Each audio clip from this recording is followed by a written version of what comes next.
Welcome to Fiction Audiobooks. If you enjoy the content, like and subscribing would be greatly appreciated. If you have any recommendations for novels, comment below.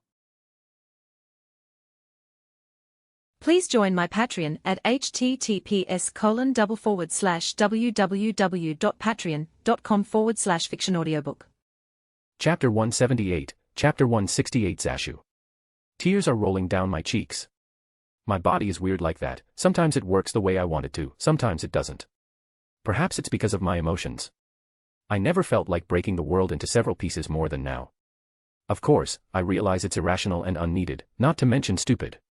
If Mikoto died completely, then I might have done that. But she didn't, and that's the good thing. Right, focus on the good things. She's alive. She's just unconscious. Her soul is a little damaged, but I can fix it. I have to fix it. Looking up from the unconscious Mikoto in my arms, I take in my surroundings. Benimaru, Hakuru, Soai, Shuna, Trainee, and Shizu are all fine. They look incredibly fatigued, mentally mostly, and they also look a bit battered, Shizu more than anyone else, but they'll be fine. Cheyenne is dead. There's no surface trauma, but universal sense isn't picking up a heartbeat. Or rather, there is no heart in the first place. Looking around some more, I see a white blob of light the size of my fist slowly floating around. A soul. Normally, it would begin to break apart, and after a few weeks, it would become unrecoverable as it either reincarnates or dissipates back into the world. But because my mirror dimension isn't connected to any life cycle, it's just harmlessly floating around. Thank God for that. Belzebuth. Holding out my hand, a vortex of black mist unique to the skill appears around it, quickly sucking up the blob of light. Rimuru, Ilya. Ilya, it's Cheyenne's, Oniai-chan. Good. I can resurrect her later then. I turn towards the rest of my subordinates. Rimuru, you did well. Return and rest. Benimaru, Rimuru-sama. We can still fight. Benimaru begins to protest, but I hold up my hand, stopping him and anyone else from speaking. Rimuru, I know. But I'm here now. You can leave it to me. Benimaru and the others don't say anything. Good. To be completely honest, I'm not in the mood to keep talking. My facial expression feels like stone. I can't really bring myself to smile like I usually do. Snap. Snapping my fingers, everyone disappears as I teleport them back into Avalon, including Ranga in my shadow. There's also someone new, a female. She's probably an otherworlder, but she's cuffed with my Magicule sealing handcuffs, so I teleport her too. I look down towards the unconscious Mikoto one last time. Rimuru, I'll heal you soon. I whisper as I teleport Mikoto back into Avalon as well. I teleport to the side of Cheyenne's body, kneeling down. I flip her body so she is laying on her back. She has a peaceful face as if she's sleeping if you disregard the traces of blood on her lips. Rimuru, you have served me well, Cheyenne. Forgive me, but I'm not done with you yet. I consume her body with Belzebuth, storing her body for resurrection later. I would have sent her body back, but I don't think anyone would like the dead body of their friend just sitting beside them. And as much as I would like to immediately heal Mikoto's body and soul and resurrect Cheyenne, I'm a little busy at the moment. I turn towards the humanoid being of black lightning, my golden eyes becoming even colder. It's just standing there, letting everything happen. Rimuru, Ilya, do you have anything on him? Ilya, yes, he seems to have an ability steal skill. He most likely tried to use that skill on Mikoto, which is why her soul is in a damaged state. He also has the Storm Crest. Rimuru, Storm Crest. So he also has something to do with Veldora. Ilya, yes. He's something like a true dragon, yet at the same time, not. Kind of like you. Rimuru, chances that it's because of his ability steal skill. Ilya, nearly certain. Rimuru. Is that so? That means it's kind of like a mixed version of my Belzebuth and universal shapeshift, taking aspects of the target and permanently enhancing the user. The enhancements seem to be rather strict, unlike my Belzebuth, judging from the lack of dragon traits and dragonic aura coming from this guy. At least, that's the most probable reason. Bryce, hey, how long are you just gonna stare? The figure speaks in a staticky voice. I have a feeling the static is intentional. Rimuru, I don't know. You kind of just stood there, letting everyone go. I thought you were stupid, or perhaps retarded. Maybe both. Bryce, no, you're stupid. That was childish. I'm not going to even bring out my Uno reverse card. Rimuru. Why'd you do it? Bryce, Do what? Rimuru, all this. Trying to invade my city, beating up my subordinates. Why? I'm genuinely curious. Bryce, well, I just came along because I was bored, to be honest. I mean, I wasn't going to do anything in the first place. Maybe just get farmers to attack your country and then hide as they get trampled. I mean, I don't like those guys. They're too greedy. Yeah, they were really getting into deep shit just to fill their own pockets in the original series. Bryce, but then I saw your subordinates. They were pretty cool, so I wanted them to serve me, but they rejected me. I wanted your girl to become mine, but she rejected me too. So, yeah. I wanted to kill them, maybe have a bit of fun on the way. She got a bit scary at the end though, so I had to finish her before she could cause any trouble. You know, if this guy could get rid of that, this didn't go my way so I'll destroy it, attitude. Rimuru. We might have become friends. Bryce, really? Rimuru, yeah. I mean, this guy is crazy. He'll get rid of anything that doesn't agree with him, and I don't like that aspect of him. He's like a shitty young master that decided to kill the protag because said protag looked at him the wrong way. But I can relate to that laid-back attitude he has. Rimuru. Well, that doesn't change what I have to do. Even so, this guy is my enemy. There's no doubt about that. So I will kill him. Remembering what he did. Taking out Shizue's anti-magic mask and Yamato from my inventory, I speak. Rimuru, you know, you made quite the achievement. Bryce, I did. I placed the mask on my face. Rimuru, Ilya, full battle mode. Ilya doesn't respond, but I feel something shift within me. VVVVVVVVVOOOOOOM. My silver aura bursts out from my body, cracks spread throughout the floor under me from the pressure. The clouds above me split as my aura pierces it. I feel time in the area slow down as my perception speeds up. My senses feel like they've been dialed up to 11, but I still have a clear mind, calmly sorting through the influx of information, no doubt thanks to Ilya. The limiter ring on my finger cracks and turns to dust. I do not need it anymore. Rimuru, you successfully pissed me off. Zashu, mongrel.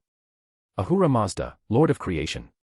With a heavy surge of my magicules, hundreds, if not thousands of weapons appear in the skies behind me, all from different series throughout my life like Fate, obviously, Bleach, One Piece, Solo Leveling, Marvel, Overlord, DxD and many many more.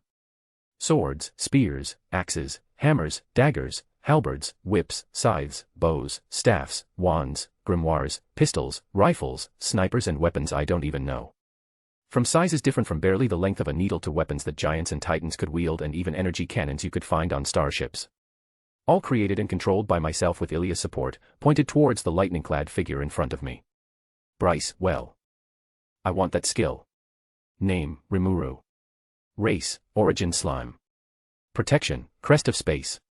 Title, Highest Tier Spirit, Leader of the Monsters, Oniai-chan, King of Avalon, Master of Headpats, Procrastinator King, The Nutcracker, Socially Awkward Cringe Slightly Chunny Slime, Dragon Slayer, Sensei.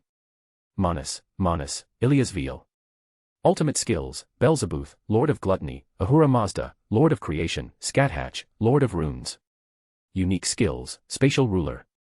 Intrinsic Skills, Infinite Regeneration, Universal Shapeshift, Universal Sense, Enhanced Replication, Universal Thread. Extra Skills, Lord's Ambition, Thought Communication, Control Natural Elements, Control Magic, Control Gravity. Resistances, Cancel Pain, Resist Melee Attack, Cancel Natural Elements, Cancel Ailments, Cancel Spiritual Attack, Resist Holy/Demonic Attack, Natural Attack Resistance.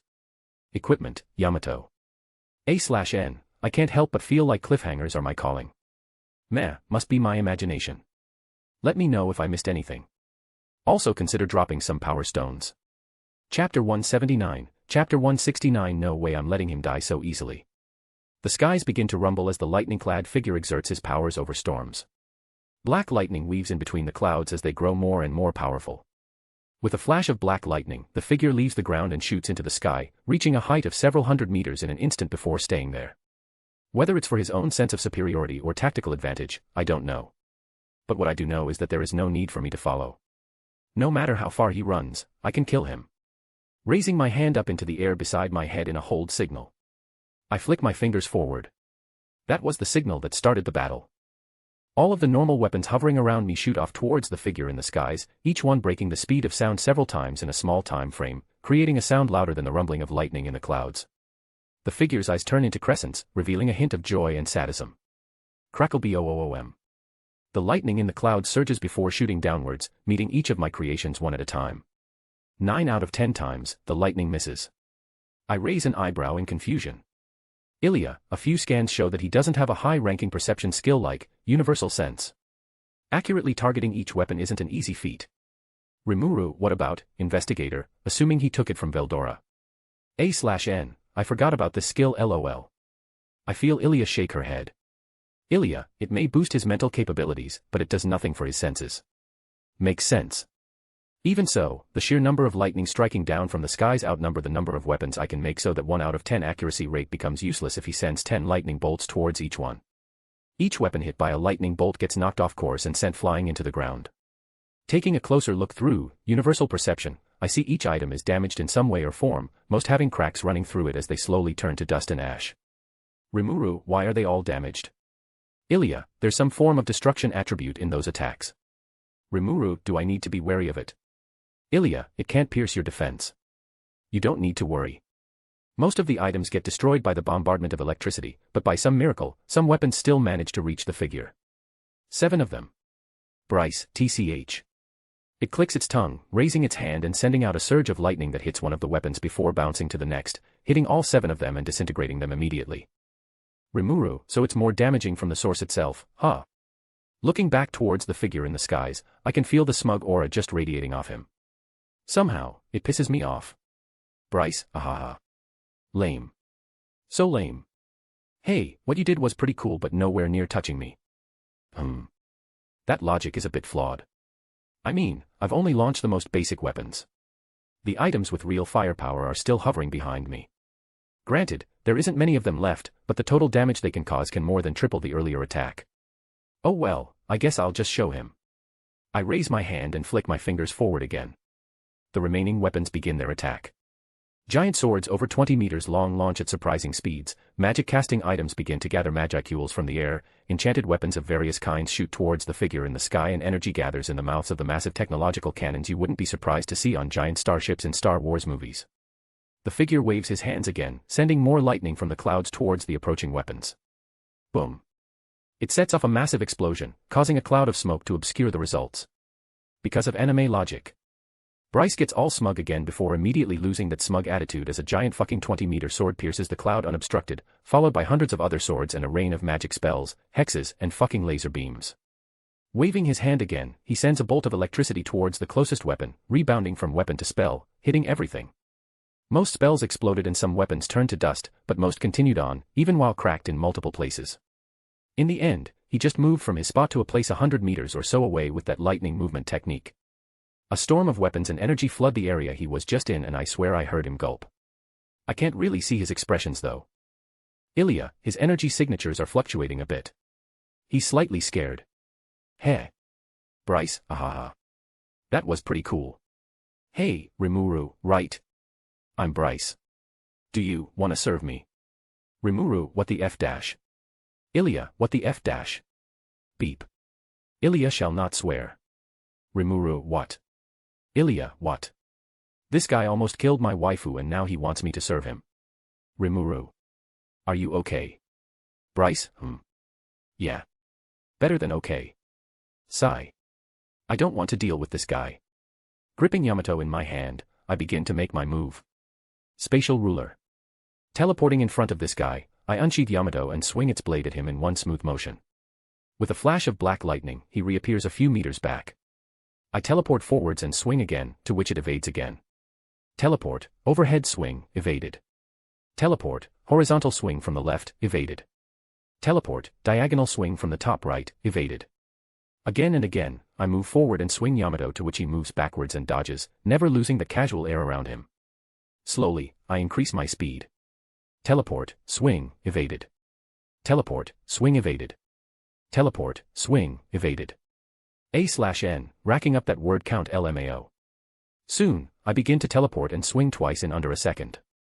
Then thrice. Then 4 times. Then 5.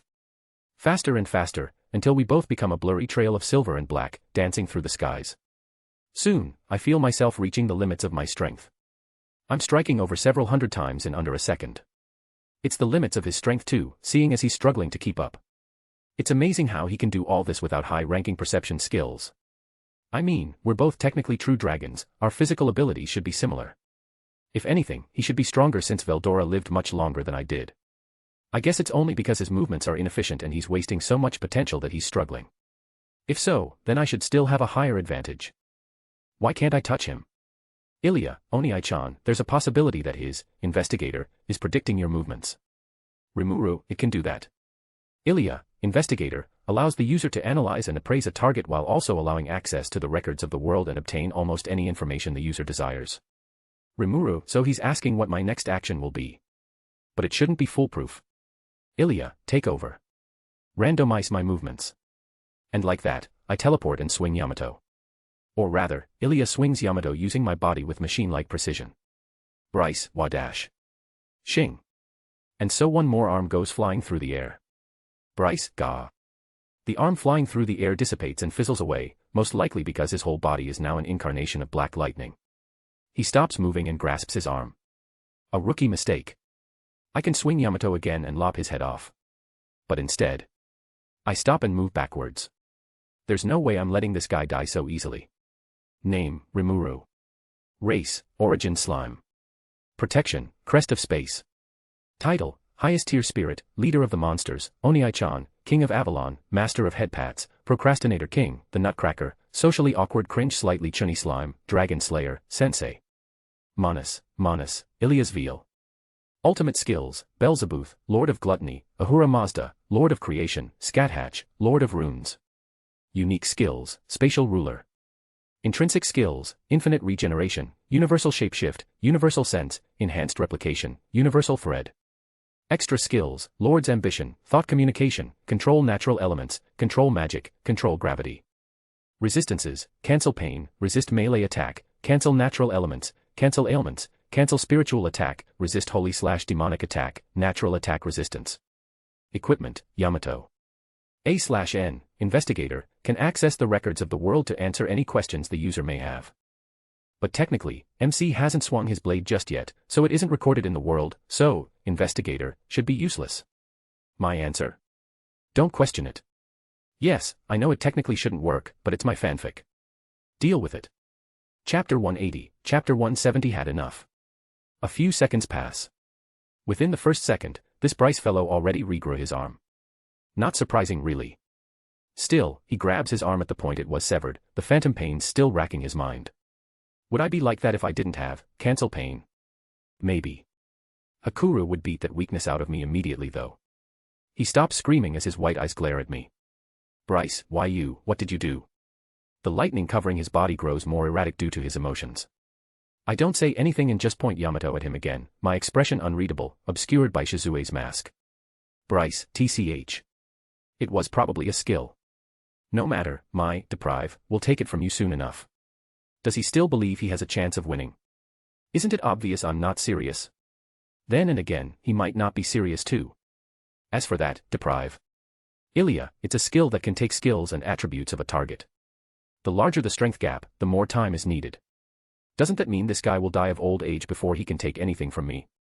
No, can he even take anything from me in the first place? I'm an ultimate skill holder. Rimuru, in fact, how can, Investigator, even predict my movements if that's the case? It's just a unique skill. A/N, a reminder that only an ultimate skill holder can affect other ultimate skill holders. Ilya, I'm sensing a small fragment of an ultimate skill from Investigator. Perhaps Veldanava granted that skill directly to Veldora. Rimuru, an ultimate skill that can connect with the records of the world itself. I can only think of one that can do that. Ilya, yup. Origin skill, Akashic Records, King of Information, dot. Crazy. And this guy has a skill like that. A unique skill that can affect an ultimate skill holder. Sigh. Doesn't matter. Focus. All this happened under my sped-up perception, so barely any time passed in reality. In the end, it's still a unique skill so I doubt it could find every little detail about me, like the skills I have in my arsenal. Thinking it's better to be safe than sorry, I write a rune on my hand that hides information about myself. Bryce flinches, most likely realizing he can't get any more information about it from his skill. Thrusting his hand forward, a thick bolt of black lightning launches out of his hand straight to me. Swinging Yamato casually, I cut it in half as it fizzles out of existence. Not minding it a single bit, he continues shooting one lightning strike after the other at me, to which I destroy with Yamato. He starts using both hands, speeding up. Eventually, he realizes that he doesn't need to throw anything at me, he can just shoot out a continuous stream of lightning at me from his fingertips like fucking Palpatine aka Darth Sidious. Bryce, unlimited power. Ah, he said the thing. I just stand my ground, hovering in the air with Yamato's blade crossed in front of me, blocking both streams. Casually. He's aiming both lightning streams at my chest, it's not hard. And then he realized that he can shoot lightning from different sources too, like the clouds in the sky. No, never mind, he didn't think of that yet. Instead, he kicks his foot before a stream of lightning shoots out from his foot at me. He does the same with his other foot too. All of them are aimed at my chest, so Yamato easily blocks them all. Bryce, ahaha. It's only a matter of time until that sword breaks. Unless you give it to me, then I won't break it. Obviously, you won't break it if I give it to you. Fucking idiot. But I don't see any sort of damage on Yamato though. A deep scan with universal sense isn't picking anything up either. Rimuru, Ilya. Ilya, no, nothing. If anything, it's absorbing the lightning and growing stronger. Huh. I knew making it out of a meat bun was a good choice.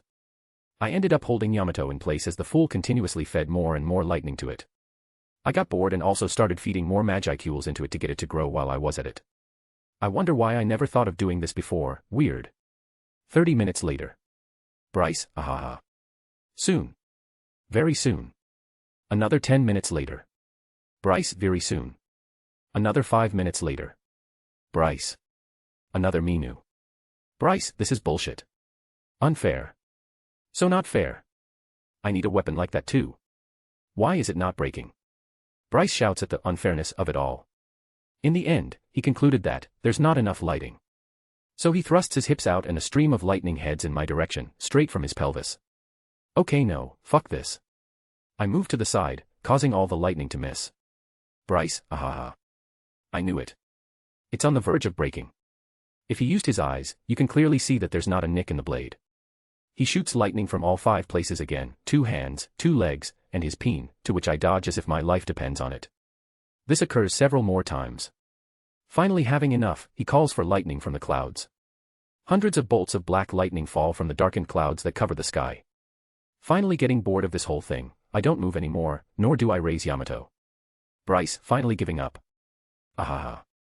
Crack bang. The hail of lightning hits me head on. But nothing happened. It didn't miss, nor did it phase through me. It hit me properly, and Bryce knew that. Which is why he couldn't understand why I'm still standing. If anything, there's a bit of smoke rising from the heat of the impact, but there's no other damage. Bryce, WHWHWHWH dash. Rimuru, why? Simple. I've had enough. My monotone voice sends chills running down Bryce's spine.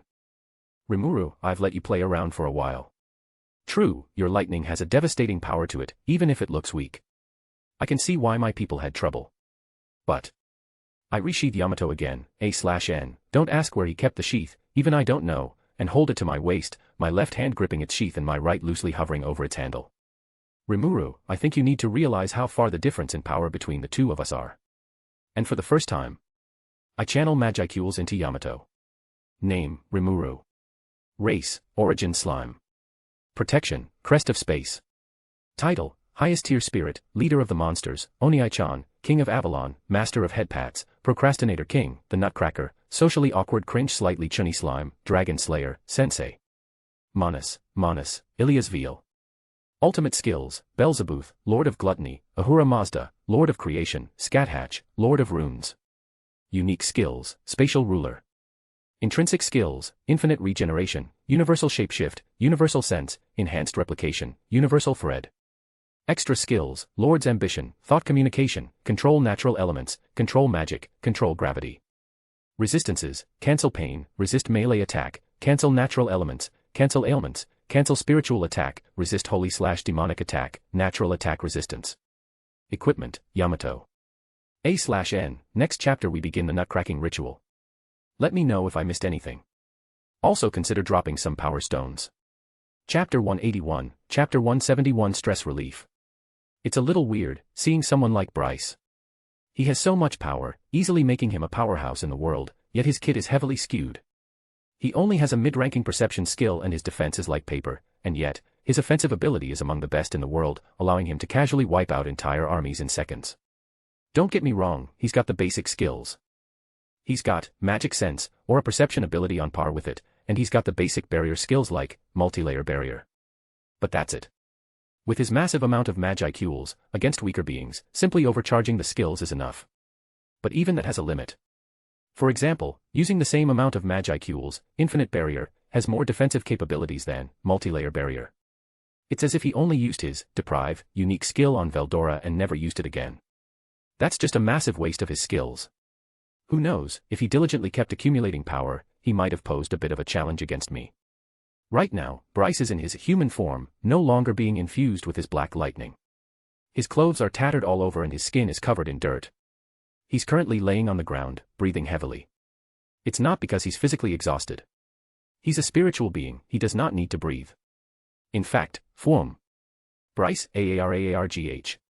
It's because he is currently in the middle of a torture session. Specifically, he's the one being tortured. As for his torturer, obviously, it's yours truly. DIO. Bryce, PP please dash. Control natural elements. Form. Bryce, AAAARH. I had Ilya sever his connection with his storm crest, removing his authority over anything storm-related. After that, I used control magic to take him out of his thunder god whatever mode. Using universal thread to hold him down, the sharp threads, I then burn him with fire using control natural elements. And finally, using scat hatch, I wrote a rune that enhances his pain while making sure he never grows used to it. I didn't bother preventing him from falling unconscious, he wakes up from the pain immediately after. With his own regeneration, this is something like hell for him who has rarely gotten hurt. Bryce, Oh, he fell unconscious again. It's okay. I have a trusty tool to help me. It's called my foot. I rear it back and send it flying in between his legs. Crack. Bryce, high-pitched squealing asterisk. Music to my ears. How did it come to this? Well, I won't get into detail but I basically overpowered him with brute strength and versatility. I slashed Yamato at him again and again, sending one space rift after the other at him. He constantly sent lightning to intercept them but the rift simply ate them and continued unhindered. Each rift would hit Bryce, because he couldn't dodge to save his life, and outright sever his limbs, causing him to scream in agony as the spatial rift consumed them. More than once, I destroyed his head which gave him a feeling of death. Fortunately or unfortunately, his regeneration and spiritual body kept him alive. That and some healing runes I snuck on his body. As I said, he's not dying easily. Getting curious, I decided to let him touch me. You know, to see if his deprive works on me. So I just stopped attacking and after not doing anything for 5 seconds, he suddenly gained an epiphany and shot forwards towards me through a streak of black lightning.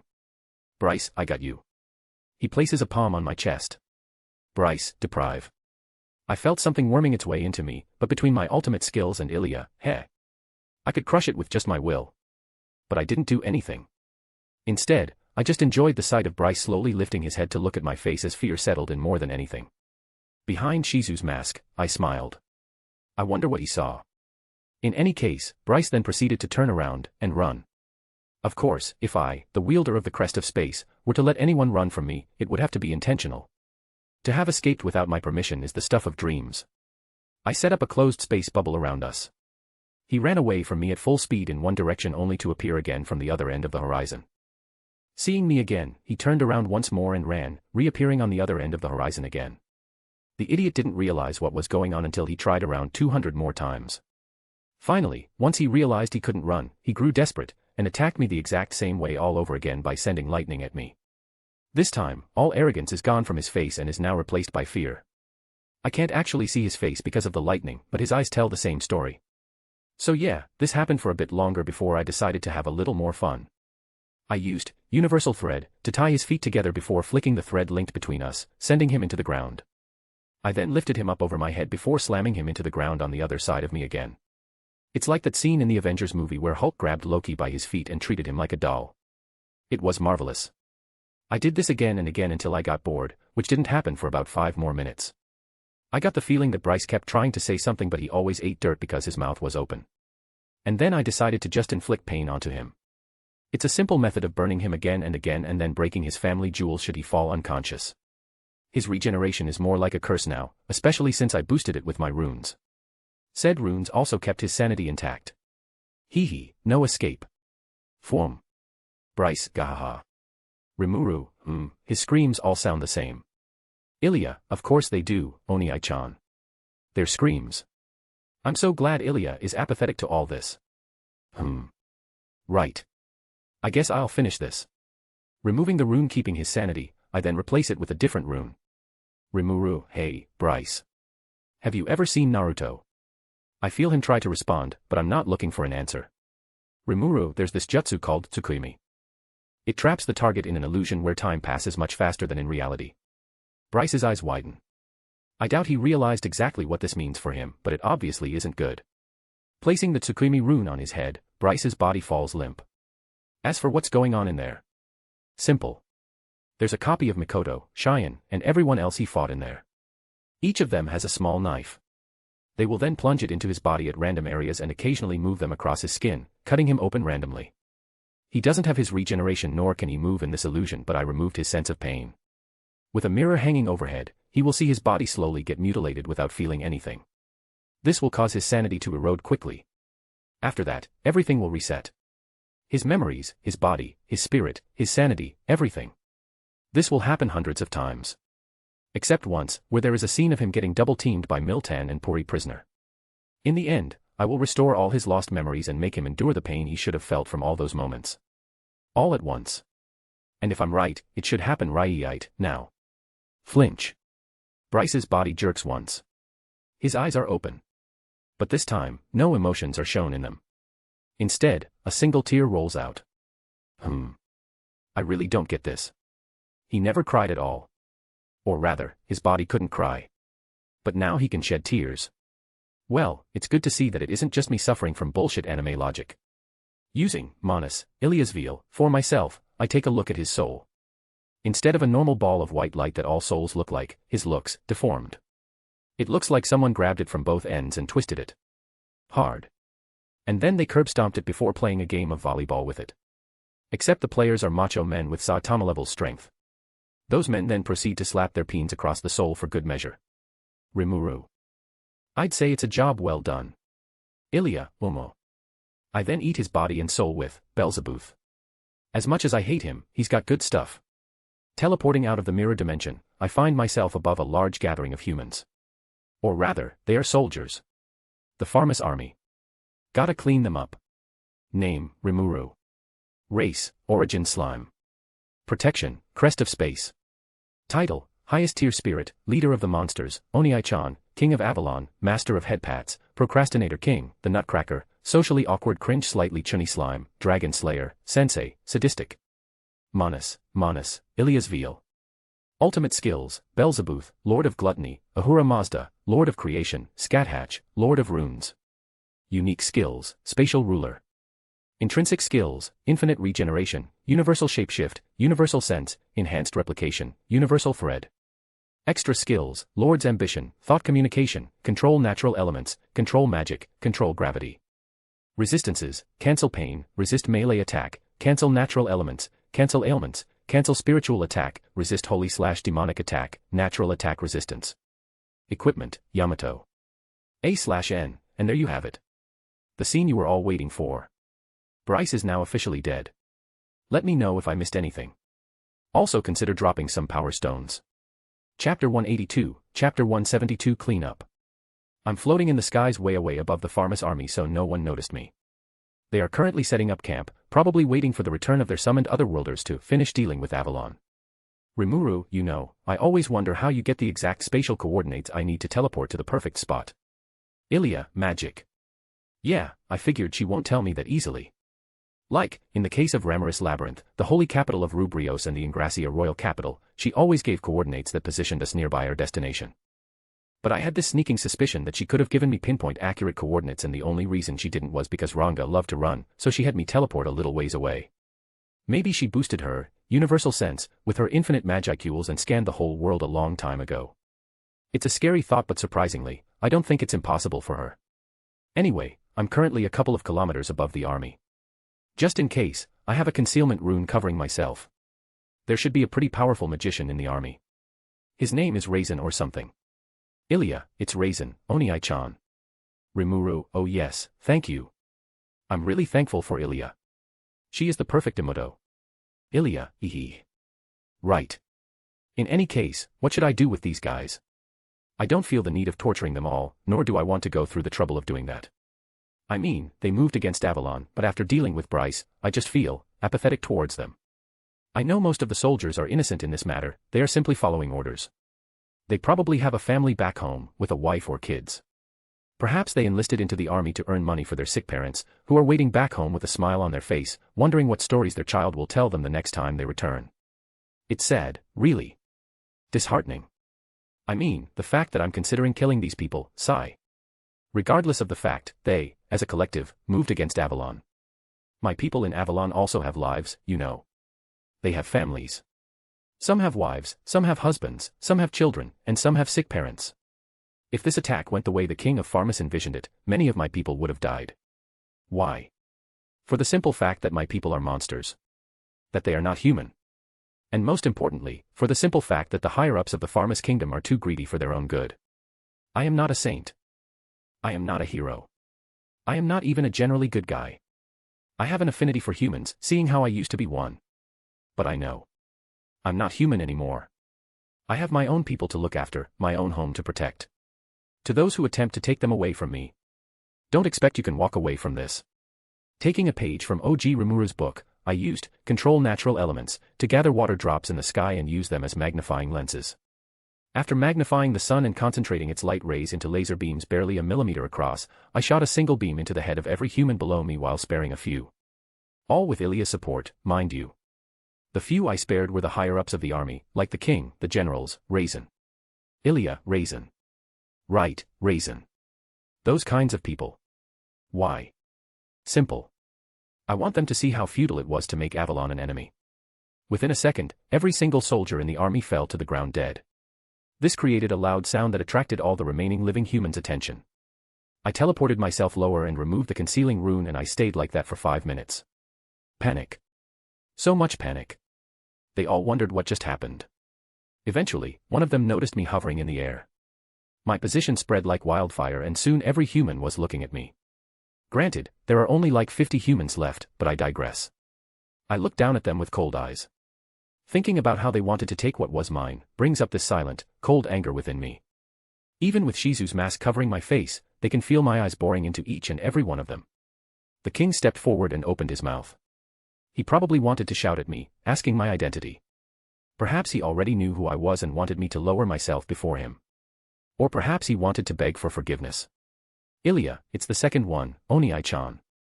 He still has this noble aura around him. Probably doesn't realize his position. Then that makes things even worse. Fuck that, I don't want to listen to his drivel. So I simply shot him in the head with a sun laser beam. Dropping to the ground dead, everyone else immediately began to move, so I also shot them all in the head. Surprisingly, one of them survived. It was Raisin. No, Raisin. I remember now. He's the chief royal sorcerer or magician. I don't know. If I remember correctly, he has a technique to move his soul from one body to the next, so he can probably cheat death. So I just crushed his soul. I remember him being useful to Rimuru in canon, but I have no use for him. Nor Pharmus, that country can simply rot away. As I said, I'm not a saint nor a hero. I don't care about people outside of those close to me. I could save so many people with my skills, but I won't. It's because they are not related to me at all. This may make me evil, but I don't care. I will do what I want to do, I will not bend to anyone, nor will I forgive anyone who opposes me. Rimuru, ooh, there are so many souls here. Shiny. Ilya, quickly, Onii-chan. Grab the precious. And so I consumed all the souls with Beelzebub to keep them for later. Who knows, they may prove useful. Maybe I can even become a demon lord. Name, Rimuru. Race, Origin Slime. Protection, Crest of Space. Title, Highest Tier Spirit, Leader of the Monsters, Onii-chan, King of Avalon, Master of Headpats, Procrastinator King, the Nutcracker, Socially Awkward Cringe Slightly Chunny Slime, Dragon Slayer, Sensei. Manus, Ilya's Veal. Ultimate Skills, Beelzebub, Lord of Gluttony, Ahura Mazda, Lord of Creation, Scathatch, Lord of Runes. Unique Skills, Spatial Ruler. Intrinsic Skills, Infinite Regeneration, Universal Shapeshift, Universal Sense, Enhanced Replication, Universal Thread. Extra Skills, Lord's Ambition, Thought Communication, Control Natural Elements, Control Magic, Control Gravity. Resistances, Cancel Pain, Resist Melee Attack, Cancel Natural Elements, Cancel Ailments, cancel spiritual attack, resist holy/demonic attack, natural attack resistance. Equipment, Yamato. A/N, I really don't see the need of keeping Pharmas, it's kinda useless to MC, and, wait. I can explain, girlish screams. Let me know if I missed anything. Also consider dropping some power stones. Chapter 183, Chapter 173 Cheyenne is back. These souls can be useful. Specifically, I want to see if I can become a demon lord with these souls. Ilya, why do you want to become a demon lord anyway, Oni-chan? Rimuru. I don't know. I know that you normally become one by reaching a certain power level, receiving a demon lord seed, feeding that seed with thousands of souls before that seed blooms, and you become an official demon lord. It should work similarly for me. Maybe. I don't know, but that's not important. The point is, OG Rimuru became a demon lord, so I thought I might as well become one to get stronger, but... Rimuru. Now that I think about it, I'm pretty strong already. This whole thing with Bryce happened because I got too complacent. I could have done so much more, like using my clones, creating more items, placing more runes. I could have done so much more. Plus, as I think more about becoming a demon lord. Rimuru. It kinda seems like a pain to deal with. All the shit I have to go through when I become a demon lord. I don't want to deal with all that. Ilya, so, do we keep the souls or let them go? Rimuru, Meh. Keep them. I mean, I went out of my way to collect them all. Might as well keep them stashed in the corner of my, Beelzebub, stomach. Having no reason to stay here any longer, I invoke, Spatial Ruler, and teleport back to Avalon. I appear in front of my house. It's the same house that I lived in ever since I made it. It's a large Japanese-style mansion. I made it on the day Shizue first arrived in my village to make her stay as comfortable as possible before she, combusted. Well, I consumed her body before it came to that. In any case, it became a home for me, Mikoto, Ilya and Shizu. Occasionally, I invite my subordinates over to have some fun. And now, everyone should be inside. But before that. Rimuru, Ilya. With a stream of magicules, Ilya reforms back into her normal lowly form next to me. My hand unconsciously raises and drops on her head. Like a cat, she pushes up against my hand. I take off Shizue's mask and store it away. Quickly walking inside, we reach the living room where I find everyone of importance. Rigard, Geld, Vesta, Kaijin, Gabble, Trainee, Benimaru, Soai, Hakuru, Shuna, Kurobe, Shizu, and even Gabuta, Orc Jeff and Goblin Jeff are here too. A/N, did I miss anyone? I keep feeling that I did. I have no idea how the last three got in here, but I don't have time for this, so I ignore them and turn my attention to the still body laying on the couch. Everyone else who was standing around them with solemn expressions registers my presence, and very quickly, hope fills their eyes. Rigard, Rimuru-sama. I hold up my hand, and Rigard stops speaking. It's a signal saying that I can handle this. First things first, I should take care of Cheyenne before I take care of Mikoto. There's no other reason other than the fact that dealing with Cheyenne is easier. From my, Beelzebub, stomach, I take out Cheyenne's body and lay it down on a spare couch off to the side. Her body appears in a cloud of black mist unique to Beelzebub. She looks like she's just sleeping with how peaceful her expression is. Any kind of dirt, blood, and debris was cleaned off her while in my stomach, so she looks flawless. Not even her clothes are damaged. Holding my hands out, a familiar white ball of light appears in my hands. Cheyenne's soul. I look towards Ilya and nod. Ilya replies with her own nod and closes her eyes. Slowly, her body begins to shine with a bright light. It's very similar to her magical girl transformation, but it's a bit different. The light covers her body before quickly bursting into small motes of light, revealing Ilya in her new form. Ilya's transformation ability has 3 forms.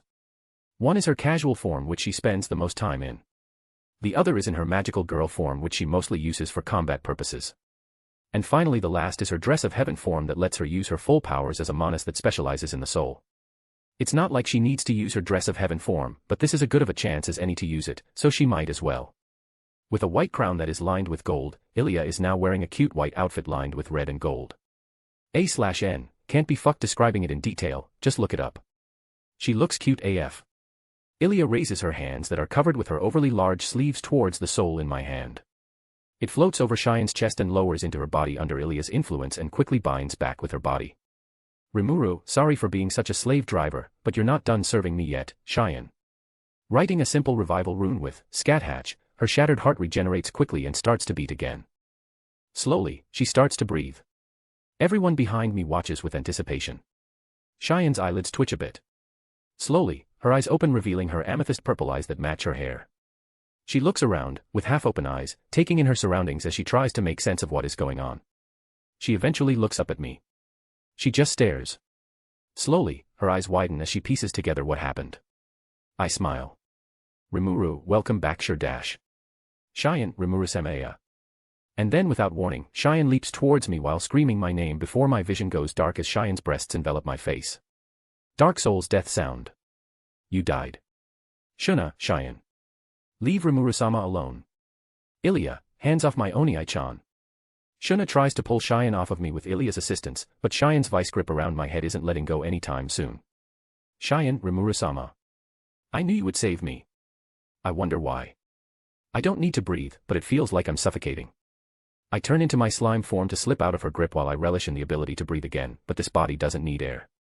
I weave through everyone's legs quickly and find myself face to face with Makoto's unconscious body. Name, Rimuru. Race, Origin Slime. Protection, Crest of Space. Title, Highest Tier Spirit, Leader of the Monsters, Oni-chan, King of Avalon, Master of Headpats, Procrastinator King, The Nutcracker, Socially Awkward Cringe Slightly Chunny Slime, Dragon Slayer, Sensei. Manus, Ilya's Veal. Ultimate Skills, Beelzebub, Lord of Gluttony, Ahura Mazda, Lord of Creation, Scathatch, Lord of Runes. Unique Skills, Spatial Ruler. Intrinsic Skills, Infinite Regeneration, Universal Shapeshift, Universal Sense, Enhanced Replication, Universal Thread. Extra Skills, Lord's Ambition, Thought Communication, Control Natural Elements, Control Magic, Control Gravity. Resistances, Cancel Pain, Resist Melee Attack, Cancel Natural Elements, Cancel Ailments, Cancel Spiritual Attack, Resist Holy/Demonic Attack, Natural Attack Resistance. Equipment, Yamato. A/N, Cheyenne is back. Few chapters we focus on Makoto's revival. MC, strangled by Cheyenne H. Help me. Ann, Tui, scum. Whispering I'm jealous though. Let me know if I missed anything. Also consider dropping some power stones. Chapter 184, Chapter 174 Makoto's Diagnosis. I turn to look at Makoto, ignoring the scene of Shuna and Ilya struggling to hold back Cheyenne from outright or *ping me. A/N, it's not our *PE if you enjoy it. Makoto barely looks like she just went through a life or death battle. She looks like she's sleeping, even more so than Cheyenne. Because, unlike Cheyenne, Makoto is actually breathing. With Shuna's cleaning magics and spare Tokuwadai middle school uniform she is now wearing, how the fuck does she have so many damn copies of the same clothes? It looks like she's having a small nap after a warm shower. Her calm rhythmic breathing also adds to that sense of tranquility. Except that she is currently in a state not dissimilar to a coma. I mean, her soul is pretty damaged and her heart was, unbroken. You know what? Thinking about it pisses me off. I put Bryce's soul in my Beelzebub stomach through a Boku no Pico viewing marathon. Take that, you twit.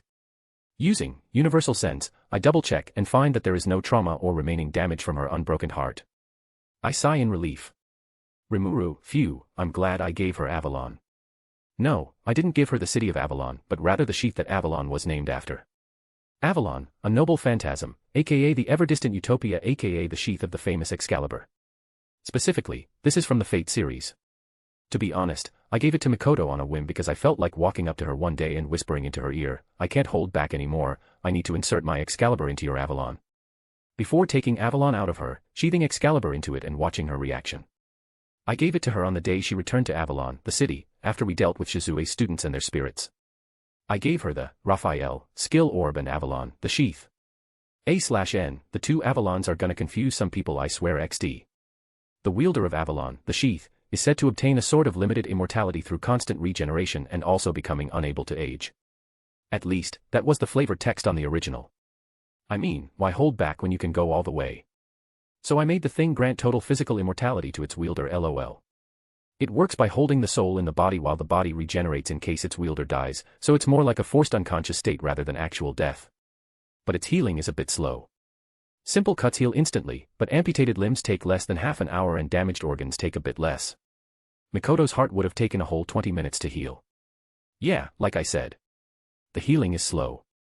But when I came back and took Makoto from Bryce just after he shattered her heart, I sped up Avalon's healing by feeding my Magicule into it and tweaking it a bit. So her heart is okay now. I mean, it becomes more gross than fascinating if the healing happens too fast, So I created it with its healing a bit slow. Now I realize that was a bit of a mistake. Another mistake I made is that physical immortality thing. Yeah. Physical. Meaning Avalon has no defenses for the soul. I mean, can you blame me? Skills and items that can damage the soul are rare. Like, really rare. I think there's barely 100 items and skills that can do that in the world right now. Well, it's a mistake and I take full responsibility. I'm not trying to make excuses, I'm just explaining my thought process. It's my mistakes and flawed thinking that got Mikoto in this position right now, and I want to fix this. And by I mean our residential soul expert, Ilya. Turning back into my human form, I turn to look at my dear Imuto. Sensing my gaze, she stops helping Shuna with Cheyenne and runs over to me with a smile on her face, her dress of heaven fluttering behind her as she runs. So adorable. She quickly takes off her crown with her hands that are hidden in her oversized sleeves and lowers her head towards me, to which I pat out of habit. Wait, now is not the time. Rimuru, Ilya, can you check on Mikoto and see if you can heal her? Ilya, Momo. Leave it to me. Puffing her chest out and pounding her fist on it, she turns to look at Mikoto with a more serious gaze. I'm still patting her head. Meanwhile, I also take a look at Mikoto's soul. Like everyone else's soul, it looks like a ball of glowing white mist compressed to make it look physical, except for a couple of differences. First, there's a big chunk taken out of it. It's like a toddler ripped a bit of Play-Doh off a larger pile. Well, I guess Bryce was a bit of a toddler, huh? Secondly, her soul has bits of gold shimmering here and there. It reminds me a lot of the Raphael skill orb I gave her. Like Avalon, the sheath, I gave it to Mikoto on a pure whim. It seems it was useful. I guess. I mean, unlike other skills, it looks like Mikoto's soul and Raphael fused. Although fused isn't the right word either. Imagine it like this. The soul is a computer, and skills are little add-ons you can insert into the computer like a mouse, keyboard, USB, things like that. But what I see in Mikoto's soul right now is like someone stuck a USB, Raphael, skill orb, into a computer, Mikoto's soul, and uploaded all the files on the USB into it. It's quite interesting. I would want to take a moment to admire it more, maybe figure out what the effects of this fusion are. But, I really don't want to delay this any further. This all happened within my sped-up perception, as all monologues should be, so the moment I snapped out of it. Ilya, I know what to do. Ilya raises her sleeved hands dramatically and began to work her magic. Name, Rimuru. Race, Origin Slime. Protection, Crest of Space. Title, Highest Tier Spirit, Leader of the Monsters, Oniai-chan, King of Avalon, Master of Headpats, Procrastinator King, the Nutcracker, Socially Awkward Cringe Slightly Chunny Slime, Dragon Slayer, Sensei. Manus, Ilya's Veal. Ultimate Skills, Belzebuth, Lord of Gluttony, Ahura Mazda, Lord of Creation, Scathatch, Lord of Runes. Unique Skills, Spatial Ruler. Intrinsic Skills, Infinite Regeneration, Universal Shapeshift, Universal Sense, Enhanced Replication, Universal Thread. Extra Skills, Lord's Ambition, Thought Communication, Control Natural Elements, Control Magic, Control Gravity. Resistances, Cancel Pain, Resist Melee Attack, Cancel Natural Elements, Cancel Ailments, Cancel Spiritual Attack, Resist Holy/Demonic Attack, Natural Attack Resistance. Equipment, Yamato. A/N, sorry, the power went out while in the middle of writing, so I didn't really have the motivation to make this a decently long chapter. Well, this chapter is mostly dedicated to explaining things in greater detail for you guys who might be a bit confused anyway. A filler chapter. Ick. Chapter 185, Chapter 174.5 Quick Goodbyes, LOL. Back when MC was just preparing to leave Freedom Academy, I went looking for Ilya, to which I found her pretty easily.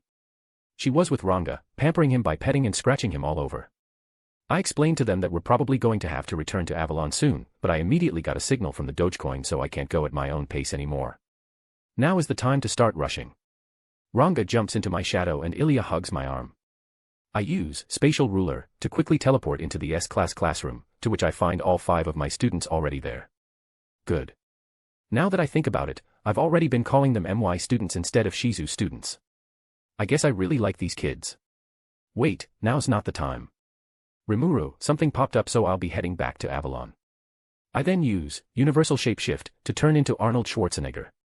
Rimuru, I'll be back. I then use Spatial Ruler and teleport back to Avalon. Third-person POV. As soon as he left, the kids screamed at the top of their lungs. Whether it was out of fear, surprise, or something else, no one would ever know.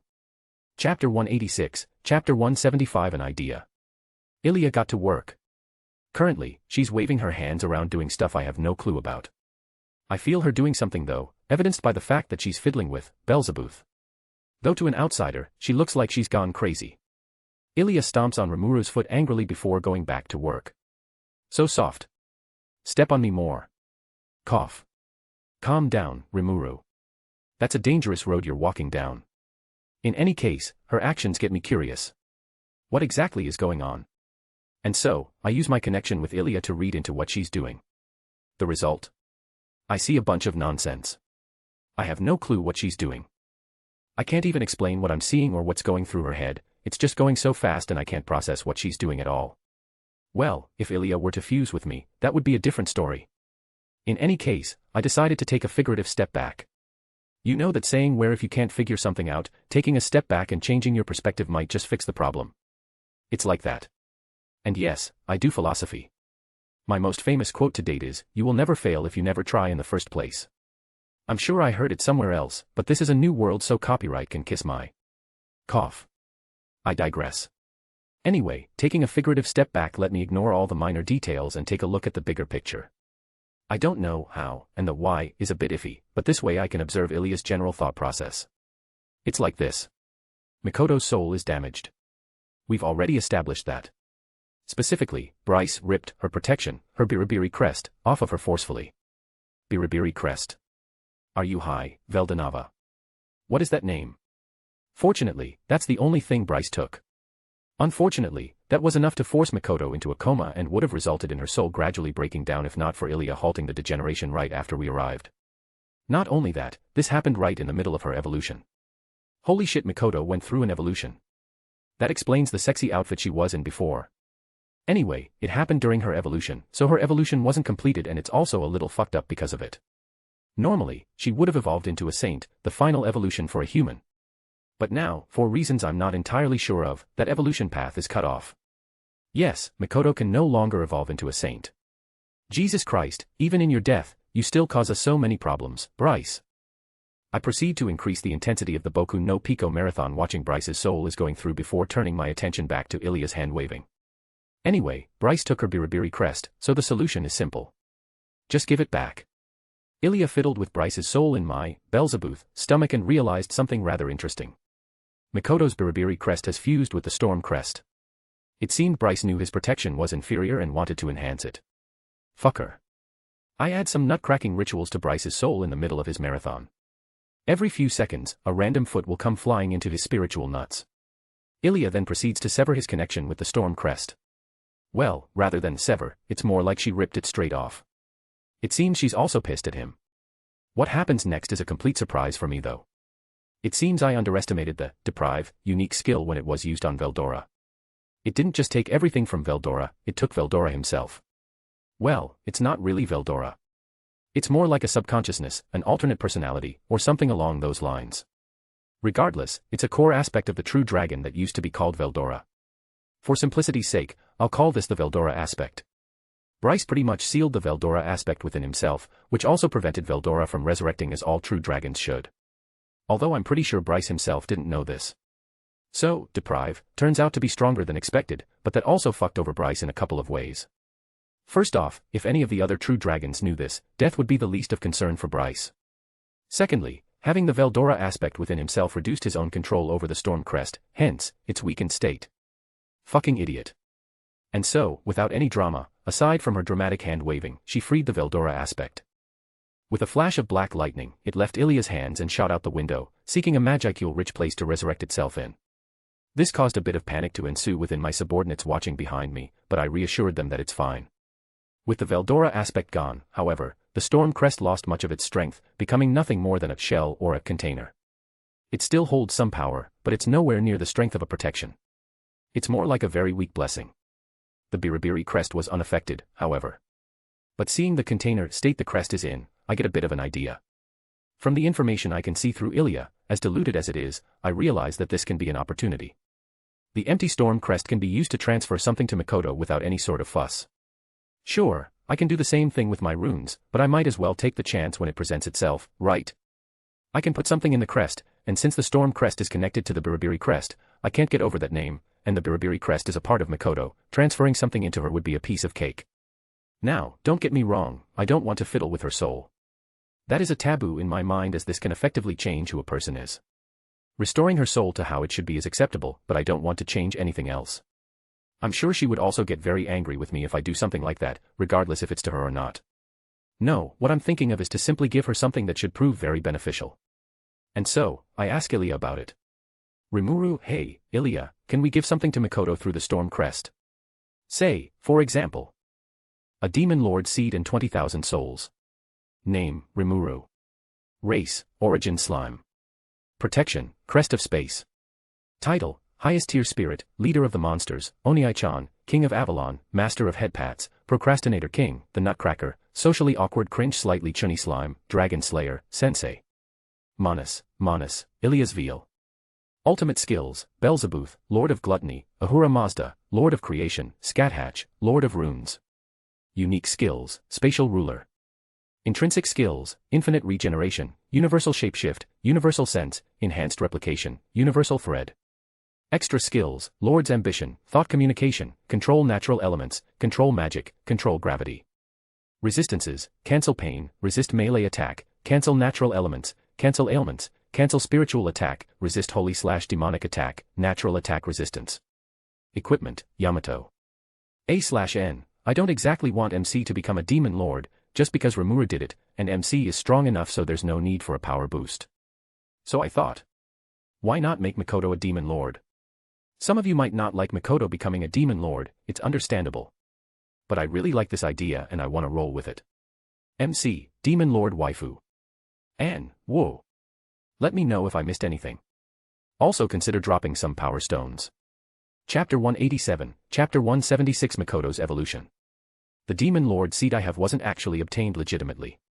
Rather, I stole it. Well, it's more like a part of my spoils of victory over Geld rather than theft. The Orc Disaster Geld, an Orc Lord that evolved into a disaster and obtained a Demon Lord seed. When I consumed Geld with Predator, I also took his Demon Lord seed for myself. It was considered a legitimate succession by the voice of the world, as forceful as it was. I also gained approximately 20,000 souls from killing all the Pharma soldiers and a few more important people that I can't be bothered to remember. A/N, rest in peace, Raisin or whatever. In the original series, Rimuru was able to evolve into a true demon lord with the seed and all the souls. Although it wasn't mentioned in the original series since the author didn't get into too much detail, apparently the souls of everyone the Orc Lord Geld killed before he evolved into a disaster were collected through his ravenous, unique skill. I'm not sure exactly how many, but there are around 50 to 80,000 souls in this seed already. My god, that's a lot of souls. How many monsters did those guys eat? Or rather, how many souls do you need to become a true demon lord? Maybe these absurd amounts of souls were the reason Rimuru was more powerful than other recently evolved demon lords. I mean, aside from Raphael, carrying him through the evolution. Snapping out of my reverie, I turned to Ilya. Rimuru, so is it possible to use the storm crest as a container to transfer the seed and the souls to Mikoto? Ilya places a finger on her chin while tilting her head, my heart, so cute, and thinks about it. In actuality, she's simulating the process and the outcome. Tens, hundreds, thousands of times, searching any possibility of it happening before making the most optimal plan of success. Finishing everything in under a second, Ilya smiles and nods, looking at me with her bright ruby eyes. I copy her smile. Rimuru, right. Let's get to it. Even though Ilya's the only one doing anything, details. And so, Ilya got to work. First, she has to sever the connection I have with the Demon Lord seed. As I mentioned before, the moment I took the seed from Orc Disaster Geld, the voice of the world considered it legitimate, so it's mine. It's not just something I'm keeping in my Beelzebub stomach, it's actually a part of me. So Ilya has to sever this connection. Snip. Oh, well that was easy. Cutting my connection with the seed, she stuffs it into the empty storm crest along with all the other souls I got from the soldiers from a country I can't be bothered to remember. The storm crest is now something like a zip file, now that I think about it. Taking control of the storm crest and the Biribiri crest, Ilya takes it out of my stomach and it appears hovering in between her hands. It looks like a small sphere the size of a peanut, half white and half black with small lightning sparks arcing around. Well, most of the lightning is from the white side, the black side is a little dull and lacking energy. Must be the consequence of losing the Veldora aspect. Slowly, the ball of light hovers over above Mikoto and slowly sinks into her forehead. Like rewinding a video, small tendrils stretch from both the white side of the peanut ball and Mikoto's soul. They touch, and very quickly, they mend back together like nothing is wrong. The black part quickly gets eaten, as there is no need for two protections. Instead, the biribiri crest grows slightly stronger. And without any container to hold them in, the seed and the souls get released. The Demon Lord seed quickly binds with Mikoto and absorbs all the souls before they rampage or disappear. Now that I think about it, couldn't I have just made another seed with my skills? Oh. Maybe I can even make a hero egg too. Meh. I'll do it later. A/N, he will never do it. And just like that, Mikoto continues her evolution. This time, as a demon lord and without any fuckers with heart-exploding tendencies to interrupt her. I wonder if she'll go back to that sexy transformation I saw. Spark. Rimuru, I'm sorry. Out of reflex, I apologized, but then I remembered Mikoto should still be unconscious. Looking at her body that is still lying on the couch, I see more and more sparks of bluish-white lightning appear on her skin. They start as small sparks bouncing across and off her skin before those sparks get larger and much more frequent. If this was a cultivation world, I would say that the lightning was tempering her body or some Xianxia shit like that. Using Scat Hatch, I write some runes down to create a field around Mikoto's body to protect everyone and everything around her. I mean, I'm not sure how dangerous those lightning sparks are, but I don't want to really risk the home I've been living in for months. The couch Mikoto is sleeping on is probably a goner though. A noble sacrifice. Rimuru, I will not forget you. Ilya, Oni-chan, what color was the couch? Rimuru. Be blue. Ilya sighs and shakes her head with a wry smile. Moving on. Suddenly, I get an idea. Running under the theory that the amount of souls you obtain increases the power you obtain after your evolution, what would happen if I gather as many souls as I can and funnel it straight into Mikoto's Demon Lord seed? I turn to Ilya, wanting to voice my question, but one look at Ilya's shining eyes as she looks back at me tells me she just thought of the same thing. And so, without saying anything else, we got to work. Using her massive power over souls, she gathers as many souls as she can from as far as she can reach, which might as well be the entire world. Seeing the onrush of ethereal souls, I teleport outside and activate Beelzebub to consume them all. Using the connection between us, Ilya then transfers all the souls in my stomach into Mikoto's Demon Lord seed. We do that for a whole 5 minutes. Ilya, Oni-chan, you might want to see this. Ilya contacts me through thought communication, so I stop consuming souls and quickly teleport back inside. What I see was outside of my expectations. Everything within the small bubble around Mikoto is nothing but pure white, as if all the electricity in the world gathered here, creating a vortex of pure energy. Continuing my observation of Mikoto's soul, I see something happen. Using my connection with Ilya, I realize that it's actually the voice of the world taking action. Unique skills, harmony, and limit break have been fused due to evolution. Ultimate skill, Saitama, limitless god, has been acquired. Puffed. My god, Mikoto is unstoppable now. Name, Rimuru. Race, origin slime. Protection, crest of space. Title, highest tier spirit, leader of the monsters, Oni-chan, king of Avalon, master of headpats, procrastinator king, the nutcracker, socially awkward cringe slightly chunny slime, dragon slayer, sensei. Manus, Ilya's veal. Ultimate skills, Beelzebub, lord of gluttony, Ahura Mazda, lord of creation, Scat Hatch, lord of runes. Unique skills, spatial ruler. Intrinsic skills, infinite regeneration, universal shapeshift, universal sense, enhanced replication, universal thread. Extra skills, lord's ambition, thought communication, control natural elements, control magic, control gravity. Resistances, cancel pain, resist melee attack, cancel natural elements, cancel ailments, cancel spiritual attack, resist holy/demonic attack, natural attack resistance. Equipment, Yamato. A/N, Sue, basically, Ilya extracted your seed and inserted it deep into Mikoto. MC, what the fuck? A/N, so as I'm finishing this up, I had to go take a dump. So I went into the toilet, locked the door, finished my business. And the door handle fucking broke. So I was stuck in the toilet for about 5 minutes before my genius self dismantled the door handle with some outside help. And by dismantled, I mean to say my unga bunga brain just unscrewed every screw I could find before breaking off the rest with brute force. But it worked. Let me know if I missed anything. Also consider dropping some power stones. Chapter 188, Chapter 177 Accord Moment. Mikoto just got a massive power boost and I'm not even sure I can beat her at this point. I mean, she has the fucking Saitama skill. There's just no counter to that. Unless I spontaneously get a Goku ultimate skill. Will she become one spark woman? Cos punching isn't really Mikoto's thing. Gasp. Rimuru, please tell me she won't go bald. I mean, I'd still love her if she went bald, but I like her tea-colored hair. Ilya, don't worry, Oni-chan. Becoming a demon lord means she becomes a spiritual entity.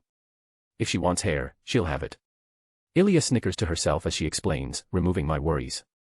Thank goodness. Shizu, Naya. Shizu was in the middle of licking herself, cleaning her fur from all the dust that accumulated from the fight with Bryce, when suddenly she stops licking herself and looks into the air. Suddenly, her golden eyes widen and she blinks them twice before tilting her head. My god, she's about as cute as Ilya. And then she fucking died. Cough. No, she didn't. But she did fall asleep and fall over without any warning and very quickly. I was panicking a bit before I remembered something that happens to every recently born demon lord. The Harvest Festival. A Harvest Festival is an event that occurs once all the requirements for the evolution to a true demon lord are met. Once it is about to begin, the voice of the world will announce it and it will start immediately and cannot be stopped even by the one undergoing the evolution. Mikoto is going through the Harvest Festival right now. Her evolution and acquirement of her ultimate skill itself is a process of the festival. Subordinates of the one undergoing the festival also receive gifts. Specifically, everyone who is connected to the one undergoing the festival through a soul corridor. The simplest way to connect someone to you through a soul corridor is to name them. And Shizu was named by Mikoto. Shizu probably heard the voice of the world before falling unconscious as she receives her gifts. Hee hee. I realized what was happening before anyone had to tell me. I'm smart. A/N, rapidly pressing X. I pick Shizu up from the floor and absent-mindedly stroke her small body. She barely grew, now that I think about it. She's still around the size of a kitten, so it's easy to carry her in my arms. I continue to look at Mikoto's body obscured in a cocoon of white lightning compressed to insane degrees due to the protection field I erected around her. I doubt putting up that field is going to be detrimental to her, otherwise Ilya would say something. I'm really going to miss that couch. Before long, the lightning begins to calm down. Soon, Mikoto's body reveals itself and all that's left is some small sparks of lightning arcing off her skin. She doesn't look much different. I feel like her skin became clearer. Her hair became much smoother, but it didn't grow longer or anything. Her biggest change would have to be her body. Specifically, her female parts. Her bust got bigger, if only barely. I can only tell since I stare at them absent-mindedly every now and again. Spark. Her hips and waist also shifted into a more perfect proportion. Her tush also grew more full, again, not by much, but it's noticeable. And her legs, well, they were perfect as they were so nothing really changed. It seems as self-conscious as Mikoto is with her body, she subconsciously kept her overall appearance the same. Perhaps, as she grows older, her, Saitama, ultimate skill will allow her to break her limits and grow bigger in all the right aspects. I'm looking forward to it, but Mikoto is fine as she is right now. Like, really. More than you would think. I'm even salivating. If before Mikoto was a 9-10 losing only to Shizue, then now she's a 10-10 country toppling beauty comparable to her. Suddenly, Mikoto's eyelids twitch. A sign she's waking up. I nearly drop Shizu onto the floor as I drop the protective field around Mikoto and walk towards her, kneeling beside the still completely intact couch. What the fuck? How did this couch survive? It's unscathed. Mikoto's eyes flutter open, revealing her eyes that are the same color as her hair. I see some electricity dancing within them, making for a mesmerizing sight. Her eyes meet mine. I smile. Rimuru, welcome back Miko dash. Mikoto, Rimuru. Again. Mikoto leaps at me and throws her arms around my neck, surprising me. I didn't expect her to make such movements right after she evolved. I doubt she's going to let go anytime soon, even with Cheyenne and Shuna giving death stares at her. But they stopped when, very quickly, Mikoto started crying. A lot. Kingu Kirimuzan. Time skip. Rimuru, did someone just do a time skip? Ilya, it's just your imagination, Oni-chan. Oh. Well, I feel the compulsive need to explain what literally just happened, so I thought that. You know what? I shouldn't think about it. Anyway, not much happened. Mikoto literally cried herself to sleep and very quickly, everyone else followed. The females let their emotions show and started crying while the males held it in, except Kabuta and Gabble, they were crying louder than the females. Even Pikachu reappeared and hugged Mikoto's arm, not letting go. Why were they acting like this? It's simple. It's because they just came out of a life or death battle and the people who they thought they lost came back without a scratch. Even Cheyenne, who tried to hold her tears back at first, eventually succumbed when the reality of the situation fully sunk in. And then they all fell asleep. They found a couch, I didn't know I had this many couches in my house, dropped down on it, and slept. They deserve it. They may be fine physically from all the healing done, but mentally, they must be exhausted. It's been a rush of emotions for them. But if I had one complaint, it's about how awkward the situation is since everyone is asleep and I'm still awake, standing here like that Mike Wazowski meme. Well, Ilya is here with me so it's not all bad. I sit down next to a sleeping Mikoto, Pikachu is still hugging her arm, with Ilya on my lap and I pat both of their heads. Ilya transformed back into her normal form from her dress of heaven. Don't ask me where Shizu went, she disappeared with her bullshit cat powers even while asleep. Hold on, I just remembered something important.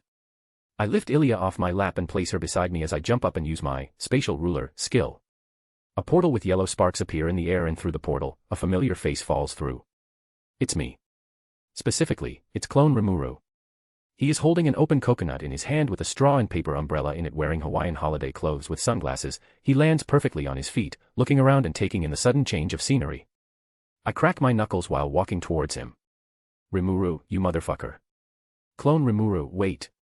Let me expla, high-pitched screaming. Name, Rimuru. Race, origin slime. Protection, crest of space.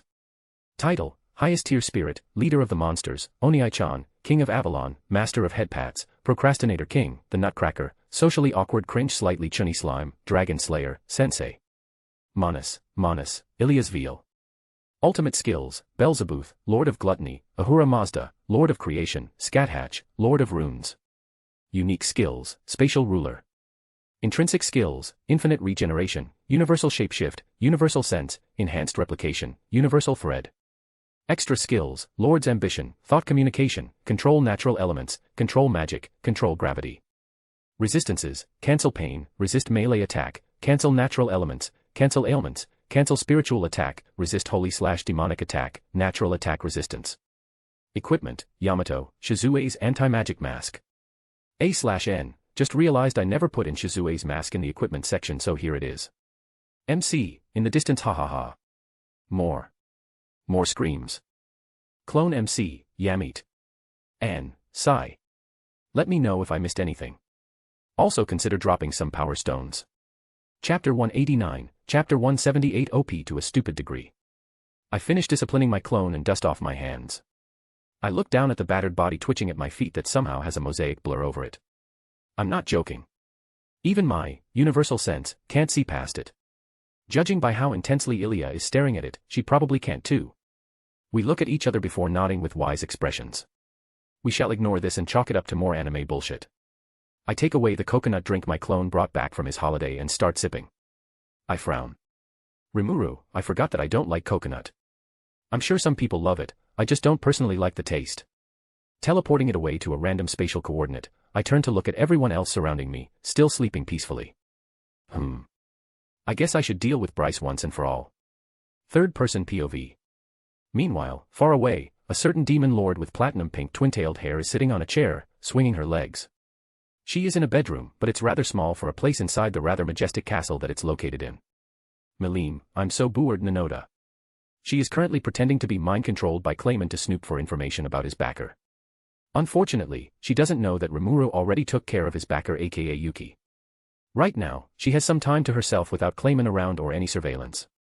He has no clue that the mind-controlling item in his possession that he used on Milim had no effect whatsoever. Growl. Milim looks down towards her stomach. Milim, and I'm hungry too. I miss Avalon. I wonder how Gaia is doing. I bet my bestie is doing something fun Nanoda. Ugh. So bored. Out of nowhere, a coconut drink appears out of midair and lands right into Milim's hands. She looks at it with shining eyes. Milim, you're the best, Rimuru. MC POV. Achoo. Rimuru, sniff I bet someone was talking shit about me. Probably some great evil plotting behind my back. I feel a judging stare behind me, but I ignore it and focus on the soul I have stored in my Beelzebub stomach. It's Bryce's soul. Using Beelzebub, I can consume him and get everything he has, but I have a better idea. Only using Beelzebub a bit, I only eat one thing. His main unique skill. Now, with that skill in my arsenal, I speak out a single word. Rimuru, deprive. Instantly, everything was stripped from Bryce's soul, although without his storm crest, there's not much left. Just some lower-ranked skills I already have like magic sense. There's only one thing I really want from him, in fact. Unique skill, investigator, a skill Ilya thinks contains a fragment of the origin skill, Akashic records. But that's for later. After I gave Bryce a taste of his own medicine, I look at it one last time, my golden eyes glowing with silent fury and coldness. If I had one regret, I would have liked to see what expression he would have had if he knew what I just did. Unfortunately, he's just a soul, a broken one at that. Really unfortunate. And so, looking away without any expression, I exert my manas and crush his soul. The man named Bryce is no more, forever prevented from reincarnating again. After that, I remove, deprive, and discard it.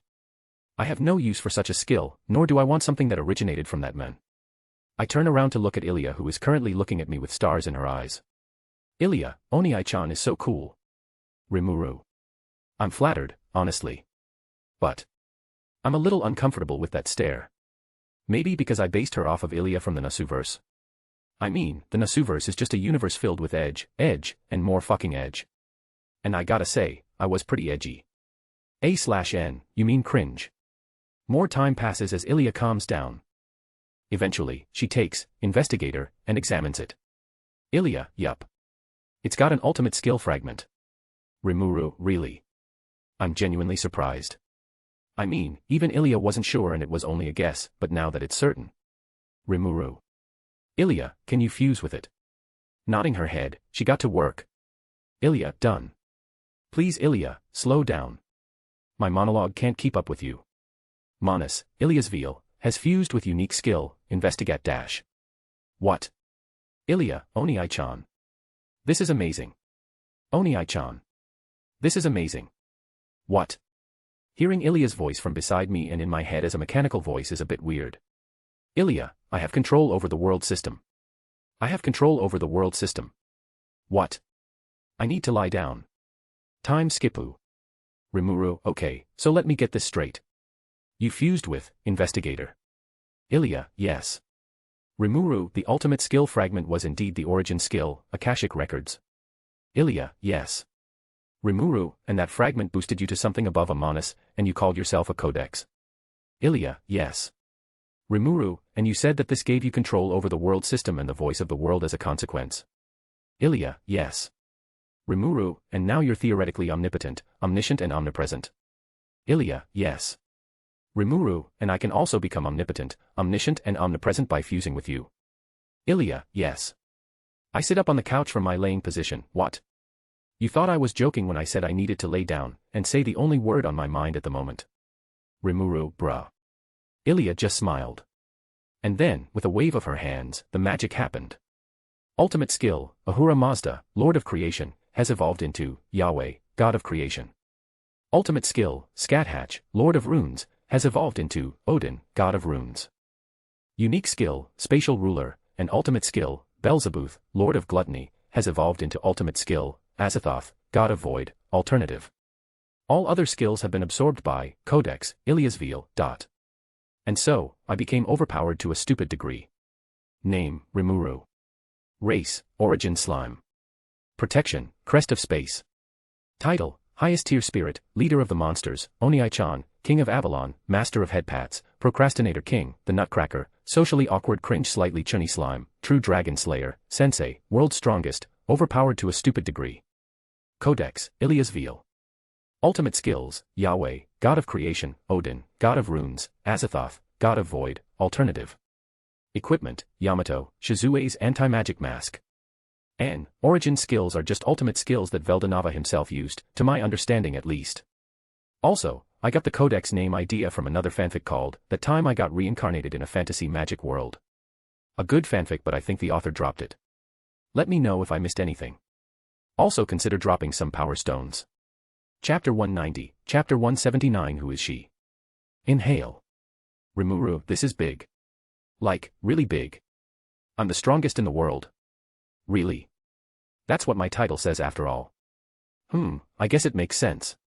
Ilya herself can be classified as the strongest in the world. You know, omnipotence and all that. But in the end, regardless of how she acts and how independent she is still my skill. Furthermore, even not taking Ilya into account, I'm still very strong, perhaps I would still be the strongest in the world.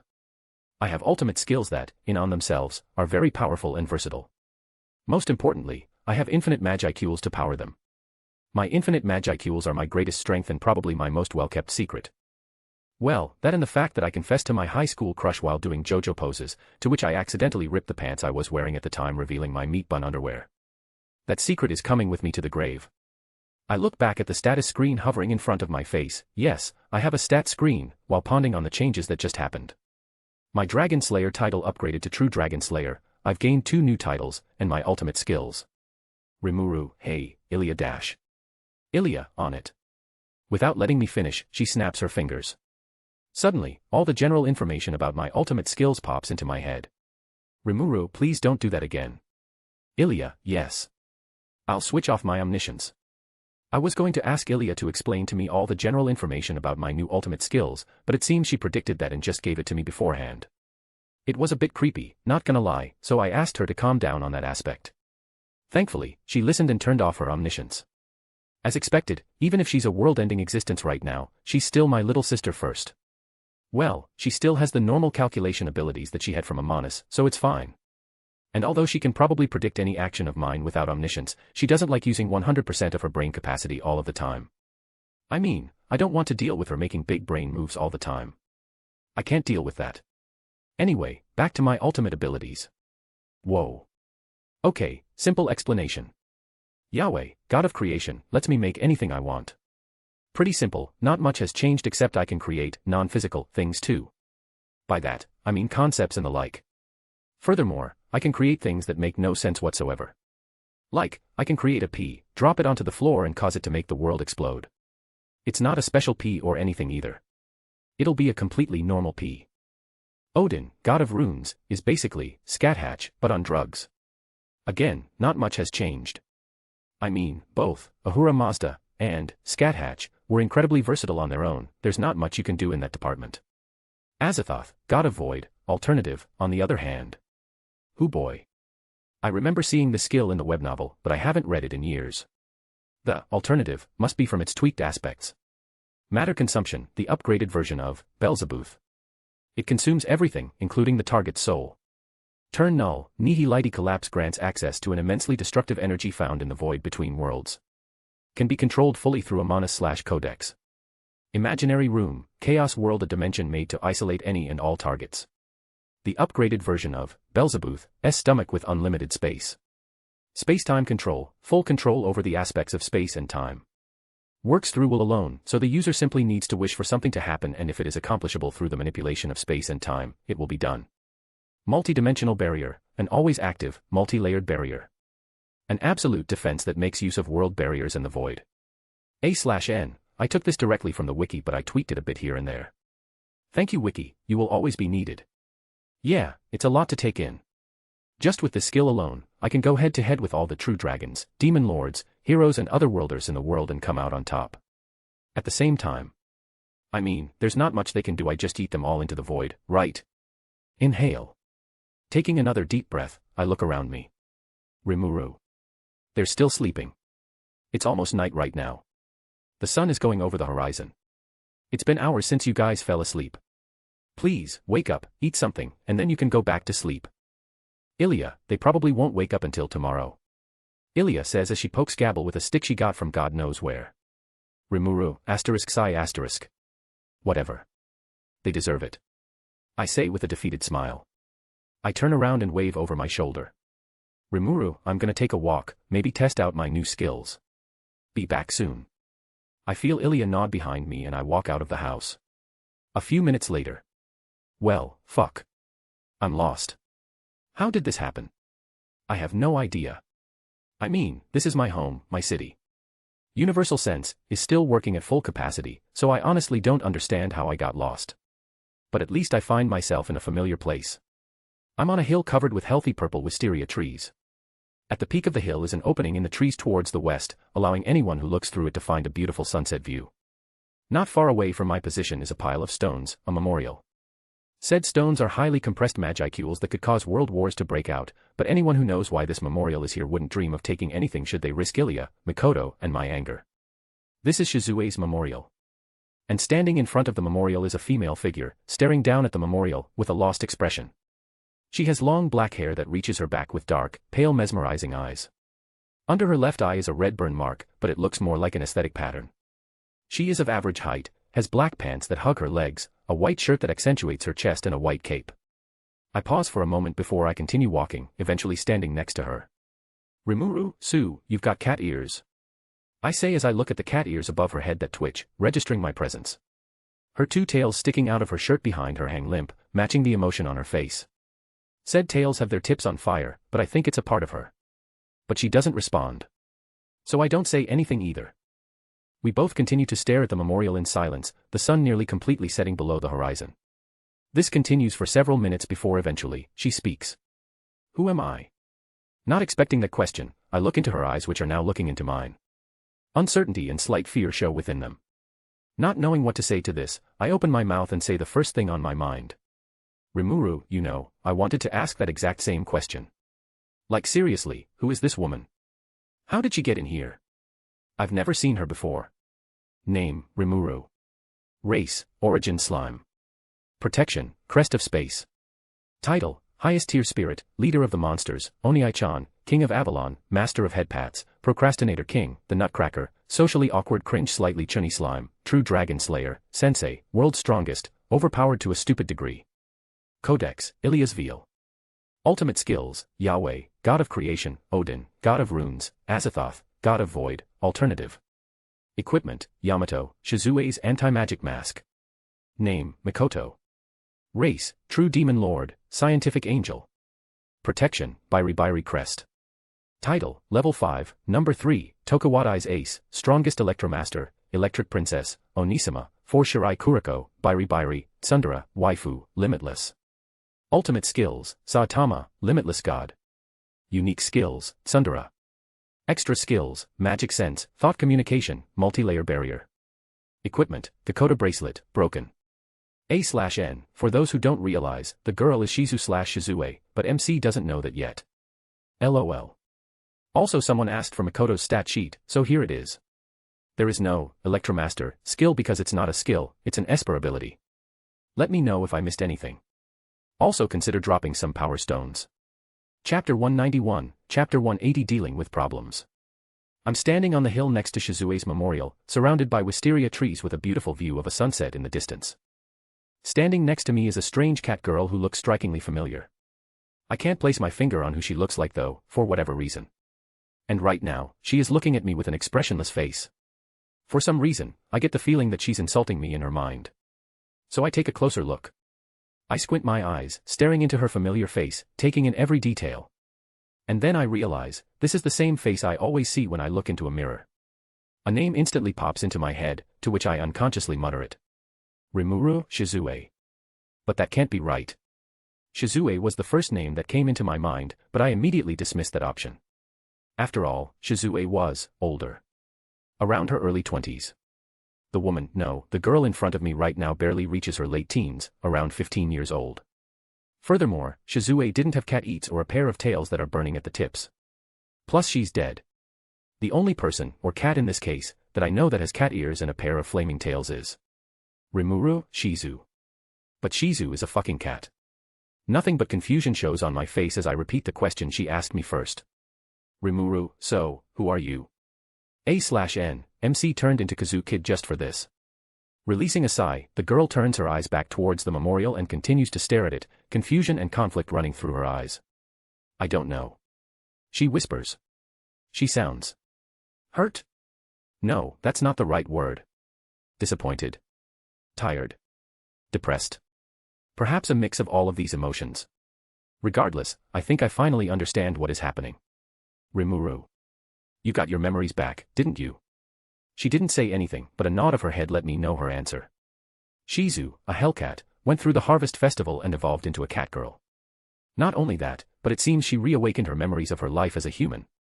So when she asked, who am I, she was really asking. Am I Shizu the cat, or am I Shizue the human? This is something very philosophical. And so, to avoid looking like a dumbass and giving a dumb answer, I ask her a question instead. Rimuru, tell me. Is your name Shizu? Or is it Shizue? She doesn't say anything. So I continue talking. Rimuru, can't decide. Fine. Then you are both Shizu and Shizue. Her ears twitch. Rimuru, tell me. Are you the conqueror of flames? Or are you one of the mascots of Avalon? Once again, she struggles to say something, but in the end, says nothing. Rimuru, no answer. Fine. Then you are both. Once again, her ears twitch. Her tails also begin swaying left and right. Rimuru, tell me. Do you have a tendency for explosions? Or fire? Aren't they the same? I hear her mutter to herself with the slightest trace of a smile on her lips. I also smile. Rimuru, they are the same. Then you like both explosions and fire. I continue asking question after question. Rimuru, are you a hero? Or are you a demonic arts practitioner? Rimuru, do you like normal meat buns? Or fish buns? Rimuru, are you more comfortable as a human? Or a cat? To all those questions, she struggles to pick one over the other. As she struggled, I simply said no response. Then pick both.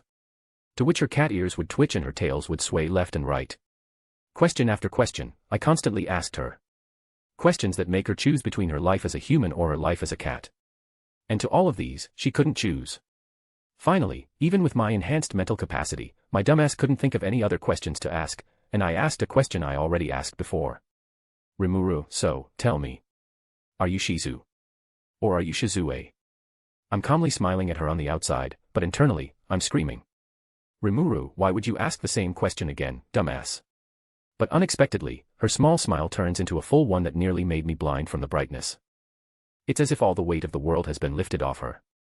She turns to me, and with the setting sun behind her, this moment became one burned into my memory forever. Shizu, both. I am Shizue and Shizu. Oh my god, I think I'm falling in love. Stop.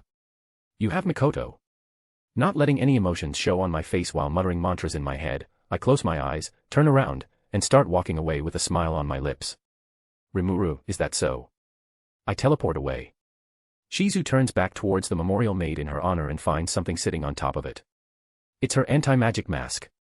She takes it in her hands and holds it to her chest before turning around and walking away. I find myself back in the living room in my house. Rimuru, inhale asterisk. I didn't look like a dumbass, did I?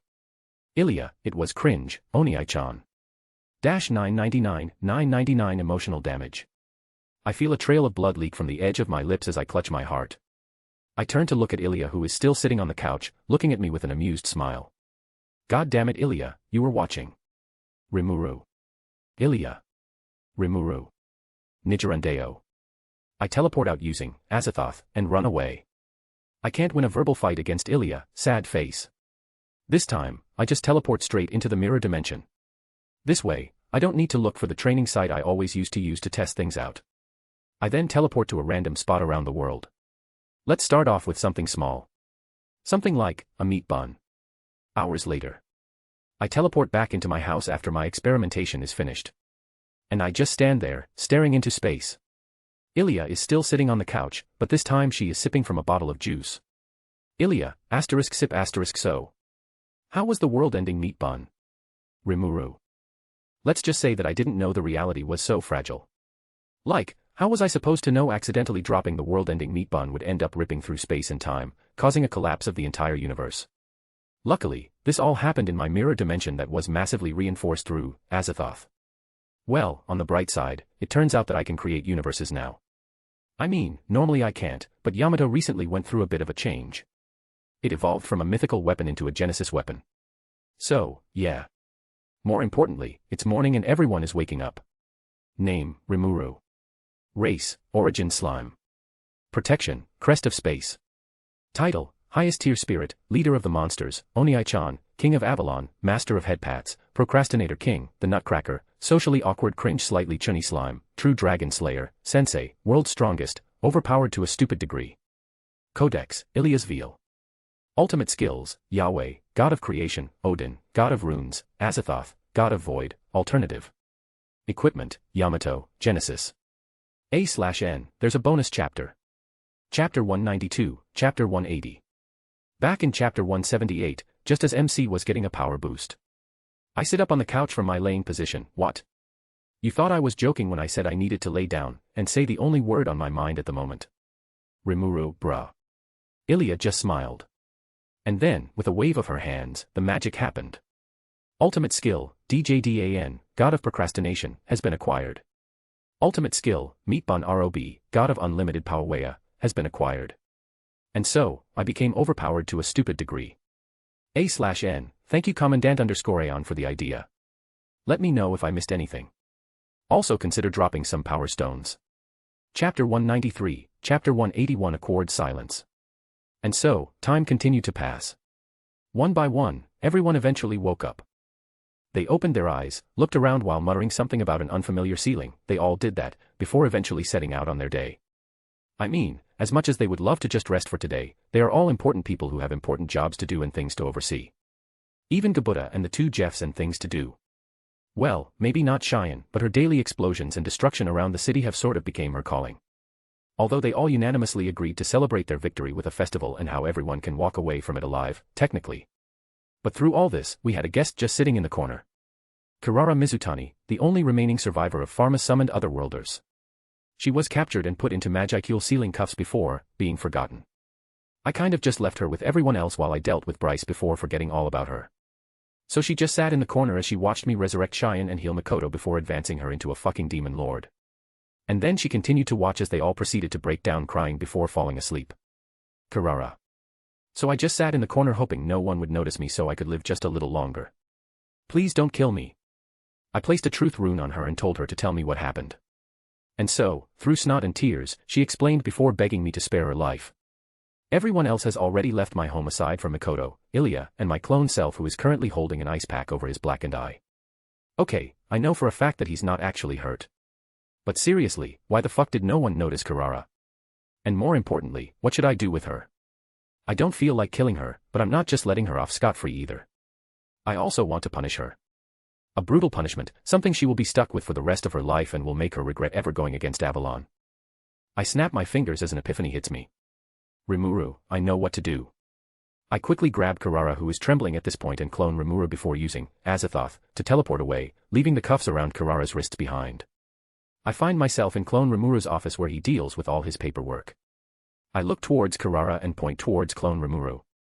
Rimuru, be his secretary. She will now help my clone with paperwork. Ha ha ha. Suffer. One of the greatest punishments I can bestow.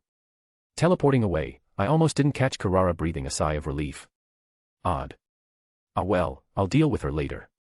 A/N, he won't. When I come back, I only find Mikoto inside.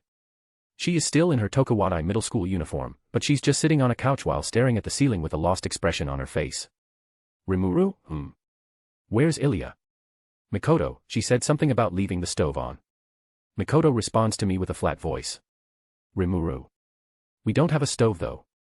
I mean, I just make all our food with my skill. Shrugging my shoulders, I sit down on a couch nearby Mikoto, but not too close. I just feel like she needs a bit of space right now. I create a can of coffee and drink from it.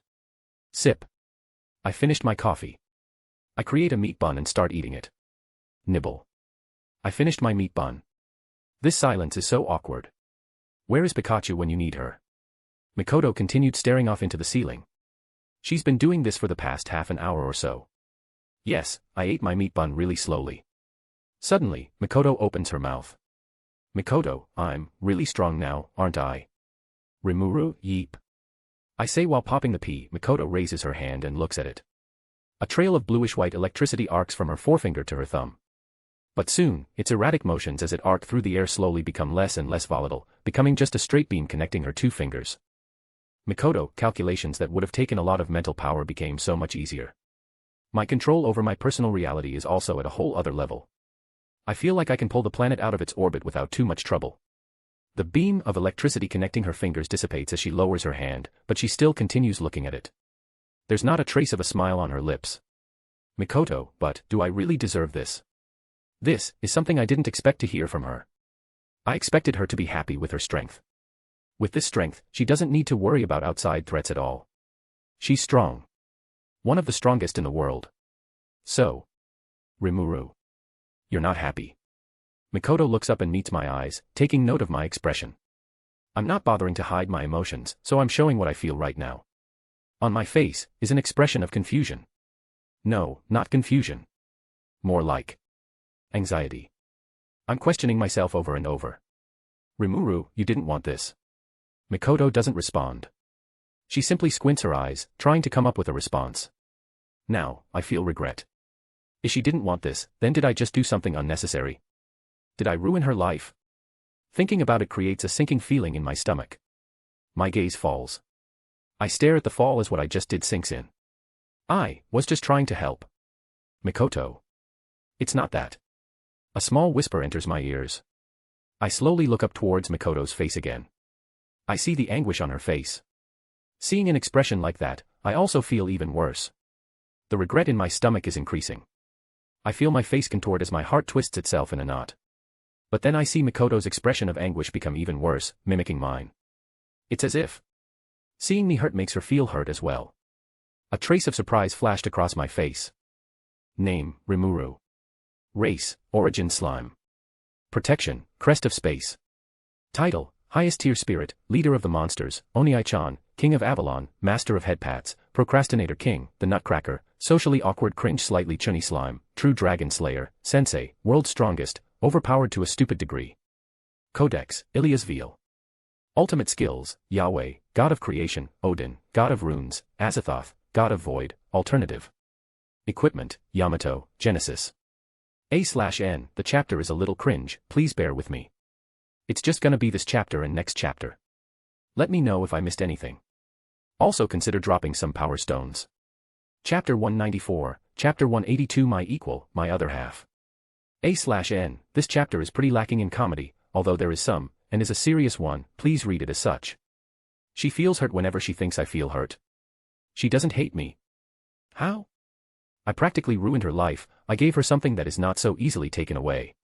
Sure, she was going through an evolution even without my help, but she wouldn't have become a demon lord, nor would she have become so strong. I'm the one that pushed her onto that path. I could ask Ilya to take everything away, should Mikoto wish for such a thing, but it doesn't change the fact that I did it, and I most likely hurt her. So if I hurt her, Rimuru, why do you not hate me? As my words enter her ears, confusion passes through Mikoto's eyes. In under a second, her mind begins working, wondering what the hell I'm talking about. Seeing her confusion, I also become slightly confused. Almost immediately, she finished thinking, formulating a response. And she spoke. Mikoto, why would I hate you? Rimuru, Mikoto, It seems we both have some explaining to do. Rimuru, so, you don't hate me? I say, with slight hope in my voice. Mikoto shakes her head in denial as relief washes over me. That means our relationship isn't irreparable. I definitely don't want to break the bond we have. But then, the silence returned. I don't know what to say past this. Mikoto, I was scared. Fighting Bryce, I mean. I didn't think I could win. I don't say anything. I don't think I should say anything either. So I just listen. Mikoto, I was scared of losing. I was scared of dying. I was mostly scared of someone else dying due to my weakness. In fact, someone did die due to my weakness. I want to say something to deny her self-deprecating claims, but I don't. It's true. She was weak. Or rather, she wasn't weak, she was just weaker than Bryce. If she were stronger, she could have taken care of Bryce before he got to Cheyenne, before he could hurt anyone else. And that is why I gave her strength. I evolved her into an overpowered existence because I didn't want her to be weak anymore. More than anything, I was also afraid that something like this would happen again. If I didn't give Avalon to Mikoto, she most likely would have died too. Regardless of my powers, I don't want her to go through something like that. I mean, she's main character material, you know. What if she gets ice-guyed by some ROB before I could resurrect her? Speaking of which, I could probably be considered a ROB myself, with my power levels. Although I can't compare to Meatbun ROB though. Mikoto. I was also scared that I would disappoint you. It was a whisper, but she purposely let me hear it. Mikoto, you sent me back to Avalon to take care of any threat, but I failed. I had to depend on you again, just like every other time. Now that at the end was a whisper I wasn't meant to hear, but I felt some interference from Ilya that enhanced my hearing for that small moment. Just like every other time, is she frustrated with my help? But I only mean the best. Did she not want my help? She would have died if I didn't step in, maybe I'm misunderstanding something. I don't think Mikoto is suicidal. Okay, what are the facts? Mikoto doesn't hate me. It's not like she hates the strength she has either, but she's annoyed at the fact that she has it. Most importantly, she doesn't want to depend on me. I think. And I think. And I think some more. Using my sped-up perception and enhanced mental capacity, I continue to create theories and throw them away. I mean, most of the theories are just absolutely wrong, but there are a few that stick around. Taking into account her previous actions from the months I knew her, the one that sticks out to me the most is, Rimuru, you don't want to be given everything on a silver platter. That's the conclusion I came to. Judging by how Mikoto flinched ever so slightly, it seems I hit the mark, or at least, I got part of it right. Rimuru, Mikoto. I care for you. You care for me. I want to keep you safe, and as much as I would like to stay around you 24/7, I can't do that without depriving you of your personal space. That is why I gave you your strength. So please, Mikoto, open up to me. Tell me what to do. As much as the words, tell me what to do, makes me look like a simp, I already am though, I said that for Mikoto to tell me what's going on in her mind. But, that might not have been the best words to choose. Standing up spontaneously with tears threatening to spill from her eyes, she shouts. Mikoto, I don't want you to do anything. That wasn't the response I was looking for. Mikoto, again and again and again, you always did what's best for me. What's best for everyone. Sure, sometimes you made a mistake, and we had to deal with the consequences. Images of the burnt-down village of the ogres come into mind. I got lazy and the families of my subordinates died as a consequence, their souls long having dissipated by now. Mikoto. But the things you did for me, for all of us, far outweigh those mistakes. That's why. That's why I can't catch up to you.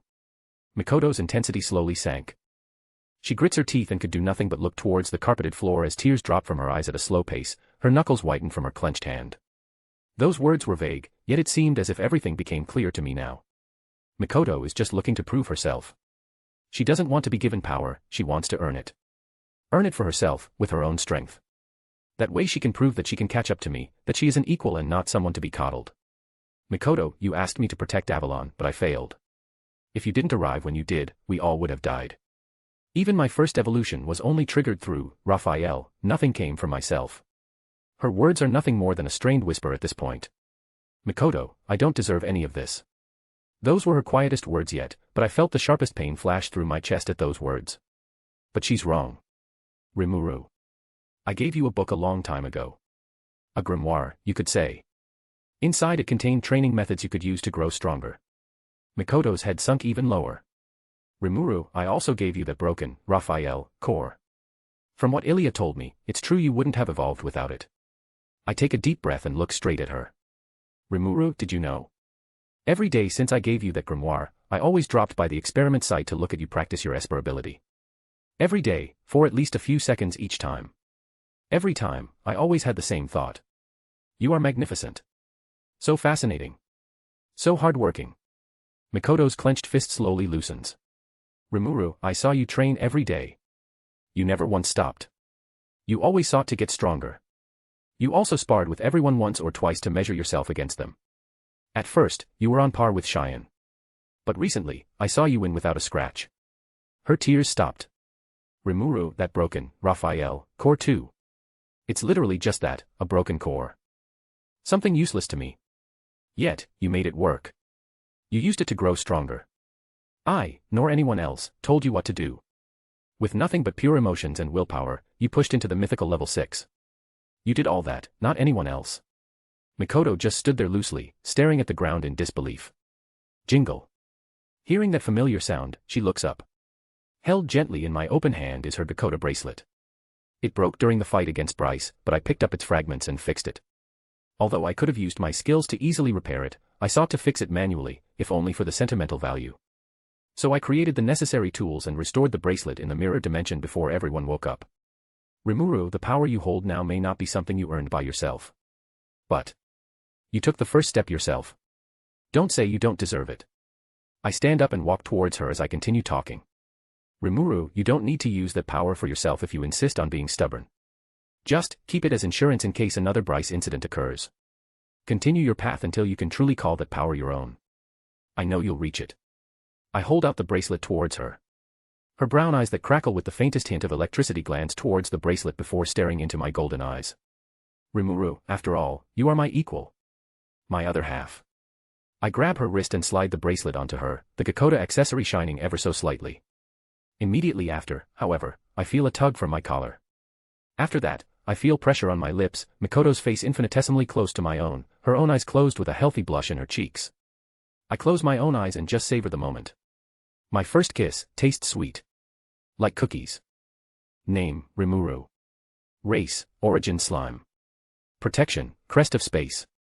Title, Highest Tier Spirit, Leader of the Monsters, Onii-chan, King of Avalon, Master of Headpats, Procrastinator King, the Nutcracker, Socially Awkward Cringe Slightly Chunny Slime, True Dragon Slayer, Sensei, World's Strongest, Overpowered to a Stupid Degree, Mikoto's Equal. Codex, Ilia's Veil. Ultimate Skills, Yahweh, God of Creation, Odin, God of Runes, Azathoth, God of Void, Alternative. Equipment, Yamato, Genesis. Name, Mikoto. Title, Level 6, Number 3, Tokuwadai's Ace, Strongest Electromaster, Electric Princess, Onisama, 4 Shirai Kuriko, Bairi, Tsundere, Waifu, Limitless, Rimuru's Equal. Equipment, Gakoda Bracelet, Repaired. A/N, my favorite chapter to date. Might be cringe, but I'm really proud of this and I really enjoyed writing this.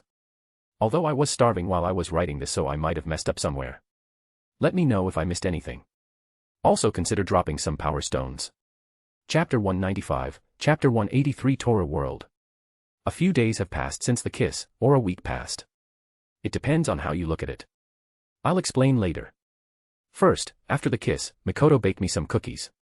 She did promise to bake me some, and these are probably the best damn cookies I've ever tasted, so I'm thankful. After some more talking while we both stuffed our mouths with cookies, we confirmed our relationship. She's officially my waifu now. I told her I loved her and she told me she loved me, simple stuff that doesn't need much detail. But I would be a hypocrite if I said I loved her, yet I still kept things from her. And so, I told her. Everything. My death, my subsequent meeting with the Meatbun Rob and wishing to be reincarnated into this world with wishes. Normally, I would have stopped there, but I remember telling her a long time ago when I first summoned her that I would explain one day why I know so much information that should be impossible to come across. Information like who she was, the sisters and Level 6 shift project, and other little tidbits of information. She never asked me how I knew all this after the day when I promised to tell her I would tell her eventually. And so, I wanted to repay her by telling the truth.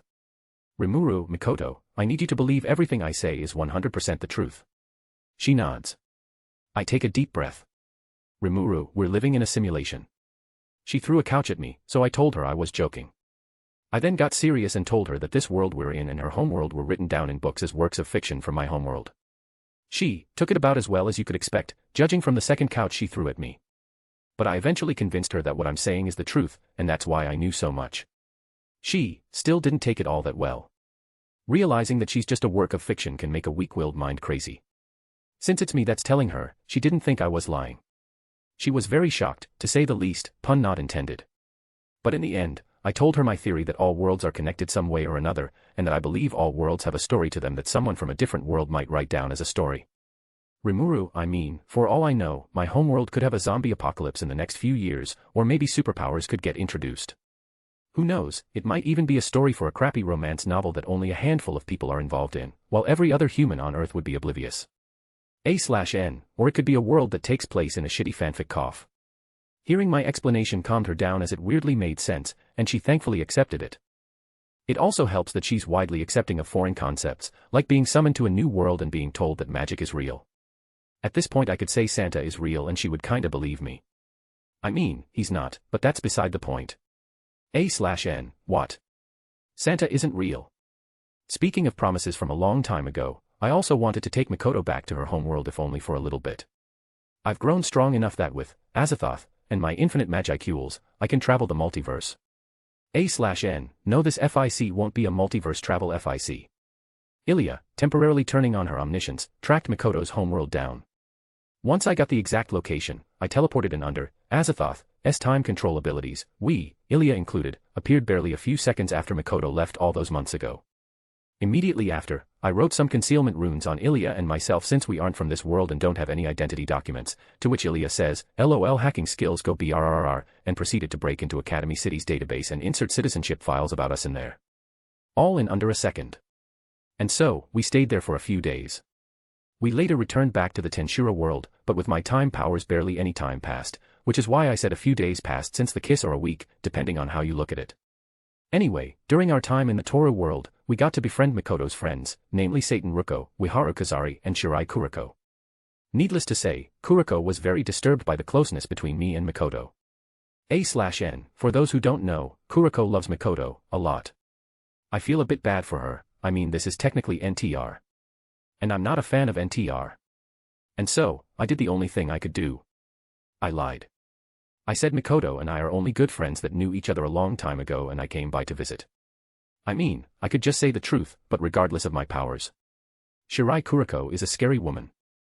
Mikoto showed off Pikachu to them, to which they all fawned over her saying that she's so chubby and cute. Regardless, we all hung out for those few days. They also had to deal with some incident with something called the level upper, but with Mikoto there it was, child's play, honestly. I didn't even have to step in. However, Satan Ruko's story gained a bit of sympathy from me.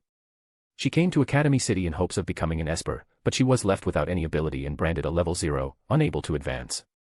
I remember in the original Railgun anime series, she used the level upper in desperation and fell into a coma as a result. Luckily, she woke up after the level upper incident ended. And so, I stepped in and said, "Hey, I can give you strength if you give me your soul," to which Mikoto got a couch from God knows where and threw it at me. But I wasn't lying and decided to just use my runes to awaken her ability and advance her to level 5 just because I thought it would be funny to see those scientists with sticks stuck up their asses scratching their heads on how the fuck this happened. She ended up getting a high level of aerokinesis aka wind manipulation. Seeking to cause more mischief, I also advanced Wiharu and Kuriko into level 5s, Wiharu gaining thermokinesis aka temperature manipulation and Kuriko gaining spatial displacement. The looks on their faces were also very funny. I also want to see the look on Alistair's face when he realizes what I've done and what I can do. And so, Mikoto, Ilya and I had fun hanging around. I also did several more things just because I felt like it.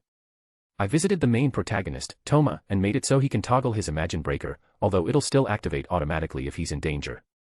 I also gave him an infinite meat bun spawner for Index. He almost started worshipping me. Almost.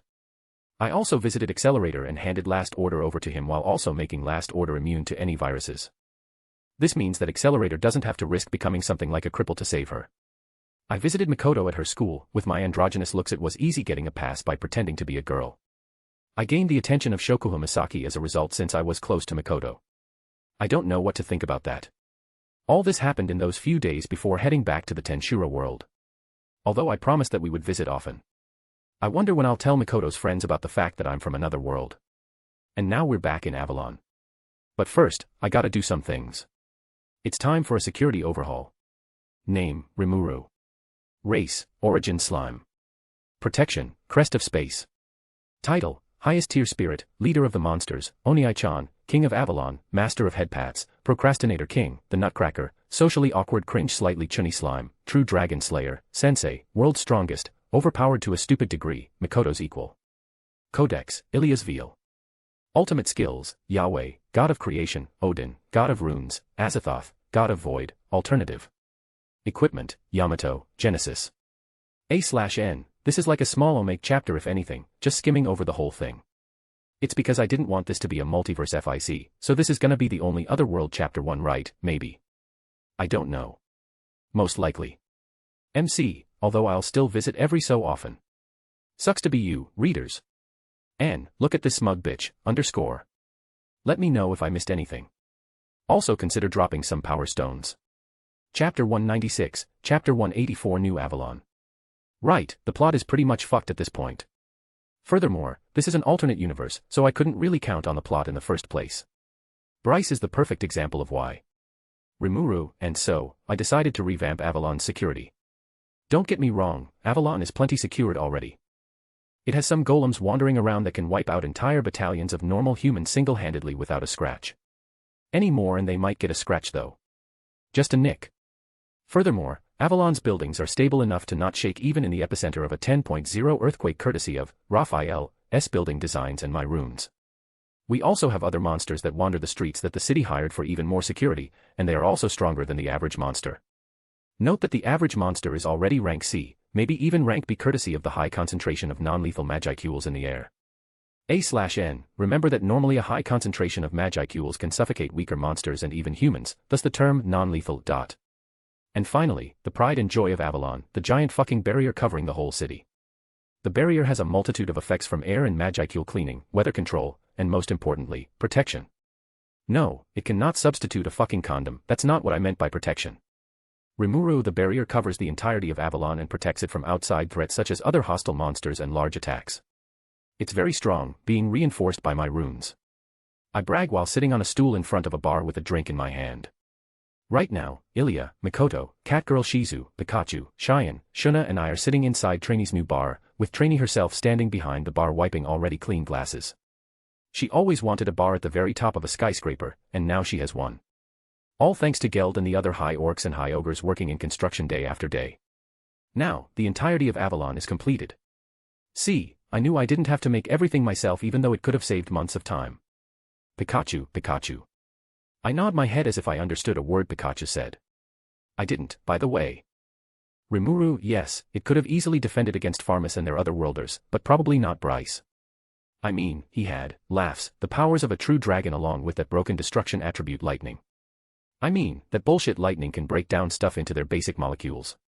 My stuff specifically, which makes it even more bullshit. No one gets to destroy my stuff and walk off scot-free. I swirl the liquid in my glass as I continue to explain. Rimuru, furthermore, I don't think the barrier could go head-to-head against other true dragons or demon lords on the level of Guy or Malim. And who knows if there will be other existences on the same level as them.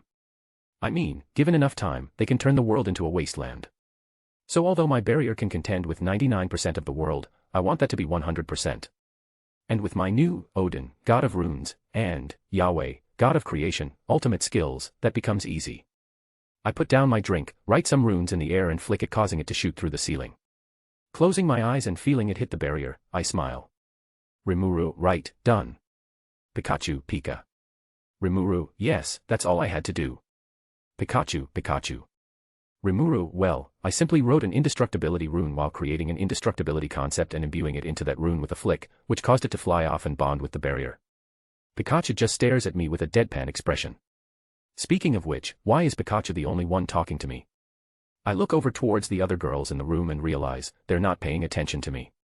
Instead, Ilya, Mikoto, Trainee, Shuna, Cheyenne and Shizu were in their own little girlish world talking about stuff. I don't know why. Even though I'm right next to them and I'm boosting my hearing to its limit, I can only hear whispers and unintelligible words.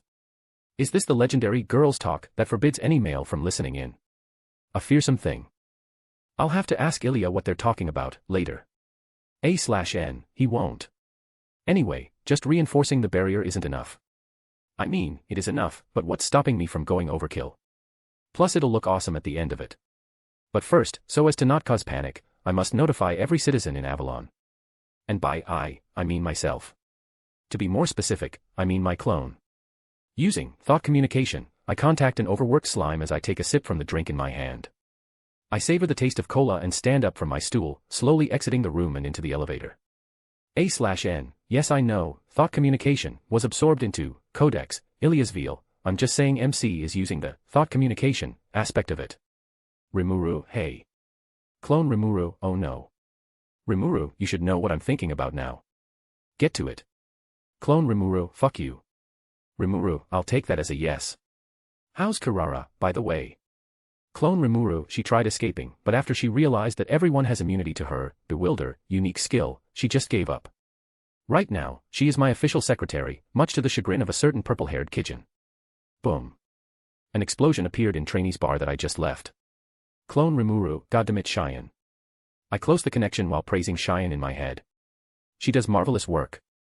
Although I do hope everyone else in there is fine. I wonder what happened. The elevator reaches the bottom and the doors open. I continue to walk through the city, waiting for Clone Rimuru to finish his work. Time skip. A few hours later, a message was sent to everyone's phone. Yes, everyone has a phone. It's a necessity in Avalon as everything can be done with it. Created using blueprints Ilya made, Vesta, Kaijin and every other Avalon scientist worked hard on making the best product they could.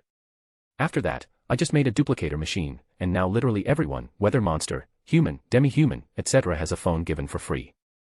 With the phone, you can do so many things. Communication, internet access, yes we also have internet, and even using it to pay for things. Avalon is a really advanced city. Anyway, a certain message was sent to everyone's phone. It said this. Shit's about to happen so don't freak out. Countdown, 3 minutes, 47 seconds. The countdown started counting down. I smile and got to work. Well, most of my work consisted of waiting for the countdown to reach 0. 0 minutes 5 seconds. 0 minutes 4 seconds. 0 minutes 3 seconds. 0 minutes 2 seconds. 0 minutes 1 second. 0 minutes 0 seconds. As soon as the timer hit 0, I got to work for real. Standing in the skies high above Avalon, I wave my hands. The ground throughout the entire city trembled slightly. I lower my hands towards the city and hold my fingers open. I then clench my fist and pull my arm back. With a not-so-violent shake, the city was lifted a meter or so, and it continued rising. 2 meters. 5 meters. 15 meters. 50 meters. 200 meters. A few minutes later, there are about a few kilometers between the now floating city and the ground. The barrier is doing its job at keeping the atmospheric pressure inside it the same. Waving my hands again, the giant crater where the city used to be was filled and greenery and grass quickly grew. If anyone looked at this scene from the ground, they would see a giant city over 5,000 square kilometers floating among the clouds. Snap. I snap my fingers. A glowing portal appears next to me, with sparks appearing around its edges. It quickly enlarges, becoming over several hundred kilometers in diameter. Waving my hands forward, the portal quickly eats the city. I can imagine a few people in the city will be panicked, but they have no reason to be. The city and everyone inside it soon find themselves in the same place. I mean, the skies didn't used to look like shattered glass, right? Placing a few anti-gravity runes under the giant landmass to keep it in the skies as I slowly release my hold over it, I smile. This is the overkill I was talking about. A giant floating city in another dimension. I mean, how cool is that? Name, Rimuru. Race, Origin Slime. Protection, Crest of Space.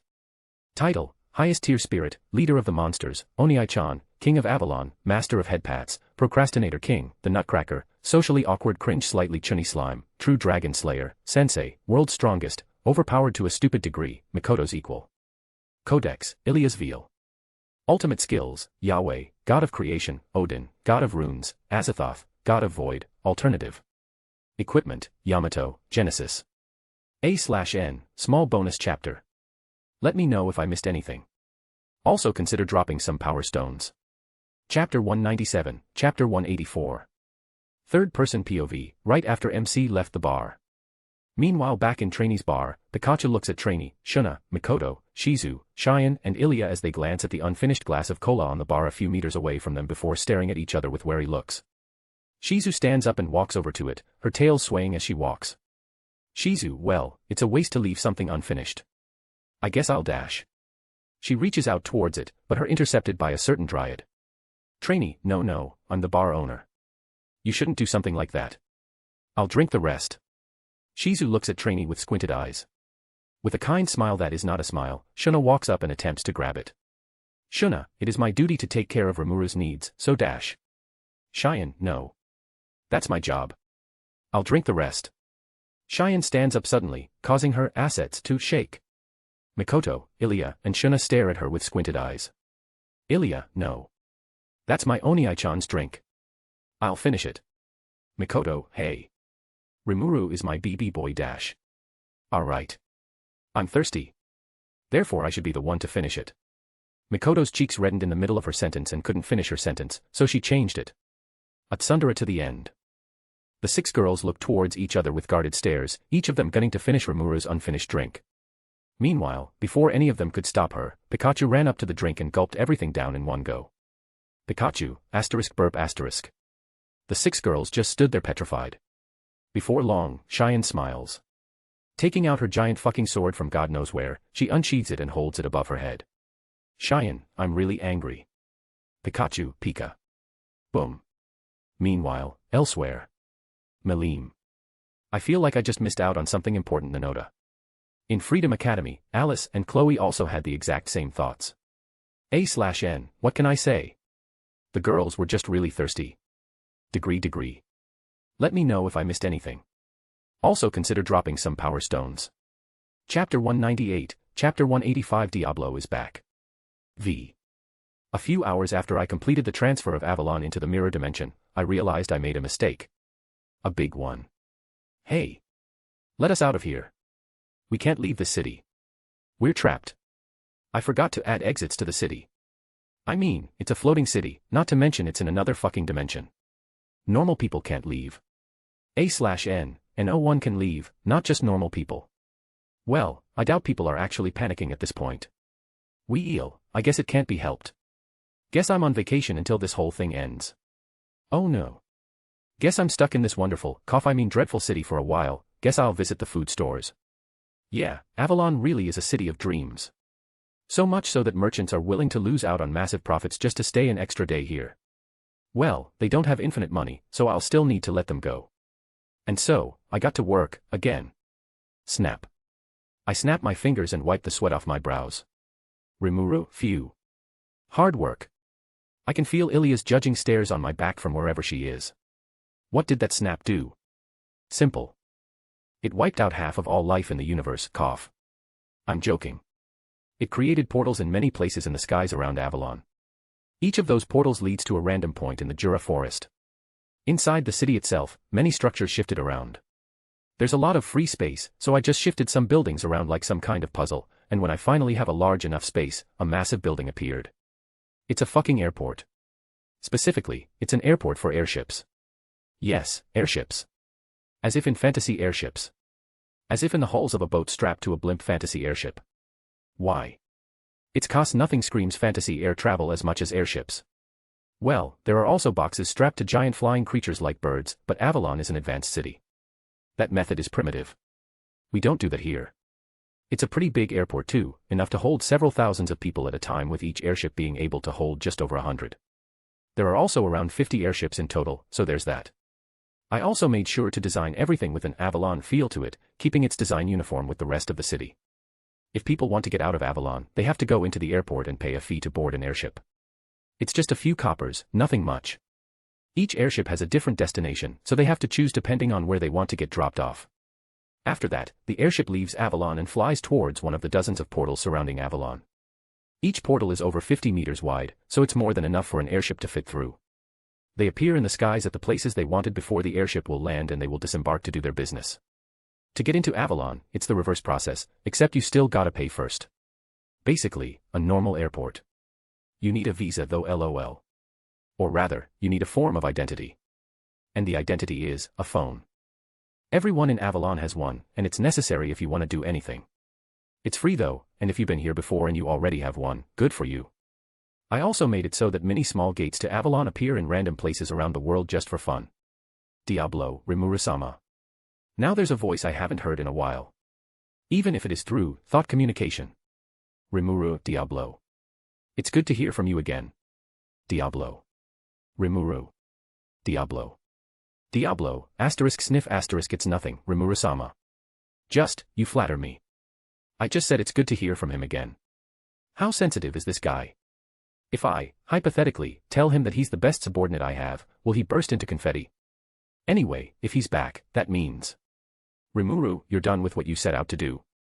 Diablo, indeed, Rimuru-sama. I have brought you 3 of my colleagues and their subordinates. My apologies for taking so long. Rimuru, no, it's fine.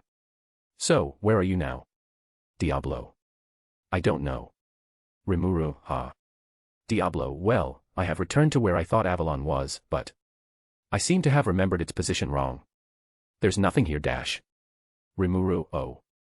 No, that's my fault. I moved Avalon while you were gone. Quite recently, in fact. I'll bring you here, give me a second. Diablo, you moved Avalon. Sasuga Rimuru-sama. You were able to move an entire city and replaced it with a fully grown forest. Feeling that he's going to rain compliments down upon me without rest for a whole 30 minutes, I quickly teleported into Clone Rimuru's office. I don't really have a throne room or something like that, so I don't really have a formal place to receive the colleagues Diablo brought. My office is the best thing I have. Finding that it's occupied, I turn to its only occupants. Rimuru, you guys are now on a holiday. Clone Rimuru and Kirara pause what they're doing and look at me with WTF faces. I don't bother explaining, and I just open up portals under them as they quickly fall through. I don't know where the portals lead to. They should be fine. Meanwhile, I quickly sit in the chair my clone was just occupying. The desk in front of me is filled with papers that make no sense, so I just start looking through it and appearing busy. In fact, while I'm at it, I add a few stacks of paper on the table that are around a meter or so high filled with paper of random gibberish, just to make it seem like my workload is heavy. Immediately after, portals appear in the ceiling and 4 figures fall through, one of whom I'm very familiar with. Rimuru, glad you could make it back, Diablo. I say without looking up from the paper I'm reading.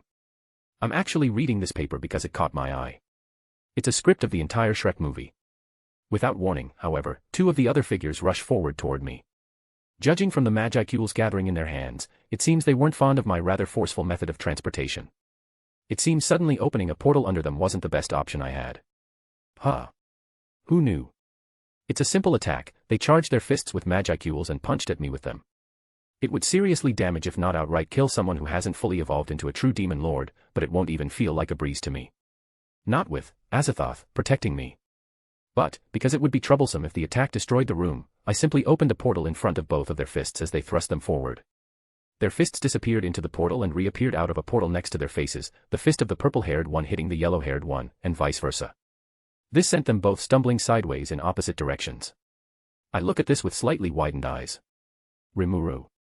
I'm surprised. I thought you both would have been sent flying from each other's attacks, seeing as you're all primordial demons. I guess you were holding back. This caused all three of the unnamed demons to look at me with shocked faces. I mean, they were disguising themselves as normal humans, not letting a single shred of their demonic aura leak.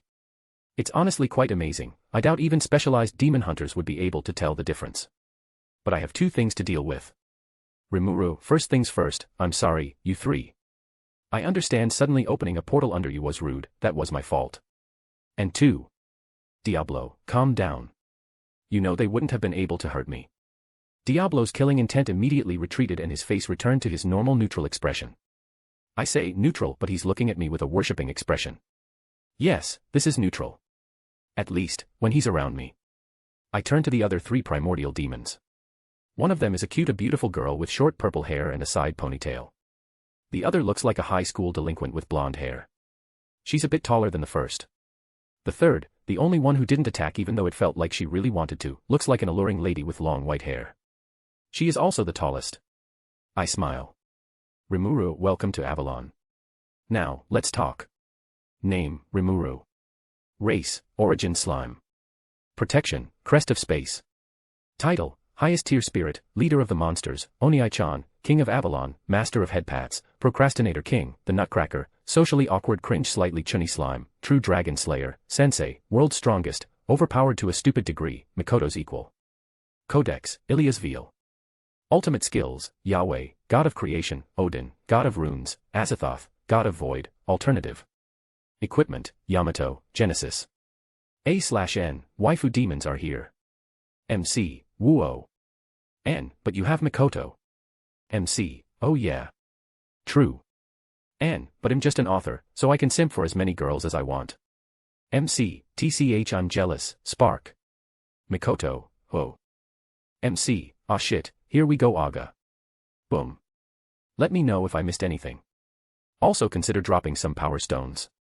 Chapter 199, Chapter 186 RIP Pantsu. I put down the papers in my hand onto the table and leaned back in my rather comfortable chair. I looked towards Diablo. Rimuru, so. These are the only ones you chose. Diablo, no, Rimuru-sama, there are more. 7 others were worthy. Only 7. I remember there being many more. Diablo. The rest are just small fry that has no place standing in your presence. Oh, there it is. Diablo, however, they are the subordinates of these 3, so I considered giving them the honor of serving you. Diablo gestures to the other 3 primordial demons as he speaks. I look over each of them quickly, getting a simple scan. They're not as strong as Diablo individually, but they are primordial demons so they aren't far behind, at least, before Diablo got named. Subordinates of these girls should also be plenty strong. Now, I'm all for taking them into my ranks, but where do I put these guys? Oh well, I'll deal with that later. First things first, get more pretty girls, get more subordinates. Rimuru, so. What do you girls think? Wanna serve me? I just decided to ask them outright. The white one steps forward with an era smile on her face. A/N, I'm just gonna use their colors as names until MC names them. White, an honor to meet you, Rimuru-sama. I've heard that Noir highly admires you which, to be honest, was hard for me to believe at first, but now I can see why. Diablo, Blanc, I've told you before. My name is Diablo now, and I shall not accept any other. White, Fufufu, of course. Noir was what Diablo was called before I named him if I remember correctly. Blanc must be what the white one is called. Seeking to stop their little argument, I speak up again. Rimuru, I can see why, you said. Why is that? She turns her head towards me, flashing a warming smile. White, my heart started racing the moment I laid eyes on you. I hope that you will allow me and my 200 subordinates to join your ranks. She says while tilting her upper body in a very slight bow. It's small, but it's a sign of submission, however negligible it is. Purple, me too, me too. I, along with my 200 servants, wish to follow Rimuru-sama. The purple-haired one excitedly shoots her hand up with a cheerful smile on her face, any signs of aggression no longer there. Yellow, I don't object either. I, along with my 200 soldiers, pledge my service to Rimuru-sama. The yellow-haired one proudly announces her decision. She also isn't showing any aggression, although her stance is rather arrogant. I don't see anything wrong with it, however. She's similar to Mordred from Fate in that regard. I look at them with a blank expression, but internally, I am heavily confused. I mean, not even a minute ago, 2 of them wanted to cripple me and the third, although she didn't take action, looked like she wanted to break my legs. And now, they're like kittens. The eldest white cat which acts all regal and proper, the youngest purple kitten that can't sit still and finally the yellow kitten that acts like she's better than her owner. Yet, all of them are looking for attention. White said that her heart started racing the moment she laid eyes on me. She's probably not lying, except it was out of anger at first. Now, it seems that something about me caught her eye. Not just her, but everyone else too. It might have been what caused Diablo to decide to serve me. I doubt it's my physical appearance. I mean, I know I'm attractive, courtesy of Shizu, but that didn't stop purple and yellow from wanting to break in my Nico kneecaps. It's most likely something metaphysical. Perhaps it's my power. My strength that awed them. Or maybe it's something like my soul that caught their eyes. I mean, I've seen my soul before. It looks like the sun. It to be expected since I am a highest tier spirit on par with true dragons. Furthermore, I also have Codex Iliasville, who specializes in the soul. In any case, I turn back to Diablo, who is looking at yellow with squinted eyes. It seems he didn't like her haughty way of talking to me, but I honestly don't care. Rimuru, so there are 600 others. Diablo, there is also someone I personally found interesting who also has 100 subordinates, so there are just over 700 in total. My apologies, Rimuru-sama, it seems I am quite lacking. Rimuru, not at all, 700 is enough. Or more like, it's more than enough. What am I going to do with over 700 demons? Diablo, oh, thank you so much. Before that, regarding how I recruited them, please allow me to report in detail. Rimuru, is this going to take a while? Diablo, yes, a long time. However, this is to inform Rimuru-sama of my exploits. Rimuru, alright, give me a second. I stand up from my seat and take a few steps away before snapping my fingers. 2 portals appear in the air. Clone Rimuru and Kirara fall through. Kirara landed on the rather comfortable chair and Clone Rimuru landed on the floor face first. Clone Rimuru takes a few deep breaths as he slowly lifts his face. Clone Rimuru, I have been falling for 30 minutes. Ooh, it seems the portal didn't lead anywhere special and was just an empty space. My bad. I point towards him while looking towards Diablo. Rimuru, you can tell him your story. Diablo looks a bit disappointed, but I honestly don't want to sit through all that. Judging by the slight snickering from the 3 other demonesses, it seems they don't want to go through that too. I then turn to face said demonesses. Rimuru, I am going to open a portal underneath you, you have been warned. Snap. And just like that, 4 portals appear on the floor and we all fall through. I land on my feet and so do the other 3 as the portals close above us. I would normally teleport directly if I need to go somewhere, but I find it more amusing if I use portals if I'm with someone else. The 3 girls look around, taking in the surroundings. To put it simply, we're in a big fucking lab. It's dark, there are a ton of those pods you would find in manga or anime holding living experiments in some mysterious liquids. All of this is under my house. Because why not have a secret underground evil lab directly under your house? It's very deep underground though, and I doubt I'll ever use this place again. I mean, I literally made it not even 5 minutes ago. It's a really big place and the only source of lights are coming from those pods. There are over 700 of those pods and each pod is holding a humanoid skeleton. To be specific, these are all shells that the demons are going to use. I mean, demons don't have physical bodies so they can't stay in the physical reality for prolonged periods of time. These bodies will serve as an anchor. The demons will inhabit the skeleton and the flesh will grow around it according to the demon's preferences. Each skeleton looks like they're made out of metal, because they are. Every one of them is hard as fuck metal. At the very forefront, there are 3 special skeletons. These skeletons are also made out of hard as fuck metal but they have runes inscribed into them. These runes have a variety of effects, from resistances to regeneration, but it's all supportive in nature. The girls stare at the skeletons in awe and thinly veiled excitement. I mean, each body is radiating power, the foremost 3 especially so. They must be really happy. Rimuru, well. What are you waiting for, an invitation? Go. And so, I gained an army of over 700 overpowered demons. I want to see Guy Crimson's face when he sees what I did. But even so, Diablo's body is still stronger. It seems the sacrifice Shizu made to summon him was indeed godly. R.I.P. Mikoto's Pantsu. Name, Rimuru. Race, Origin Slime. Protection, Crest of Space. Title, Highest Tier Spirit, Leader of the Monsters, Oniai-chan, King of Avalon, Master of Headpats, Procrastinator King, the Nutcracker, Socially Awkward Cringe Slightly Chunny Slime, True Dragon Slayer, Sensei, World's Strongest, Overpowered to a Stupid Degree, Mikoto's Equal. Codex, Ilias Veal. Ultimate Skills, Yahweh, God of Creation, Odin, God of Runes, Azathoth, God of Void, Alternative. Equipment, Yamato, Genesis.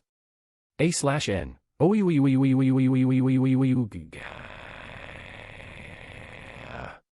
MC, Nanny. N, what to put in here? MC, you're putting something in here though.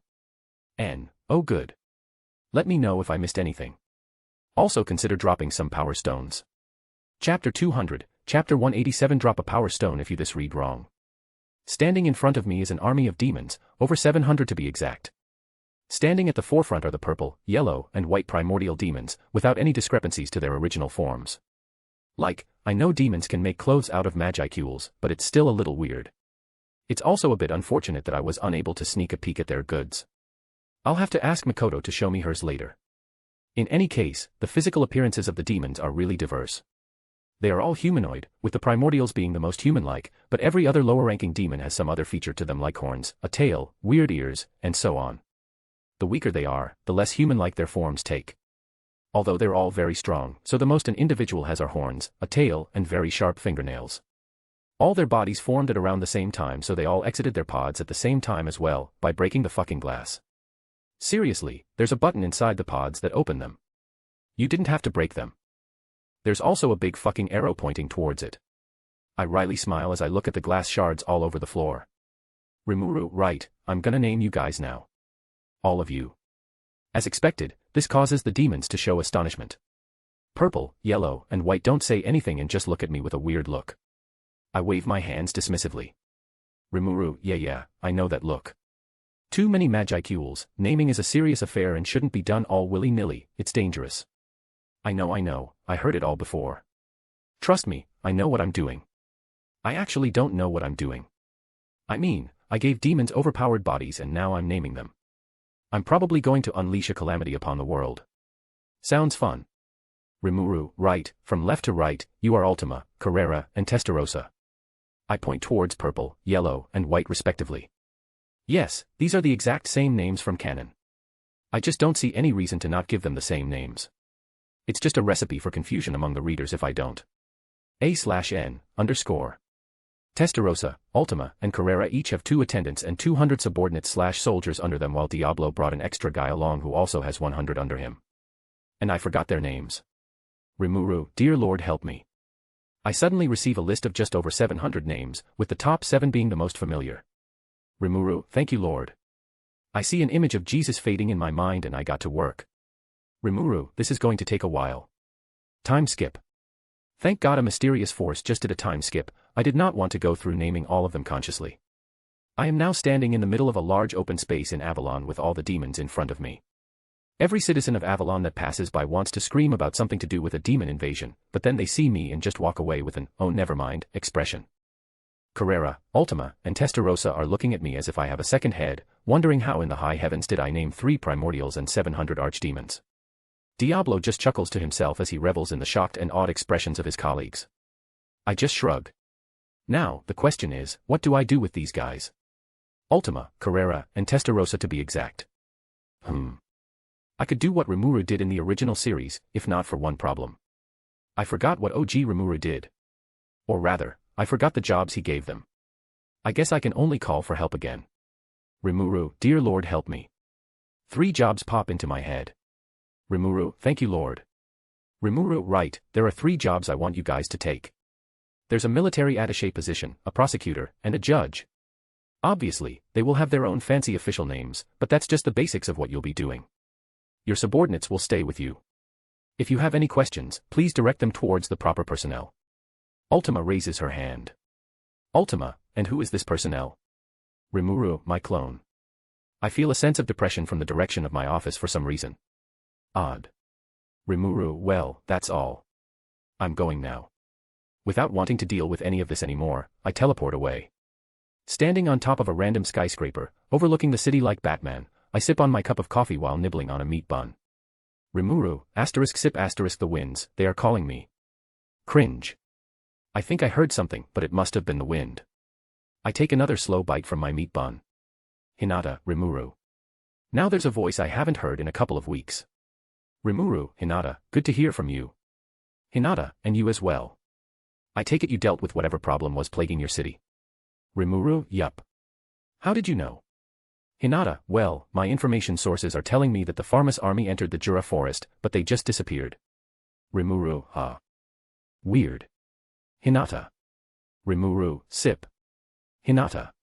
Please tell me you did not wipe out their entire army. Rimuru. Perhaps. Hinata, Rimuru. Rimuru, oh come on. What was I supposed to do? Make them surrender. Hinata, yes. Rimuru, oh, well what's done is done. Hinata, do you realize what kind of repercussions this will have? The entire world will fear you and view you as some kind of evil demon lord. This will not go well for either you or the church. Rimuru, then what we have to do is simple. Hinata, what? I can feel the exasperation in her voice. Rimuru, we tell the world it's some kind of military exercise gone wrong. That's the normal crap politicians always pull to hide some accident, right? Hinata. An entire army of 20,000 soldiers disappeared, because of a military training exercise gone wrong. Rimuru. Okay, that sounded a lot better in my head. Hinata. Rimuru. I want to throw something, vibes from you. Hinata, and whose fault is that? I wince from the sudden burst of volume in my head. Rimuru, alright, relax. I'll think up of something. Hinata, you'd better. Rimuru. Oh, and Shizu recovered her memories. Hinata, oh. That's good. Rimuru, plus she's a catgirl now. Hinata, I'm coming to Avalon. The sheer intensity in her words before she cut off the connection was a promise of pain if I did not bring her here quickly. I don't want to test that, regardless of my defenses. She might end up roasting my insecurities instead. Ain't got no defense against emotional damage. Name, Rimuru. Race, origin slime. Protection, crest of space.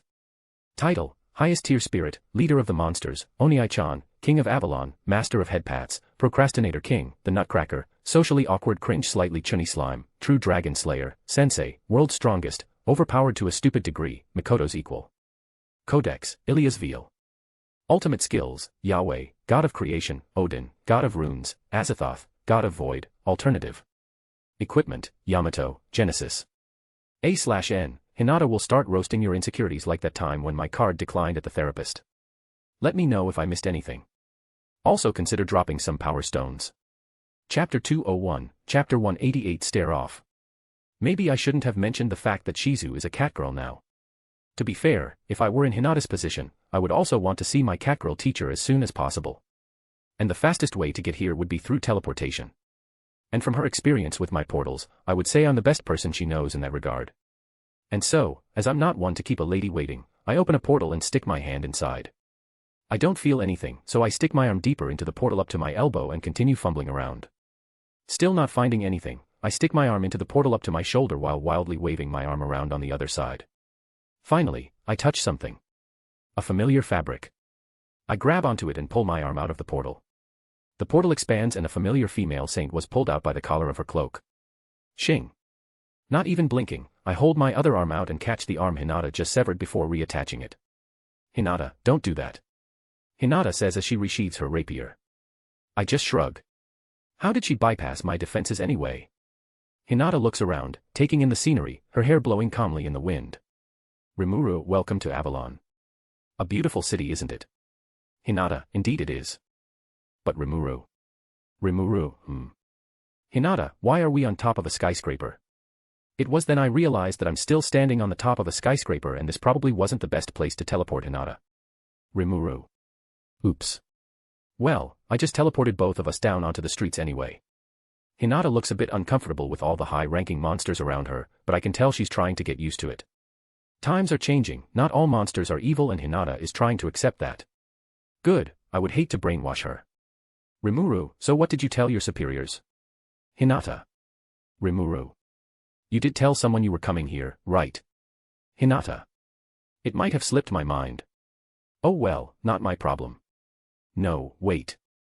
What if Luminous thinks Hinata got abducted and sends an army to Avalon? Well, I doubt they can even find Avalon if I don't want that. Laughs in mirror dimension, but the Holy Church sending an army towards me is not good for public image. So I open a portal and throw in a piece of paper. It's a letter. Written on it are the words, I'm stealing your saint for a bit. I'll return her later. Sincerely, Rimuru. Rimuru, all done. I feel like Hinata has this strong urge to roll her eyes, but it's her fault in the first place so she doesn't. Quickly scanning Avalon, I easily find Shizu. Snapping my fingers, Hinata, and I teleport over to her location. Well, I teleport. Hinata just drops through a portal that opened under her. LOL. We reappear in another section of Avalon, and as expected, Shizu is there along with Mikoto. Surprisingly, Ilya isn't with them. I wonder where she went. I also happen to see a few familiar faces. I smile as I walk forward. Rimuru, Elin, Cable, Jaido.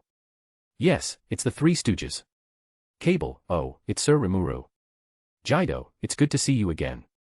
Elin, Rimuru-san. Elin excitedly waves towards me, causing Shizu and Mikoto to take notice of us too. Mikoto's eyes widen as she smiles, taking a few steps towards me while opening her arms. I just wryly smile before jumping forwards and turning into my slime form, landing directly into Mikoto's arms. I see Hinata and Shizu squint their eyes at me. Don't judge me. Mikoto has been looking for physical contact with me a lot more ever since we confirmed our relationship, but she's still too embarrassed to hug me in public while I'm in my human form. Thus, I turned into my slime form. Shizu first saw me, but before she could say anything, she noticed my companion. Hinata hasn't seen Shizue in years, furthermore, Shizu looks younger than what she remembers.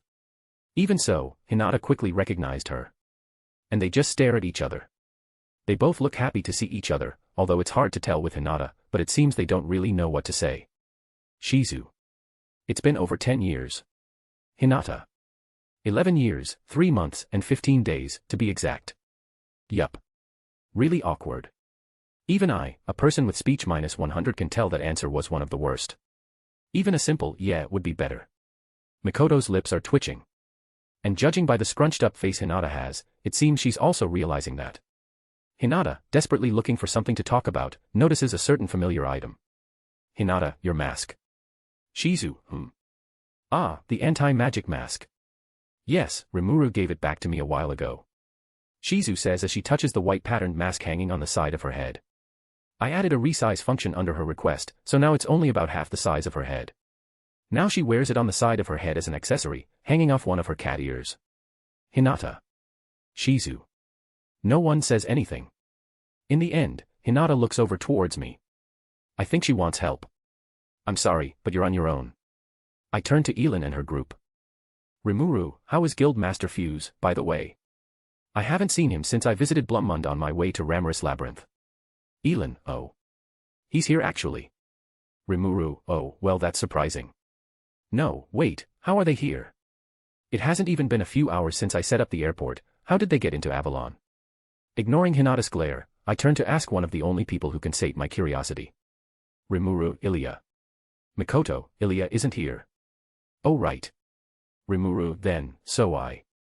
A shadow appears behind me. So you called, Rimuru-sama. Rimuru, when did these guys get here? I say while pointing towards Cable and gang. So they entered Avalon yesterday. It seemed like they had something to discuss with you, Rimuru-sama, but put it off in favor of enjoying the city. Jaido, we're right here though, you could have just asked us. Arimuru, I see, thank you So call me whenever you need me, Rimuru-sama. After saying that, he slips into his own shadow and disappears. What a smooth guy. Although it seems like I haven't been talking to him much, I call on So quite often and simply ask him random questions, mostly to do with the outside world. For example, the situation in Farmus. Obviously, it isn't looking good since the king and some of the higher officials have disappeared along with the majority of their army. Not only that, there were many noble scions enlisted in the army, looking for easy war credit. You know, since they thought they could steamroll over Avalon. In short, Farmus is in turmoil. I have a feeling that's what Fuse came to talk about as well. I don't really care about that country anyways. Meanwhile, Hinata and Shizu continue having a stare-off, wondering what to say to fix their weird relationship. I feel Mikoto start stroking my body. I look up and take notice of her expression. Sigh. I'm going to have to fix this, aren't I? Name, Rimuru. Race, Origin Slime. Protection, Crest of Space. Title, Highest Tier Spirit, Leader of the Monsters, Oniai-chan, King of Avalon, Master of Headpats, Procrastinator King, the Nutcracker, Socially Awkward Cringe Slightly Chunny Slime, True Dragon Slayer, Sensei, World's Strongest, Overpowered to a Stupid Degree, Mikoto's Equal. Codex, Ilia's Veil. Ultimate Skills, Yahweh, God of Creation, Odin, God of Runes, Azathoth, God of Void, Alternative. Equipment, Yamato, Genesis. A/N, so, how are you going to fix this? MC, I don't know. I need to get them to talk things out, because they care of each other but they can't find it in them to outright say it. N, then just use the universal solution. MC, what's that? N, meat buns. MC, how could I forget that? Let me know if I missed anything.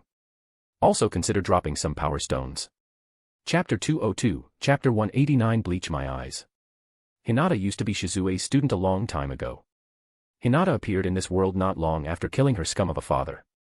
Her mother suffered an emotional breakdown because of this, so Hinata thought about killing her too. Edgy as fuck, I know. Fortunately or unfortunately, depending on how you look at it, Hinata was coming back from the convenience store when she rubbed her eyes and suddenly appeared in another world. A/N, zero creepy music starts playing. I'm joking. But she did suddenly get transmigrated into another world before she could kill her mother.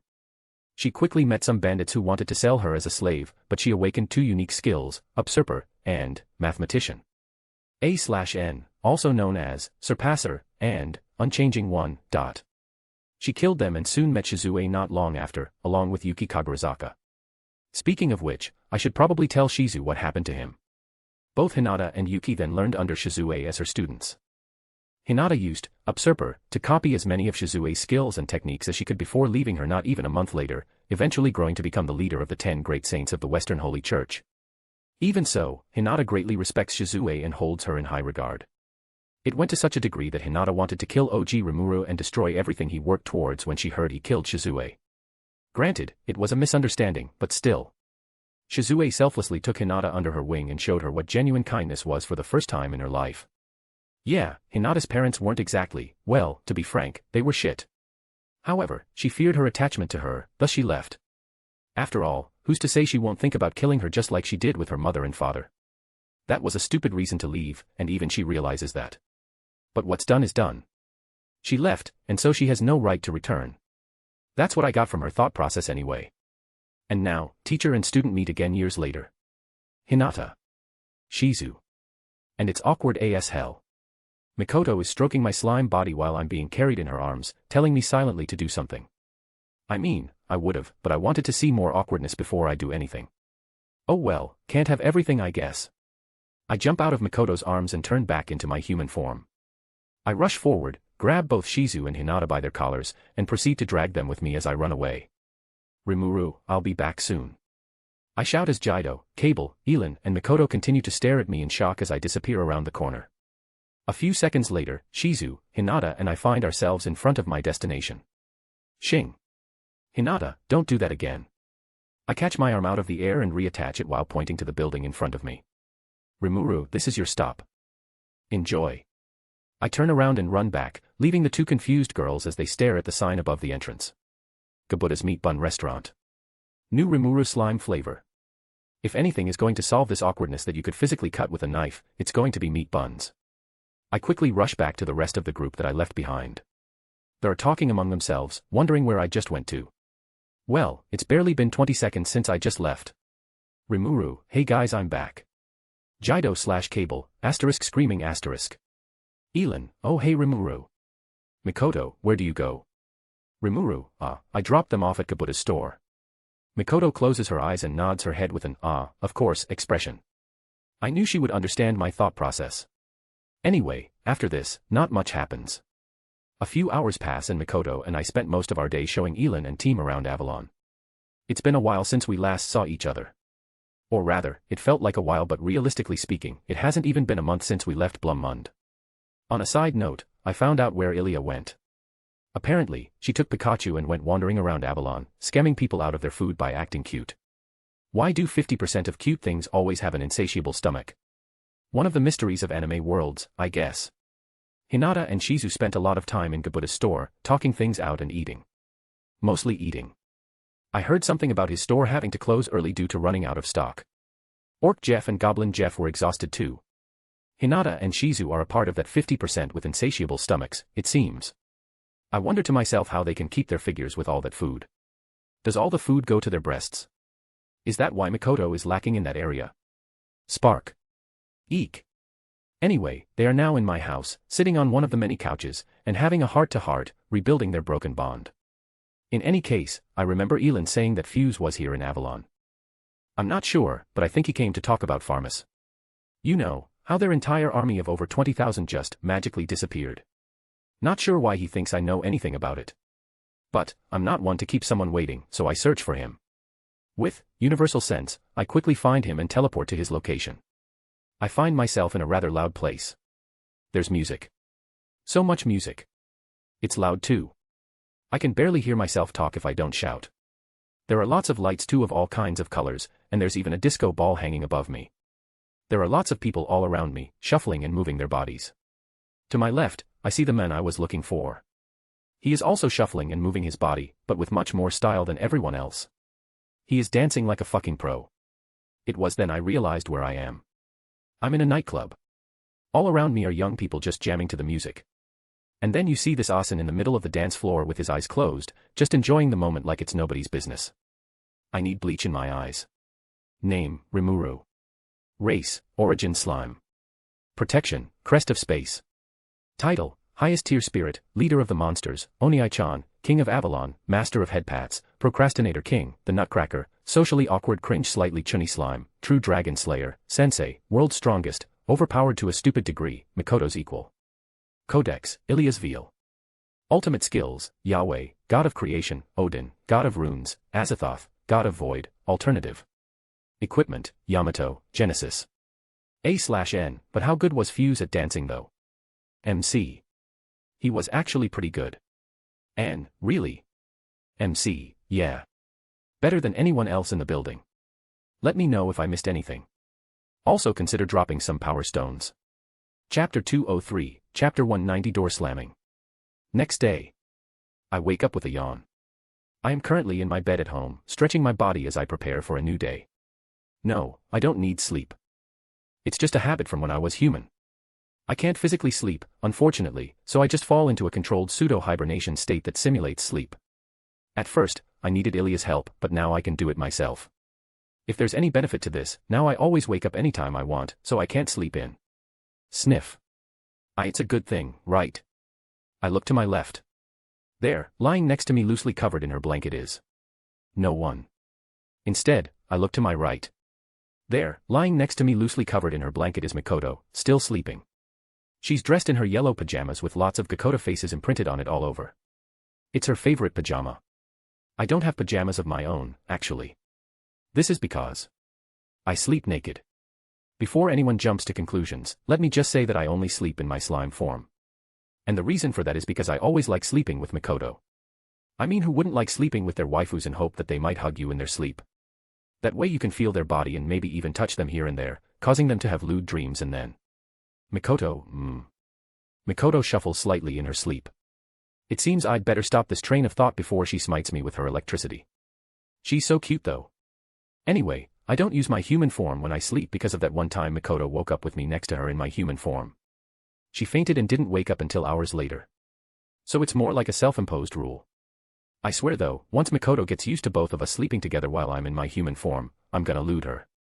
A/N, cries tears of blood, I'm so jealous. Anyway, last night, I saw Fuse dancing like nobody's business. He wasn't doing anything explicit, just normal dancing. Even so, it burned my eyes and scarred my soul. Literally.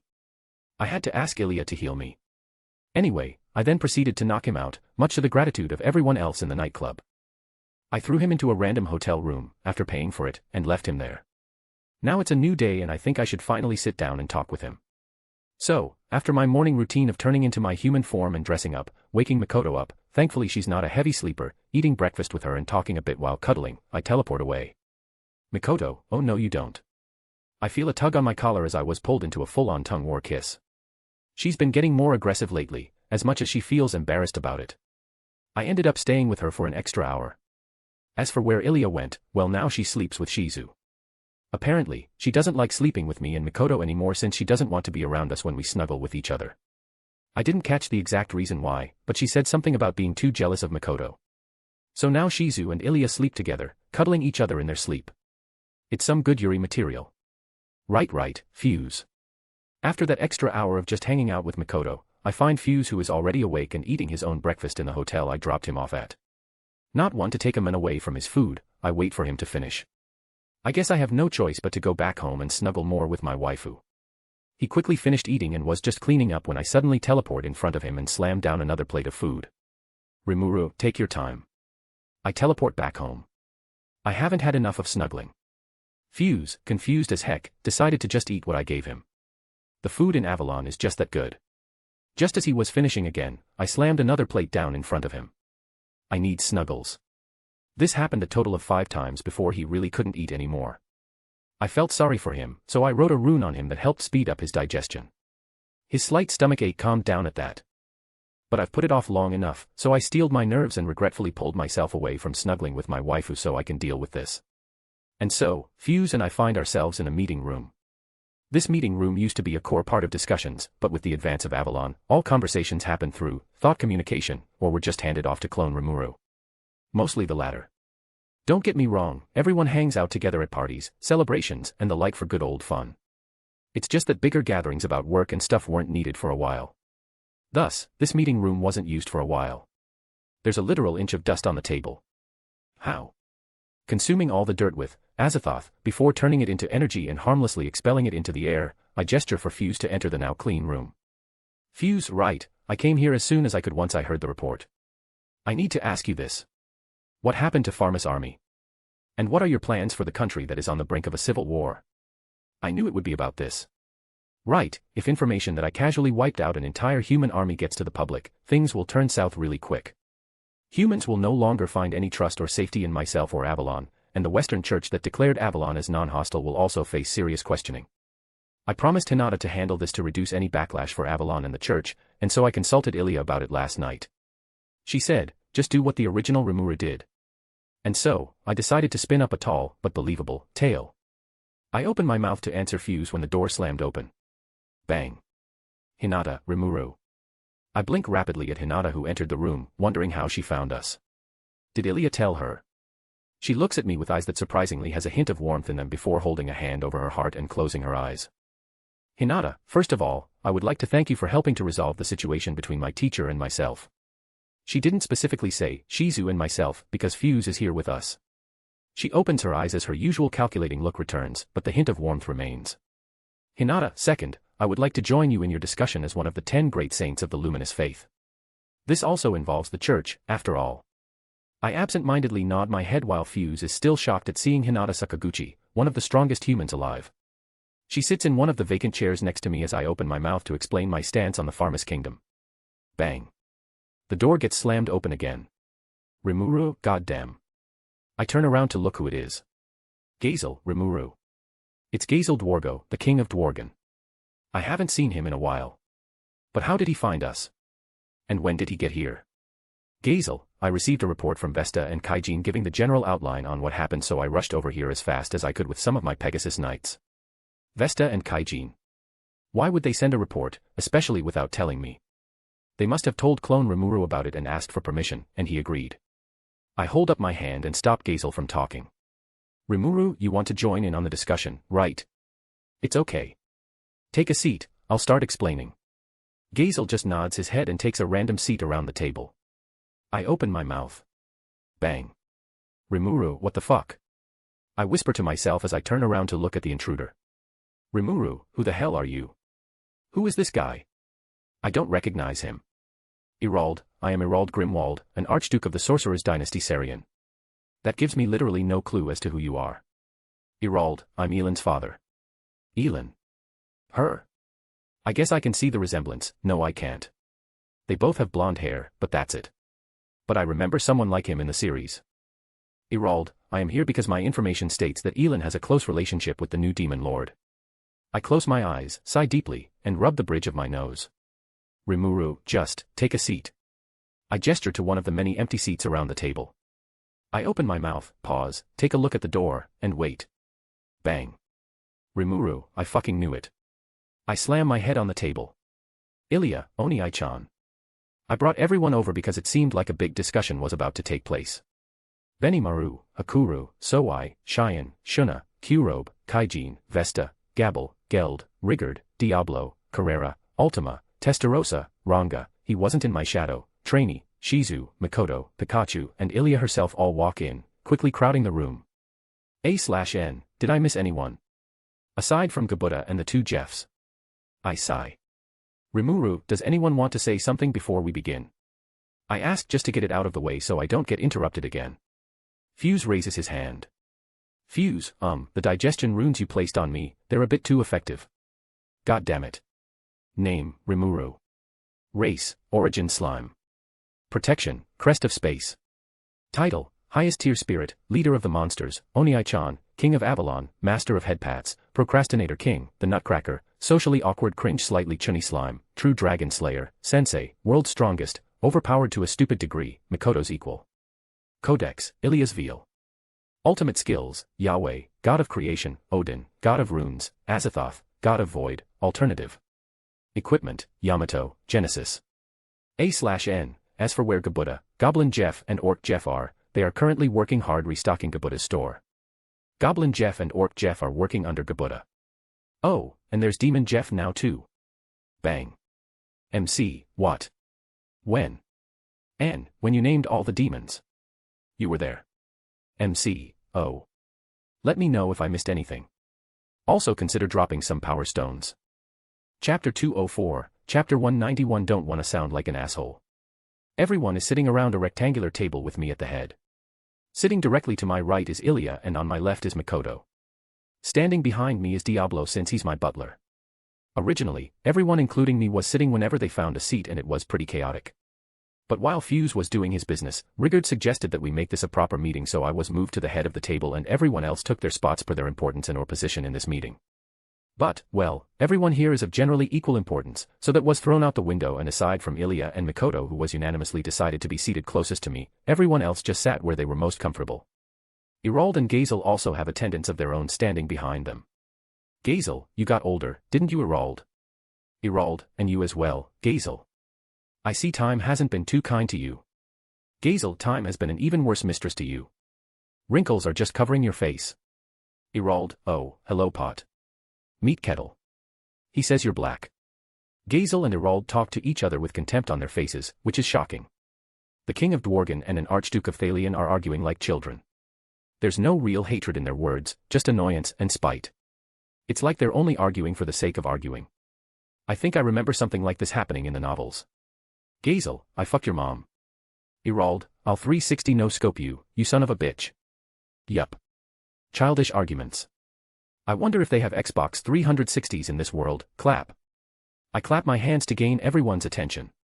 Rimuru, right, first off, I think introductions are in order. No one objected. Rimuru, then I'll go first. My name is Rimuru and I'm the leader of Avalon. Technically, I'm a king, but I don't really see myself as one. Slam. Erald slams his hands onto the table and stands up abruptly. Erald, you're that demon that seduced my daughter. Spark. Mikoto. You seduced someone, Rimuru. Mikoto glares at me with an expressionless face. The sheer pressure she is exuding causes me to break out in a cold sweat. Again, how is it even possible for me to sweat in the first place? And while I can understand Mikoto's reaction. Rimuru, why are you guys also glaring at me? Ilya, Cheyenne, Shuna, Shizu, Ultima, Testarossa, Carrera, and Trainee are also glaring at me. Hinata, scum. The sheer pressure they are giving off dwarfs Erald's many times over, causing every male in the room to shuffle uncomfortably in their seats. Even Diablo has a bead of sweat sliding down his forehead. Ah, truly, hell hath no fury like a woman scorned. I think that was a saying from Sun Tzu. Bang. The door slams open, again, and a familiar trio of adventurers enter. Elin, Dad. She quickly storms over to his side, takes out a paper fan from God knows where, and smacks Irald over the head with it. Elin, what are you doing? Irald, oh, hey. I was informed that someone seduced my daughter, so I lost my cool. Hey, te nandeo. You almost set off a war. That is incorrect. Our reports informed much more than that, you just jumped to conclusions. One of the attendants behind Irald spoke up. Elin, I knew it was all your fault. Elin shouts as she blushes to a dangerous degree. Ilya, so. Oni-chan didn't seduce anyone. And just like that, the pressure magically disappeared. Everyone breathed a sigh of relief. Although the girls that were glaring at me seemed to be sighing for a different reason. I wonder why. Rimuru, I would never do something like seducing someone. I'm already satisfied. I mumble to myself. Mikoto smiles brightly. Elin, tch. Later, Elin, Jido and Cable sit down with everyone else, deciding to join the discussion. Everyone decides to introduce themselves to get familiar with one another. Elin also takes this chance to come clean with her background as the daughter of the Archduke who ran away to become an adventurer. Cable and Jido are her guards. Oh, and she's an elf. Universal sense. Hello. Why couldn't you see through her disguise? Why do you choose not to work on important details like this? Irald, anyway, as I've mentioned before, I've heard that my daughter has a close relationship with the new demon lord. Gazel, heh. You're too protective of your daughter, Irald. Irald, oh shut up. As expected of Thalion, they already came across information that there's a new demon lord here in Avalon. Their information gathering is among the top of the world. So I and his shadows are better though. I mean, knowledge about the demon lord is not exactly a secret. Information is slowly leaking into the humans, and as the humans come and go from Avalon, the information is slowly spreading across the world. Although no one knows who this demon lord is. Mikoto sheepishly raises her hand. Mikoto, That's me. Irald. You're the demon lord. He looks shocked. He probably wasn't expecting to meet such a noble existence so soon. Gazel, oh. The little miss is the new demon lord. Gazel just seems amused. Elin, that's amazing. Elin just jumps out of her seat and hugs Mikoto, who just smiles and returns the hug. Hinata, so Mikoto Misaka is responsible for what happened to the Pharmas army. Nobody said anything for a while. Ilya, Mikoto wasn't conscious when that happened. Kavol, so you're saying she did it unconsciously? Benimaru, no, Mikoto-sama had little to do with the destruction of the Pharmas army. Whoa, Benimaru. That's some strong language you're throwing out there. Diablo, Sir Benimaru, destruction is the wrong word to use in this situation. See. Even Diablo thinks too. Diablo, total utter annihilation is the proper term. Goddamit Diablo. Hinata, so if Mikoto didn't do it. Hinata is looking my way, already having an idea of who the true culprit behind this whole scenario is. Rimuru, *burp*, it was me. I wiped out the Pharmas army. I say casually while resting my head lazily with my arm propping up my chin. Irald. You. Rimuru, yeah, I didn't know I could burp either. Irald, not that. Gazel, Rimuru, you should be careful saying things like that. You're the leader of Avalon. I just shrug. Rimuru, it's the truth. It's not like you guys will go spouting that information around either. Hinata, the problem here remains. What are you going to tell the public? An entire army of over 20,000 soldiers disappeared in the Jura forest. And furthermore, what are you going to do with Pharmas itself? I take a deep breath. How do I say, I don't give a shit about Pharmas, without sounding like an asshole? Name, Rimuru. Race, Origin Slime. Protection, Crest of Space. Title, Highest Tier Spirit, Leader of the Monsters, Oni-chan, King of Avalon, Master of Headpats, Procrastinator King, The Nutcracker, Socially Awkward Cringe Slightly Chunny Slime, True Dragon Slayer, Sensei, World's Strongest, Overpowered to a Stupid Degree, Mikoto's Equal. Codex, Ilya's Veil. Ultimate Skills, Yahweh, God of Creation, Odin, God of Runes, Azathoth, God of Void, Alternative. Equipment, Yamato, Genesis. A/N, you are an asshole, just embrace it. MC, I have an image to uphold. An image of an asshole. MC. An. MC. Fuck you. Fuck you too. Let me know if I missed anything. Also consider dropping some power stones. Chapter 205, Chapter 192 Nothing Personal Kid. How do I say, I don't give a shit about Pharmas, without sounding like an asshole? Rimuru, Well, to put it simply, the king of that country was a greedy ass who wanted to wage war on my country. Well, he was expecting to completely flatten my country and would have most likely massacred my citizens if he had the chance. So, I don't give a shit about Farmus. I ended up saying it anyway. Oh well. These are my honest-to-God feelings on this matter. I don't care about a country that has shown nothing but ill will to me and my people. If Bryce didn't face any resistance, he would have shattered Avalon's defenses, leaving it open to Farmus' army. And it was quite obvious how they acted in canon. Now, although this is an alternate universe, it's been proven again and again that although there are a few changes here and there, the personalities of the people in this world are generally the same. Rimuru, plus I also highly doubt that the king of Farmus marched into the Jura forest with an army to politely ask for some materials. My argument is perfectly sound, no one can say that Farmus is innocent in this matter. Ultima, so, you're just going to leave the country as it is? The purple-haired demoness raises her hand and innocently asks. Even so, I know she's not asking in hopes of changing my mind. She has no sympathy for humans, good or bad, let alone those who went against me. She is just genuinely curious. I nod my head.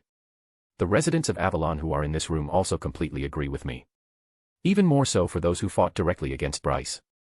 Cheyenne herself wishes she could hasten the collapse of the country. Rimuru, I have no plans for Farmus. Although I could take it under my rule, I don't want to bother with all the trouble that comes with it. Like I mentioned before, I am not a king. Although I could let my clone deal with all of that. I mutter the last part to myself. All of a sudden, I feel a sense of depression emanating from the direction of my office. Yeah, that option is closed off. I could just make more clones and let them deal with it, but you know what they say. If it, my clone, ain't broke, don't fix it. Clone Rimuru, cries asterisk. Now, although Avalon's residents don't care all too much, the same can't be said for the others. Hinata, Irald, and Gazel especially. Gazel, Are you sure about this, Rimuru? Rimuru, of course I'm sure. Why? Irald, regardless of what was done, the majority of Farmus common people are innocent in this matter. Hinata, furthermore, the collapse of Farmus could mean instability in the Western nations. With the threat of the Eastern Empire, this could prove fatal. True. Although I promised Hinata that I would prevent the Eastern Empire from invading through the Jura forest, I won't go out of my way to defend the Western nations from other means of attack. If they go around the forest with their flying ships, I won't go out of my way to destroy them unless it becomes personal. Just preventing the Empire from using the forest will drastically reduce their threat levels, flying ships or not. But if they take advantage of any infighting, that no longer becomes certain. But I'm not a person who deals much with political issues like this, so I'm not entirely sure. Nonetheless, it's the truth that most of the people in Farmus are innocent. Thinking about it like that, I do feel a little bad for them. It's also a bit scary. I mean, that's a recipe for the creation of an angst protagonist. If a civil war occurs, people are gonna die. Then the protag will go around saying, my parents died while protecting my village. I was the only survivor. Emo moment. And then they'll go on a journey for revenge, the target being me. Well, I'm OP as fuck, so he'll probably target clone Rimuru instead. Rimuru, fine. I've got someone in mind who can deal with all this. Rimuru, Ilya, if you would. I ask Ilya through telepathy to bring the person I have in mind over. I can't ask her out loud since to some people here, she's just my little sister, not an overpowered existence who can erase everyone with a snap. I'll look like a fucking dumbass. Under Ilya's control, the space near the door warps and a few people appear. Rimuru, Yom. It's been 3 months. You still owe me $16. Yom what? That's right, it's Yom. OG Rimuru made him the king of Farmus, and I don't see any reason to stop him from his destiny. Plus, the author is lazy to come up with a better plan. A/N, hey. Yom was confused as heck, his eyes darting around with his hand on the sword strapped to his back. His eyes quickly meet mine and realizing who it is, he calms down. Yom, oh it's just you. Rimuru, what's that supposed to mean? Yom, oh, well something weird happened to me, but it makes sense if you had something to do with it. Everyone in the room just nods like his words were obvious. Even Ilya and Mikoto are nodding. Ranga, as expected of Master. You made everyone believe you are the source of unusual events. Not now, Ranga. Looking beside him, I see a few familiar faces. Namely, there is a mage that was designated as the brains of the group when they first came to Avalon. There's also another guy I forgot the name of, he was also with Yom. And finally, there's someone who I immediately recognize, even if this is the first time I saw her. Mjurin. She looks like a normal human right now, but she is in fact a powerful magen. She has green hair and eyes, but it's more on the turquoise side. The thing is, she's a subordinate of Clayman. She was sent to spy on me, or Avalon in general. She decided to join Yom's group to better do so. Yom and his group drop by Avalon quite often too, and we sometimes hang out. Only sometimes though. This is the first time I'm meeting Jurin face to face though. I wonder what's happening with Grucius. I never had an alliance with Carrion, so Grucius and Yom never met, so Grucius and Jurin never met, so Grucius never developed a crush on her. Is that a good thing or a bad thing? Cough. Well, I don't want Clayman to sneak a peek into this meeting using Jurin as a medium, so as soon as I noticed her, I used Azathoth to teleport behind her. Rimuru, nothing personal. Stab. I stab her in the heart using my hand. Name, Rimuru. Race, Origin Slime. Protection, Crest of Space. Title, Highest Tier Spirit, Leader of the Monsters, Oniai-chan, King of Avalon, Master of Headpats, Procrastinator King, the Nutcracker, Socially Awkward Cringe Slightly Chunny Slime, True Dragon Slayer, Sensei, World's Strongest, Overpowered to a Stupid Degree, Mikoto's Equal. Codex, Ilia's Veil. Ultimate Skills, Yahweh, God of Creation, Odin, God of Runes, Azathoth, God of Void, Alternative. Equipment, Yamato, Genesis. A/N, teleports behind you nothing personal kid. MC, and Nanny. Let me know if I missed anything. Also consider dropping some power stones. Chapter 206, Chapter 193 Blame someone else. What the hell do you think you're doing, is what Yom would have said as soon as he realized what I'm doing. I mean, as far as he's concerned, Jurin is a good friend and someone he is quite close to. Hell, there might even be budding signs of love already. But, he won't realize what I'm doing. Not for now, at least. The reason is simple. It's because I used Za Warudo. Cough. It's because I used Azathoth to stop time. I mean, if I stabbed someone I just met, that will cause some of my guests to think I've gone crazy. Everyone else should already be used to my shit to know that something is wrong with Jurin though, so I would have been fine on that front. But still, I would like to avoid any misunderstandings, so I stopped time. The only people who can still move are myself and Ilia. And, well, anyone else who also has a time-related ultimate skill. Would Chloe still be able to move since she has that artificial time spirit I gave her? Anyway, I quickly erase Jurin's heart that is nothing more than a shell, a temporary replacement while Clayman holds her real heart as a hostage, and create my own in its place. Regardless of her circumstances, I would feel bad if I just outright kill Jurin, so I'll keep her alive. Recreating a new heart, it's just a normal heart, nothing special I swear. I tap her forehead and casually walk back to my seat before unpausing time. Mikoto. You paused time, didn't you? Mikoto looks at me with a flat expression. Rimuru, how did you know? Mikoto, of course I would know I'm your girl you're my acquaintance. Acquaintance. Not even a friend. What is this demotion? What happened to being my girlfriend? Bruh. The disrespect. Rimuru, I still love you though. Mikoto just fidgets a little in her seat, trying to make it look like she's unaffected by my words. Ilia, TCH. I feel like Ilia clicked her tongue, but that's impossible. My sister doesn't do that. Jurin stares into space as she blinks her eyes multiple times as if she's trying to comprehend something or come to terms with something. I'm not surprised. When I tapped her head, I sent in information on what exactly I did. She is no longer tied to Clayman and her heart is completely restored. This way, Jurin doesn't need to listen to him anymore, and Clayman can't spy on us through her. He thinks she's dead. I also said she can tell Yom or don't, it's up to her. But I encouraged her to do so. She looks over at me and I just smile mysteriously. Rimuru, right, let's continue with the meeting. Irald, are we just going to skip over the fact that you teleported someone here without a chant or magic circle? Or the fact that Lady Mikoto just said you stopped time? I feel like someone is saying something, but I just ignore it. It must be the wind. Rimuru, Yom, let's get you and your friends caught up on the situation. Then I'll explain why I brought you here. Irald, hello. The wind sure is loud today. And so, I quickly explained what was going on. Rimuru, Pharmas is in a bit of a pinch because their top brass just magically disappeared, and I don't want to deal with it. Hinata rolled her eyes and Gazel just smiled along with everyone else. Rimuru, so I want you to become king. Gazel immediately lost his smile and looked at me with wide eyes along with Irald and Yom. The people that came with him weren't different. Yom, me. Rimuru, yes you. Yom, but I'm not king material. Rimuru, I know. Why else do you think I'm making you the king of a country I dislike? Wasn't it be obvious? Yom. Yom looks like he wants to scream, well fuck you too, but he can't since I'm still technically his employer for spreading the good news about Avalon. Rimuru, I'm joking. You're not king material right now, that's true. But who's to say for the future? I say with a shrug. Rimuru, you got charisma, and that's what's most important. I mean, how else could you lead that band of used-to-be criminals of yours? Yom, yeah, but what if I mess up? I don't know if you've noticed, but I don't exactly have the best of brains in my head, you know. Rimuru, pfft. That's what advisors are for. Those guys are the ones who are supposed to do the thinking. I mean, how else do you think this guy became king? I say as I point my thumb towards Gazel. Irald, snort asterisk. Gazel, oi. Rimuru, the point is this, you're becoming king. No objections. Have that lass next to you become your advisor or something, I don't care. Marry her if you have to. I point towards Mjurin. This is more of a slight nudge/hint for Yom to speed their relationship up. Marry each other, have a kid, and then you can pawn off your throne onto him and relax. LOL. Hinata, that still doesn't solve the main problem though.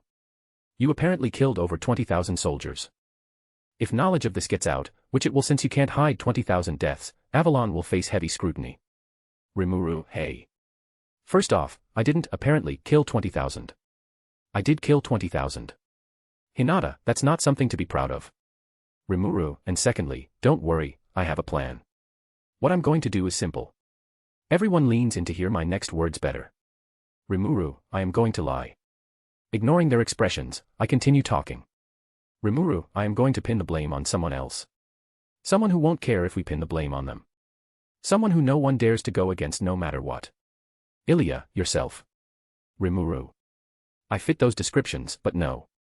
What I'm saying is, I'll blame it on Veldora. Name, Rimuru. Race, origin slime. Protection, crest of space. Title, highest tier spirit, leader of the monsters, Oniai-chan, king of Avalon, master of headpats, procrastinator king, the nutcracker, socially awkward cringe slightly chunny slime, true dragon slayer, sensei, world's strongest, overpowered to a stupid degree, Mikoto's equal. Codex, Ilya's veal. Ultimate skills, Yahweh, god of creation, Odin, god of runes, Azathoth, god of void, alternative. Equipment, Yamato, Genesis. A/N, this chapter is a little short, I'm sorry, I'm feeling lazy today. Plus I'm just not feeling it right now. I'm not depressed or anything, it's just one of those days. Let me know if I missed anything. Also consider dropping some power stones. Chapter 207, Chapter 194 You're a wizard, Harry. Blaming everything on Veldora is exactly what happened in canon. But you know what they say, if it ain't broke, don't fix it. It's a good excuse, I might as well use it. Rimuru, I know. You guys think Veldora is missing. But let me tell you, he is not missing. Gazel, what? That means you know where the dragon is. Rimuru, not exactly. I should elaborate. Veldora is not missing, he is dead. I dropped that bomb and Gazel, Irald, Hinata, Elin, Kaval, Jido, Yom, Mjurin, etc. just sit in their seats with their mouths open, unable to comprehend anything as their minds work to process the information I gave them. This isn't surprising information for my subordinates. I told them a while ago that Bryce stole Veldora's powers, killing him in the process, which is why he got so strong. But for those who didn't have a heads up, this is difficult to digest. Benimaru, well, it makes sense. The fact that Veldora died, it's enough to shock anyone. Benimaru speaks what's on his mind, prompting several others to nod their heads in agreement. I mean, one of the 4 true dragons getting killed. Bitch, please. Hinata, being the first to barely regain her cognitive functions, asks a valid question. Hinata, how? Rimuru, well, putting it simply, he lost too much energy and dissipated back into the world. The seal prevented him from regaining any of his magicule, so he just died. I didn't lie. Veldora would have died that way in the next 100 years, but thanks to Bryce, that was sped up greatly. Bryce drained him of all his magicules, so. Yeah. I didn't lie. I never lie. Ever. Rimuru, before anyone says anything, yes, I am aware Veldora isn't alive. But that's only temporary. He'll revive soon. Very soon, in fact. True dragons always revive when they die. They may not be the same person as they were before, but they will revive. They will also hold memories of their previous incarnation. I wouldn't have even thought of using the excuse of blaming him if not for the bit of information that Ilya told me yesterday. Veldora will revive tomorrow. And that means he will revive today. Whoa. I can pin the blame on him then. Once again, without waiting for stupefied people to process my words, I keep talking. Rimuru, it'll be like this, the Pharmas army unilaterally decided to invade Avalon. However, such a large gathering of people awoke the dragon slumbering under the forest. The dragon rampaged, and their deaths evolved a nearby Majin into a demon lord. Under the cooperation of Rimuru, the leader of Avalon, and the newly evolved demon lord, they were able to talk to the dragon and come to an agreement. A tale worthy of being written down in epics and legends. Judging from the odd faces of my subordinates, I can tell they also think the same. Rigard, it's good, Rimuru-sama. Rigard says with a wry smile, while Jojo posing. My story must be really amazing to get that reaction from him. No, I'm not in denial. Shut up. Mikoto, so, what would this agreement be about? Why would a true dragon accept this? Mikoto, my voice of reason. Rimuru, well, we already have the Church of Meat Bun, so we can't say that we decided to worship it as a deity or something. How about Avalon's culture drew it in? Ilya, we can say it tasted some of our food and fell in love with it. Shuna, Cheyenne, Shizu, Elin, and surprisingly even Ultima nod their heads in agreement like it's the most obvious thing in the world. Rimuru, any objections? None. Okay, we're going with that. I think no one answered because they were either my subordinates who would agree with anything I said or their minds were still trying to keep up with the information I gave. Rimuru, right, if that's everything, then I'd say this was a successful meeting dash. Irald, wait a moment, Rimuru-sama. Rimuru, What? I want to go home. Irald, I would like to propose an alliance. Rimuru, okay. I accept. Flesh out the details with clone Rimuru, would ya? I casually waved it off to my clone. I mean, this alliance isn't very important, I'm sure he can handle it himself. Irald, okay. Guess he wasn't expecting me to be so dismissive. But it makes sense if you think about it. I'm someone who can wipe out 20,000 soldiers myself without any escaping, Mikoto is a demon lord, everyone else is also very strong in their own right, and Avalon is in a different fucking dimension. I don't need help or support. Laughs in OP-ness. Did I just raise a flag? Bang. Rimuru, I knew it.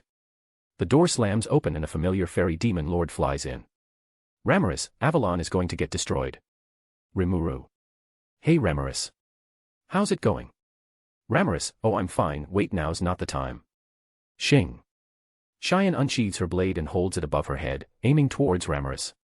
Cheyenne, Rimuru-sama, should I kill this fly for spouting such nonsense in your presence? Ramaris, hee. Wait. Don't kill me. Rimuru and I are friends. We're best buds. Mikoto and Ilya over there too. Ramaris quickly says as she points in our direction. Cheyenne doesn't look like she gives a shit though. Rimuru, Cheyenne, calm down. She's not lying, we really are friends. I say with a calm smile. Cheyenne, I see. My apologies. Cheyenne apologizes while bowing towards Ramaris. Ramaris, We're really friends. Why are you the one that sounds so shocked? Thud. I hear a sound as if someone just dropped a sack of potatoes onto the floor. I look over to the source of the sound to find Trainee lying on the ground, unconscious with a smile on her face. Rimuru, oi, Trainee, are you okay? I say as I get up from my chair and walk over to her before kneeling. I grab her shoulders and gently shake her. But, how did she collapse onto the floor? She was sitting in her chair. Did she get up from her chair before collapsing? More unsolvable mysteries, I guess. Trainee. Yeah. Rimuru-sama. Trainee slowly opens her eyes again. Rimuru, what happened? Trainee, I just hallucinated for a moment. I thought I saw Ramaris-sama again. Trainee begins to explain before her eyes land on Ramaris. Ding. Trainee fainted. Now that I think about it, I remember that Trainee and the other dryads used to serve Ramaris before their connection was suddenly lost. She was most likely so elated with seeing her again that she fainted on the spot. I mean, look at that smile. It's the smile of someone who ate a meat bun for the first time. Ramaris, You're Trainee. Right. What are you doing here? I've been looking all over for you. Ramaris flies around Trainee's head. Rimuru, Ramaris, Trainee fainted. Ramaris, wait, really? Ramaris looks at Trainee's rather limp figure. Ramaris. I knew that. In any case, seeing as I don't know where to place her for now, I put Trainee back into her seat and sat back in mine at the head of the table. Ramaris decided to put the dryad issue into the back of her head as she repeats her words from before, trying to provoke some reaction from us, besides death threats. Ramaris, Avalon is in big trouble. Again, no one showed any sort of reaction. Suddenly, a familiar red and yellow figure walks through the doors that Ramaris slammed open. How did she do it with her tiny figure? Don't ask me. Jarvis, Ramirez-sama, perhaps you should elaborate before you start throwing about ominous statements without any context. Jarvis, in all his Iron Man armor glory, calmly states in his professional butler voice. Diablo's eyes widen a bit. It seems he recognizes that the demon incarnated into the suit is of his color line. Well, that, or he feels an affinity for his butler personality. I'm leaning towards the latter. Ilya, hey Jarvis. Mikoto, yo. Jarvis, Rimuru-sama, Ilya-sama, Mikoto-sama, it is good to see all of you again. Jarvis says with a small bow. Rimuru, now, Ramirez. Can you please explain what you mean by, Avalon is going to get destroyed?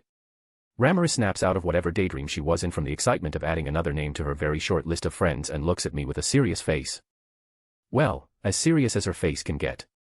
Ramirez, of Walpurgis was called. Name, Rimuru. Race, origin slime. Protection, crest of space. Title, highest tier spirit, leader of the monsters, Oniai-chan, king of Avalon, master of headpats, procrastinator king, the nutcracker, socially awkward cringe slightly chunny slime, true dragon slayer, sensei, world's strongest, overpowered to a stupid degree, Mikoto's equal. Codex, Ilya's veal. Ultimate skills, Yahweh, god of creation, Odin, god of runes, Azathoth, god of void, alternative. Equipment, Yamato, Genesis.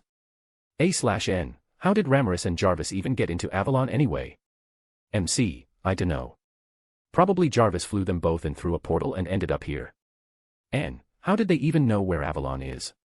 MC, I gave that info to Jarvis when I made him, he probably used a portal that was located where the old Avalon used to be. N. You're bullshitting. MC, yeah, I have no idea how they got here. Let me know if I missed anything. Also consider dropping some power stones. Chapter 208, Chapter 195 Sasuga Ramirez. Author POV. Long ago, not really, in a place far, far, not too far, away. It's a place where there is no sign of civilization in more than 100 kilometers radius. There are lots of large, jagged, menacing mountains and there is a fucking huge black cloud above them. The cloud isn't just any cloud, it's a big black cloud. Cough. I mean it's a massive cluster of thunder clouds. It's black, like really black, pitch black even. If you look closely, you can see black lightning flickering through it, the sound of thunder echoing loudly through the mountains below. But it's not raining. It's not a cloud that warns of rain, no. It's a cloud that notifies any who sees it that something is going on here. Something big. Specifically, it's the birth of something big. Storm Dragon. Veldora died, and the main part of him necessary for revival, the Veldora aspect, was trapped within his killer. Recently, it was released, and after finding a Magicule-rich place, it began to resurrect the one who shall hold this aspect within it. Well, technically, it's not a resurrection, but that's beside the point. Plus, no human would bother finding their way into this part of the world, so, yeah. Magicules from all over the mountains rush to a single point, taking the form of a being that once terrorized the skies over 300 years ago. A large body, a long neck and a head that is both a source of majesty and terror, all covered in impenetrable black scales that normal weapons have no hopes in even scratching. Powerful legs crack the ground beneath as it slowly pushes against it, its arms reaching forward and pushing off the ground, lifting its body higher as its claws dig deep into the earth. Its wings stretch and extend, casting a wide, deep shadow, Magicules humming as it runs through its leather. Its eyes open, glowing in a golden light.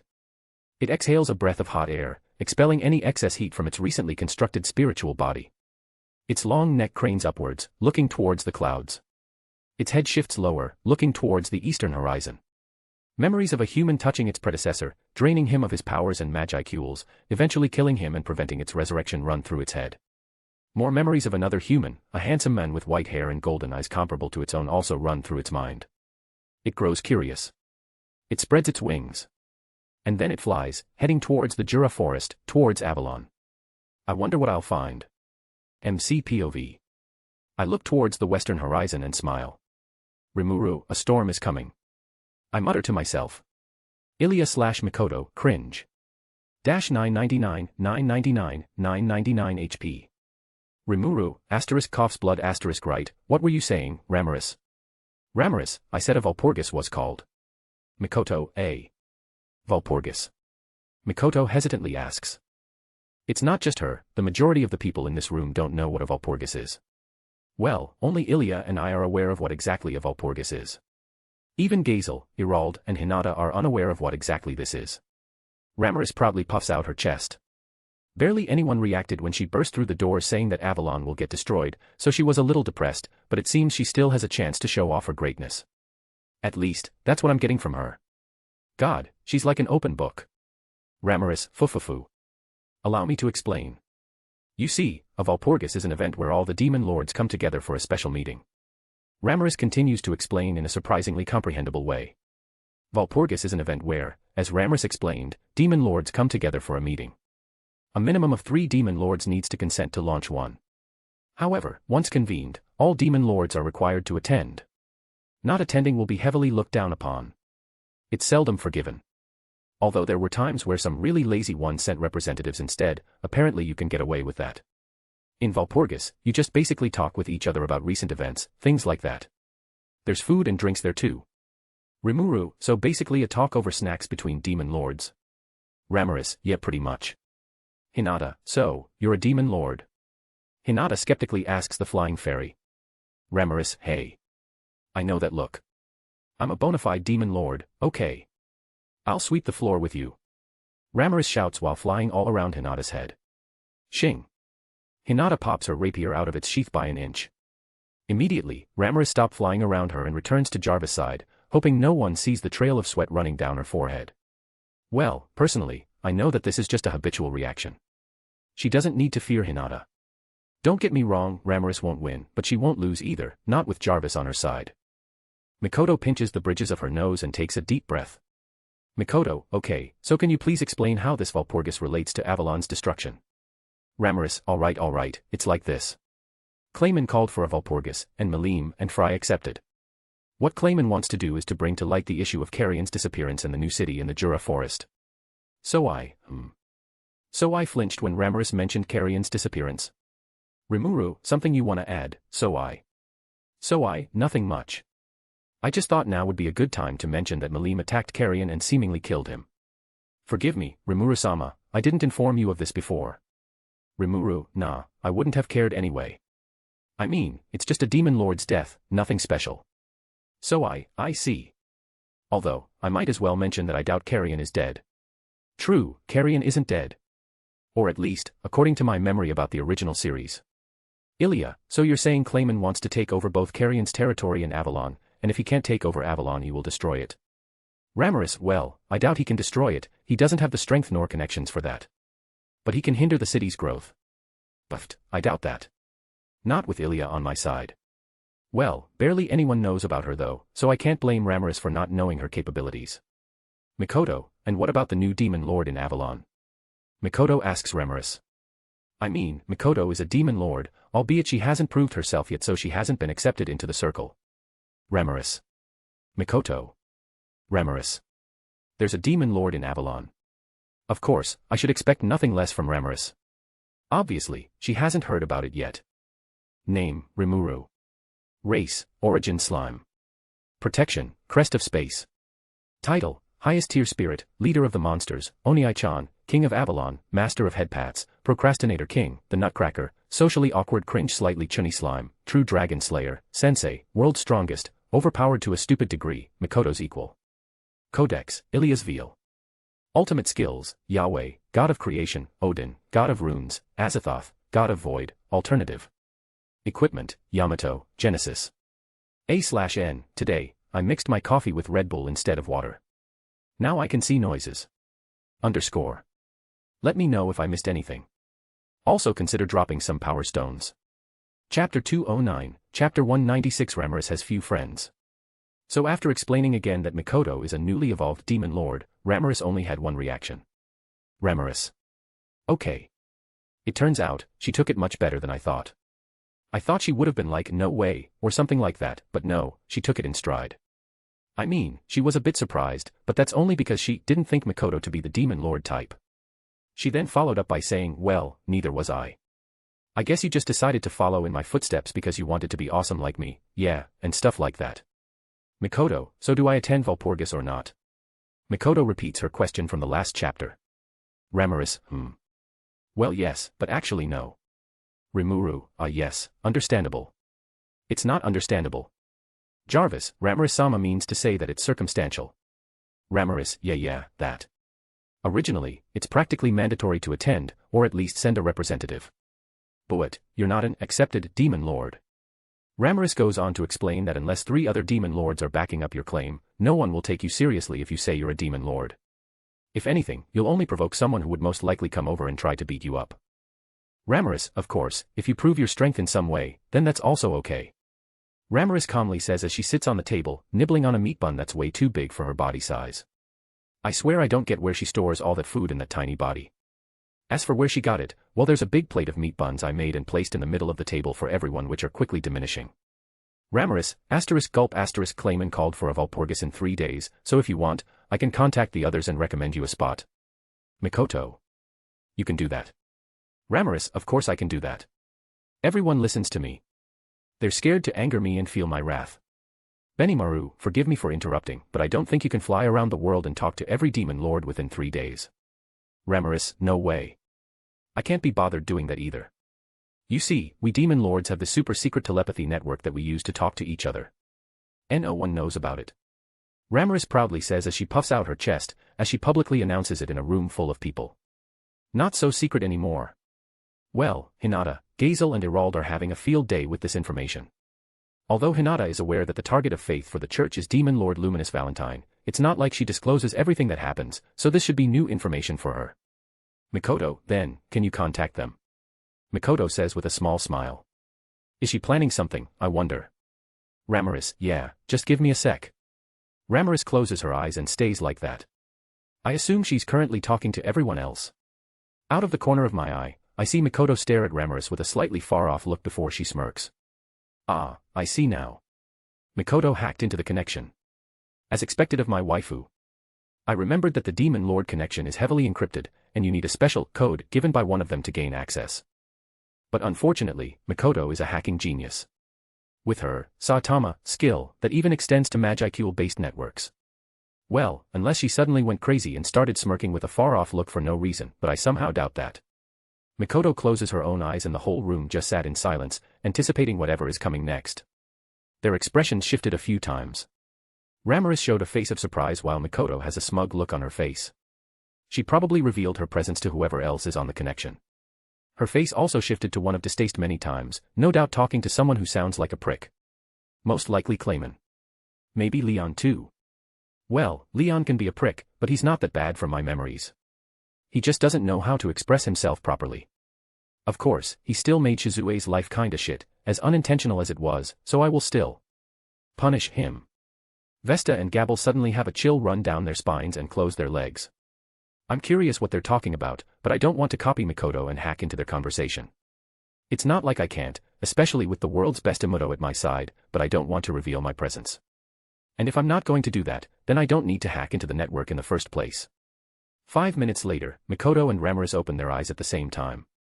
Ramaris, well, I guess you're attending Walpurgis in 3 days. Ramaris looks at Mikoto with an unreadable expression. Mikoto, What's wrong? Ramaris, nothing, it's just that. Clayman sounded a bit pissed off there. Are you going to be okay? I am reminded once again that, regardless of how she looks, Ramaris is a demon lord that's lived since ancient times. She can be serious when the time calls for it, like right now. Even I can tell, with my shit skill in reading emotions, that Ramaris is worried for Mikoto. But that worry is unnecessary. Mikoto, A guy like him can't touch me, whether directly or indirectly. He's going to have to get through him first. Mikoto dismissively states while pointing towards me. Rimuru, I love you too. Mikoto, yeah I know. She turns her head away with a huff. I almost missed that blush on her cheeks. Ramaris shrugs and goes back to eating meat buns. Rimuru. Now that I think about it, why are you here anyway? Ramaris, well. Ah, right. We have that deal, don't we? It would be a shame if you couldn't uphold your end of the deal and I had to pick up after you. Yup. Ah, that deal where Ramaris makes a dungeon in Avalon. Jarvis, Ramaris-sama was just worried about losing one of the few friends she has. Ramaris, H.A. And like that, the meeting ended. Name, Rimuru. Race, Origin Slime. Protection, Crest of Space. Title, Highest Tier Spirit, Leader of the Monsters, Oniai-chan, King of Avalon, Master of Headpats, Procrastinator King, The Nutcracker, Socially Awkward Cringe Slightly Chunny Slime, True Dragon Slayer, Sensei, World's Strongest, Overpowered to a stupid degree, Mikoto's equal. Codex, Ilia's veal. Ultimate skills, Yahweh, God of creation, Odin, God of runes, Azathoth, God of void, alternative. Equipment, Yamato, Genesis. MC, when are we gonna have Veldora showing up? I demand an answer. Anne, fine. After Valpurgis. I don't think the readers would like it if I kept putting Valpurgis off again and again. I'm already delaying it for dozens of more chapters after all. I'm joking. Let me know if I missed anything. Also consider dropping some power stones. Chapter 210, Chapter 197. I want to cockblock Clayman. A day has passed since everyone gathered together for that meeting, and everyone has been preparing. For the Valpurgis, it was decided that Mikoto would attend, which was already established. But she, as a demon lord, could also bring along 2 attendants. She decided to bring Shizu and me. For Shizu, she stepped forward and asked Mikoto to join. This is because Leon Cromwell would most likely be there in attendance as well, since he is also a demon lord. A reminder that Leon is the man that summoned Shizue and had Ifrit possess her. He later abandoned her while he left his base, leaving her to delay the hero while he escaped. This ended with her being taken in by said hero and being raised into the woman she was. In reality, Leon left Shizu there for the hero to pick up because he is at Tsundere and couldn't show Shizu the love and care she needed. At least, that is my understanding of it. So, he is bad guy, but this does not mean he is bad guy. And I'll also be coming along with Mikoto to Valpurgis because, well, it's because I want to. I'll pretend to be a harmless little slime, acting as Mikoto's pet. Ilia will fuse with me so she can also come along. Why not just walk in there and flaunt my OP strength that can even crush Guy Crimson? Because where's the fun in that? It'll be much more entertaining if I pretend to be a weak slime, and then BAM. I turn out to be an endgame boss. Specifically, I want to bait Clayman. I know he's barely any threat, but it'll still be funny to wipe his smug smile off his face. I replaced Yuki with a clone and told him to act the same, without fucking over people's lives, so Clayman has no idea that he's already alone. Yuki already dealt with the moderate jesters, you know, the group with Laplace, Footman, and Tyr. They won't be bothering anyone ever again. What? No, they aren't dead. They're just working a slow, easy life in a bakery on a street corner in the Ingrassia royal capital. Speaking of which, I told Shizu about what I did with Yuki. Needless to say, she wasn't happy. But then I told her that he was a psychopath that was hellbent on causing chaos throughout the world and that I didn't erase his soul as I still have it with me, and she... Well, she still wasn't happy, but she was understanding. I didn't have any reason to kill him if any of this wasn't true, after all. Of course, it didn't end with a simple explanation of, I killed Yuki cause he was evil lol, but we properly sat down and talked about it for an hour or two over some food. That was yesterday, after the meeting. I slept while cuddling with Mikoto again, and a new day arrived. Mikoto said she wanted to visit a new store with Ilia, Shuna, Cheyenne, Shizu, Ultima, Carrera, Testarossa, Elin, and Hinata since she wants to get closer to the 3 Demonesses and Elin and Hinata can't stay here for long. But as soon as I heard the store name, I used the Joestar secret technique to get as far away as I could. The store name is Magical Girls Galore. I have a feeling I know who the owners were, and I don't want to bleach my eyes again anytime soon. Ramaris and Trainee aren't joining them, however. Trainee finally met her long-lost master after many, many years and they wanted to bond with each other again. So Ramaris is hanging out in Trainee's bar along with Trainee herself and all of her Dryad sisters that also heavily missed Ramaris. I feel sorry for Jarvis. The Dryads are probably having a field day in buttering Ramaris up in all sorts of compliments and praises. She will be unbearable for the next few days. Oh well, at least it seems that he has gotten used to Ramaris' antics. If anything, it seems he rather enjoys spending time with her too. A bit odd, a demon spending time with a fairy/ex-spirit queen. Oh well. So Rimuru-sama. A familiar voice speaks into my mind through telepathy. It's So Rimuru, what's up? I say while sipping some coffee. I am currently sitting at a table just outside a cafe, relaxing, and slowly passing time. So I have recently come across a seemingly important piece of information. Demon Lord Clayman is moving his army. Clayman is making a move. What for? I remember something like this happening in the series, but I forgot almost everything about it. Rimuru, I see. Thank you. I'll have to check on something, continue as you were. So understood. I quickly switch my connection to Ilia, who is with the other girls in the Magical Girl store. Shudder. Rimuru, Ilia, Clayman is moving his army. Did something like this happen in canon? Ilia, Oni-chan. Yes, something happened. Clayman will be trying to evolve into a true demon lord by killing off citizens in Carrion's domain. With Carrion missing at the moment, there's a good chance he will succeed. Naruhodo. Rimuru, Ilya, can you tell me how I can stop him? Don't get me wrong, I'm not doing this out of a sense of justice, I am doing this out of spite. I want to cockblock Clayman. Ilya. Oni-chan. Rimuru, yes, I will reward you when you get back home. Ilya, yay. Miyamoto is so kawaii. Ilya, well, you just have to stop Clayman's army from killing anyone. That way, Clayman won't get any souls and he won't evolve. Rimuru, nuke Clayman's army. Okay. Ilya, I didn't say that, but yes, that works too. Rimuru, I love you. Ilya. Ilya didn't reply, but I quickly switched my telepathy connection to Benimaru. Meanwhile, in a certain magical girl store. Mikoto, Ilya. Your nose. It's bleeding. Thump.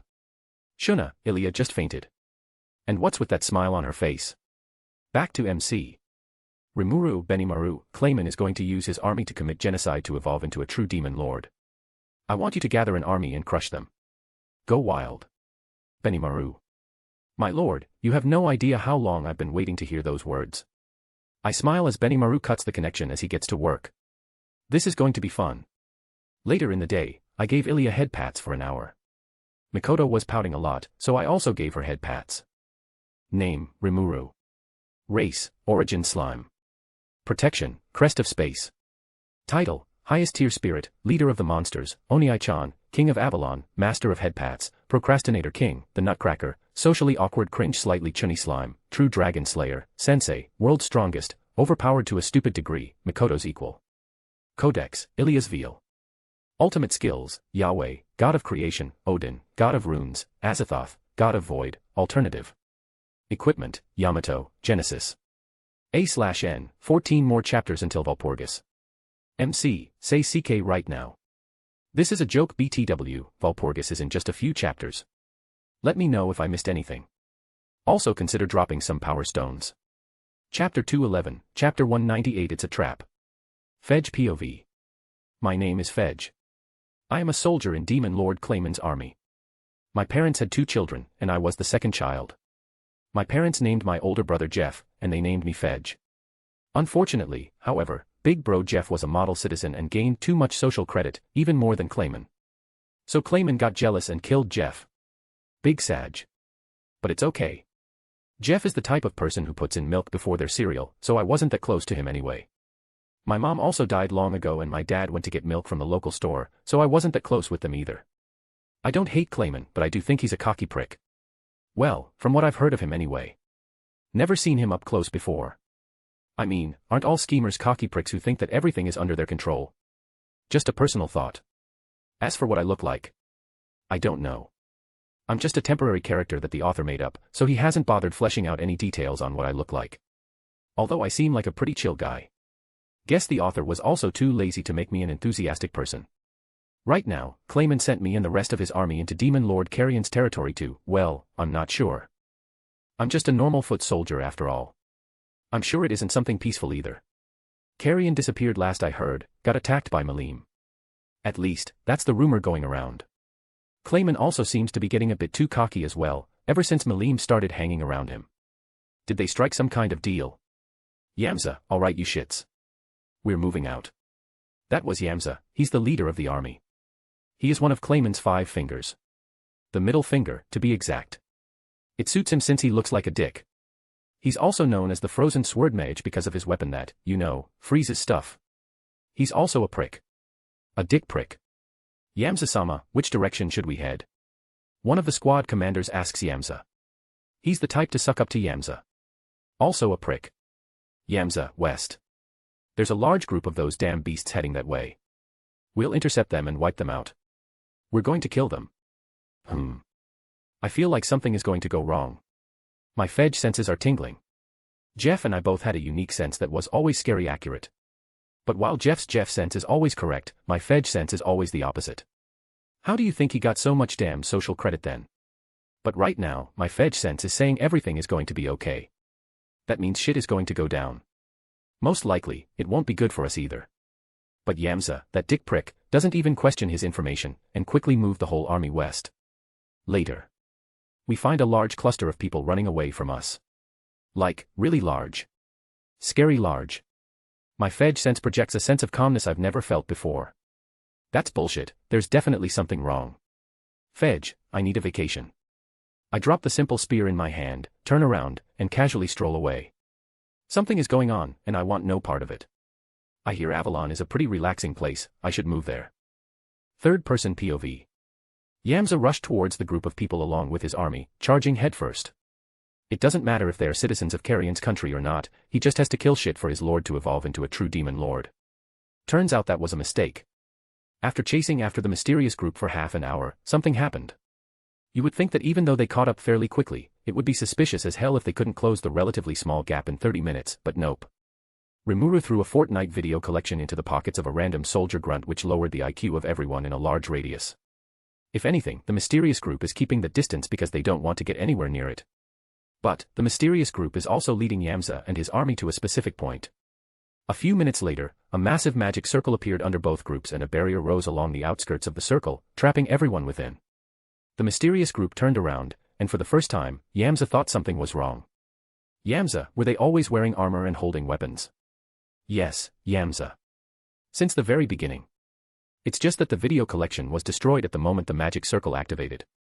And so, with his IQ returned, Yamza looked around and quickly came to a conclusion. Yamza, it's a trap. Yamza said as he points towards a suspicious individual. They are a catgirl wearing a blue dress. Felix, I'm not a trap Nyan.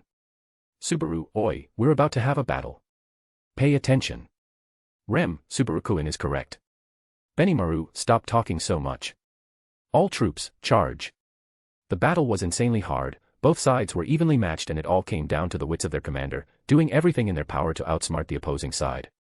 No, not really, Avalon completely trashed Clayman's side. Within 5 minutes, Yamza made a retreat order. Unfortunately, the magic barrier surrounding them was designed specifically to prevent any kind of fleeing done by anyone not an ally of the caster. Even more surprising is that Rimuru had no part in constructing the barrier. Hell, Rimuru didn't touch anything to do with the battle either, except for the Fortnite video collection. The plan went flawlessly.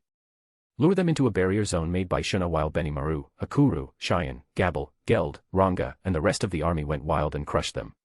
It's a simple plan but quite unbreakable. And did I mention that the barrier also blocked any kind of transmission? So Clayman has no clue this is happening. At all. And he won't until Valpurgis. Name, Rimuru. Race, Origin Slime. Protection, Crest of Space. Title, Highest Tier Spirit, Leader of the Monsters, Oniai-chan, King of Avalon, Master of Headpats, Procrastinator King, the Nutcracker, Socially Awkward Cringe Slightly Chunny Slime, True Dragon Slayer, Sensei, World's Strongest, Overpowered to a Stupid Degree, Mikoto's Equal. Codex, Ilia's Veil. Ultimate Skills, Yahweh, God of Creation, Odin, God of Runes, Azathoth, God of Void, Alternative. Equipment, Yamato, Genesis. A/N, it's a trap. MC, it's a trap. Mikoto, it's a trap. Ilia, it's a trap. Felix, I'm a trap Nyan. Let me know if I missed anything. Also consider dropping some power stones. Chapter 212, Chapter 199 Valpurgis, but not yet LMAO. Next day. Today is the day Valpurgis will start. Fucking finally. I was losing sleep from anticipation. I'm just kidding, I can't sleep. Ha ha ha. Sniff. Anyway, the first half of my Ilia, ***. Correction, the first half of Ilia's plans were completed, Clayman's army of over 30,000 grunts was completely wiped out. There's no trace of them remaining. Yamza, the leader of the group, was a bit of a prick and antagonized pretty much everyone on the opposing side, calling them cowards. They can handle being called cowards and laugh it off, they don't give two shits about it. It's an integral part of their training to not care about their pride all that much as it can lead to unfortunate events. Of course, when he called me a coward too, he was then drowned in bloodlust and proceeded to immediately piss himself from fright before dying shortly after. So much for the so-called strongest of Clayman's 5 fingers, at least according to Mjurin. Anyways, as I just mentioned, today is the day Valpurgis will begin. Specifically, it will begin at midnight, which is about an hour from now. Once midnight hits, the second half of Ilia's plan will begin. Ramaris, what happens in the second half? Ramaris says while still chewing on food. It's not a meat bun, it's a lamington cake from a store nearby. We're sitting on a bench in a park along with Jarvis, Trainee, Shizu, and Ilia. This is the 322nd snack Ramiris had today. That's also not including breakfast, lunch, and a very recent dinner. I blame Trainee for this. Mikoto, well, it's quite simple. The group from yesterday will invade Clayman's castle and raze it to the ground. Ramiris swallows the food she had in her mouth. Ramiris, don't get me wrong, I dislike Clayman as much as the next guy, but why are you doing this to him? Ramiris asks with an innocent tilt to her head. Mikoto and I look towards each other and back to Ramiris with a look suggesting that she's the crazy one here. Why would we do this? He's not a threat by any means, I can literally snap my fingers and everything to do with Clayman could disappear. Mikoto just needs a coordinate and she can bombard Clayman and his estate with high-energy lightning strikes from halfway across the world. That's not including any of my other subordinates like Benimaru, Cheyenne, Shuna, Ultima, Carrera, Testarossa, Ranga or, God forbid, Diablo. So why would we do this? Rimuru, obviously it's to fuck with him more. Mikoto, I mean, why else would we do this? Ramiris looks into our eyes that hold nothing but the purest of intentions. Ramiris. You guys need therapy. Ramiris says with a blank face as she accepts another lamington from Trainee. Trainee, here, Ramiris-sama. This time, it's banana-flavored. Ramiris, ooh. Shizu, so, when are we going? Shizu asks while licking her fingers from the residue lamington she just finished eating, a habit from when she was a cat. Rimuru, we can go now if you want. Ramiris, meh, you don't need to go now. There will be someone to pick me up, and you guys can just follow me. Ramiris dismissively says. Ilya. Avalon has an anti-teleport barrier covering the city though. Ilya mutters as she rubs her face up and down my arm. I swear she's more of a cat than Shizu. But she's right. You can teleport all you want inside Avalon but you can't teleport inside from outside, although vice versa is possible. Not without being keyed into the barrier or being manually let through. Ramiris. Yabai, oh no. What do I do? I'm going to miss it. I can see it now, I'll be looked down on by all the other demon lords. Ramiris grabs her head and starts panicking. Trainee, oh no. Trainee makes a JoJo reference. Rimuru, muttering pretty sure you're already looked down on. Having not heard me, Ramiris around Jarvis' head. Ramiris, what do I do? What do I do? What do I do? What do I do? What do I do? Jarvis, Ramiris-sama, calm down.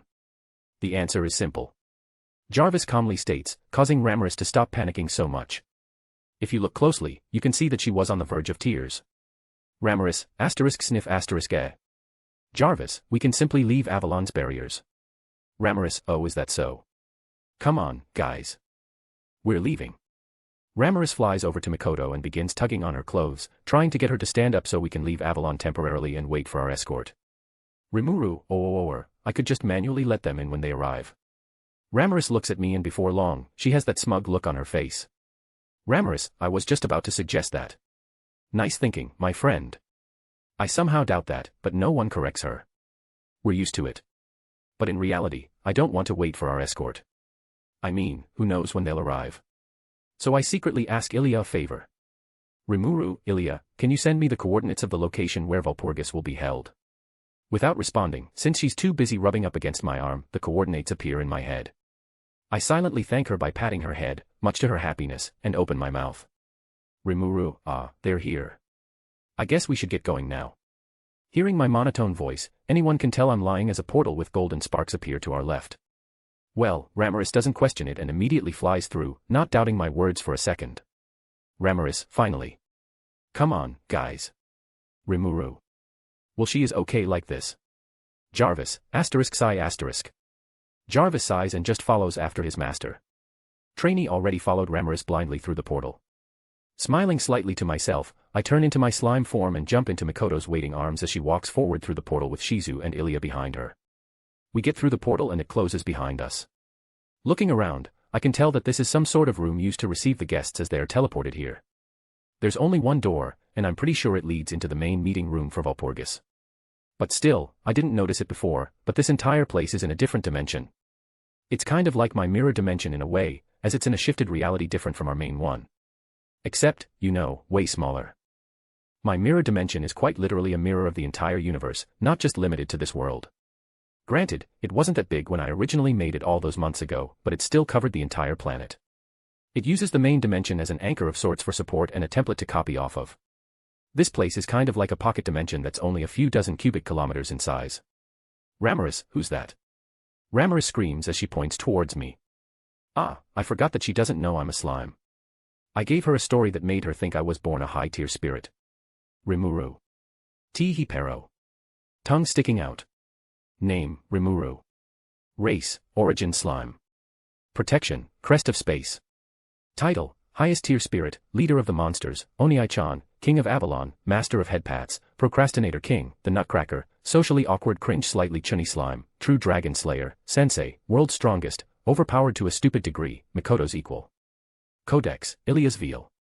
Ultimate skills, Yahweh, god of creation, Odin, god of runes, Azathoth, god of void, alternative.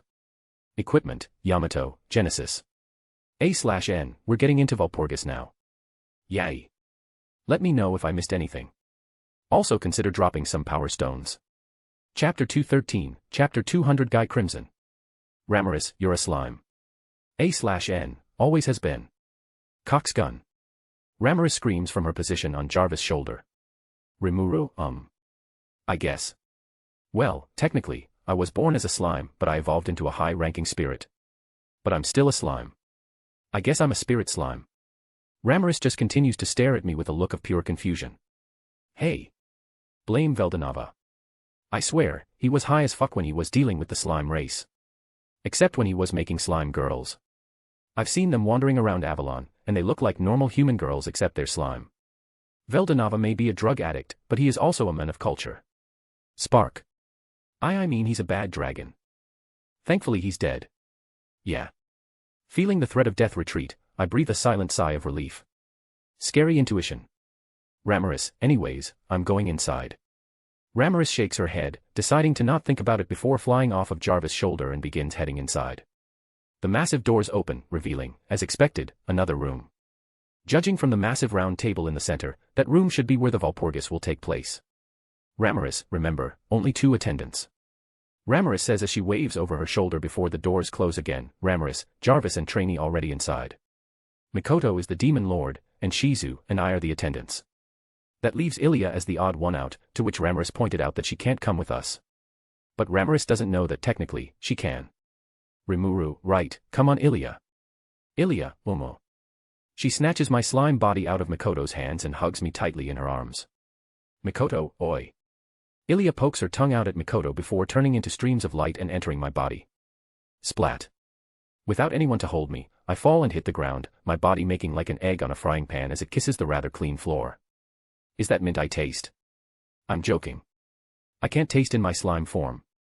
Rimuru, ow. It didn't actually hurt, it's more like a habitual reaction. Which is weird, since you would think I would have left reactions like that behind with my human body. Ilia. I can feel your smug aura, Ilia. You did that on purpose. I get picked up by Shizu who looks at me with her curious golden cat eyes before shifting me to a comfortable position in her arms. Mikoto holds out her arms towards Shizu, silently asking her to hand me over, to which Shizu contemplates for a second, and then turns around, walking towards the door Ramaris disappeared through. Mikoto, hey. Give Rimuru back. Shizu, no. Mikoto, please. Shizu, no. Mikoto, why? Shizu. Mikoto. Shizu. Because I want to hold him. Mikoto, well I want to hold him too. Shizu, but you already held him. Mikoto, WL. Well, she's got you there.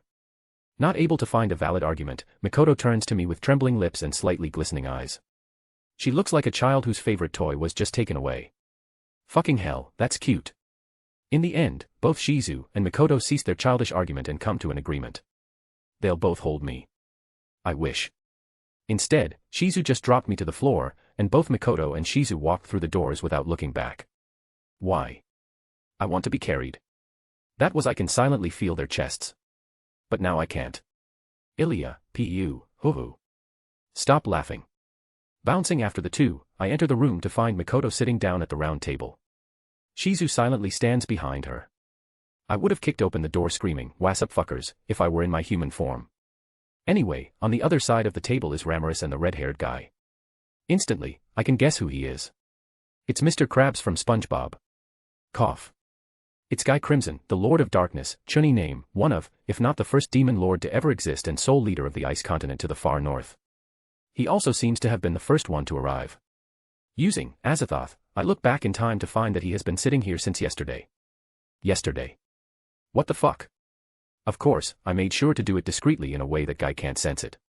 No one needs to know that a slime has a time-related ultimate skill. I bounce into the room, acting like a normal slime, and look towards both Shizu and Mikoto. They don't react. They don't even look at me. Why? I thought they really wanted to carry me. Don't tell me they're waiting for me to choose one over the other. Oh God, they are doing that, aren't they? Well, regardless of what happens, I would always choose Mikoto. It's my duty as her boyfriend as well as fear for what she will do if I don't choose her. Mostly the former, but the latter is also concerning. So I jump onto Mikoto's lap, to which she sends Shizu a victorious smirk while the latter pouts. I'm sorry Shizu, but Mikoto's thighs are better. Ramirez and Guy are making small talk while Trainee and Jarvis stand dutifully behind the former, completely still and silent as if they've been doing this for years. Ramirez is very excited, talking loudly and bragging about her new attendants, showing them off to her longtime friend. Guy lacks her enthusiasm, but you can tell he thinks very well of Ramirez. I also see him looking in our direction with curiosity, a sort of childish interest. He's mainly looking at Mikoto since he should be aware that she is the new Demon Lord since she kind of hacked the Demon Lord communication network. This is both good and bad. It's good because that means he isn't aware of what I really am and what I'm capable of, and bad because, well, it's Guy Crimson. The chances of something good happening due to his attention isn't very high. Well, at least he isn't looking at her with any other kind of emotion like hostility or lust. Because if he did, consequences be damned, I'm screwing the plan and jumping his ass right here and now. In any case, he seems to be playing some kind of game. His control over his power is very fine. Thousands of years of existence will do that to you. Basically, he's keeping his aura at around the level of a Demon Lord seed.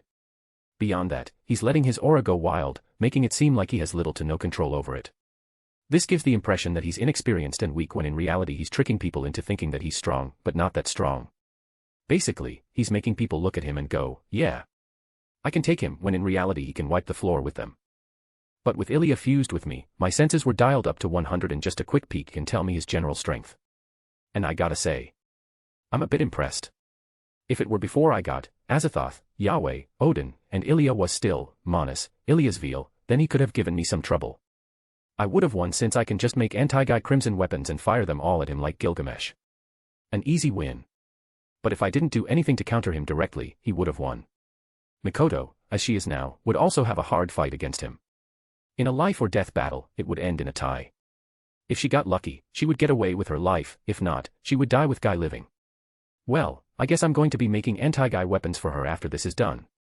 Name, Rimuru. Race, Origin Slime. Protection, Crest of Space. Title, Highest Tier Spirit, Leader of the Monsters, Oniai-chan, King of Avalon, Master of Headpats, Procrastinator King, The Nutcracker, Socially Awkward Cringe Slightly Chunny Slime, True Dragon Slayer, Sensei, World's Strongest, Overpowered to a Stupid Degree, Mikoto's Equal. Codex, Ilya's Veal. Ultimate Skills, Yahweh, God of Creation, Odin, God of Runes, Azathoth, God of Void, Alternative. Equipment, Yamato, Genesis. A/N, you have to remember that Guy is technically the strongest in the world. He's been alive since Veldanava and has done nothing but pursue strength all that time. Or rather, he has been pursuing the strongest skill, I think, that will make him the be-all, end-all person. Also, this is if both Mikoto and Guy go all out, no holds barred. Which would end up destroying the world and then some, so, yeah. Please note that this is only my opinion, I could be wrong, so take this info with a grain of salt. Let me know if I missed anything. Also consider dropping some power stones. Chapter 214, Chapter 201 The Demon Lords. The doors open again, and a large figure lumbers through. This guy is over 2 meters in height and is full of muscle and pure mass. He's got dark blue hair and markings on his face. He wears rather loose clothing, and it isn't gaudy or flashy either. Just plain. Of course, the materials are rare and as a consequence they are strong. Dagrel, aka the Continent's Wrath, admittedly sounds a bit cool. One of the giant race. He walks around the table and sits down at his specially made seat near Guy. There's a seat between them, that's probably for Malim. He doesn't say anything and just leans back in his seat with closed eyes, likely waiting for the start of the Valpurgis. A few minutes later, another group of people walked in. The leader looks like your classic Dracula crossed with a middle-aged office worker. By that, I mean he looks like a middle-aged office worker that works out a lot since he's got some muscle. Not on the level of Dagrel, but it's there. Plus with his all-black noble outfit with a high-collar black cape and 2 sharp pointy teeth, you can easily guess what he looks like. He also happens to be blonde, but it's like a dull blonde color. Even so, he's rather good looking. I'm talking Hollywood level. Roy Valentine, aka the Bloody Lord, another chunny name. A vampire. Following behind him are his two attendants. One of them is an elderly servant type, nothing much to see. The other is a silver-haired maid with blue and red heterochromia eyes. Admittedly, she's totally my type. I have a thing for silver/white-haired girls. Spark. I had a thing for them. I look up at Mikoto to find her squinting her eyes at the silver-haired girl. Despite how it looks, she's not looking at her with hostility, but rather curiosity. Mikoto, hey, Rimuru. Mikoto contacts me through telepathy. Mikoto, she's weird. Rimuru, yeah. Believe it or not, she's actually the head honcho of their group, Luminous Valentine. Mikoto, luminous. As in the luminous faith.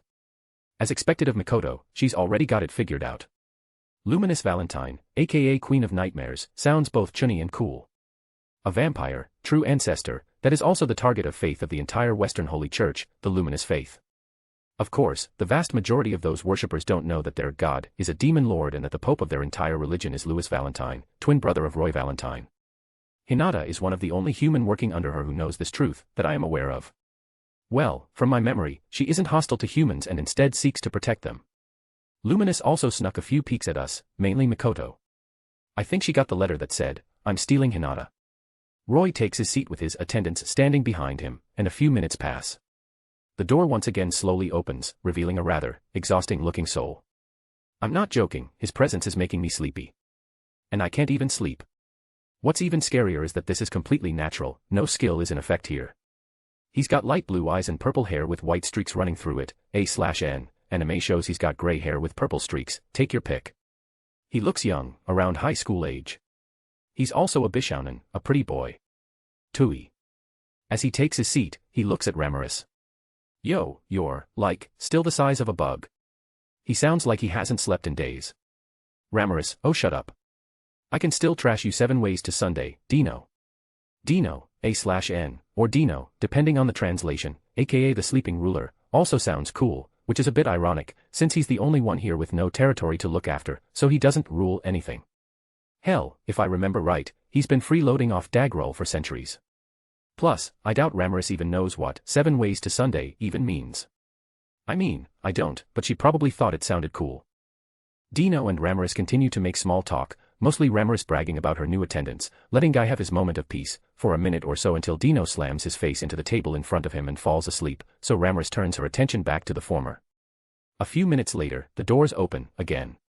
Walking inside is a trio of people, all of them having feathered wings. The foremost person is someone who I can immediately recognize, despite being the first time I saw her in person. And oh my god, she is sexy. With silver pink hair and feathers, sky blue eyes, wearing a red leotard that emphasizes her figure and black leggings that do the same for her legs, Fry, aka Sky Queen, not really chunny, enters the room. She's a harpy. She has bird feet though, but that sure as hell isn't off-putting me in any way. I want her to take me with her thighs and... Mikoto, I'm getting really angry for some reason. I really don't know why. Judging by the fact that she's slowly unconsciously squeezing my body in her anger, I realize I should probably stop my train of thought there. Besides, if I had to choose between the two, I would choose Mikoto. After her evolution, only Shizu can compete with her looks. And Ilya, but that's a matter of course. Ilya, Behind Fry are her 2 attendants. One of them is a nameless harpy, the other is what seems to be a buff male harpy, but I know better. That is Carillion, and it's so fucking obvious cause the dude only has a mask to hide his face. A lion mask. Dude. You're literally called the Lion King. How does no one know who you are? Is this the power of plot? While I was thinking such things, I catch Shizu flinching slightly from the corner of my vision.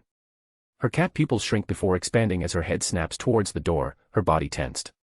Before I could wonder why she is acting like that, the door opens again and someone walks through. Blonde hair and blue eyes with a feminine face, if not for my foreknowledge and his body structure, you could mistake him for a female. He's also very beautiful too, you know, for a guy. I'm better looking though. I'm not salty. Leon Cromwell, aka the Platinum Devil, a little chunny, but not by much. An ex-human that even used to be a hero before he turned into a demon lord. Crack. Said demon lord is now looking at Shizu, who ran up to him with such speeds that it looks like she teleported, and has her foot jammed right between his legs. Leon doesn't react and continues to stare at her with a cold face as if he didn't even feel it. I mean, he probably didn't, since he barely even reacted. His cold blue eyes continued to stare down at Shizu. Eventually, he moved. He leaned slightly forward, and proceeded to fall onto his knees before falling flat onto his face. He was instantly knocked out. Bruh. Everyone in the room, except Dino, is staring at her with various emotions. Ramirez is laughing, Luminous is confused, Guy is looking at Shizu in a new light, so on, so forth.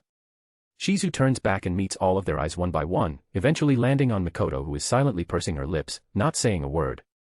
Shizu, to all of their looks, simply shrugs. Shizu, I don't like him. She takes off her anti-magic mask hanging from the side of her head and imbues her magiceules into it, having it grow in size. She then covers her face with the said mask and stands behind us like nothing is wrong. I wanted to kick him in the nuts though.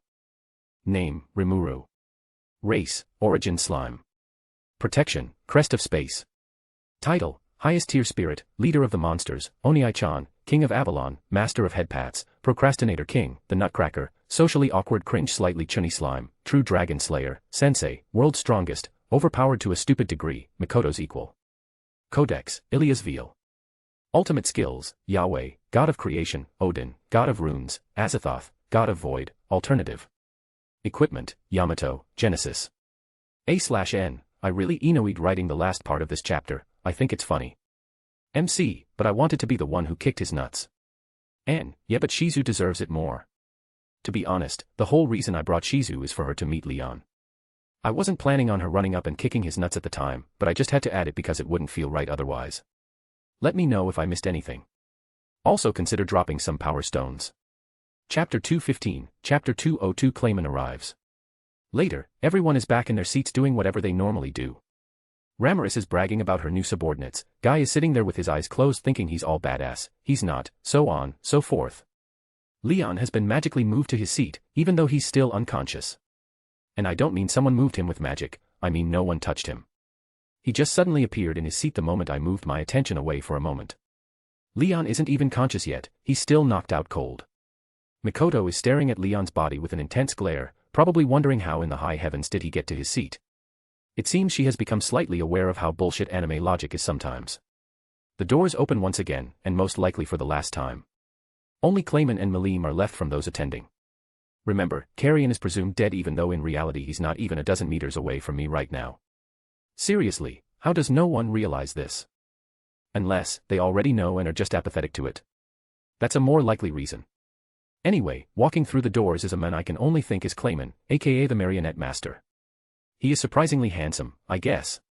He's got short pointy ears, gray lavender hair and red eyes with decently sharp facial features. Only average when compared to everyone else in this room, but still notable. But as soon as I saw him, I immediately grew annoyed at him. Specifically, it's his holier-than-thou attitude that is just oozing off him. His smug expression that looks like it's his natural resting expression is also ruining his face. Another thing to note about him is the little fox he is carrying in his arms. It's a small blonde fox with 3 fluffy tails. Ooh. I remember. Fox girl incoming. Shizu, hiss asterisk. Holy shit, did Shizu just hiss? And not only that, but she hissed at the fox, not Clayman. Hell, she barely even registered Clayman's presence, keeping her eyes only on the fox. Both Mikoto and I are surprised. Mikoto, what's wrong? Shizu. I don't like that fox. I can't really explain it, but I just feel like that fox will be a threat to my position. Your position to what? The mascot of Avalon. Yeah, that's probably it. Rimuru, well, you're already sharing the position with Ilia, so it should be fine. Plus, you're only a mascot in your cat form. In your human form, you are more beautiful than you are cute, so that doesn't count. I tell her through telepathy. Seeing Shizu freeze up without replying, I knew she's taking my advice to heart. Mikoto, Rimuru. Stop talking. Why? Walking behind Clayman is a familiar figure that I haven't seen in what feels like a very long time. A short figure with platinum pink hair fashioned into twin tails and blue eyes wearing her signature Demon Lord outfit that wouldn't look out of place in hentai. Malim Nava, aka the Destroyer. But there's something very obviously wrong with her. She doesn't have her usual hyper, enthusiastic aura around her. In fact, she looks more like a doll than anything else with her expressionless face and dull eyes. Both of them walk through the door one after the other when suddenly, as I expected, Clayman randomly turns around with a smirk. and punches Malim. It was a full-on punch too, none of that weak sissy shit. He threw his whole body weight behind it. Clayman, move it, you dunce. Now, obviously, he's doing this for attention, to show that he can do this to Malim without expecting any form of retaliation. And it worked too, judging by the completely bewildered expression of nearly everyone in the room, excluding Guy. I've told Shizu and Mikoto about this before, to prepare them for this. But even with this knowledge, they still can't help but be shocked. I can even feel Ilya squinting her eyes at this scene. Meanwhile, Clayman looks around the room with his signature look of superiority. Mikoto stares at the unreacting Malim with an unreadable face. Mikoto, sigh as expected, I can't do this. With a sigh, she gets up from her seat and slowly walks over to Clayman and Malim. Now, if I know Mikoto well enough, she will probably make a fuss and throw the plan we had out the window. I could stop her, but... Meh, the plan was simply to follow canon anyway. Nothing important. And so, without anyone to stop her, she eventually ends up standing in front of Clayman. Her hands are on her hips, her stance is loose and unguarded. She isn't meeting Clayman's eyes and is instead looking towards the ground, so her bangs are covering her eyes, preventing him from seeing her expression. It's also pretty amusing since Mikoto barely reaches his shoulders in height. Clayman, what? Do you have something to say? Clayman didn't get to finish his words before Mikoto clenches her fist and sends it right into his chin. Crack. Fortunately for him, his tongue wasn't sticking out. Unfortunately for him, his mouth was open. So when Mikoto punched him with the fury of an athletic girl-turned-demon lord backed up by her, Saitama, ultimate skill that also boosted her physical strength. Well, let's just say that the sounds of Clayman's teeth nearly shattering as his jaw slammed shut wasn't pretty. Well, canon is fucked. Oh well. Clayman's body flies back a few meters before hitting the ground. After that, he continues to roll on the floor while making muffled screams as he covers his mouth with his hands. Mikoto, that's for punching my friend, fucker. Mikoto says with a low voice while flipping him off with her right hand. Yup, I really love her. Name, Rimuru. Race, Origin Slime. Protection, Crest of Space. Title, Highest Tier Spirit, Leader of the Monsters, Oniai-chan, King of Avalon, Master of Headpats, Procrastinator King, the Nutcracker, Socially Awkward Cringe Slightly Chunny Slime, True Dragon Slayer, Sensei, World's Strongest, Overpowered to a Stupid Degree, Mikoto's Equal. Codex, Ilya's Veil. Ultimate Skills, Yahweh, God of Creation, Odin, God of Runes, Azathoth, God of Void, Alternative. Equipment, Yamato, Genesis. A/N, Bonus Chapter. Let me know if I missed anything. Also consider dropping some power stones. Chapter 216, Chapter 202.5 What If? A/N, this is not an official chapter, this is a what if sort of thing. Don't take anything in this chap seriously. With a sigh, she gets up from her seat and slowly walks over to Clayman and Malim. Now, if I know Mikoto well enough, she will probably make a fuss and throw the plan we had out the window. I could stop her, but... Meh, the plan was simply to follow canon anyway. Nothing important. And so, without anyone to stop her, she eventually ends up standing in front of Clayman. Her hands are on her hips, her stance is loose and unguarded. She isn't meeting Clayman's eyes and is instead looking towards the ground, so her bangs are covering her eyes, preventing him from seeing her expression. It's also pretty amusing since Mikoto barely reaches his shoulders. Clayman, what? Do you have something to say? Clayman didn't get to finish his words before Mikoto clenches her fist and sends it right into his chin. What I wasn't expecting, however, was for Malim to kick the ground, appearing right in front of Mikoto and catch her fist with her palm. Bang. Mikoto, wa dash. Malim's other fist shoots forward towards Mikoto's stomach with no mercy. Malim's fist successfully hit their target and Mikoto was sent flying away. However, she just flips and hits the ground with all four of her limbs, sliding backwards from the force. Mikoto, close. Mikoto mutters to herself. Indeed, that was close. Had I not erected a spatial barrier around her the moment I noticed something was wrong, she would have taken massive damage just now. But, that's odd, why is Malim defending Clayman? Clayman, kukukuku. Ahahaha. Clayman throws his head back in a generic evil laugh. It's not even a 3-stage laugh, it's just a weak 2-stage evil laugh. Clayman, fool. You can't win against Malim. Mikoto just ignores Clayman and looks towards the expressionless pink-haired demon lord. Mikoto, hey, Malim. I know you're just pretending to be under his control, but it's okay. You can stop now. Clayman, She is not pretending. She really is under my control. Ahahaha. Seeing Malim not reacting a bit, Mikoto tilts her head in confusion. Ramaris, hey, what do you mean? Ramaris shouts from her position. Clayman, well, there's no need to keep this a secret any longer. You see, I used a very special item to mind control Malim Nava. Now I have the power of the destroyer at my disposal. Muhahaha. God, he's really laughing a lot. Ilya, Oni-chan. Rimuru, I respond mentally while trying to make sense of the slight bad feeling I have. Ilya. Malim, she really is controlled by Clayman. Rimuru, what? Impossible. Malim has an ultimate skill. Unless it's a mental type ultimate skill, it's impossible to mind control an ultimate skill wielder. Thankfully, Clayman, being the stereotypical villain that he's trying to become, goes ahead and explains his evil plan. And thankfully, since this is an anime world, everyone is bound by law to not attack and interrupt the villain while he is speaking. I mean, unless you're me. But I also want to hear what's going on. Clayman, you see, I had a guest. He explained to me the existence of ultimate skills and their mental resistances, so I found out that Malim was not under my control in the first place. But he was able to brainwash her. Not only that, he ordered her to obey my every command. Oh my god, please don't tell me it's another AU thing. Clayman, and now he is going to brainwash all of you. Wahahaha. Clayman screams while pointing to all of us. Clayman, Lelouch-sama. They are all here. You may reveal yourself and begin. Wah, hold up. Lelouch. Appearing out from the corner of the room is a figure. He is wearing a dark purple suit with golden stripes which is covered by a black cloak with golden outlines. He is also wearing a mask that covered his entire face. Shizu, it's Zero from Code Geass. Shizu plainly states while pointing towards the figure. Her expression was still masked by her anti-magic mask. As an aside, she watched Code Geass among lots of other anime from my world because I showed it to her. I mean, why not? At Shizu's words, he stumbles but manages to catch himself before he falls. Lelouch, and no. This is my original design. I made it myself. I totally didn't buy it from my system shop. Okay, that was some big information. First, no one in Tensura is supposed to have a system, so unless this is another AU thing, he probably met a ROB. Second, he's a system scrub. Disgusting. Third, he is most likely a Chinibu. Rimuru, wait, is your name actually Lelouch? Or did you steal that too? Lelouch, oh of course it's my name. I doubt that. I ignore the shocked faces everyone is sending me for being a talking slime. Lelouch, anyway. I'll brainwash you all, so you won't remember this anyway. A small portion of his mask opens up, revealing his left eye. The eye is red and has a unique symbol within it. Shizu, a Geass. Shizu mutters.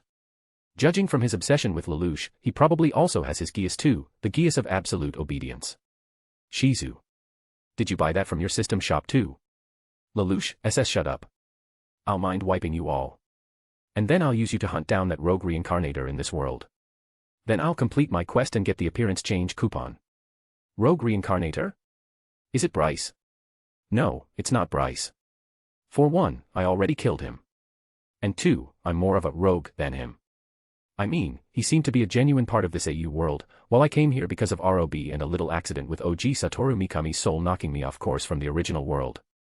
He's here to kill me. Ilya, maybe he's one of those MC hunters. You know, like those fanfics you used to read where a guy gets given a mission by a ROB and travels through the multiverse hunting down MCs of other fanfics. Rimuru, yeah I understand. So does that mean I'm the bad guy in this situation? Am I a parasite, sucking the energy of the world and sending it to a ROB who impersonated a meat bun who is using it for evil plans? Ilya, a little specific, but no. As far as the universe is concerned, you are a genuine part of this world.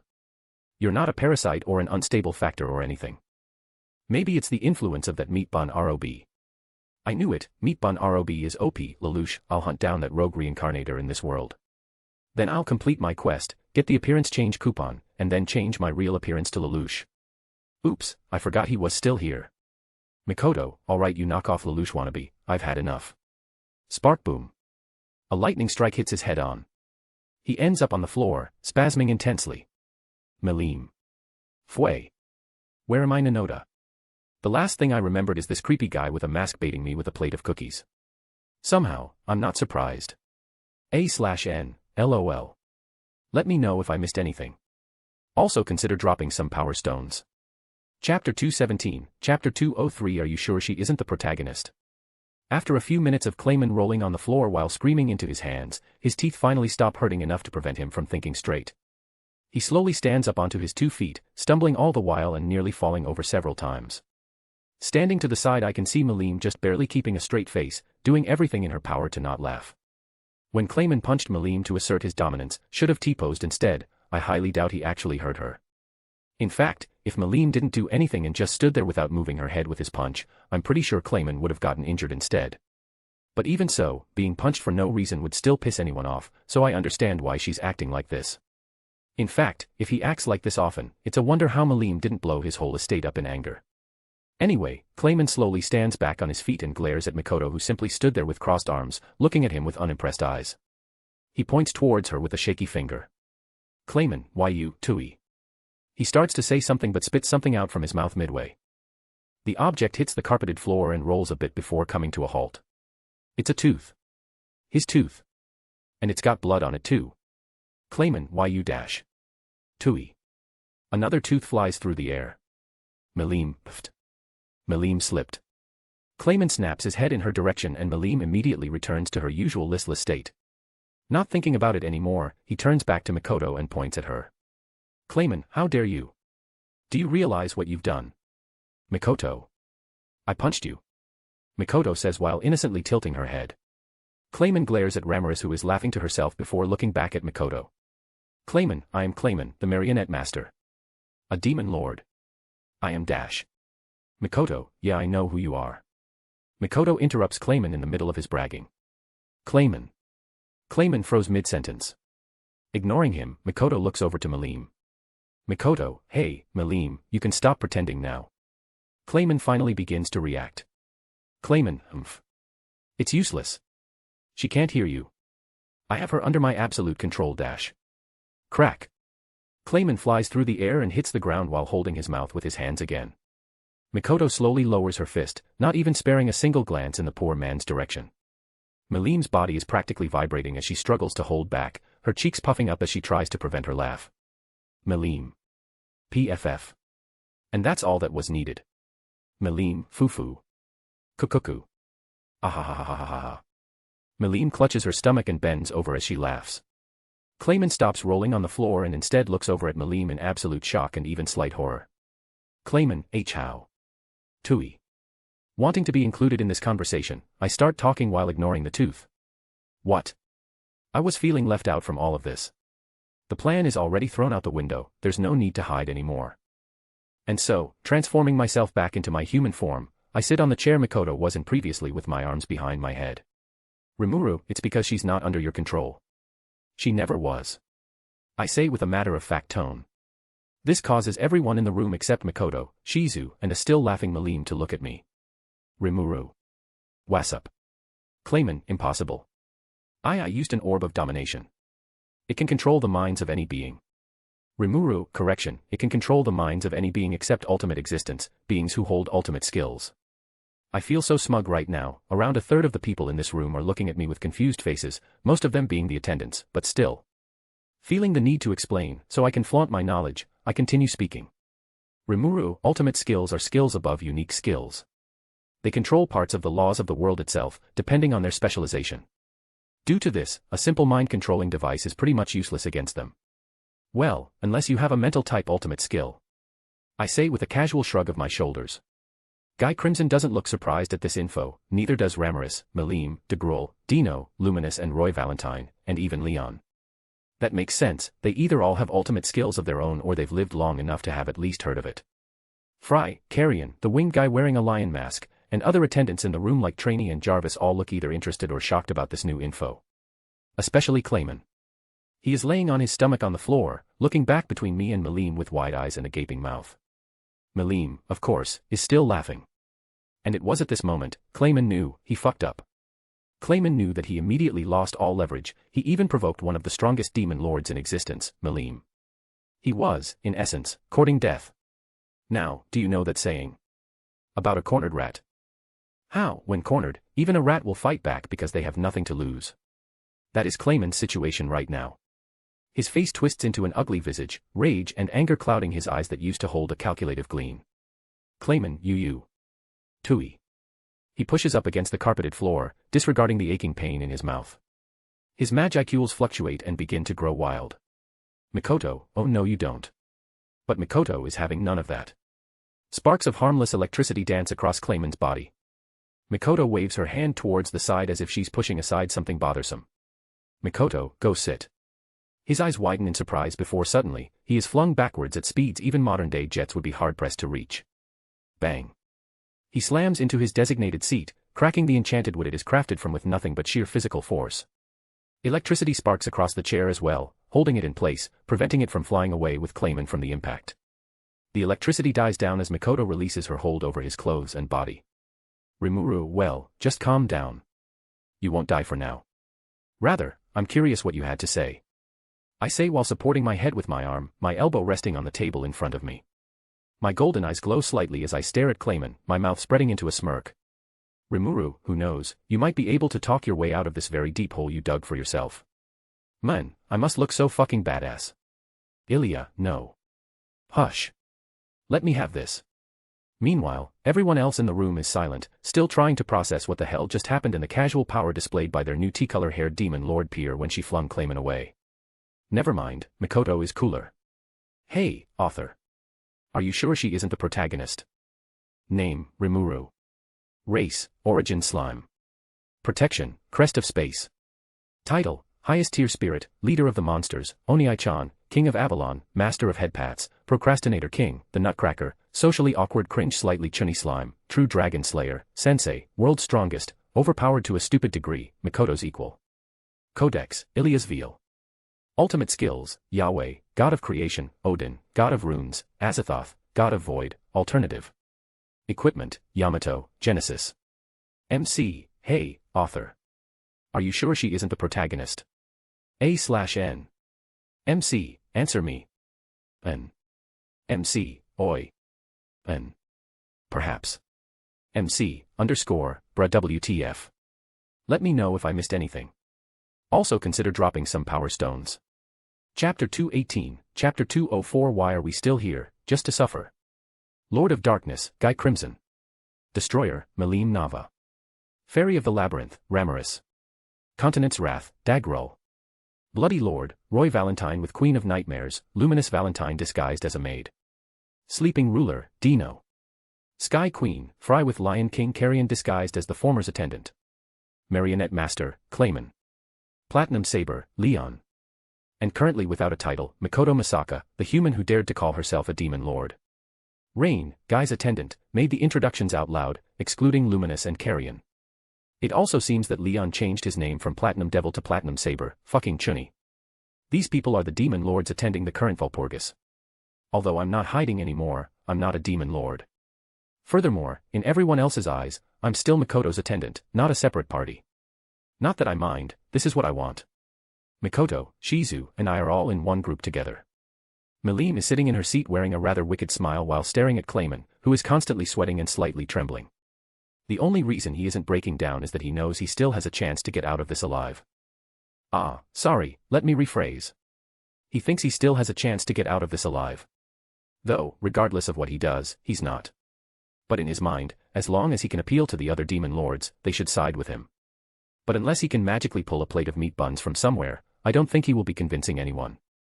Fortunately for him, he is the one who called for the Valpurgis, so he is technically the chairman of the entire event. He's got the floor. As I think such things, I get an epiphany. I place my face in my palm. Rimuru, first he's Clayman, next he's chairman, what next? Floorman. I mutter to myself. Crack.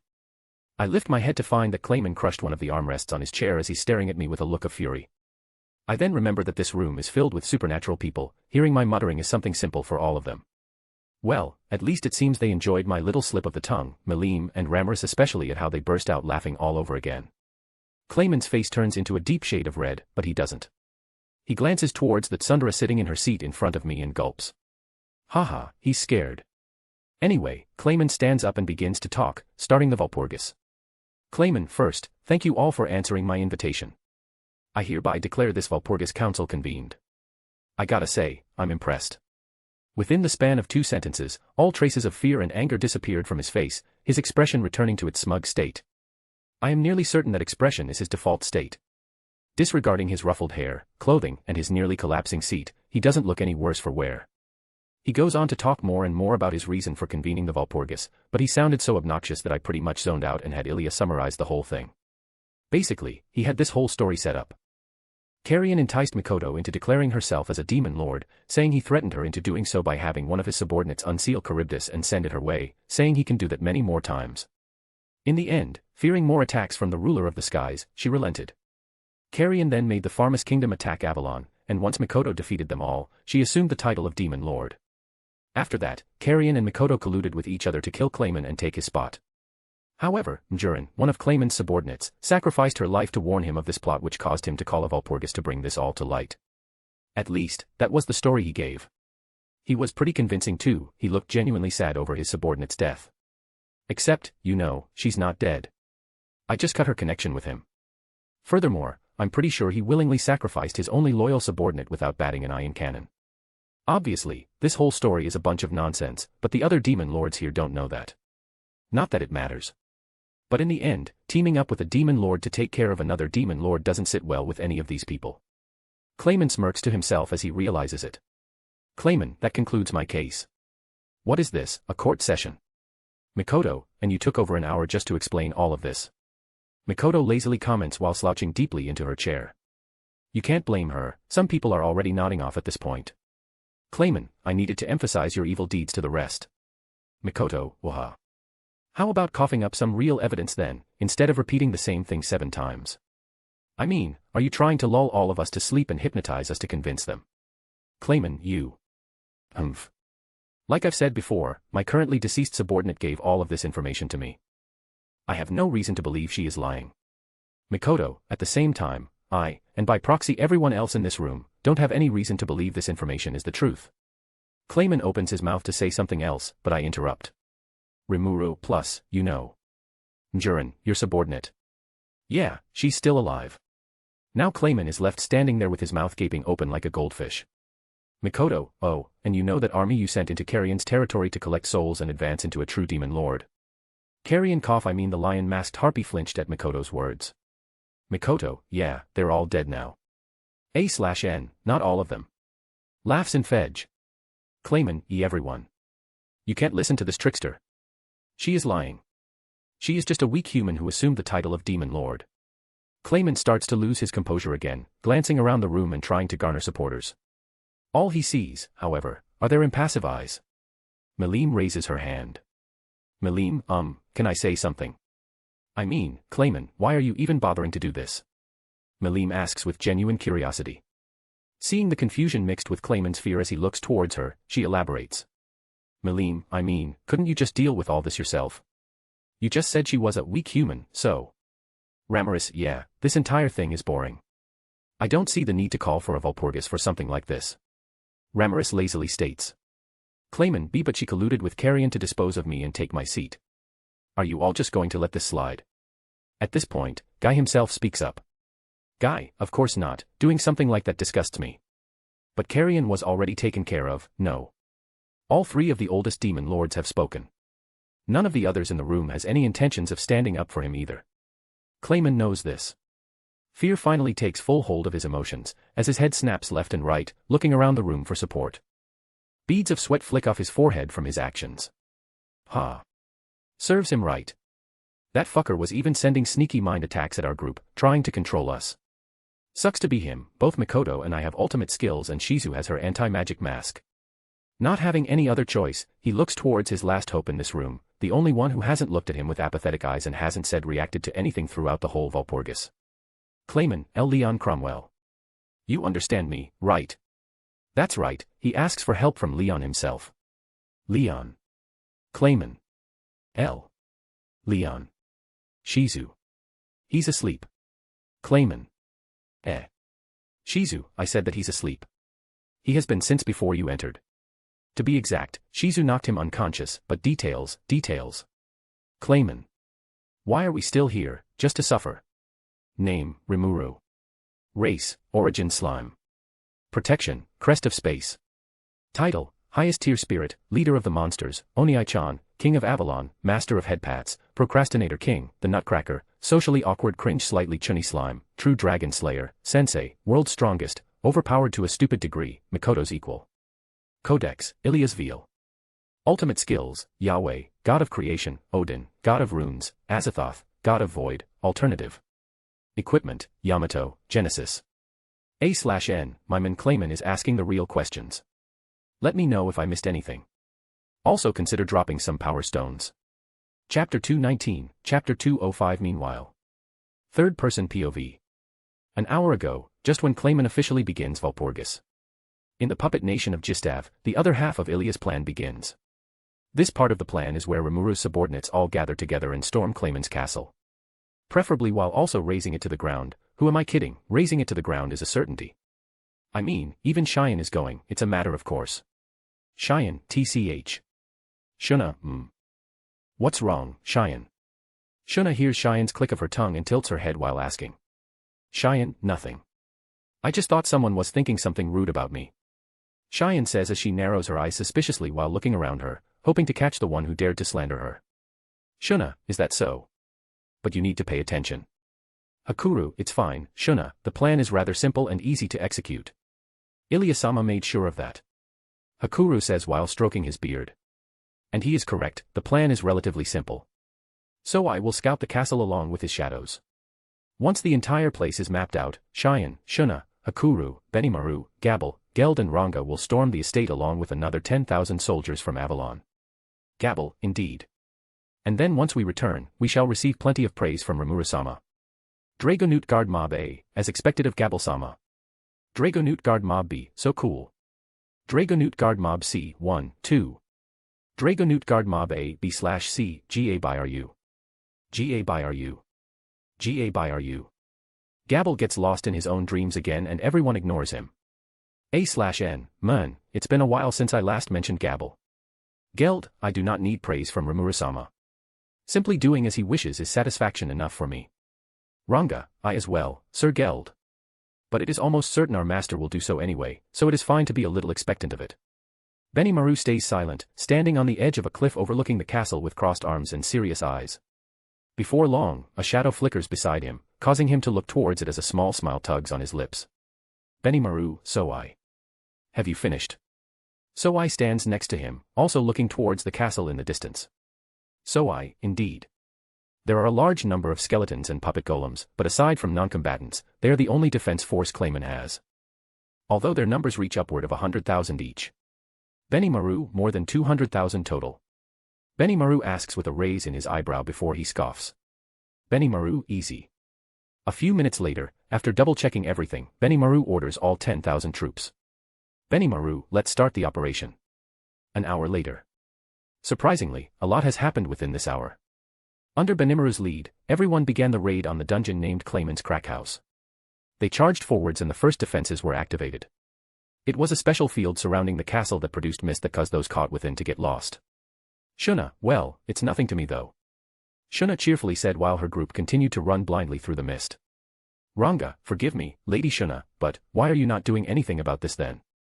Shuna, well, this mist is leading us directly to the enemy, so there's no need to. Specifically, the mist is leading her group into an ambush, but that doesn't faze her. And she has a good reason for that too. The mist cleared and revealed thousands upon thousands of skeletons, all showing malice towards Shuna and her relatively small group.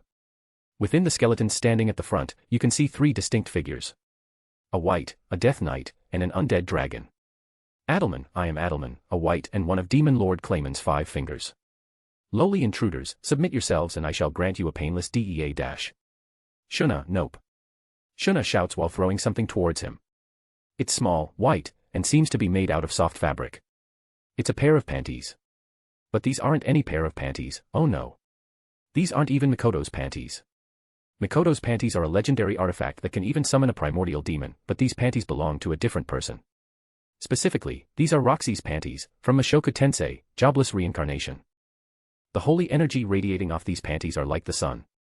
Nearly instantaneously, over 90% of the skeletons instantly turned to ash. Shuna, as expected of Rimuru-sama, to be able to create an item comparable to Excalibur in holy energy and entrust it to me. Shuna and the rest of her ignore the rest of the skeletons and rush towards the castle as Roxy's panties disappear as they have done their job and are returning to Author's Pantsa vault. A/N, whoa. Come to Papa. Anyway, with Shuna taking care of the skeletons, the rest was easy. Just take care of the puppet golems which, although are strong, are relatively simple to exploit, and boom. Clayman's castle is yours for the taking. Although there are a bunch of servants here too, they don't have anywhere near the needed combat prowess to contest with Avalon's army. Not that they wanted to, however. I mean, Clayman was a dick, so they were quite happy with finally being freed from that prick. That dick prick. Did I mention that the majority of them were dark elves? Looks like Avalon is getting a culture boost. Not only that, but Adelman and a few thousand more skeletons survived, including the Death Knight and the Undead Dragon. Adelman, I was so moved by the pure holy powers contained within the object you threw, it sought to spare me and those close to me. Therefore, I wish to serve the being who made such a divine construct. Is what he said to Shuna when they met half an hour later. And so Adelman was recruited. Although no one knew at the time, Adelman used to be a member of the Luminous Faith. And now, after joining Avalon, he will continue to advance through the rankings until eventually, he will become a pope of the Church of Meat Buns. In any case, with Clayman's castle now defenseless, they stole literally everything and left. I'm not joking, they even took the carpets. Anything that wasn't bolted down was stored in their individual spatial pouches and taken away. Plus, you know, Clayman was a demon lord for centuries, he also had a lot of riches stockpiled up. As they were leaving, Cheyenne, due to not doing much throughout the whole operation, grew annoyed before she turned around and proceeded to destroy the entire castle in under 3 minutes. By herself. Name, Rimuru.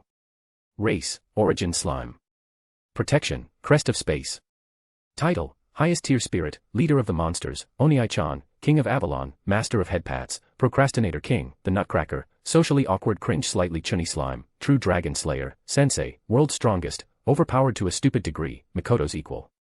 Codex, Ilias Veal. Ultimate Skills, Yahweh, God of Creation, Odin, God of Runes, Azathoth, God of Void, Alternative. Equipment, Yamato, Genesis. A/N, I didn't mention it, but Benimaru left a little surprise for Clayman back at the ruins of his castle. Look forward to it in a later chapter. Let me know if I missed anything. Also consider dropping some power stones. Chapter 220, Chapter 206 Catfight. Back in Valpurgis. Clayman. Why are we still here, just to suffer? My guy, I ask myself that question every day. Well, my life is good now, with me becoming an OP slime and shit, but it's more of a habit ingrained in me from my past life. Because every time I ask the question, Mikoto's thighs come into mind and then I say, I remember why I'm still here, and go about my day like normal. If I get lucky, Mikoto's thighs in my mind will be wearing stockings, and I'll feel extra motivated. And if I'm really lucky, Mikoto will be wearing stockings in real life. Though, I've never had a day where both happened at the same time. I wonder why. A/N, because the world will explode if that happens. Anyway, currently, Clayman is an absolute wreck. He is shivering, sweating, and looking around like Batman hyped up on drugs. Except, you know, less menacing. Remember what I said about a cornered rat? Yeah, that is Clayman right now. Seeing no other choice, Clayman gets desperate and makes what's called a pro-gamer move. Ilya. He's sacrificing his life force and damaging his soul to forcefully advance into a true demon lord. Rimuru, well that's just stupid.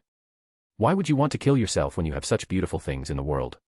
Ilya, Onii-chan, please stop thinking about my thighs. Rimuru, oh come on, I'm not only thinking about your thighs. Ilya, then stop thinking about the other girl's thighs too. TCH. Anyway, Clayman's Magicules start rampaging and becoming wilder and wilder. Now, although he's weak compared to the rest of us, he's still a demon lord seed. He's someone whose mere presence acts as a deterrent against entire countries. So he's got a lot of Magicules, reaching above a rank. And all of those Magicules are currently running wild. It continues to inflate and lash out at its surroundings, quickly reaching S rank. Clayman, the idiot, wasn't unharmed. His skin begins to crack from the rampaging energy inside him. His eyes and nose begin to bleed and his screams sound like he's gargling water. Yeah, he's screaming. What? It's not painless. Clayman, AAAAAHHNNNN. I am going to ignore that. Clayman is not a masochist. He's not. A/N, I'm scarred for life. His Magicules stop growing and begin to calm down, but only a little bit. Only enough to not damage his body any further. However, his Magicules are still running wild beyond that. He takes out a mask from behind him that I swear came from fucking nowhere and puts it on his face. It's a jester mask. Clayman, I'm not getting out of this alive. Fine, I'll take you down with me. I was hoping he would make a Thanos reference, but I guess we can't have everything. Clayman's aura pushes everything away from him. Even the table is slowly moving backwards as its legs slide against the carpeted floor. Mikoto just sits there in her seat as the wind blows past her, looking on with impassive, unimpressed eyes. Mikoto. Okay. Mikoto looks around the room. The majority of them are impassive about Clayman's transformation. Although there are traces of intrigue and curiosity when looking at him. I mean, it's not every day someone uses drastic measures like this. You're going to die anyway, with an exhausted life force and a broken soul. There's no hope. Well, unless I decide to pop in and say, hola. But otherwise, nope. Although Fry and Carrion are looking a little worried, then and again, they aren't true demon lords and are merely demon lord seeds. Mikoto points over towards Clayman, who is doing God knows what. He is just standing there, staring at the corner of the room with bloodshot eyes, and opens her mouth. Mikoto, hey, if I beat him, will I be considered a proper demon lord? Milim looks Clayman up and down before shrugging. Milim, well, he's a bit weak, but I'm all for it, Nanoda. Ramaris nods her head from behind Jarvis. Wait, when did she get there? Ramaris, yup, I agree. Although I could defeat him with just my pinky finger. By myself. In under a second. Yup. Then stop hiding behind Jarvis. Mikoto, right, be right back. Mikoto stands up from her chair and slowly walks over to Clayman while cracking her knuckles as electricity dances off her body. Clayman, oh. You're approaching me. Instead of running away, you're coming right to me. Mikoto, I can't beat the shit out of you without getting closer. Clayman, oh ho. Then come as close as you like. Meanwhile, Trainee faints from euphoria. A/N, a bit of trivia, both Clayman and Dio have the same Japanese voice actor. I feel Clayman smirk under his mask.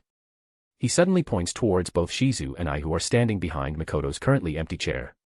Clayman, go. Ninehead. Viola. Ninehead. Oh yeah, I remember. It's what he calls that fox. The little blonde fox he brought in with him growled a bit before shaking its head and leaping towards us. Wait, where did it come from? Where was it hiding all this time? Meanwhile, a black-robed figure appeared from some sort of pocket space Clayman had and followed very quickly behind the former. Shizu, *hiss*. Shizu hisses before jumping towards the fox. Midair, she turns back into her twin-tailed Hellcat form with a burst of flame before meeting the fox head-on. Shizu, Naya. Ninehead, Khan. If anything, it looks more like a catfight than anything. I can't really see much because there's that anime dust cloud effect that happens whenever some people get into a brawl. But I hear a lot of noise like yelps, hisses, scratches, crashing sounds, and things like that. It's almost comedic. In any case, the black-cloaked figure rushes towards me. Clayman called it Viola. A bunch of information enters my mind, courtesy of Ilya. Viola is an advanced magical combat puppet. In fact, it looks stronger than Clayman. Well, stronger than Clayman before his transformation. Its main way of battling is to throw a bunch of weapons at the enemy. And she has a lot. There's some kind of storage device strapped on her, Azathoth, making it easy to sense its expanded space within its body. Basically, she's a bootleg Gate of Babylon. Getting curious, I exert my control over its little pocket space, and I cut it off. Immediately after, this Viola puppet stops running forward, and she just stands there. She doesn't do anything. Rimuru. Viola. Rimuru. Well, this is awkward. And then Viola exploded. Boom. Wait, what? Self-destruct. Did it not know what to do once all its weapons were taken that it just decided to commit Sudoku? What is wrong with this world? Name, Rimuru. Race, Origin Slime. Protection, Crest of Space. Title, Highest Tier Spirit, Leader of the Monsters, Oniai-chan, King of Avalon, Master of Headpats, Procrastinator King, the Nutcracker, Socially Awkward Cringe Slightly Chunny Slime, True Dragon Slayer, Sensei, World's Strongest, Overpowered to a Stupid Degree, Mikoto's Equal. Codex, Ilya's Veil. Ultimate Skills, Yahweh, God of Creation, Odin, God of Runes, Azathoth, God of Void, Alternative. Equipment, Yamato, Genesis. A/N, thinks about Mikoto's and Ilya's thighs. MC, punches author in the stomach. Don't think about their thighs. Only I can do that. N, cough dude, we're the same person, Solapses. MC. Oh yeah. Let me know if I missed anything. Also consider dropping some power stones. Chapter 221, Chapter 207 Watt. Third person POV. Clayman, go. Ninehead. Viola. The fox that appeared from God knows where and the magic puppet that appeared from Clayman's little pocket space that Rimuru definitely didn't loot the moment he saw it with Azathoth. Who are we kidding? He totally looted it, ran towards Shizu and Rimuru with the intent to kill. Well, the fox was controlled by a curse, so it didn't really have a choice in this matter. Now, although the fox could spawn extra helpers with her tails in the form of other animals, it didn't. Instead, it went full-on physical with Shizu because, well, they made a silent agreement not to use their powers. Clayman, ahahaha. Your little followers are doomed. Ninehead is my strongest subordinate. And Viola is a masterpiece of mine. And you. Clayman points towards Mikoto, who has her hands on her hips and is looking at him with a look that says, "Can you hurry this up?" and impatiently tapping her foot. Clayman, I'm stronger than you now. I've sacrificed my life force, and I'll make sure to kill you.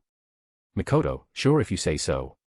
Clayman's smug attitude intensifies, completely missing Mikoto's casual dismissal. He opens his mouth, attempting to taunt her even more, but, boom. Clayman, nanny. Snapping his head in the direction of the explosion, he sees the smoldering remains of his once-beloved creation, Viola. Now, all that is left is the scattered pieces of magic steel blackened from the explosion. He looks towards Rimuru, hoping to at least see him heavily injured. Imagine his surprise when he sees the humanoid slime looking at the scrap pieces with the same amount of confusion. Clayman, what happened? MC POV. Rimuru, what happened? Ilya. Even Ilya doesn't know. I can feel the shock she is feeling. Ilya. Did it commit suicide after seeing your face? Rimuru, oi. What was that for? Ilya, humph. That's for ignoring me the past few chapters. Rimuru, don't blame me. Blame the author. Really, it's not my fault the author didn't write as many lines for you in the past few chapters. I mean, what about some other characters like Vesta or Kaijin? They haven't said anything in ages. A/N, god damn it, goes back to fixing 4th wall. Anyway, I go back to watching the standoff between a crazy man and a beautiful teenager. Out of context, my actions of just standing aside while an old man with white hair who happens to be bleeding a lot is staring intently at the teenage girl would raise some eyebrows. I mean, the least I could do is call the ambulance and especially the police. Especially since the old man has bloodshot eyes, is breathing heavily while doing so, but I don't need to. I mean, I want to, simply because only I'm allowed to breathe heavily while staring at Mikoto, but I realize that I would probably end up bleeding more than Clayman would be if I take this away from her. I mean, despite Mikoto's impassive expression, I can tell. She is pissed. She is really annoyed with Clayman. So, without warning, she lowers her body and quickly pushes off the ground, shooting towards him at Mach speeds. The enchanted floor shook under the impact. Lightning danced off her skin, her eyes glowed with a bluish-white glow, leaving a trail of light in the air behind her. She appeared nearly instantaneously in front of Clayman. And kicked his nuts. Without even realizing it, I start clapping. Rimuru, that's my girl. But unfortunately, I should have realized this as an experienced nutcracker. There was no satisfying crack sound. Clayman, foo-foo-foo-foo. Cuckoo-cuckoo. Ah-ha-ha-ha-ha. Clayman throws his head back in laughter as Mikoto jumps back, seemingly a bit wary of what's coming next. Clayman, fool. You are a fool. I should have expected you wouldn't know since it's my closest guarded secret, but I'm done for anyway. So let me tell you. What is going on? This didn't happen in the original series. Is it another AU thing? Is it some sort of trap? Or a secret weapon? Clayman, my balls have long since been destroyed. What? Rimuru, what? Mikoto, what? Ramaris, what? Melim, what? Guy, wah. Other demon lords, what? Even Shizu and Ninehead, I gotta change that damn name, stop their little catfight and stare at Clayman with shocked faces. Shizu, Naya. Ninehead, Khan. Clayman continues to laugh. Clayman, ahahaha. I am unstoppable. You cannot defeat me. Mikoto, sigh indeed I can't. Mikoto sighs while shaking her head in disappointment. Mikoto, but he can. She says while pointing back at me over her shoulder with her thumb. And yes, I can. Writing a quick regeneration rune in the air with Odin, I flick it towards Clayman. Specifically, between his legs. The area between his legs glows a bit, shining slightly through his pants as Clayman stops laughing. Then, using Yahweh, I create a boot. It's mainly black but written along its side are some words written in green. The Nutcrackerator. Doofenshmirtz will be proud. This boot is designed after My Hero Academia Deku's shoes on his hero costume after he figures out his shoot style, the fighting style that uses his legs. These shoes have a special mechanism that juts out a piece of the sole whenever it takes a certain amount of impact, dealing extra damage when used in a kick. Putting on that shoe, I casually stroll up to a stupefied Clayman who is still looking at the area between his legs with an unreadable expression. I rear my foot backwards and send it right into Clayman's newly regenerated manhood. The mechanism in the Nutcracker fires off. A satisfying, yet gruesome sound enters my ears after. Splat. Yes, splat. Not crack. I take off the Nutcracker and stare at it with hard eyes. This. Rimuru, this is too powerful.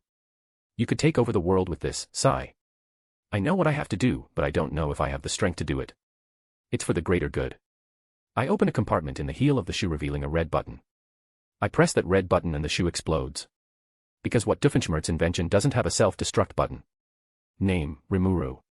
Race, Origin Slime. Protection, Crest of Space.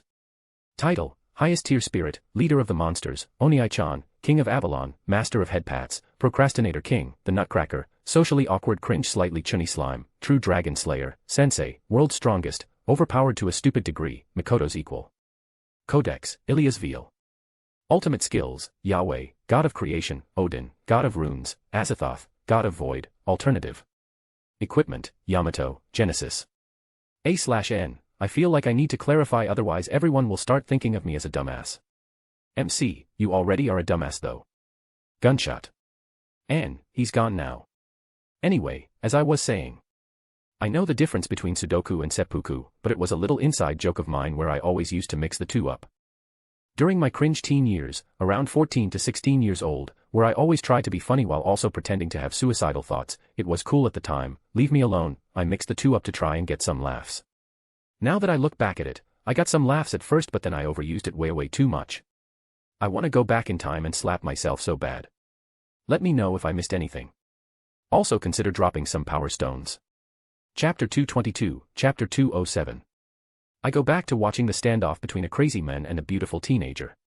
Out of context, my actions of just standing aside while an old man with white hair who happens to be bleeding a lot is staring intently at the teenage girl would raise some eyebrows. I mean, the least I could do is call the ambulance and especially the police. Especially since the old man has bloodshot eyes is breathing heavily while doing so, but I don't need to. I mean, I want to, simply because only I'm allowed to breathe heavily while staring at Mikoto, but I realize that I would probably end up bleeding more than Clayman would be if I take this away from her. I mean, despite Mikoto's impassive expression, I can tell. She is pissed. She is really annoyed with Clayman. Clayman, you can't defeat me. I am dash. Crunch. A crunching sound enters his ears. He turns his head back to me. Meanwhile, I am leaning back in Mikoto's chair with a pack of cheesy dibbles, one hand holding the packet, the other hand inside the packet while I am chewing on the last of the snack in my mouth. Clayman turns his attention back to Mikoto. Clayman, you can't defeat me. I am dash. Crunch. I eat another one from the packet. Man, these are good. Clayman, you can't dash. Crunch. Totally underrated, I should introduce these back in Avalon. Clayman, you dash. Crunch. Clayman, would you stop that? Rimuru, sorry. Clayman sighs in frustration. Clayman, you can't defeat me. I am Clayman, the dash. Crunch. Clayman, you can't defeat me. I am Clay dash. Crunch. Clayman, I am Clayman. The Mario dash. Crunch. Clayman, the Marionette Master. A demon dash. Crunch. Clayman, a demon lord. Kraz dash. Crunch. Clayman, crazy clown of the mod dash. Crunch. Clayman, crazy clown of the dash. Crunch. Clayman, crazy clown dash. Crunch. Clayman, crazy dash. Crunch. Clayman, ARRGH. Crazy clown of the moderate JE dash. Crunch. Clayman, Jess dash. Crunch. Clayman, Jess dash. Crunch. Clayman, Jester dash. Crunch. Clayman, Jesters. Cruyuinch. I lick my fingers from the remaining flavor dust. I bet my mouth is covered in cheesy dibble powder. I'll have to clean up later. I crush the empty packet into a ball and throw it over my shoulder. I look up to find everyone, and I mean everyone, staring at me. I take out another packet. Rimuru, you guys want some? A/N, this chapter was inspired by the Penguins of Madagascar movie. Chapter 223, Chapter 208 Ligma Balls. Clayman is on the floor, his entire body twitching violently from the trauma it just received. He's barely conscious too. I'm not really surprised either. His body is entirely drained of his life force, gone way past the threshold. Life force is a regenerating resource, closely linked to stamina. Spiritual beings have a near-infinite source of it, but Clayman isn't a spiritual being. He would have been if he evolved into a true demon lord legitimately. Alas, he forced the evolution by burning all of his life force away, damaging his soul in the process. His body won't live much longer, an hour or two more at most. His soul will probably disperse into nothingness within a year, and that's considering he even manages to find a new body to inhabit. Still twitching on the floor, Clayman whimpers. Clayman, K. Kill me. Rimuru, you're not a female knight trapped in a nest of orcs, don't say that. It was a habitual response, one that garnered a few questionable looks from the others in the room. Rimuru, it's an inside joke. Melim, on the other hand, excitedly stands up, raising her hand high into the air with an expression you would find on a child visiting an amusement park for the first time. Melim, me. Me. Can I kill him, Nanoda? Melim's actions would be incredibly cute if not for the gruesome context her words carried. But still, I can't really let her kill him. Rimuru, better not, this fucker can reincarnate. I say while lazily pointing towards Clayman's still twitching body. I vaguely remember Clayman has the ability to carry his soul to different places once his body dies. It won't help with healing his soul in any way, but he can still cause havoc in the remaining year or so that his soul will continue to exist. Plus, you know, I don't want to bother hunting him down. Ilya, Oni-chan, can't you, prevent his soul from leaving? Rimuru. Ilya. Oni-chan. Rimuru, show. I know what I'm doing. I have no idea what I'm doing. However, it seems Melim does. Melim, it's alright, Nanoda. I still have this. Saying that she flicks her right hand to the side. A flash of bright golden light appears around her wrist, quickly weakening into a soft glow. Starting around her wrist, an object starts to appear. A familiar object. A set of golden chains, around a meter or so in length, wrapped around her wrist while the rest just hangs off. Just looking at the chains gives me a mystical, ancient feel. Enkidu, the chains of heaven. Feels like I haven't seen it in ages. The last time I saw it was when I gave it to Melim after we unsealed the Chaos Dragon and salvaged Gaia's soul. Speaking of which, I wonder when Gaia's egg will finally hatch. It's been sitting on a pillow with a couch all to itself at home. Rimuru, you still have it. Melim, of course, Nanoda. My bestie gave it to me, after all.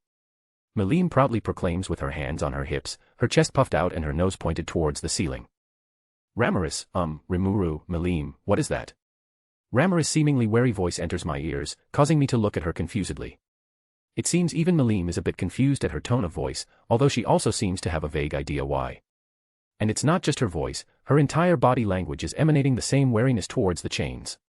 It's pretty obvious, with her hiding behind Jarvis, again. Rimuru, that is Enkidu, they are chains that restrain and seal higher existences. Melim, yup. Isn't it amazing, Nanoda? Rimuru made it. Melim shouts as she holds the chains above her head. Melim's words cause shock to run through almost everyone in the room. Luminous, he made it. The maid that is totally not a demon lord standing behind Roy Valentine mutters to herself in shock, reflecting the general inner thoughts of those shocked people. I feel a bit prideful at this. Yeah, I made that. Watch out before I start spamming Enkidus on yo ass. Ramaris, yeah, that's pretty cool, but it's creepy. Melim, eh. More explanation from Ramaris lets me know why she is acting scared of the chains and why everyone, even Guy, is on edge against them. Although, Fry, Carrion, and some of the attendants didn't have as much of a reaction. Apparently, the moment Melim revealed the chains, they felt vaguely scared of the chains, their instincts warning them to stay as far away from them as they can. Surprisingly, even Mikoto confessed to feeling the same. Rimuru, I guess it's Enkidu's anti-higher existence property. It's mostly effective against spiritual beings which also include true demon lords, but not demon lord seeds since they haven't ascended their physical bodies yet. At least, not as much. Ilya, I wonder why you haven't reached this conclusion until now.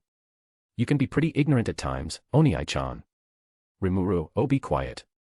If you want to act smart about it, why isn't Melim or I affected by it then? Ilya, weren't you the one who made it? Rimuru. Ilya, plus, you made the chains with Melim in mind, didn't you? It must have spared her from the wariness the others are feeling. Oh. Rimuru, you're so smart. As expected of Miyamoto. I continue to shower her in a rain of compliments in hopes that she will forget my little stupid moment. Rimuru. So. Why did you bring out those chains again? Melim, Oh. Right. Clayman. Oh yeah, she was going to use it on Clayman. I turned to look at the spot Clayman was in before, only to find a shallow pool of blood. Rimuru, did Clayman decompose into a puddle of blood? Mikoto, seriously. Ilya, Clayman did what? All three of us are panicking. I mean, this is out of all our expectations. Maybe he committed suicide and had his soul escape. Shizu ran away. Rimuru, Nani. Shizu, I said he ran away. I look at Shizu, who is sitting cross-legged on the floor in her human form, leaning back using her arms to prop her upper body up, an exhausted blonde fox lying on its back next to her. Rimuru. He ran away. Shizu, He was also screaming, "I'll get my revenge," and things like that. Melim, aw. He ran away. Why am I unable to notice things like this? Brahmamento. Although I doubt it, there's a chance he'll get stronger and come back, which will end in a hard struggle which I will eventually win. It's how it usually goes in those fucking cultivation novels. God damn it. Ilya, don't worry, Oni-chan. It's all according to plan. Rimuru. Weren't you also panicking along with the rest of us? Ilya, moo. I feel Ilya pout in my mind. Kawaii. In any case, I turn to the little fox next to Shizu and write an anti-curse rune before flinging it over to it. This broke any curse Clayman had on it, so it no longer has to listen to that prick's orders. I wonder what'll happen to him. Well, I'm sure Ilya has something planned. Third-person POV. Clayman, *tui*, I show dem. I'll show dem all. I will have my revenge, one way or the other. A heavily wounded Clayman spits out his last remaining tooth as he trudges through the giant pile of broken and shattered stone bricks that used to make up his once glorious castle. Clayman, but where the hell is this? I don't remember any location near my castle that has this much wobble and stone. Of course, he doesn't know that. He thinks it's just an area near his castle that happens to have lots of broken stone gathered into a very, very large pile. Furthermore, there's nothing to notify Clayman of this, no decoration, no furniture, nothing. It was all stolen. Clayman, did my teleportation spell backfire? Clayman mutters to himself before his eyes catch sight of a shiny object. He stumbles over to it and takes a closer look. It's a crystal ball. The crystal ball lights up and a hologram of a blue man with blank eyes appears. It's so sad Steve Jobs died of ligma. Clayman, absolutely confused, says the first thing on his mind. Clayman, who the hell is Steve Jobs? Ligma balls. Boom. Clayman bursts into many particles before the wind blows them away. And thus, Clayman died. Not just in his body, but his soul was destroyed as well. May you rest in discomfort. Name, Rimuru. Race, Origin Slime. Protection, Crest of Space. Title, Highest Tier Spirit, Leader of the Monsters, Oni-chan, King of Avalon, Master of Headpats, Procrastinator King, the Nutcracker, Socially Awkward Cringe Slightly Chunny Slime, True Dragon Slayer, Sensei, World's Strongest, Overpowered to a Stupid Degree, Mikoto's Equal. Codex, Ilya's Veil. Ultimate Skills, Yahweh, God of Creation, Odin, God of Runes, Azathoth, God of Void, Alternative. Equipment, Yamato, Genesis. A/N, honestly, that's probably a glorious way to die, TBH. Let me know if I missed anything. Also consider dropping some power stones. Chapter 224, Chapter 209 Valpurgis End. Well, Clayman disappeared, but I feel like everything is going to be alright, so I won't bother looking for him. Call it a gut instinct. Nothing overly exciting happened afterwards. Mikoto was accepted as a demon lord despite not defeating Clayman. This is mainly because everyone knew she could stomp him to the ground without too much trouble. Not only that, but Melim, Ramaris and surprisingly Carrion also supported her legitimacy of holding the Demon Lord title. Carrion, who just randomly took off his lion mask at some point, mainly supported her because Avalon decimated Clayman's army when said army wanted to massacre Carrion's citizens. And Melim and Ramaris just wanted to support her because they are friends. So yeah, she became an accepted Demon Lord without much issue. After that, Fry and Carrion stepped down as Demon Lords, stating that they realized how weak they were with Melim absolutely decimating Carrion, leading to him going MIA, and then the scuffle with Clayman just a few minutes ago. After that, they went under Melim as her subordinates, to which she accepted, happy to get new lackeys that she can boss around. Buffed, their funeral. But we all quickly came to a realization. A horrifying realization. Ramaris, so, like. What do we call ourselves now? Mikoto, what do you mean? Ramaris, I mean, we were called the 10 Great Demon Lords, you know. But, there's only 8 of us now, including you.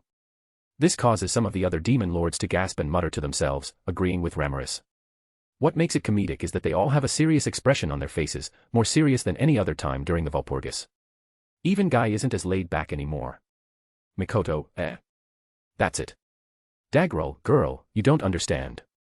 The last time we came together to discuss a new name for ourselves, it took 3 months before we finally came to an agreement. Mikoto, seriously. Roy, and even then, our name only came about because we took too long to name ourselves, so the humans came up with something. Mikoto stares at all of them with wide eyes and a gaping mouth.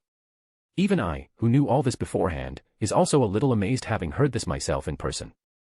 I mean, 3 months. That's about a third of my entire life as a slime right there. Damn, I'm almost a year old at this point. I'm getting old. Dino, so, what do we do? Dino murmurs, still half asleep. Melim, ooh. We can just ask Rimuru to choose one Nanota. Eh? Me. Ramaris, oh, that's a good idea. Rimuru's super good at naming things. Woman, I'm the guy who named his country Jujumu Goko no Surikair Kaijari Suijo no Suijomatsu Unraimatsu Furaimatsu Kuneru Tokoro and Isumu Tokoro Yabirakoji no Birakoji Pipo no Shuringen no Gurindai no Pompakopi no Pompakona no Chukumi no Chasuk. I am not good at naming things. Furthermore, why don't you ask Mikoto to do it? She's the demon lord here. Mikoto, yeah, Rimuru always had a knack for giving things names. You too. You're throwing me under the bus as well. Don't think I can't see you holding back your laugh, woman. When we get back, I'm going to punish you. Yeah. I'm going to punish you, thinks about Mikoto's thighs. Ramaris, so you got any ideas for names, Rimuru? Rimuru, Mikoto's thighs. I absent-mindedly respond. By the time I realize what I just said, it was too late. Mikoto, wadash. Immediately, Mikoto's face burst into a deep shade of red. I'm not joking, her face was crimson red. I think I even saw heat waves coming off her cheeks. The worst part? There was lightning. And lots of it. Asterisk zzzzzzzzzztt boom. Asterisk. Rimuru, gah. It didn't hurt in any way. She can't hurt me, hell, nothing can hurt me at this point.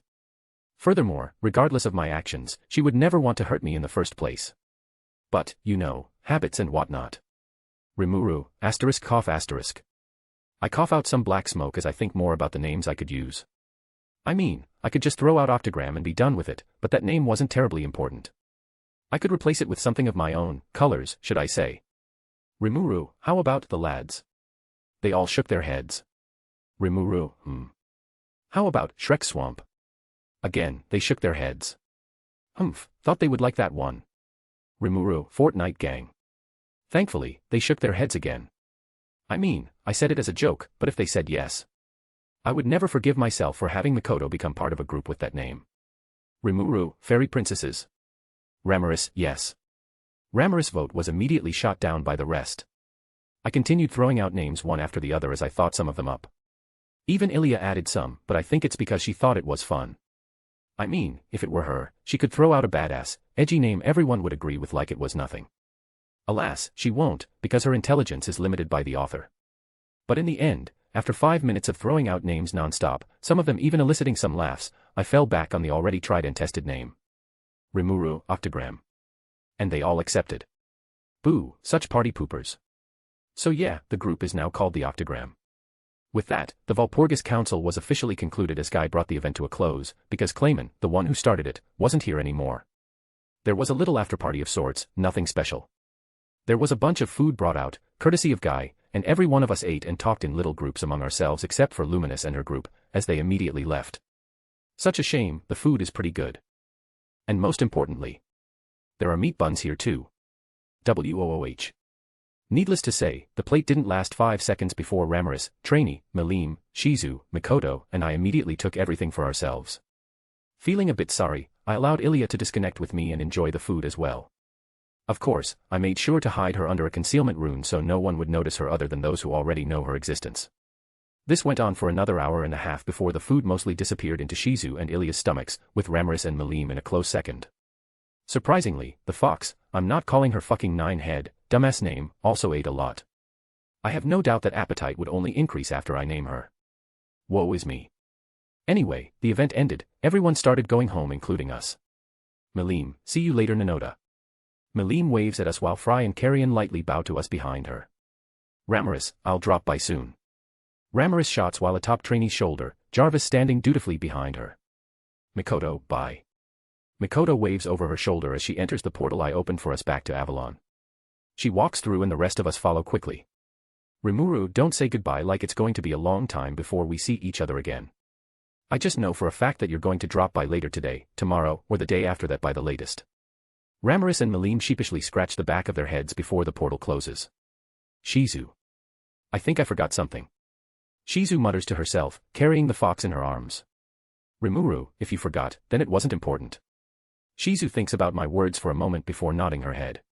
Shizu, yeah, you're right. Third-person POV. Meanwhile, back in the Valpurgis council room, a certain figure still sitting in his chair stirs. Leon, ugh. What happened?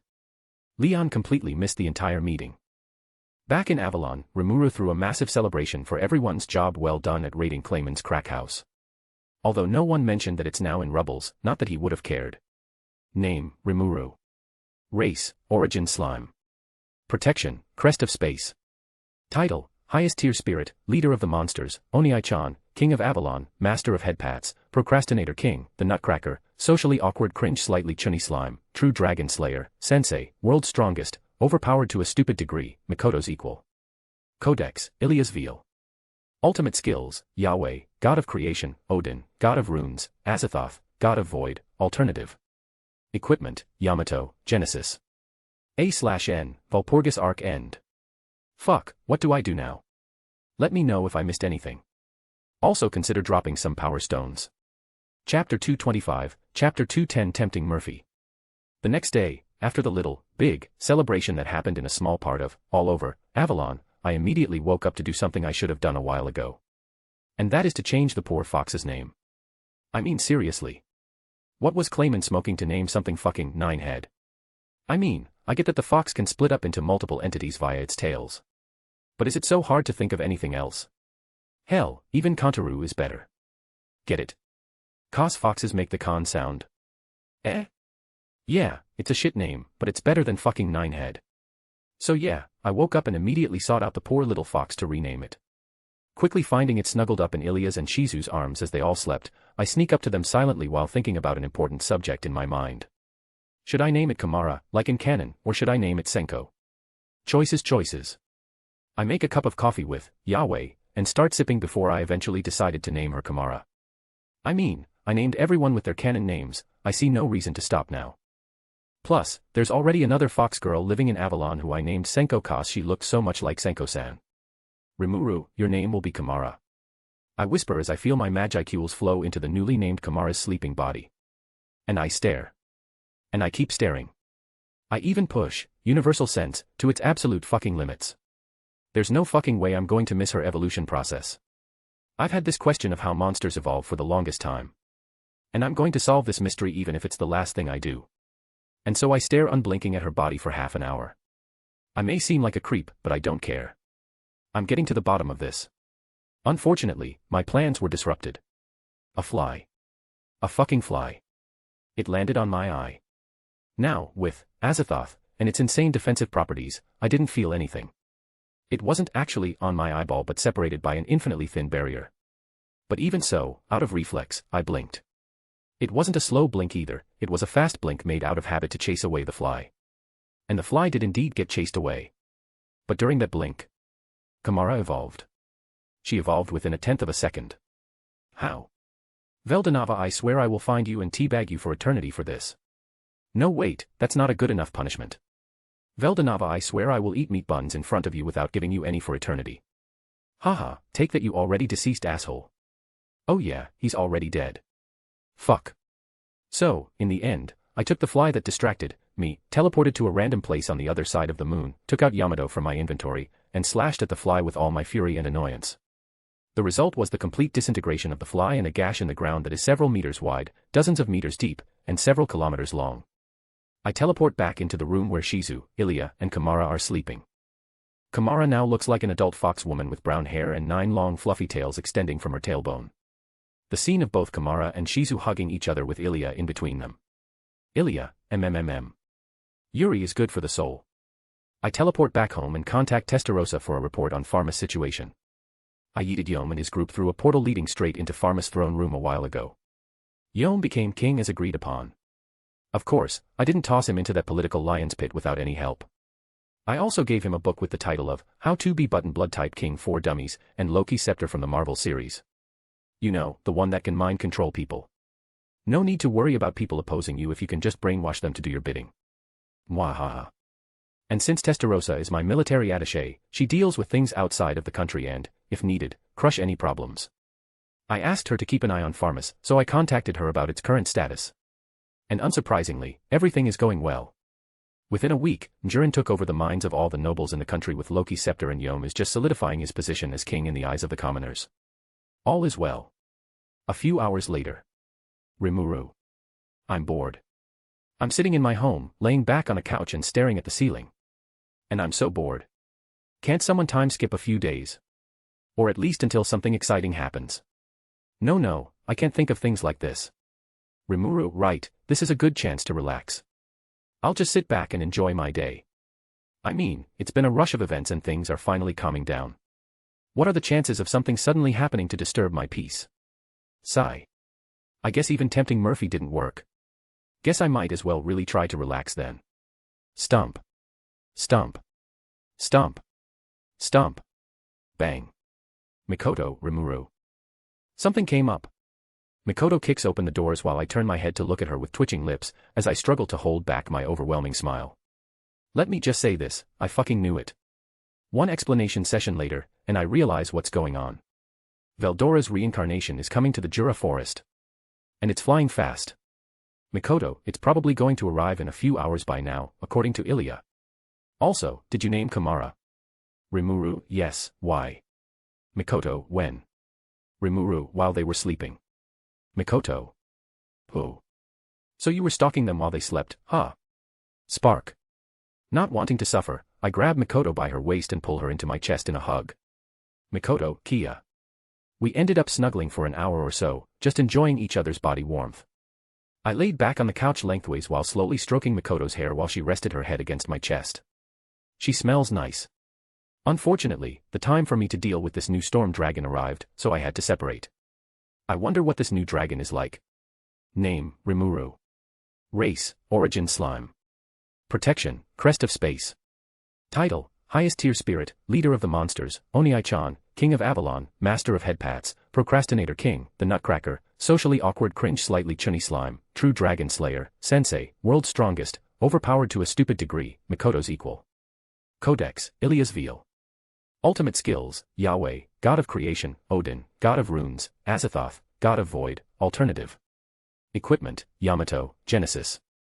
A/N, a fly actually woke me up very early in the morning today, so fuck flies. Let me know if I missed anything. Also consider dropping some power stones. Chapter 226, Chapter 211 Meeting the Dragon. Without much of a fuss, I make a compass that points me to the nearest true dragon with, Yahweh. But then I realized I'm a fucking dumbass, A/N, we know, since Gaia is also technically a true dragon, even though he hasn't hatched yet, so the compass pointed towards his egg which is not even a few meters away from me. So I edited the compass, yes, I can now edit my creations, to point towards the nearest storm-type true dragon which caused the needle to point in the exact opposite direction. Rimuru, ****. Right, I'm going now. I say while shuffling out from my position as Mikoto's body pillow. Thankfully, she lets me go without much of a fuss aside from a very adorable pout. I almost decided to just screw the dragon and ignore it just to stay with her. You know what? Yeah. I'll just stay. Instead, I make a clone. Rimuru, you. Deal with the dragon. Clone Rimuru too, how about you deal with the dragon, and I stay here? Yeah. Rimuru, No. Clone Rimuru too, ugh, fine. My clone grabs the compass, turns around and walks out of the house while I turn back to a happy Mikoto. A few minutes later, the door was kicked open. Bang. Ilya, Oniai-chan. It's not fair. I want to cuddle too. While saying that, she jumped at us and joined our little cuddle session. Clone Rimuru 2 POV. Hi, I'm Clone Rimuru. The second one. Original Rimuru made a lot of clones, but he only kept Clone Rimuru 1 and dismissed every other clone once their jobs were done, which is probably what's going to happen to me after I deal with this new Veldora. Thank God. I don't want to go through what Clone Rimuru 1 has to go through. I mean, doing paperwork every day for months on end. Shivers. No thanks. Right, new Storm Dragon. I left the house and teleported in the direction the needle was pointing while also shifting back into reality from the mirror dimension. I am currently high in the skies, solidifying space underneath my feet so it would be like I'm standing on the ground. As for my location, well, I'm a few hundred kilometers west of Avalon. This is the place where the newly born storm dragon would most likely pass through. Even now, with the dragon quite far away, I can see storm clouds gathering in the skies in the distance. I remember the original Veldora never had any self-restraint and only learned the benefits of holding back after reading all the manga and novels in Rimura's memories. This must be the natural phenomena Veldora always brought with his mere presence. No wonder everyone thought of him as destruction incarnate. I feel a mass of Magicules on the horizon. It feels familiar, yet different. Like Bryce, yet more powerful, untamed, wild. And, less slimy. Deciding to not bother waiting, I teleport a kilometer in front of the massive Magicules, allowing me to easily take in the majesty of this beast. He looks like he did in the anime, from my memories. Maybe a bit thinner. Yeah, looking closer, its limbs and body are a bit thinner. More precisely, he looks more streamlined. Maybe a bit smaller too. Must be a difference that popped up due to his reincarnation. Having me appear out of nowhere caused the dragon to immediately stop midair. Doing so caused a massive gale to erupt which did nothing but ruffle my clothes and perhaps rend the ground several kilometers below us in a large radius. He doesn't need to flap his wings to stay afloat, dragons can channel their Magicules through them to stay midair. Rimuru Clone 2, hey. You're the new storm dragon, right? He doesn't say anything. He just continues to stare at me with his glowing golden eyes. It's a little intimidating, to be honest. I mean, I may be overpowered as fuck, but that doesn't change the fact that this guy is a fucking dragon. Dragons are legends in my old world. Rimuru, so, the little sister of a friend of mine detected you approaching his city that's a few hundred kilometers that way. I say while pointing in the general direction of Avalon. Rimuru, why are you approaching? Once again, the dragon says nothing. But this time, it just looks like he's searching for an answer. Curious. A gender-neutral voice enters my ears. It sounded like a male and a female speaking at the same time, overlapping each other. And surprisingly, that answered my question. I mean, it was pretty obvious. Avalon, or rather, the Jura forest was where a lot of shit happened to Veldora. He got sealed there for 300 years, got drained of all his powers and died while having his Veldora aspect trapped in a certain asshole. Said asshole was then killed, which also happened in the Jura forest nearby Avalon before the Veldora aspect was released from within the city itself. Obviously, it must be curious. But there's a bit of a problem. Rimuru, yeah, there's a bit of a problem with that. You see, your aura would end up killing any lower-ranking monster who feels it and terrify most other higher-ranking ones. Furthermore, with your unrestrained aura, the environment around you is also changing. You are, quite literally, a force of nature. I say while pointing to the gathering storm above us. There is no rain, at least not yet, but there are dozens upon dozens of black lightning bolts raining from the sky and striking the ground. Furthermore, the wind buffeting my body is enough to send me flying through the air if I didn't anchor my position in space with Azathoth. He doesn't say anything, but it seems he realizes the problem at least. Sighing, I use Yahweh to create a simple chain necklace while also using Odin to enhance its effects. What are those effects? Rimuru, this necklace will absorb any excess Magicules and aura you emit. I say while holding it up for him to see. Won't fit. He says with his weird voice. Rimuru, can't you transform into your human form? Don't have. Was the immediate reply. What do you mean by don't have? You don't have a human form. Wait, I remember now. Originally, Rimuru gave Veldora a clone body for him to inhabit. That didn't happen in this world. Rimuru, right. Well, let's do this then. I say while wearing the necklace over my neck while adding an extra effect to it. I then spread my arms open and locked eyes with the menacing dragon. Rimuru, take me. Ha. Name, Rimuru. Race, Origin Slime. Protection, Crest of Space. Title, Highest Tier Spirit, Leader of the Monsters, Oniai-chan, King of Avalon, Master of Headpats, Procrastinator King, the Nutcracker, Socially Awkward Cringe Slightly Chunny Slime, True Dragon Slayer, Sensei, World's Strongest, Overpowered to a Stupid Degree, Mikoto's Equal. Codex, Ilia's Veil. Ultimate Skills, Yahweh, God of Creation, Odin, God of Runes, Azathoth, God of Void, Alternative. Equipment, Yamato, Genesis. A/N, bro. Your clone is horny. MC, I know bro. That's horrible bro. N, it's no nut November bro. Keep an eye on your clone bro. MC, what do you think I'm doing bro? N, sleeping with your waifu and little sister bro. MC. You right, bro. Let me know if I missed anything, bro. Also consider dropping some brothers tones. Chapter 227, Chapter 212 Naming a Dragon. I'm sitting back at home snuggling with Mikoto and Ilya when I suddenly gain an influx of information. Instinctually, I knew that this information was the memories of the clone I made not long ago, the one I sent to check on the new storm dragon. The first thing that entered my mind were thoughts and plans to kill myself. I don't mean to say that the clone wanted to kill me, I'm saying that the clone wanted to commit suicide. It seems it really didn't want to risk any chance of becoming a slave like Clone 1, huh? Well, that, or this specific clone had the personality of a depressed emo edgy teenager. Anyway, regardless of his thoughts, he had to complete my mission first since, in the end, he is an effect of my skill. The memories continued to flow into my head and I got the full picture. The clone went out and met the new Veldora. He found that the dragon wanted to come to the Jura forest out of curiosity, and so my clone made a necklace to suppress its magicals and aura so it wouldn't accidentally kill anyone. However, the necklace wouldn't fit, so he decided to give the dragon a new body. His body, to be exact. His line of thought was, hey, I'm a clone, Canon Rimuru used a clone for Canon Veldora to inhabit, plus I don't have to go back and risk enslavement at the office with the other guy, so it's win-win, and so he just offered his body to Veldora. Although he could have worded it differently. I mean, take me. Seriously. Rimuru, right girls, please get up. I need to meet the new Veldora and he should be appearing soon. Mikoto, Ilya, I don't wanna. Both of them groan while resting on my chest, each of them taking one half. I honestly wonder to myself if I deserve to be in this position, being cuddled by two amazing girls. Meh, I probably don't, but I'm not complaining. Rimuru, no, but seriously, I need to go. I'm sorry.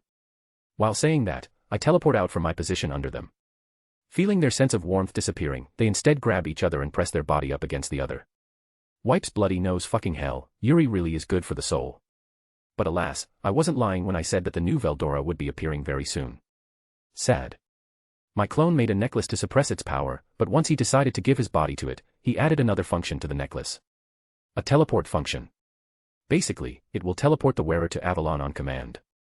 Since, you know, the dragon's human form wouldn't be able to fly. True to my estimations, I feel a spatial ripple appear not far from here. Specifically, it appeared next to Shizue's memorial on the hill with the great sunset view surrounded by wisteria trees.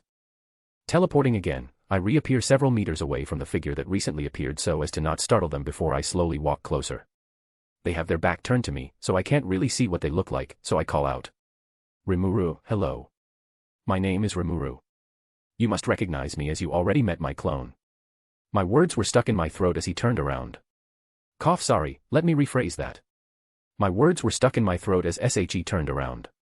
The figure is a rather cute young girl with black hair reaching her hips and golden eyes. Looking closer, I notice that her ears have pointed tips, and her eyes have noticeably black reptilian slits in them. Thankfully, she is wearing clothes as they have generated using her magicals, designed from her subconscious desire. Let me just say that her subconscious desire is fucking extreme. She is wearing a mainly black gothic Lolita designed dress, with certain parts containing purple and pink. And it's very revealing too. Even so, I can tell. She is strong.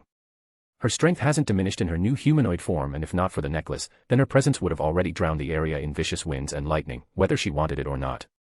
But, I have one concern at the forefront of my mind despite this. Rimuru, why the fuck do you look like Ophis from High School DxD? Why? How? She looks exactly like Ophis from my memories if you exclude her golden eyes. What the fuck? NN. She makes a cute sound while tilting her head. I swear I saw a question mark next to her head too. Rimuru, psi asterisk. First I find that this new Veldora is in fact a female, or at least she's using a female form. Next, I find that her clothing style also isn't different from DxD Ophis, being very extreme. I mean, tape on her nipples. Really? Whoever designed her character had some fetishes that I may or may not approve of. A/N, don't lie, you totally approve.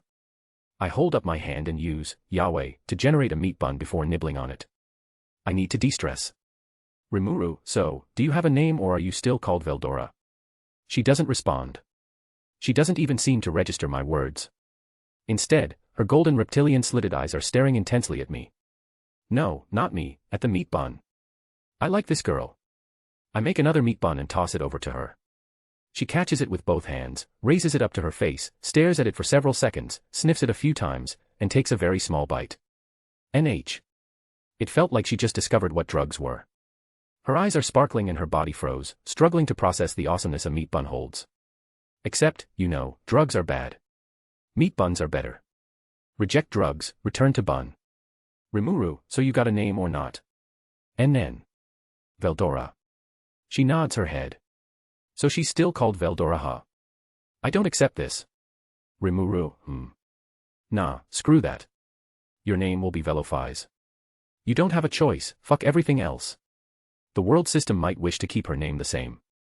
But it seems to have forgotten one tiny detail. The world system is by bitch. Or rather, it's Ilia's bitch. Rewriting a name is child's play.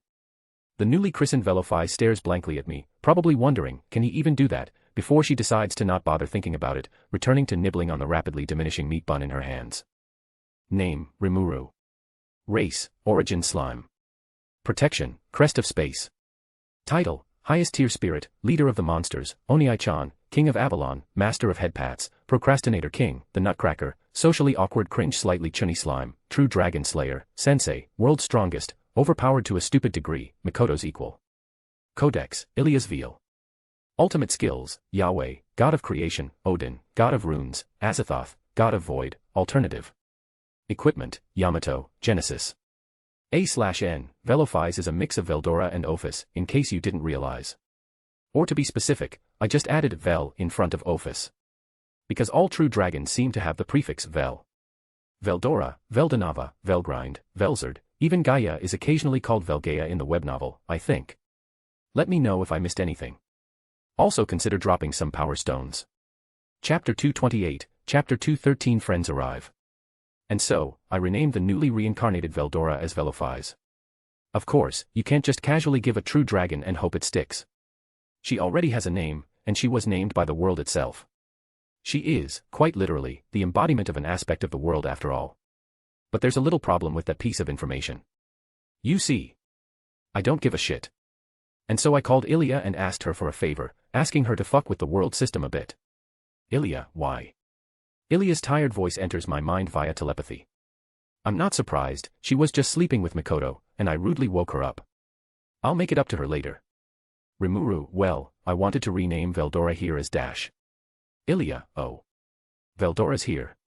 Let me meet him. Ilia interrupts before I could finish. Rimuru, well, yeah, but he is actually a she Dash.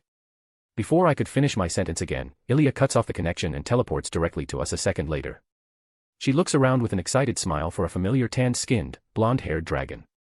Instead, her eyes meet with a black-haired goth Loli. Her face slowly loses her smile as both Lolis stare at each other. Gold eyes meet red, platinum blonde against void black.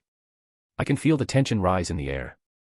Slowly, Velofize raises her hand, and grabs my sleeve. Velofize. Mine. Ilia, no. Velofize. Yes. Ilia, you can't. Velofize. Mine. Ilia, I said you can't. He's mine. Ilia runs forward and grabs my other arm, wrapping her own arms around it in a tight hug. Velofize looks at Ilia's arms that are wrapped around mine before she slowly copies her, wrapping her own arms around mine. Fuck me, thank God for the anti-FBI runes I set up the moment this mess started. After an hour, I finally managed to separate them from my arms. I then explained to Ilia that I wanted to change Velofi's name, to which she reluctantly agreed.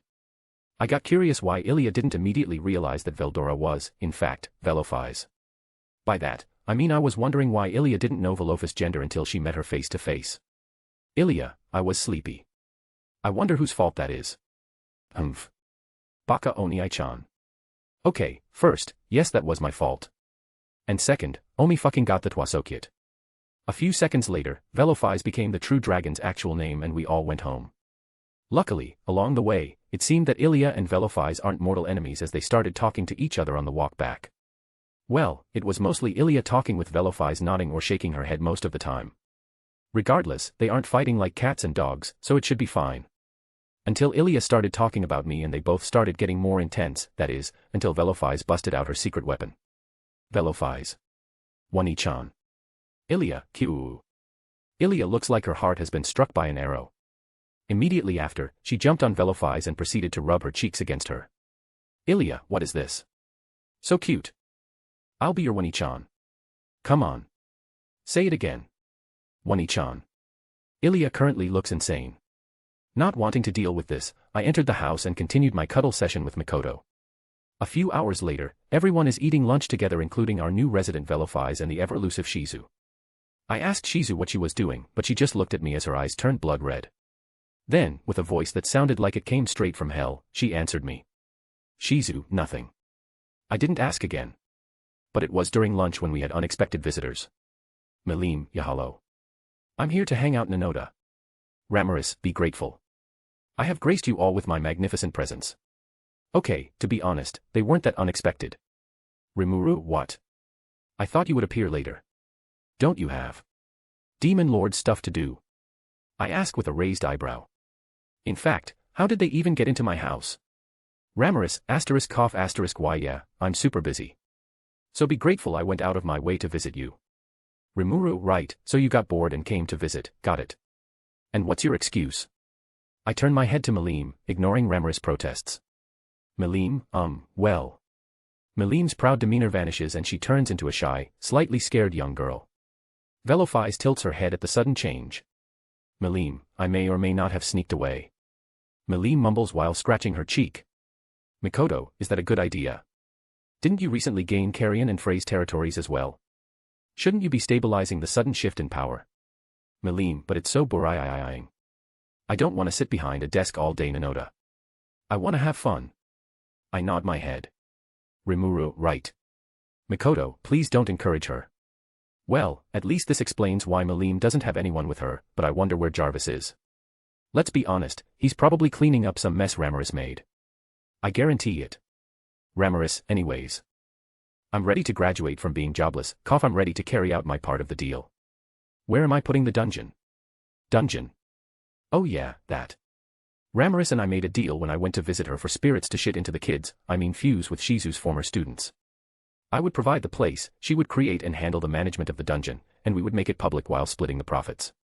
To be completely honest, I'm only doing this because having a labyrinth dungeon in Avalon for people to explore sounds badass, and Ramaris just wants money. Milim and Ramaris joined us halfway through our lunch because they couldn't resist the smells, and after we all had our fill, which took literally hundreds of plates to feed these gluttons, we left the house with me at the lead as I got ready to create the best dungeon this world has seen. On the way out, Milim caught sight of Gaia's egg sitting on a random couch, to which she ran at it, jumped into the air, and tackled it onto the floor. All with a wide smile on her face. Thank God it's a dragon egg, otherwise, Gaia would be toast. Or rather, an omelette. She eventually took it with us. Name, Rimuru. Race, Origin Slime. Protection, Crest of Space. Title, Highest Tier Spirit, Leader of the Monsters, Oniai-chan, King of Avalon, Master of Headpats, Procrastinator King, the Nutcracker, Socially Awkward Cringe Slightly Chunny Slime, True Dragon Slayer, Sensei, World's Strongest, Overpowered to a Stupid Degree, Mikoto's Equal. Codex, Ilias Veal. Ultimate Skills, Yahweh, God of Creation, Odin, God of Runes, Azathoth, God of Void, Alternative. Equipment, Yamato, Genesis. A/N, so you know how you can use Azathoth to travel to different worlds. MC, yeah. N, and I don't want this to be a multiverse FIC, so I haven't really used that feature much. MC, yeah. N, so what if you use Azathoth to travel to different parallel worlds? Like, what if you travel to the original Tensura world and meet the original Rimuru? MC. Holy shit. N, I wanna write that. I'll do it later though. Let me know if I missed anything. Also consider dropping some power stones. Chapter 229, Chapter 214 Babel Tower. Ramaris, so, where's the dungeon gonna be? Ramaris asks while hovering next to me. Currently, as of right now, Ilya, Mikoto, Velofize, Milim, Ramaris and I are wandering around Avalon searching for the perfect spot for a dungeon. Shizu stayed behind because, and I quote, she had something to do. As for where we're currently going. Rimuru. I dunno. I answer honestly. I haven't really thought things through and I didn't make a specific spot for a giant fucking underground structure. Granted, Ramaris' skill lets her create a labyrinth that's placed in a separate dimension, you only need an entrance. But this is going to be Avalon's main attraction, besides the meat buns. Humans and other races from all over the world will travel to Avalon to descend into the dungeon. I will not just create a door in some poor citizen's house and call it a day. I want to make a massive building that will awe any scrub who lays their eyes upon it. And to do this, I need space to build it on. Granted, I could shuffle around the buildings as I did with the magical airport, but I can't be bothered. I'll do it later if I can't think of anything. Luckily, I won't have to. Mikoto, what about one of the parks? I stop walking and slowly turn my head towards her. Rimuru. Genius. Why didn't I think of that? There are lots of parks all around Avalon. Some of them have all sorts of playground fun like slides, seesaws, little forts to run around, poles to slide down, and things like that. I don't give a shit about those parks, I'm thinking about the other kind. I'm talking about the parks that are mostly empty plots of land with trees, benches, and a stone path to walk on. You know, the scenic kind for old people. Not only that, there's this specific park where it's just a chunk of forest. I'm not joking, it's literally a plot of land where no one ever cut down the trees from its time as a part of the Jura forest. Don't get me wrong, with magic to clean up any dead leaves and branches while also maintaining the place, it looks beautiful. But, it's easy to get lost in, as there are no paths. So it isn't really popular. But it's a big plot of land, so it's perfect. The best part is, it's very close to the center of the entire city. We casually walk towards our destination after many stops for snacks. Rimuru, right, you girls sit back and watch the show. I roll up my sleeves and got to work. First, get rid of all the trees. I wave my hand and use Azathoth to teleport them all to a random spot around the world, planting them there.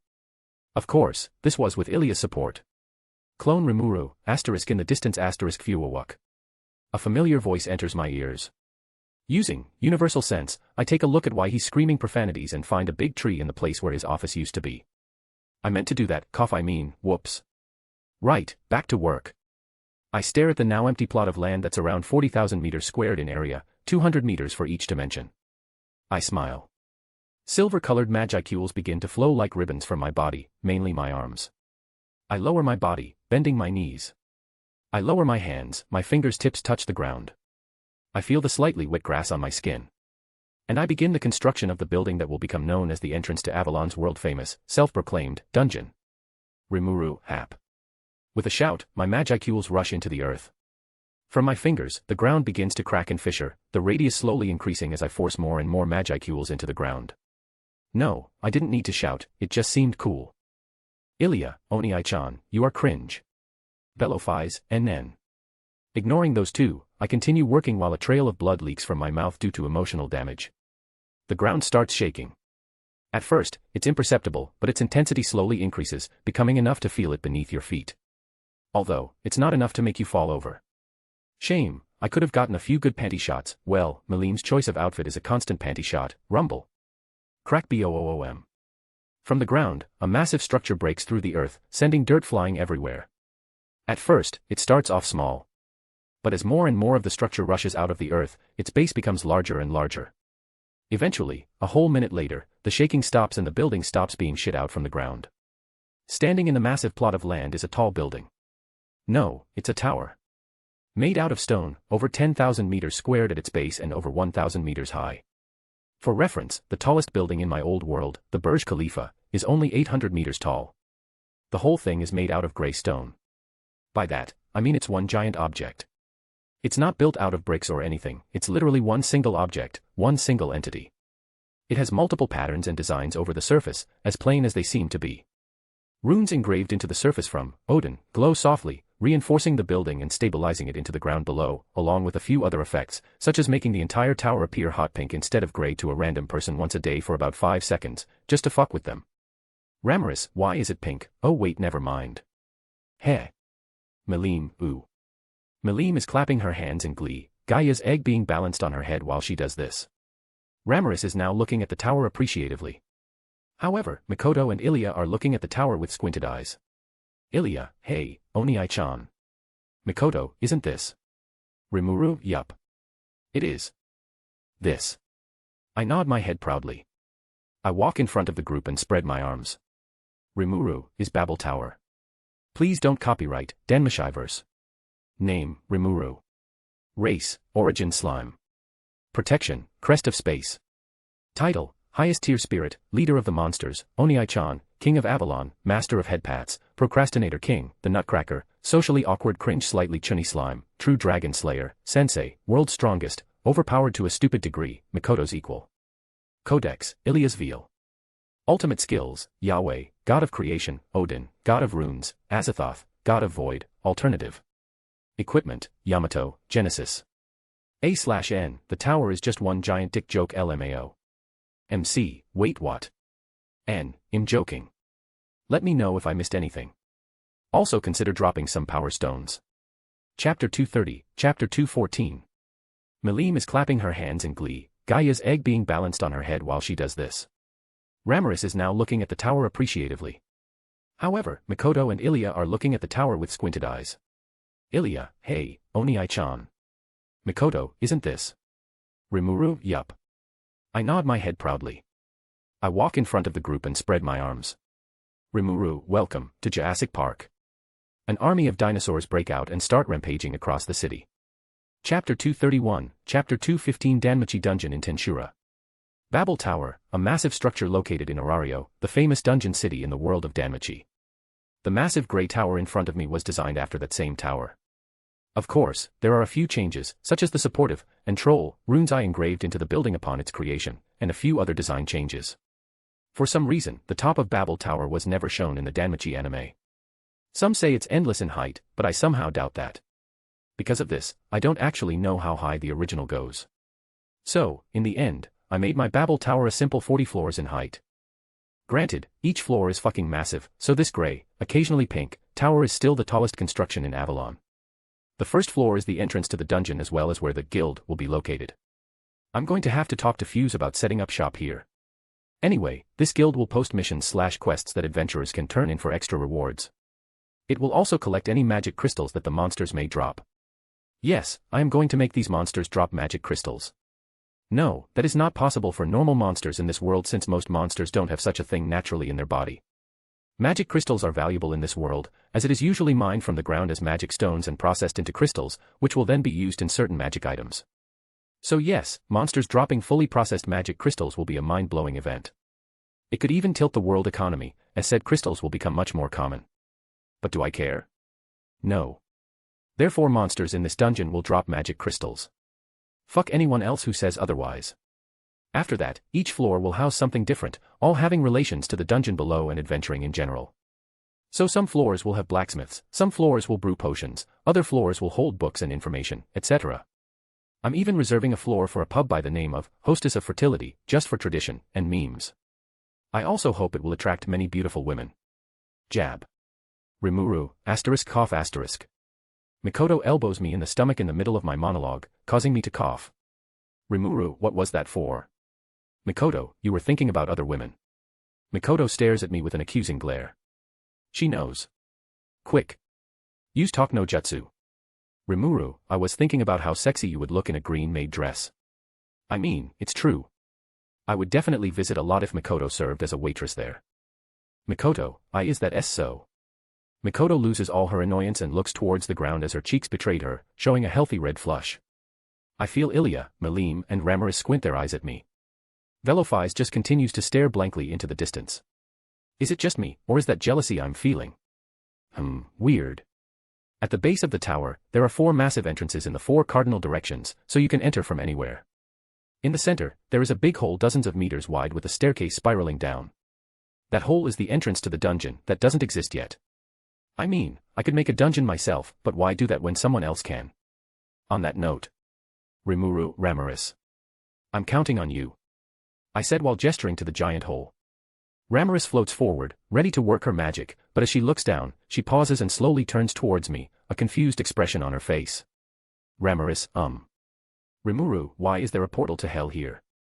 I get confused before walking forward towards the hole and looking down.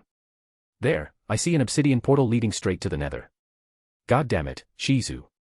Rimuru, sorry, ignore that. Continue. Ramiris thankfully decides not to say anything and shrugs before waving her hand, causing the scene of the nether to disappear. Replacing it is the continuation of the hole, leading further down with a spiraling staircase to follow. Although I think I saw my brother from my past life in hell.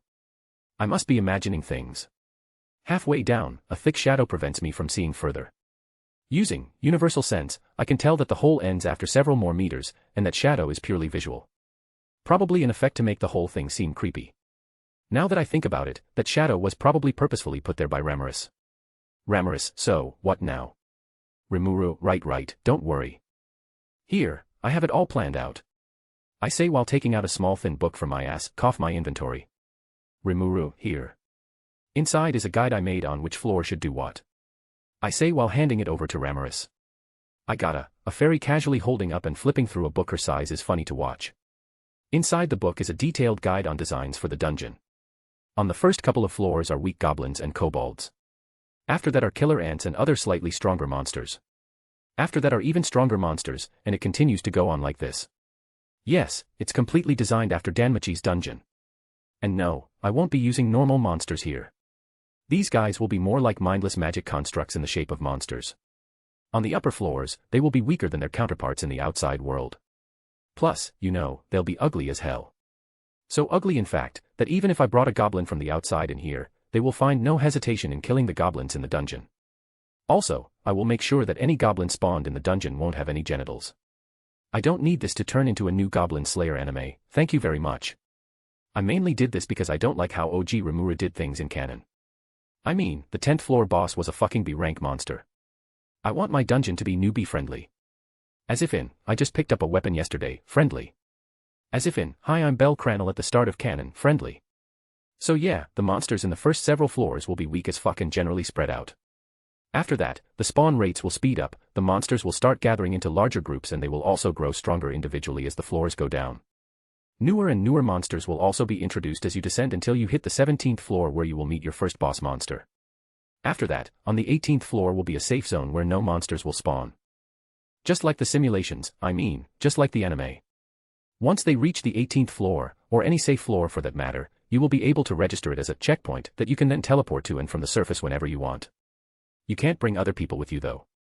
There are a few more details, but that can wait for later. Name, Rimuru.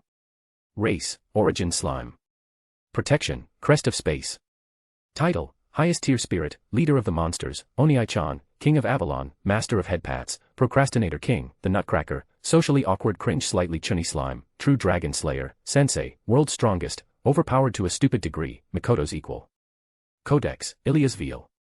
Ultimate Skills, Yahweh, God of Creation, Odin, God of Runes, Azathoth, God of Void, Alternative. Equipment, Yamato, Genesis. A/N, I got lazy and just designed the dungeon after the one found in Danmachi. MC, I wonder if I should go to the Danmachi world one day. Just to fuck with plot. Like, what if I threw Bell a sword that will kill any monster at the slightest cut? Like an anti-monster Murasame from Akame ga Kill. And, ooh, that sounds fun. And then Lily a cardinal weapon from the Shield Hero series for fun LMAO. Let me know if I missed anything. Also consider dropping some power stones. Chapter 232, Chapter 216 The Egg Hatched. I just finished making Babel Tower and monologued about the future features of the dungeon beneath it. I am currently admiring my work along with Ramaris, who is eager to get started. Ramaris, I won't have to be a jobless shut-in anymore. I will just be a normal shut-in. Unfortunately, she will have to wait because something is happening with Malim. Or rather, something is happening to Gaia's egg in Malim's arms. Crack. Malim, OHNO. I ignored Malim's accidental JoJo reference in favor of comprehending why exactly she was screaming. I turned to look at her, and... Rimuru. Well. Shit. I see Gaia's egg on the floor with cracks running all around its white shell. Malim, Rimuru. What do I do, Nanoda? Malim looks at me with teary eyes while kneeling next to the cracked egg, her hands hovering just above it, too scared to accidentally damage it even more. Rimuru. Did you drop it? Malim sniffs and nods her head as tears threaten to leak from her eyes. Fucking hell, that's cute. Malim, I was holding it, but it suddenly moved and slipped out of my hands. Malim was on the verge of crying when Ilia walks forward and kneels next to Malim, looking excitedly at the egg. Ilia, don't worry, Malim. It's going to be fine. It's already hatching now. Malim, Really? Immediately, any signs of tears disappear from her eyes and she also looks at the slightly shaking egg with excited eyes and a happy-go-lucky smile. What are these mood swings? Mikoto also looks at the hatching egg with curious eyes after walking next to me. Without warning, I hold her hand, causing her to stiffen before slowly relaxing. I look down at our hands to check on something. Yup, as expected, it's censored. There will be no uncensored hand-holding. Velofize, however, is looking at the egg with the most curiosity out of us all. It to be expected, as she herself is a true dragon. Crack. The egg shakes a little more as the shell is pushed out a little more from the inside, the cracks along the surface of the shell spreading. Crack. With one final push, the shell breaks, revealing a little tiny lizard with little tiny wings. Unfortunately, that action also sent its eggshells flying through the air. And, you know, there's usually a lot of mucus covering a newly hatched baby animal. The little true dragon is not different. The shells rained on the two lowlies closest to it at the time, also carrying some of that mucus. Melim and Ilya. Ilya, yo. There's slime. Gross. Ilya jumped away, wiping her face and doing her best to get all the gross sticky stuff off her. A/N, it is not slime. It is mucus. Melim, on the other hand, doesn't seem to give a shit. She leaps forward and grabs the little dragon in her arms, ignoring her own cleanliness, her happiness overwhelming any other desire. Melim, Gaia. This is definitely Gaia Nanota. He looks exactly the same. She hugs the dragon tightly, swinging him around. It would be heartwarming to see this if not for the gross slimy sounds that happen whenever she rubs her cheeks against him. Speaking of which, Gaia doesn't look like what I expected him to. He looks more comedic than menacing. He's got a large lower body and legs with an equally large head. It's mainly purple, with a darker shade making up for its underbelly and wings. Said wings are also pretty small, definitely not flight-worthy. Velophise, seeing the little dragon, stares at it before she points her nose slightly up into the air, an aura of smugness and superiority emanating off her. The ends of her lips lift up into a barely noticeable smug smile. Velophise, heh. Oh my god, she's turning into a rebellious teenager. Hurry. I must use the countermeasures I placed. Meat buns, go. I create a beet bun and throw it at Velophise, accurately hitting her forehead. It slides off and she catches it, looks at me, looks back at it, and then eats it, completely losing her smug aura. Phew. Safe. In any case, I write some runes and flick them towards Melim and Gaia, instantly cleaning them off from their slime, mucus. Ilya already used her limited control over Azathoth to phase herself out of reality for a second, leaving the mucus behind. The mucus just fell to the ground and Ilya returned mucus-free. She walks over to me and I end up giving her head pats. Ilya, still, I wasn't expecting Velophise to speed up Gaia's hatching. Rimuru, Velophise did fucking what now? Ilya, I'm saying Gaia shouldn't have hatched yet, but apparently, Velophise was speeding up its hatching process. Ilya lazily says as she closes her eyes and embraces the feeling of my head pats. Now, I kinda expected Melim to want to coddle and baby Gaia some more. Melim, let's go on an adventure. I was wrong. Mikoto, whoa. Gaia was just born, right? Why are you suddenly taking him on an adventure? Melim, wahaha. You don't need to worry about that Nanota. I have it covered. Besides, it's necessary. Dragons are apex predators, and they are also very prideful. They will only ever eat food that they themselves hunted. So we gotta teach him how to hunt Nanota. Gaia, gore. Melim, see. Even little Gaia agrees. Mikoto, I think he's just hungry. In the end, I just made a little sheep monster called a ramid for the little dragon to kill and eat. It's a rather harmless monster. It's a bit weird though since spiritual beings don't need to eat. Maybe it can turn food into energy to speed up its growth. Gaia used its innate control over gravity to hold it in place before killing it with an earth spear. It leapt out of Melim's arms and started eating it. It didn't even take a full minute before the sheep monster over 5 times Gaia's size disappeared into his stomach. Gaia, burp. Well, that's done. Ramaris, so, what now? Rimuru, hot spring. Mikoto, no. Aw. Mikoto, I'm not letting anyone else see you, naked. I turn my head to see Mikoto's face generating enough heat to match a nuclear reactor, fidgeting and looking towards the ground, avoiding my gaze. To this, I only had one thing I could do. I swept her off her feet, literally, and carried her in a princess carry before teleporting away. I'm having this damn hot spring experience with a girl, one way or another. Name, Rimuru. Race, Origin Slime. Protection, Crest of Space.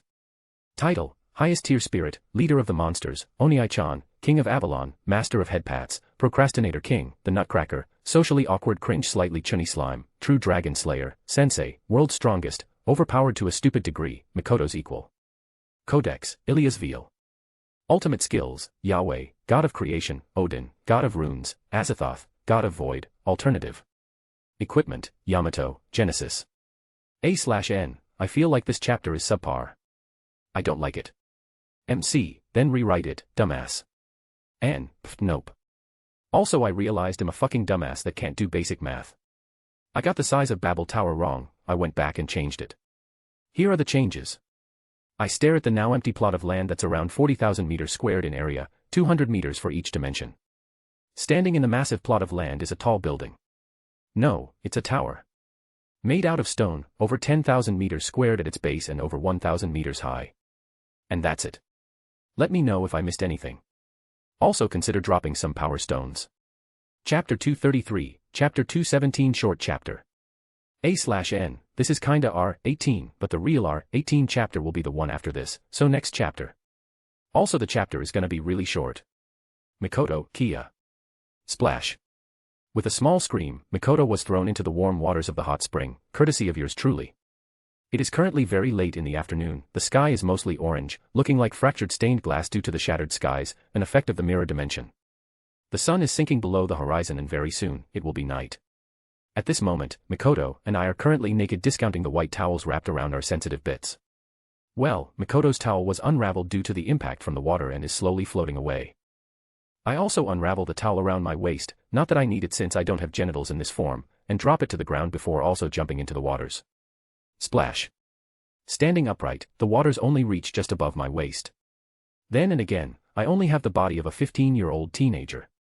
Mikoto's head slowly surfaces after my entry, only revealing her wet hair and her eyes that are glaring at me. Everything else is hidden under the rippling waters. I take a step towards her. Mikoto, why, whoa. Stop right there. Mikoto immediately reacts, jumping backwards, causing more water to splash about while wildly waving her hands in front of her. An atomic blush shades her face. Rimuru, I won't wait. I've had enough waiting. I say as I continue walking forwards. Mikoto continues moving backwards, eventually hitting the wall of the hot springs. Her hands quickly move to cover her growing breasts and vagina. Rimuru, right now, it's just us two. No one else will interrupt. A spatial barrier over the entire establishment will make sure of that. Mikoto, I interrupt WW what? Rimuru, you know exactly what I'm talking about. I'm taking your virginity. Mikoto, EHHH. Without stopping, I continue walking forward. Without being able to retreat, she simply closes her eyes. I stop in front of her. And I just look down at her as she tries to make herself smaller. Rimuru, sigh. I scratch the back of my head. Rimuru. Do you really not want this? Mikoto opens her eyes and meets mine, her eyes carrying embarrassment and nothing else. I don't show any sign of hopefulness or curiosity. I'm dead serious. Rimuru, if you don't want me to do this, say so. I promise to listen. If you're not ready, just say no. I'll turn around, and I'll leave. This won't damage my opinion of you if you're worried about that. I want this. I want to embrace her. I've wanted it for a while. But I don't want to rush her. Of course, I know that Mikoto is at Tsundere. If I just let her choose when we do the deed, it will never happen.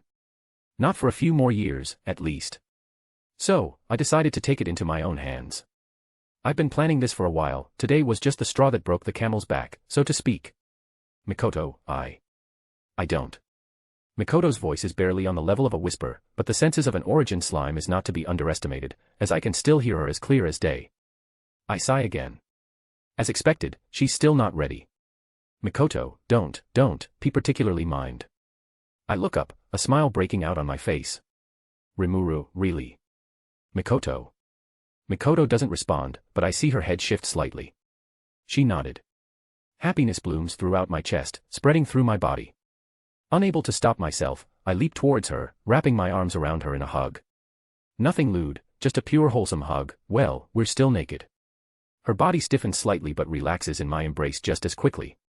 Her hands slowly make their way around my back, returning my embrace. But we're two hormonal teenagers, so this wholesome moment could only continue for so long before we get to fucking. Name, Rimuru. Race, Origin Slime. Protection, Crest of Space.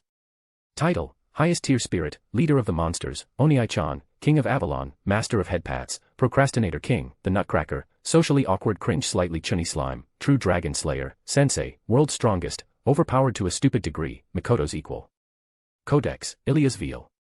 Ultimate Skills, Yahweh, God of Creation, Odin, God of Runes, Azathoth, God of Void, Alternative.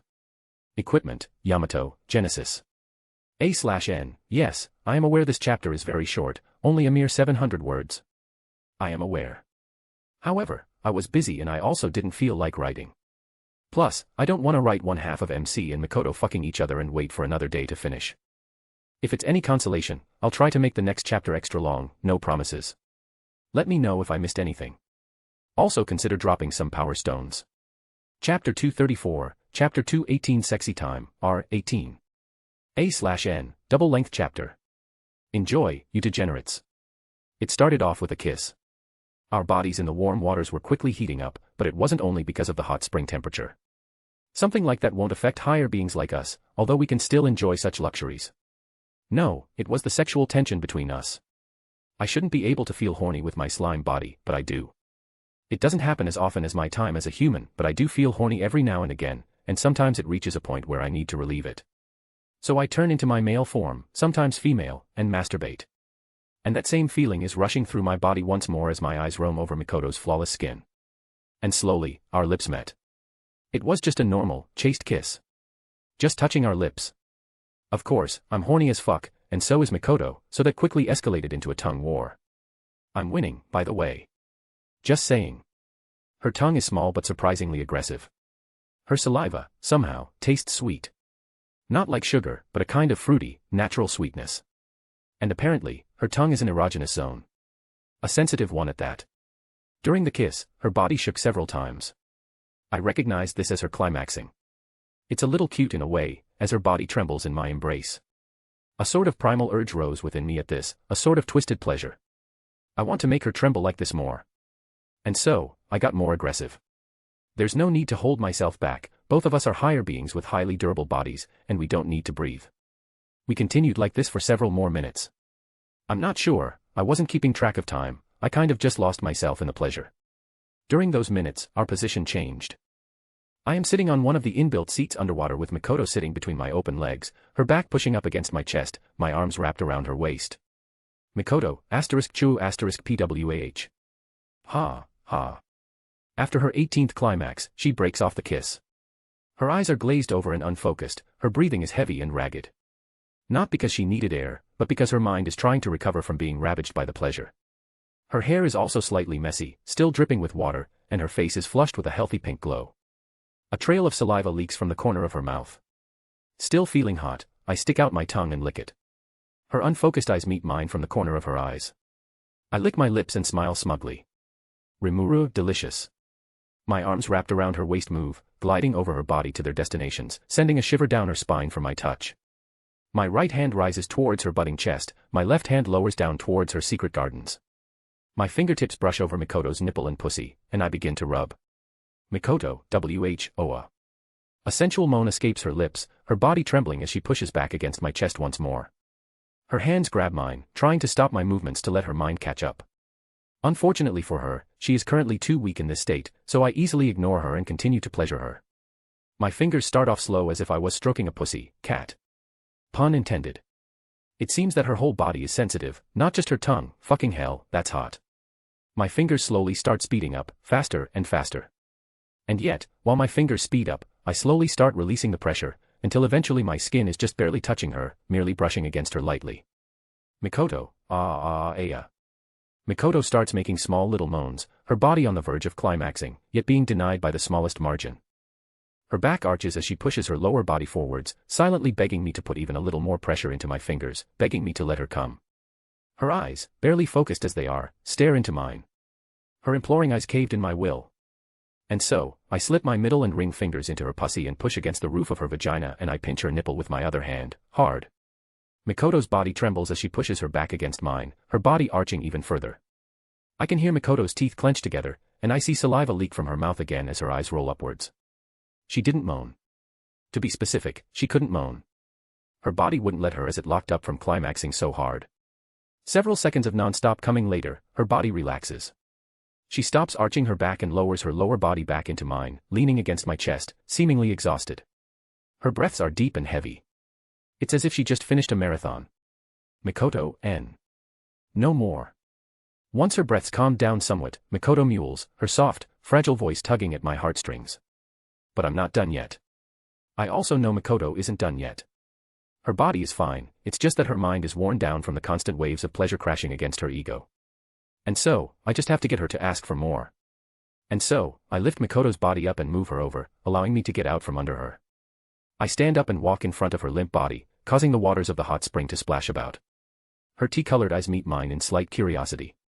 And I do something I haven't done in a long time. I shapeshift into my male form. My body grows an inch or two, my eyes and face sharpen. My body fills out with slight traces of muscle. Not enough to compete with bodybuilders or athletes, but more like I work out daily. Well, I'm still in the body of a teenager. More muscle will be off-putting unless I age into an adult. Though I may have advanced my body's age, just a bit. So now, I look like a 17, 18-year-old, instead of a 15-year-old. And this caused Makoto's body to freeze and, most likely, cause her mind to shut down. I've seen my male form in a mirror. I almost took the term, go fuck yourself, literally, and I'm perfectly straight. My entire body was like perfection personified, yet not unnaturally so. I've walked down Avalon streets in my male form when the city was just starting up. I ended up being chased around the whole city by a bunch of thirsty women, both young and old. Since then, I sealed that form away. Until now. Makoto's mind rebooted as her eyes soak up my image. I can hear her breaths grow more intense, the light blush on her face deepening into a darker crimson. And then her eyes lower. I feel her gaze slowly training down my body. My shoulders, my chest, my stomach, and finally, my manhood. My raging boner that's peeking out from under the surface of the water, to be exact. A full 21 inches with the thickness of my forearm, fuck no. It's a nice snug 7.5 inches. It's got a decent thickness too, but nothing too overbearing. This is what I consider the ideal dick size. And it seems Makoto agrees too. Fuck, she fainted. Later. I took Makoto out of the hot spring and teleported us into our bedroom. I laid her down on the bed, waiting for her to wake up again which, thankfully, only took 5 minutes or so. And now, we're getting ready to fuck. The room is dark, but not pitch black. Nonetheless, we can still see clearly, courtesy of our enhanced physiques. I can smell Makoto's scent, and it smells like she just came out of the shower after using her favorite brand of shampoo. She is lying on her back, with her hands above her head, her whole body expression is positioned temptingly.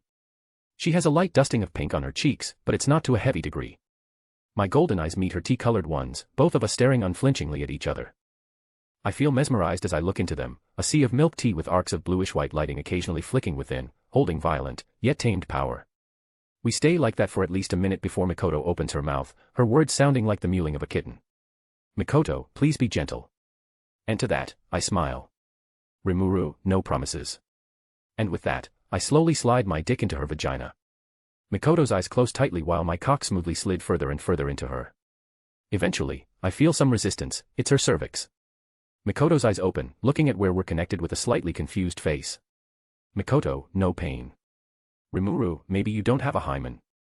I remember reading somewhere that a hymen has no use outside of telling whether one is a virgin or not, so maybe she unconsciously decided that her body had no need for it and removed it upon her evolution into a spiritual being. As for the theory of her not being a virgin until a few seconds ago, as if. A/N, I just want to say, yes, Makoto is a virgin, at least, she was until a few seconds ago. MC trusts her because he loves her and she loves him, both of them know that. In any case, we continue. I slowly take out my penis before pushing it back in. I take it out again, and the back in. Out and in. Out and in. I slowly move my penis back and forth, honestly a bit scared of going faster. I mean, I'm already on the verge of climaxing. You have to remember, I'm a virgin in both this life and my last. Furthermore, I rarely masturbate with this new body with low horny levels. If it's any consolation for my slightly wounded pride, it seems that I'm just as sensitive as Makoto, if only in my genital area. It also seems that Makoto is also on the verge of climaxing as well, judging by how she is clenching her mouth shut and I feel her vagina walls clamping down on my shaft. Hard. God damn it, woman, you're making it harder for me. It can't be helped, it just feels so pleasurable. My dick is sensitive, so I can feel literally every fold and bump inside her. Not only that, but I can also feel that Makoto is absolutely flooded down there. It smells like honey mixed with the scent of flowers. I glare at Makoto. She catches my glare and she looks back with a slightly victorious smirk as she consciously squeezes down even harder on my dick. I clench my teeth. I'm not fucking losing this. I continue moving back and forth, this time a bit faster, holding back my orgasm with the sheer force of will. If I had this willpower in my past life, No Nut November would have been a breeze. Back and forth, the tip of my penis kisses against Mikoto's fleshy cervix again and again and again, the length of my dick rubbing against every fold of Mikoto's warm insides. Mikoto, NN. MNN. NNN. Mikoto's short little moans escape her clenched teeth, also holding back her own orgasm with her colossal mental capacity. She climaxed a lot in the hot spring, turning into nothing but putty under my hands. But this time, she's going to have her revenge. Mikoto glares at me, this time it's my turn to give a taunting smile. I speed up a bit. Mikoto's juices quickly leak out, dampening the sheets under us. I continue to increase my speed. The pressure around my shaft slowly loosens before Mikoto quickly clamped down on me. This pushed me right to the fucking edge, barely a twitch away from releasing my fluids. Rimuru, ugh. My slight moan combined with my otherworldly features make Mikoto's heart leap, as she unconsciously loosened her tight grip, giving me some breathing room. Eventually, my thrusts reached a fast-paced stable rhythm. Smacking sounds echo throughout the room as flesh slaps against flesh. Mikoto tries to hold back her moans, but I can barely tell the difference between that and her not bothering to hold back at all. She's just that loud. Mikoto, ah. Iya. On. Ah. She practically shouts out her moans each time the head of my dick knocks on the doors of her womb. I also have to struggle to hold back my own grunts, as embarrassing as that is. Both of us are walking a very thin tightrope. One slight slip in our concentration and we'll climax so hard it will make every other orgasm pale in comparison. More importantly, victory will go to the other. And neither of us like losing. But alas, everything must come to an end. I'm not sure how long I can keep this up, and without being fused with Ilya, my mental capacities are heavily inferior to Mikoto's. Sure, she barely uses even 1% of her total capacity in daily life, keeping the other 99% sealed, but it's nearly certain I will slip up before her, and judging from the smile on her face that is warped from the moans and waves of pleasure shattering her mind, she knows that too. So, I have to finish this now. Luckily, I know what to do to win. But more important than any victory. I close my eyes and take a deep breath. I push out my will to win and only hold one objective in my mind. I want to make this a night I will remember for the rest of my seemingly immortal life with crystal clear clarity. With a smile from the bottom of my heart, I stare into Mikoto's eyes. I lift my right hand and cup her face, holding her cheek in the palm of my hand. My left hand grabs Mikoto's and I entwine our fingers together, using my thumb to stroke her smooth, unblemished, seemingly perfect skin on her own hand. Rimuru, I love you. I whisper, before locking my lips with Mikoto's and plunging my tongue into her mouth, tasting that sweet, sweet saliva again. At the same time, I cheat a bit and extend the length of my penis by another inch. And thickening it proportionately. I thrust one more time, going literally balls deep, my sack hitting her fleshy ass. The tip of my penis smashes into Mikoto's cervix, before penetrating it, hitting the back of her womb. Mikoto's moans stop, her brain completely foregoing the natural response to moan in favor of working at full capacity, trying to comprehend and process the tsunami wave of nothing but raw euphoria crashing onto her mind, doing everything in its power to prevent itself from falling unconscious. Her mouth opens, but no sounds come out. Her eyes dim and roll upwards, disappearing halfway into her upper eyelids. Unconsciously, her legs fasten themselves around my hips, holding them tightly and silently begging me not to pull out. Alas, this was the limit for me too. Mikoto's pussy clamped down onto my cock with never-before-felt tightness. With the kiss that I myself started, that was the tipping point. Pure white sperm rushes out from my urethra like a torrent, completely flooding Mikoto's womb with the stuff, painting her walls white. I released so much that I could feel a decent amount of it leak out from her womb. Mikoto herself also climaxed so hard, her own genitals flooded with her natural nectar. With nowhere else to go, my sperm squirts out from Mikoto's pussy and dribbles down her ass, forming a strange mixture of both of our orgasm fluids. To whoever asks me, I will forever deny the fact that I groaned/moaned louder at that moment than I ever have done before. I lay there on top of Mikoto's trembling body, my dick still stuck in her vagina. I can feel Mikoto's budding chest push into my own, her hardened nipples rubbing against my skin, my left hand still interlocked with Mikoto's hand, my right snaked around her back to hug her. We stayed like that for a while.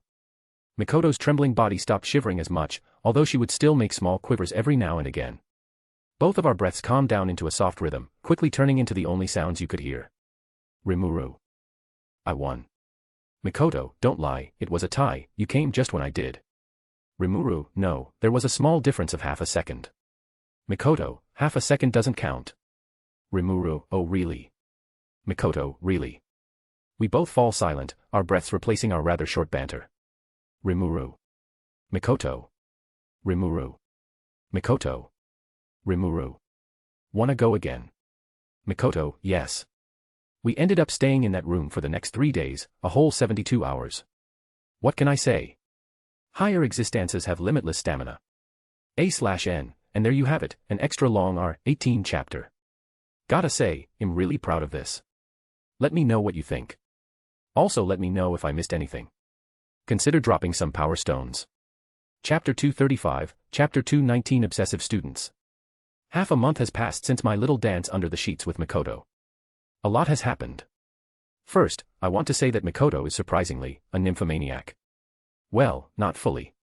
To be specific, she loves to fuck, but she doesn't think about it every second of the day, according to her words. She knows a relationship isn't purely physical, and neither of us wants a purely physical relationship. So, in the day, she is like your normal tsundere girlfriend that could either kill you or kiss you for any action you take. At night, however, well, let's just say I didn't sleep for 2 weeks at this point. What can I say? Both of us have a natural talent in this area, surprisingly, and both of us are more sensitive than normal, so sex is all the more enjoyable for us. Especially with our limitless physical stamina and rapidly regenerating mental stamina.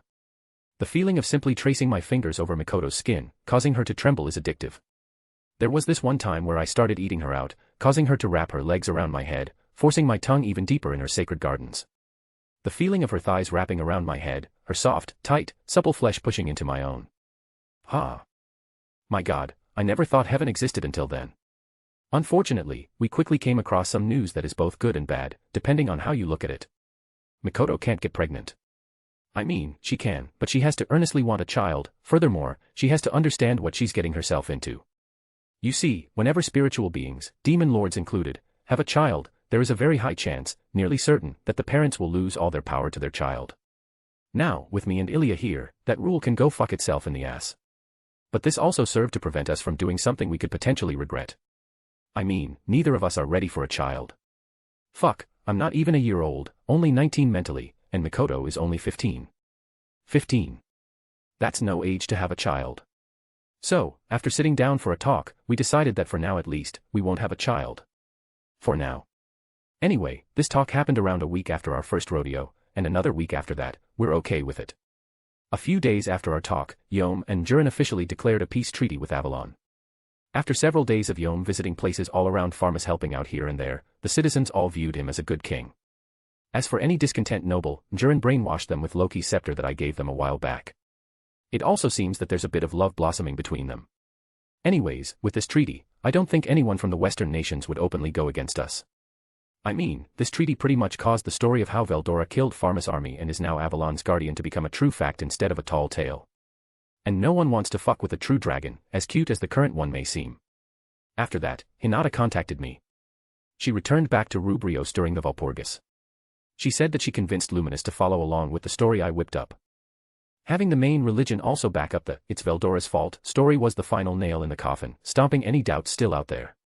The Luminous faith officially has no hostility against Avalon, and as long as we keep in line and stay friendly, so will they.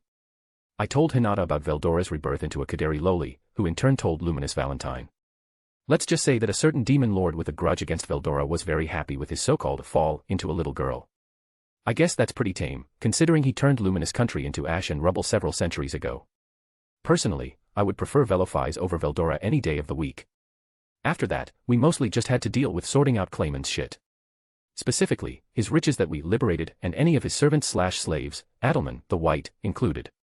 Long story short, we just dumped every coin he had into charity because I thought it would be funny to have all his hard work be given away for free to people in need, without expecting anything in return. Clayman, a manipulative man at heart, would probably be cursing my name in hell if he knew, and if his soul were still intact. Anyway, I named the White and his longtime friend, a Death Knight, as Adelman and Albert respectively. This also increased the strength of every skeleton under Adelman's control, including a fucking death dragon, which took a fuck ton of Magicules out of me, but meh, I got infinite Magicules baby. I threw them into the dungeon. The normal skeletons became something like roaming mobs you can meet on any floor. And if you meet Adelman himself, accompanied by his best friend Albert and his pet dragon, you're fucked. Although the chance is pretty low, since most of the time, he's serving as the Pope of the Meat Bun Church. As for Clayman's servants/slaves, they were all quickly removed of any curses or seals found on them and allowed to become Avalon citizens. Dealing with dark elves all day made me horny as fuck, so at night, I used an illusion rune to turn Mikoto into a dark elf wearing skimpy clothing. Needless to say, I went to town on her. And finally, that brings us to the present. I decided that things were calming down a bit. And so, I popped over to Ingracia to say hello to the kids with Ilya in tow. Rimuru, asterisk in Shrek voice asterisk oh hello there. Cue children screaming in fear.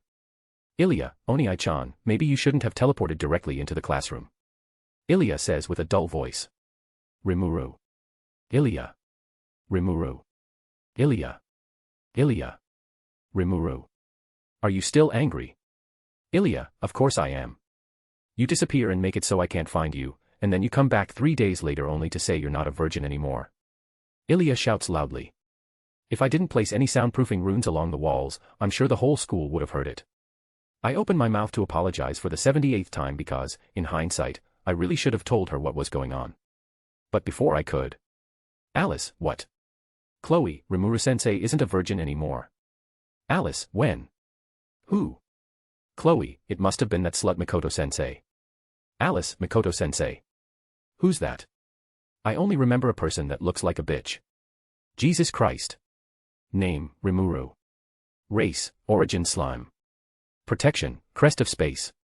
Title, highest tier spirit, leader of the monsters, Oni-chan, king of Avalon, master of headpats, procrastinator king, the nutcracker, socially awkward cringe slightly chunny slime, true dragon slayer, sensei, world's strongest, overpowered to a stupid degree, Mikoto's equal. Codex, Ilya's veal. Ultimate skills, Yahweh, god of creation, Odin, god of runes, Azathoth, god of void, alternative. Equipment, Yamato, Genesis. A/N, little sneak peeks of MC sex life in this chapter. You know, something we don't have. Cries. Let me know if I missed anything. Also consider dropping some power stones. Chapter 236, Chapter 220 It's too late.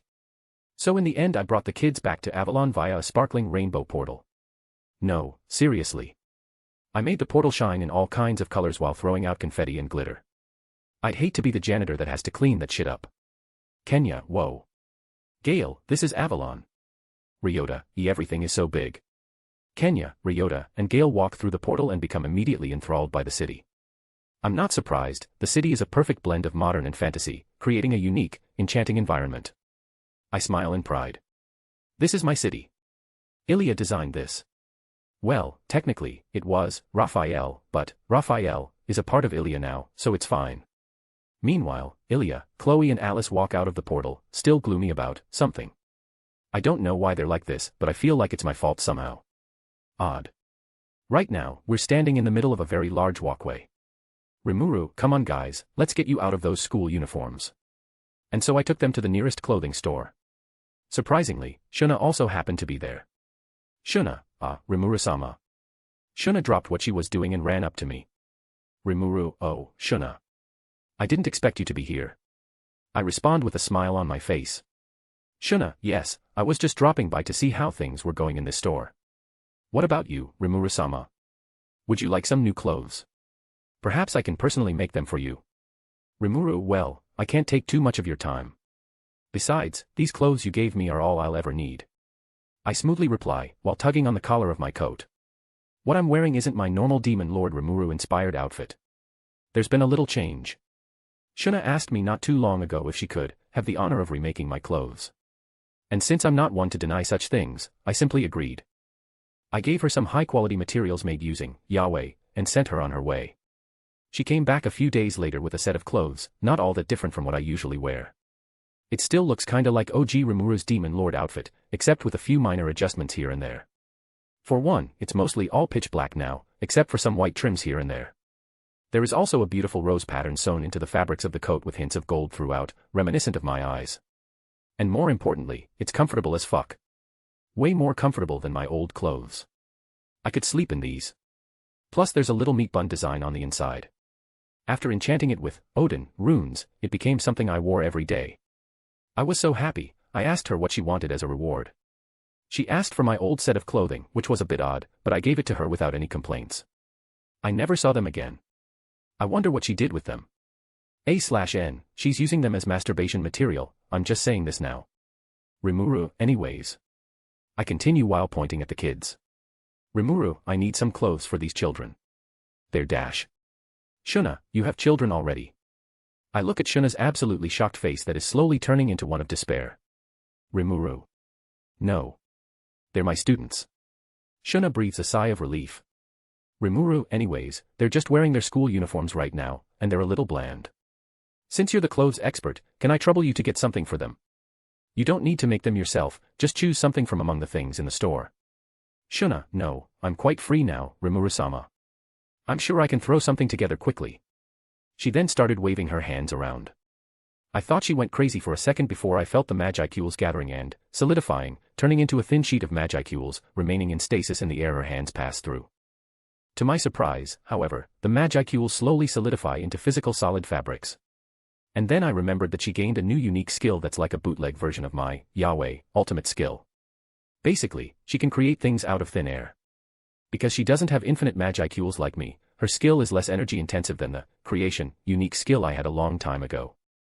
As a consequence, her creations are a bit more limited. Well, she doesn't need to spam weapons to throw at her enemies, she's more of a caster type after all. Anyway, Shuna quickly finished creating 5 sets of children's clothing, all in just over 10 minutes.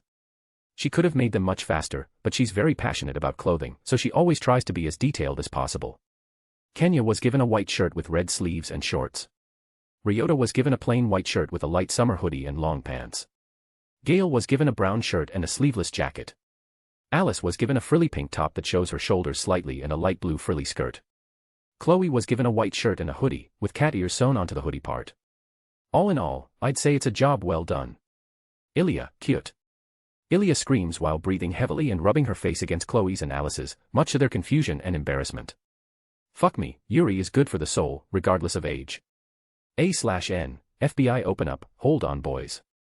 It's Yuri Lowly. False alarm. The kids also really appreciated Shuna's choice of clothes and thanked her. Although Kenya was particularly enthusiastic in his appreciation. Kenya, marry me please.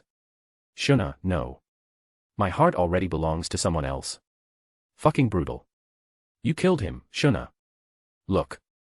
He turned to stone and is fading away. And why are you sending glances my way? Are you sacrificing this kill to me? I don't need it. Cough. Anyway, that happened. After Kenya recovered, which took over half an hour, we all left the clothing store and started walking down the street. We had no destination, and I just thought we'd do whatever the kids thought was interesting. At least for today. But suddenly, we ran into a familiar figure. Even with her car ears and 2 additional tails that had flaming tips, the children immediately recognized her. Students, Shizu-sensei. Shizu turns around to look towards us. Her eyes widen in recognition. Now, normally, this would be a very touching scene. Teacher and students reunite after a long period of time. They would sob and cry while embracing each other before calming down and having a heart-to-heart talk about what happened in each other's absence. If only Shizu's arms weren't filled to the brim with junk food while a half-eaten meat bun hangs out of her mouth. They stare at each other for several seconds. Shizu's eyes became filled with even more embarrassment as the kids continued to look at her with unconcealed joy, respect and happiness. Shizu swallows the rest of the meat bun and slowly puts down the food in her arms on a nearby bench. She turns back to us, coughs into her fist, and looks back at her old students with fond eyes. Shizu, it's been a while, everyone. Shizu says with a soft, melodic voice and a calming smile. It's too late to salvage your dignity, Shizu. Way too late. Name, Rimuru. Race, Origin Slime. Protection, Crest of Space. Title, Highest Tier Spirit, Leader of the Monsters, Oniai-chan, King of Avalon, Master of Headpats, Procrastinator King, the Nutcracker, Socially Awkward Cringe Slightly Chunny Slime, True Dragon Slayer, Sensei, World's Strongest, Overpowered to a Stupid Degree, Mikoto's Equal. Codex, Ilya's Veil. Ultimate Skills, Yahweh, God of Creation, Odin, God of Runes, Azathoth, God of Void, Alternative. Equipment, Yamato, Genesis. A/N, Imbuoard. There aren't any good fanfictions out there. Well, there are, but they don't get updated often. I mean, seriously, I even tried going back to reading normal novels. Fucking insane. Let me know if I missed anything. Also consider dropping some power stones. Chapter 237, Chapter 221 A Trip to the Tower. And so, Kenya, Alice, Gale, Chloe and Ryota met Shizu after a long, long time. Over half a year, to be exact. When everyone else gave up on the students, only Shizu stayed with them and continued looking after them, teaching them, trying her best to give them normal school lives. She left only because her time was running out and she wanted to look for Leon Cromwell so she could settle her regrets. In the end, I'm the one that solved her regrets. I reignited her will to live and I saved her students from their imminent deaths. And now, finally, after everything is over, they meet again. Alice, so yummy. Shizu, hey. Leave that alone. Those are my snacks. Chloe, I didn't know food could be this delicious. Kenya, hey, pass that Pocky stick over. Ryota, alright. Shizu, you guys. I had to work really hard to get all these. Gale, Shizu-sensei, you could eat food like this every day. I'm so jealous. Shizu, no. My snacks. Her students then proceeded to mercilessly devour all her hard-earned snacks. Chocolates, chips, Pocky sticks, gum, candy, cookies, donuts, basically every kind of junk food under the sun. Thankfully, Avalon's food is all nutritious stuff, so you could eat nothing but Cheetos all day and be completely healthy. Shizu falls to her knees as she watches her stockpile of junk food disappear. I kneel next to her and drop my hand on her shoulder. Rimuru, cheer up. I'll give you something. Shizu, sniff asterisk. You will. Shizu asks while turning her head to me, her eyes glistening with unshed tears. Rimuru, yeah. Here. Have a fish-flavored meat bun. A white bun of fishy goodness appears in my hands before it disappears not even a second later, appearing in Shizu's hands as she nibbles it. Her tails swish in content while her ears twitch from happiness. Cute. In any case, that happened. With Shizu now with us, Ilya along with the rest of the students and I continued to walk around Avalon, visiting anything that comes to mind. We went to the movies, arcades, all kinds of restaurants, food stalls, fashion stores, the girls in the group forced us, and all kinds of stuff. Many hours have passed and the sun is high in the sky. Suddenly, I feel a familiar Magicule signature approach.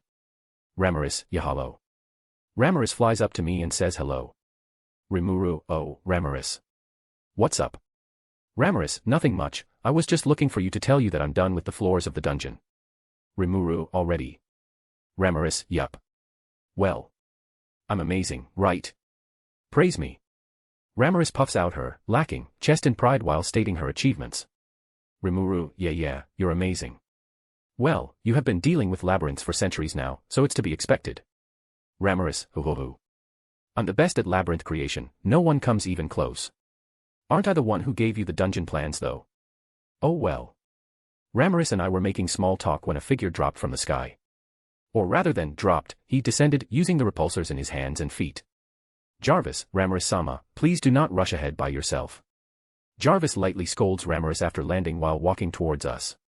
He looks towards Ilya and me and nods. Jarvis, it is good to see you, Rimuru-sama, Ilya-sama. I apologize for not meeting with you earlier, I had to deal with Dash. Rimuru, it's fine. You don't need to explain, I understand. Jarvis nods in gratitude before he also greets Shizu and the students who are looking at him with stars in their eyes. Kenya, Jarvis could fly. Well, Jarvis never showcased his flight capabilities when the kids visited the labyrinth for their spirits, so their response was understandable. Anyways, it was at this moment Ilya had an idea. Ilya, hey, Onii-chan, since the dungeon is finished, why don't we try it out? And this got the students really excited. Alice, dungeon. As if in the one with monsters crawling all about. Alice's words reflect the inner thoughts of her peers as they all look towards Ramaris with awe and eager smiles on their faces before they started showering her in praises. Rimuru, oh boy, here we go. Ramaris, wahaha. Yes. I made the dungeon. All by myself, I might add. It's just a normal day's work for someone like me, the great demon lord Ramaris of the labyrinth. Ha ha ha. And so, Ramaris spent a whole hour bragging about how great she is, which caused the kids, mostly Alice, to regret stroking her ego. In the end, we finally broke Ramaris out of her self-satisfaction session before we head off to Babel Tower. We arrived there pretty quickly since we weren't that far off in the first place. Kenya, why is the whole thing pink? Oh wait, never mind. I must be seeing things. Heh. Anyways, we quickly arrived at the tower and entered it through one of its 4 entrances. We were greeted with the sight of a fucking huge room. The ceiling is over 30 meters in height and has many light sources hanging from it, brightly illuminating the area below. The room itself is incredibly large as if we're standing in a small stadium. All kinds of races can be found walking about, chatting among each other, giving the atmosphere a cheery, adventure vibe. Humans, demi-humans, and monsters all intermingle with each other. The dungeon itself has been open for about a week after Ramaris finished the upper floors. She just happened to finish the lower floors not long ago, for a total of 200 floors, her maximum amount. Technically, 100 floors are her maximum, although she can go above that. It's just that the energy needed to create any floors above that is obscene and highly inefficient. But with a simple Magicule connection rune with myself, Ramaris was easily able to create a full 200 floors by tapping into my reserves. 200 floors are her maximum, she can't make more regardless of energy. Well, I can, but I don't need more. And guess who's the final boss of floor 200? That's right. Kono Dioda. Cough. No, it's just Velophise. To spawn monsters, I took a page out of OG Rimuru's book and used Velophis Magicules. Monsters spawn in Magicule-rich areas, the more Magicules in the atmosphere, the stronger the monster. I created a channel for Velophis Magicule absorbing necklace into floor 200. As the floors go up, the fewer Magicules reach them, making a nice system where the higher floors have weaker monsters while the lower floors have stronger ones. I made sure that the monsters don't have an ego when born and simply disappear into black mist upon death while dropping a magic crystal proportionate to their strength levels. Odin, runes for the win. Anyways, it's time for the kids to register as adventurers to begin their dungeon exploration. Name, Rimuru. Race, Origin Slime. Protection, Crest of Space. Title, Highest Tier Spirit, Leader of the Monsters, Oniai-chan, King of Avalon, Master of Headpats, Procrastinator King, the Nutcracker, Socially Awkward Cringe Slightly Chunny Slime, True Dragon Slayer, Sensei, World's Strongest, Overpowered to a Stupid Degree, Mikoto's Equal, Non-Virgin. Codex, Ilia's Veil. Ultimate Skills, Yahweh, God of Creation, Odin, God of Runes, Azathoth, God of Void, Alternative. Equipment, Yamato, Genesis.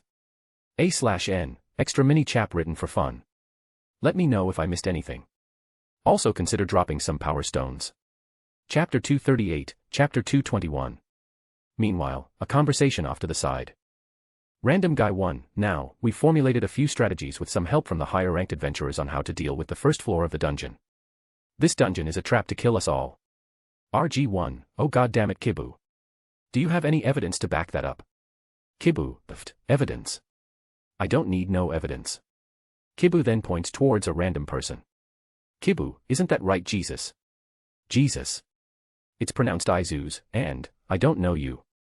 Kibu, well we could still die in the dungeon. If I might interject. A voice from the back of the group speaks up. Kibu, and who the hell are you? The owner of the voice steps forward.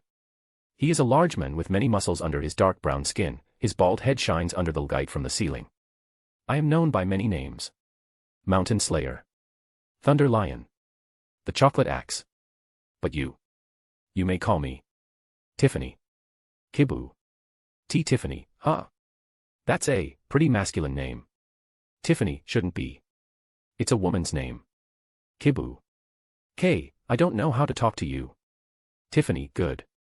Then you can shut up and listen. Tiffany then raises his arm to show a bracelet on it. Tiffany, does everyone here have this bracelet on their wrist? This bracelet will let you revive if you die in the dungeon. So as long as you are wearing this bracelet, if you're in the dungeon, you won't die. If you get killed, you will instead resurrect on the surface. It's already been tried and tested. It's a one-use item, but it's bought for cheap at the counter over there. Tiffany points to a counter with a bunch of bracelets and other items on it. Random Guy 3, actually, I didn't buy it. Random Guy 4, yeah, I didn't buy it either. Random Guy 5, I thought about buying one. Tiffany, what? Didn't any of you buy one? It is literally a matter of life and death. Random Guy 6, well dude, it's like, a silver. Tiffany. I am so done with you people. Random Guy 7, what do you mean, you people? Chapter 239, Chapter 222 Descent. Goblin, Scree. Slash. Poof. With a single hit, the goblin that lunged at me burst into black mist, dropping a magic crystal. Said magic crystal is only the size of a fingernail, and I can't be bothered bending down and picking it up, so I just use Azathoth to teleport the thing into my hand, to which I stuff it into a little bag at my waist. How did I get here, you ask? Well, it all started about an hour ago. The students, Ilya, Shizu, and I followed Ramaris and Jarvis into Babel Tower so the kids can do a test run. So we registered them as adventurers, which barely took 5 minutes under my recommendation. After that, someone, definitely not me, suggested a race between the students and the teachers on who can reach floor 18, the first safe zone, first. The kids were enthusiastic, so I called over Mikoto since she is also their teacher, and we made a group of 3. Shizu, Mikoto, and I, Ilya, although technically a teacher, joined the student team, simply because she wanted to catch up with Alice and Chloe. Now that I think about it, didn't Ilya teach way more than I did? In fact, did I even teach anything during my time in Freedom Academy? Not important.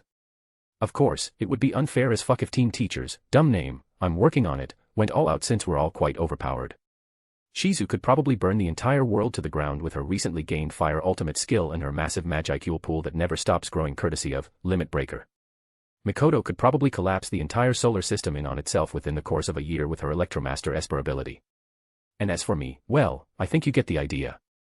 So, I created homunculus bodies for our consciousness to inhabit temporarily that limits our abilities, though I had a little trouble with Shizu's and Mikoto's bodies because of their Limit Breaker and Saitama skills which were evolving the bodies simply by inhabiting them. So that was fun. Now we're all around C rank in terms of Magicule capacity and physical prowess. Against the kids who are around a rank with their artificial spirits, I'd say this is pretty fair. Yes, I was throwing shade. I ain't got no mercy for my enemies.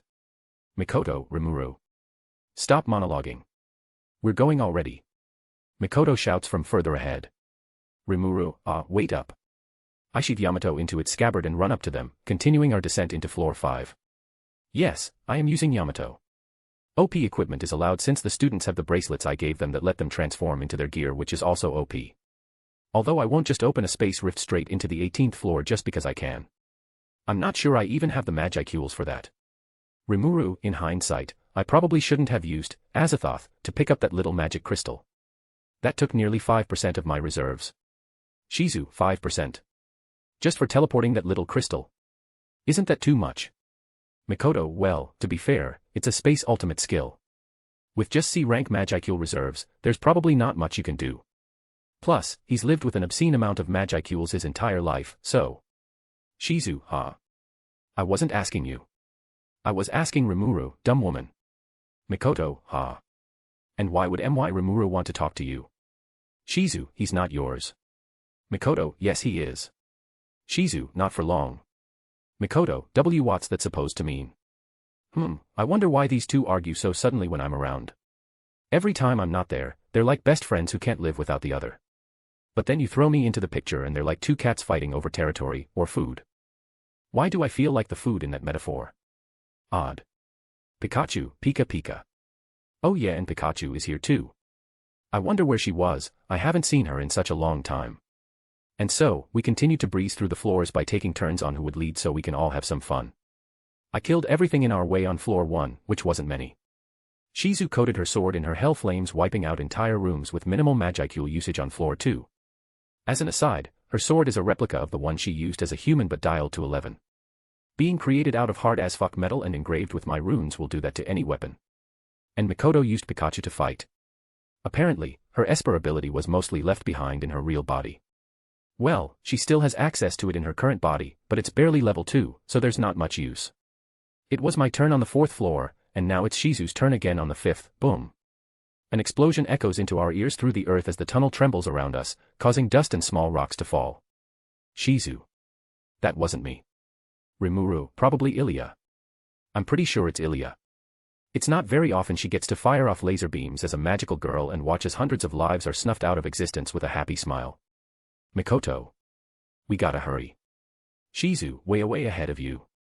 Shizu dashes forward and slashes the newly born kobolds and goblins in the chest as she passes them with flawless grace, causing a small delayed eruption of flame to burst from their cuts, instantly killing them. Form. 6 magic stones drop onto the floor, but Ilya, the magical girl of doom, is hot on our tail, so we just ignore them and continue rushing deeper into the dungeon. Shizu, don't you think it's a bit unfair that she still has her unlimited Magicules? Mikoto, well at least she knows how to hold back and not drill a hole through the floors. Shizu, yeah. See. When it doesn't involve me, they're completely fine with each other. Rimuru, sniff. Whatever, let's just keep going. I almost choke on my words as I try to keep my emotions in control. We continue onwards, the dungeon continues to spawn more monsters and Shizu continues to fucking annihilate them. They stood no chance. Even with her reduced strength, she continues to keep styling on these poor mindless mobs, never once slowing down in the process. There was once a time where over 20 mobs were gathered together, as 3 groups just happened to group up in the middle of an intersection. Shizu ran up the walls and onto the ceiling, melting footholds into the walls, ending up above the concentration of monsters. Without hesitation, she stops and lets gravity reclaim her. She fell. With the plumes of fire dancing around her as her blade glows from the concentrated flames, it looked like the climax scene of a masterwork action anime. I swore time slowed for that moment. Either that or the author did something. A/N, cough. Anyways, her blade stabs into the ground, its tip sheathing itself into the dungeon floor. And all the flames held back were expelled into a flame shockwave around her. All 20 monsters turned into black mist as the bright crimson flames licked their bodies. There was no burning process, the flames simply touched the mobs before they broke down into dust. Name, Rimuru. Race, Origin Slime. Protection, Crest of Space. Title, Highest Tier Spirit, Leader of the Monsters, Oniai-chan, King of Avalon, Master of Headpats, Procrastinator King, the Nutcracker, Socially Awkward Cringe Slightly Chunny Slime, True Dragon Slayer, Sensei, World's Strongest, Overpowered to a Stupid Degree, Mikoto's Equal. Codex, Ilia's Veil. Ultimate Skills, Yahweh, God of Creation, Odin, God of Runes, Azathoth, God of Void, Alternative. Equipment, Yamato, Genesis. A/N, hey guys, I'm thinking of writing the part where MC travels to the original Tensura world, but I don't know what time period I should put the MC into. Like, should I have him appear just as OG Rimuru was born? Or maybe after that where he was just starting to build the village? Or after the Orc Lord? Or after Charybdis? Ick. Let me know if I missed anything. Also consider dropping some power stones. Chapter 240, Chapter 223 Scissors Paper Rock. Floor 16. The 16th floor is really massive. The ceiling is high enough to stack 5 or 6 houses on top of each other and wide enough that you could fit a massive highway here. It's rather beautiful too. It looks like a completely natural cave with lots of smooth-cut rocks and lots of sub-caves connected to the main one. And all that space is currently occupied. Form. I am currently surrounded by monsters. There are hellhounds, a dog monster that can breathe fire, Ligerfangs, a tiger monster, wyverns, which are flying above me, and the ever-famous Minotaur, a cow-headed humanoid monster. There are over 50 of them altogether. Shing. Form. Another hellhound turns to dust as I shout at the top of my lungs towards the 2 girls, traitors, are sitting off to the side eating popcorn. Rimuru, you girls. Help me out already.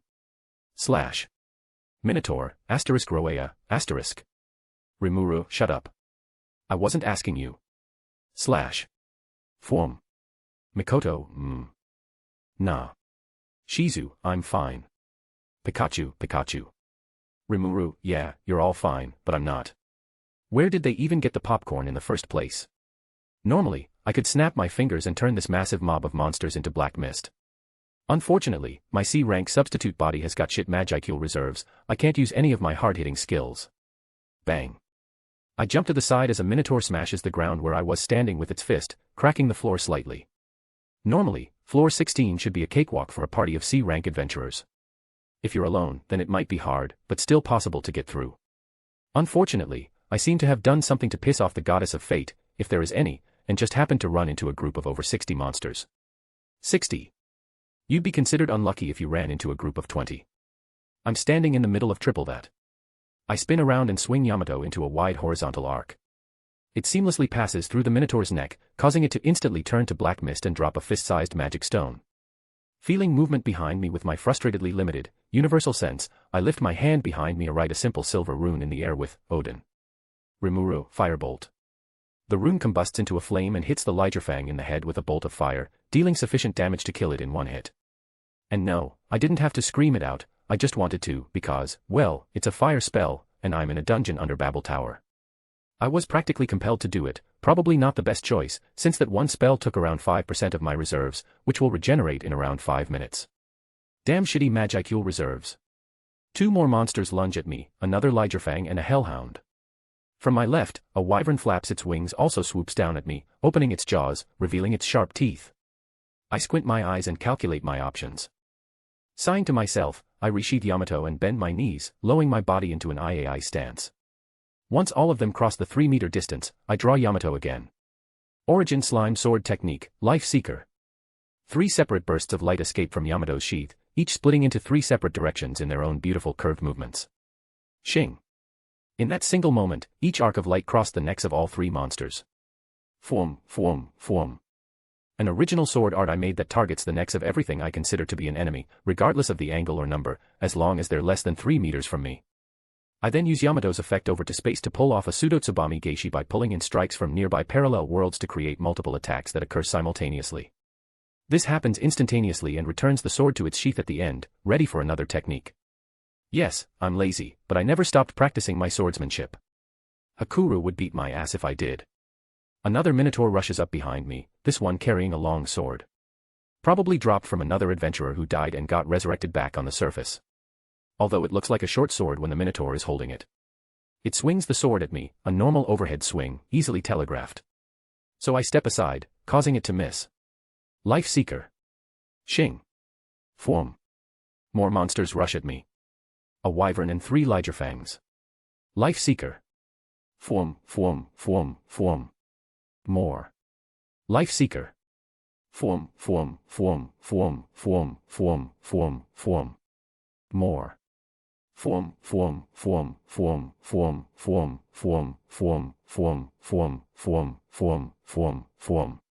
Even more. Form.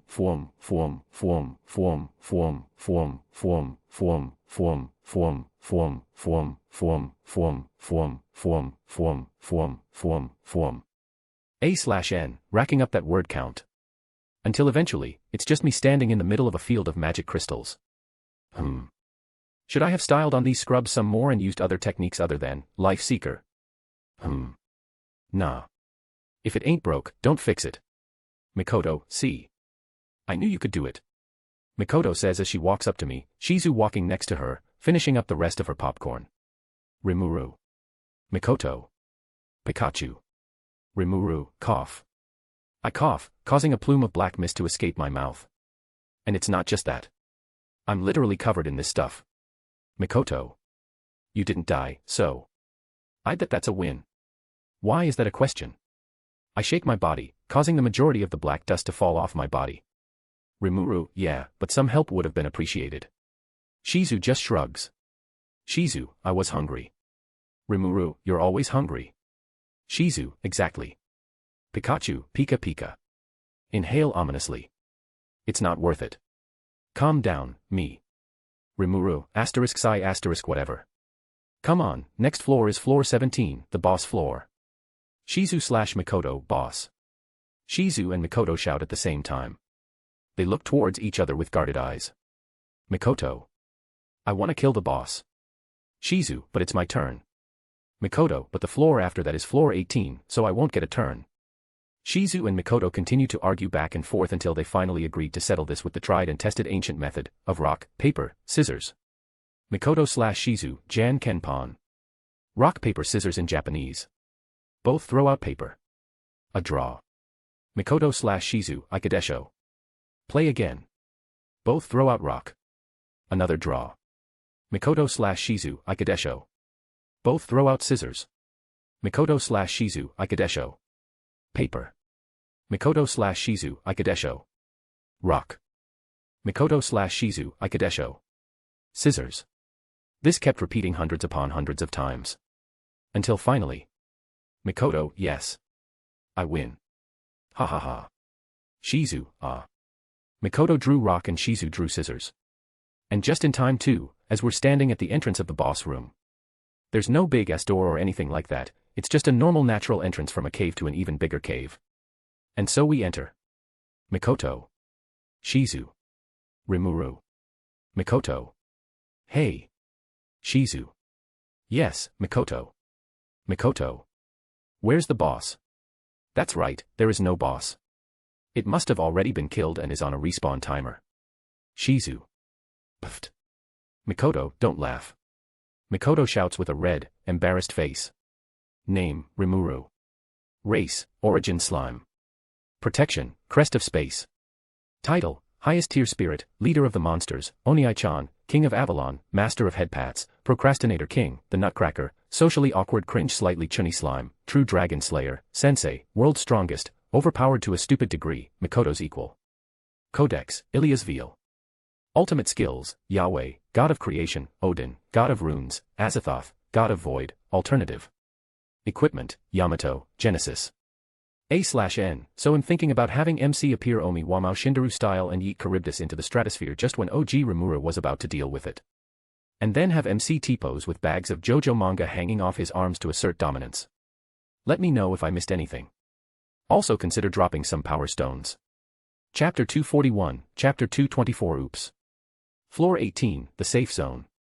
In the Danmashiverse, the 18th floor is called the Under Resort and holds the adventurer city of Rivera, a city built by adventurers for adventurers. That's not the case here. I mean, it's kinda obvious.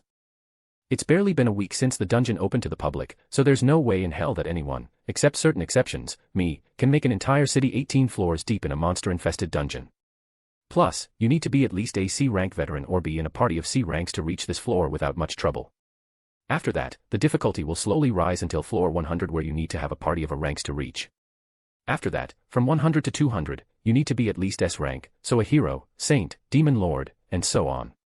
But I digress. Floor 18, no city, not many adventurers. But Shizu, Mikoto, and I made it without too much trouble, except that time on floor 16 where I got surrounded and left out to dry by the other two girls. Traitors. But surprisingly. Ilya, NNN. Oniai-chan. Ilya, Chloe, Alice, Kenya, Gale, and Ryota also made it there at the same time as us. Needless to say, we argued about who won the competition and who lost, until we started feeling tremors throughout the entire dungeon. Or rather, it began to sound more like explosions. And they're getting closer. Boom. Boom. Boom. From the crystal-covered ceiling that lights up the floor below, a hole was blasted through, causing fragments of crystals to get sent flying everywhere. Looking up, I could see floor 1. Floor fucking 1. Something shoots out from the hole in the ceiling not a moment later. Something pink. Bang. It hits the ground and with a flare of its magicules, it pushes the dust away, revealing its presence, holding a purple true dragon in its arms. Milim, I heard that you had a competition. Why didn't you invite me? Milim shouts at us while looking like she's about to cry. No, I take that back, she really is crying. How sensitive is her hearing? I know she has a skill called Milim Ear, that's similar to her, Milim Eye, except, you know, it's for ears. I need to do something. Quick. Before she throws a tantrum. I suddenly get an idea. I look over towards Ilya and see her looking back towards me. We nod our heads. I take a deep breath. Rimuru, wow. It turns out Milim was the winner. Ilya, I know right. As expected of Milim, winning without even trying. Rimuru/Ilya, ahahahaha. Milim, I won. Milim immediately stops crying and a look of confusion replaces it instead. Rimuru, yes. You see, the real game was to see who could get down here the fastest. You got here in record time. Ilya, amazing, Milim. Meanwhile internally I was screaming please by it, while crossing my fingers. Also, technically, I wasn't lying. It was a competition to see which of the teams could reach floor 18 first. But if you twist the wording, you can say that it's a competition on who can reach floor 18 the fastest, just that it's only between two teams and both teams started at the same time. Milim. Is that so? Ladies and gentlemen, we got M. Anyways, I had enough of this weak body so I moved back into my old body that is still on the surface under the care of my clone. I then open a portal to the 18th floor so everyone else can get out. Asterisk roar. Asterisk. Milim, go away. Boom.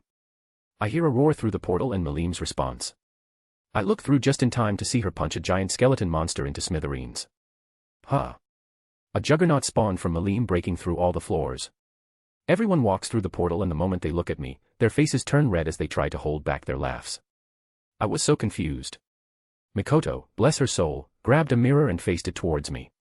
My face was vandalized. I've got permanent marker all over my face. And written on my forehead were the words, Egg Cult Believer. Rimuru, clone Rimuru you fuckier. There's no way I would be an Egg Cult Believer. I am a faithful member of the Church of Meat Buns. Fuck the eggs.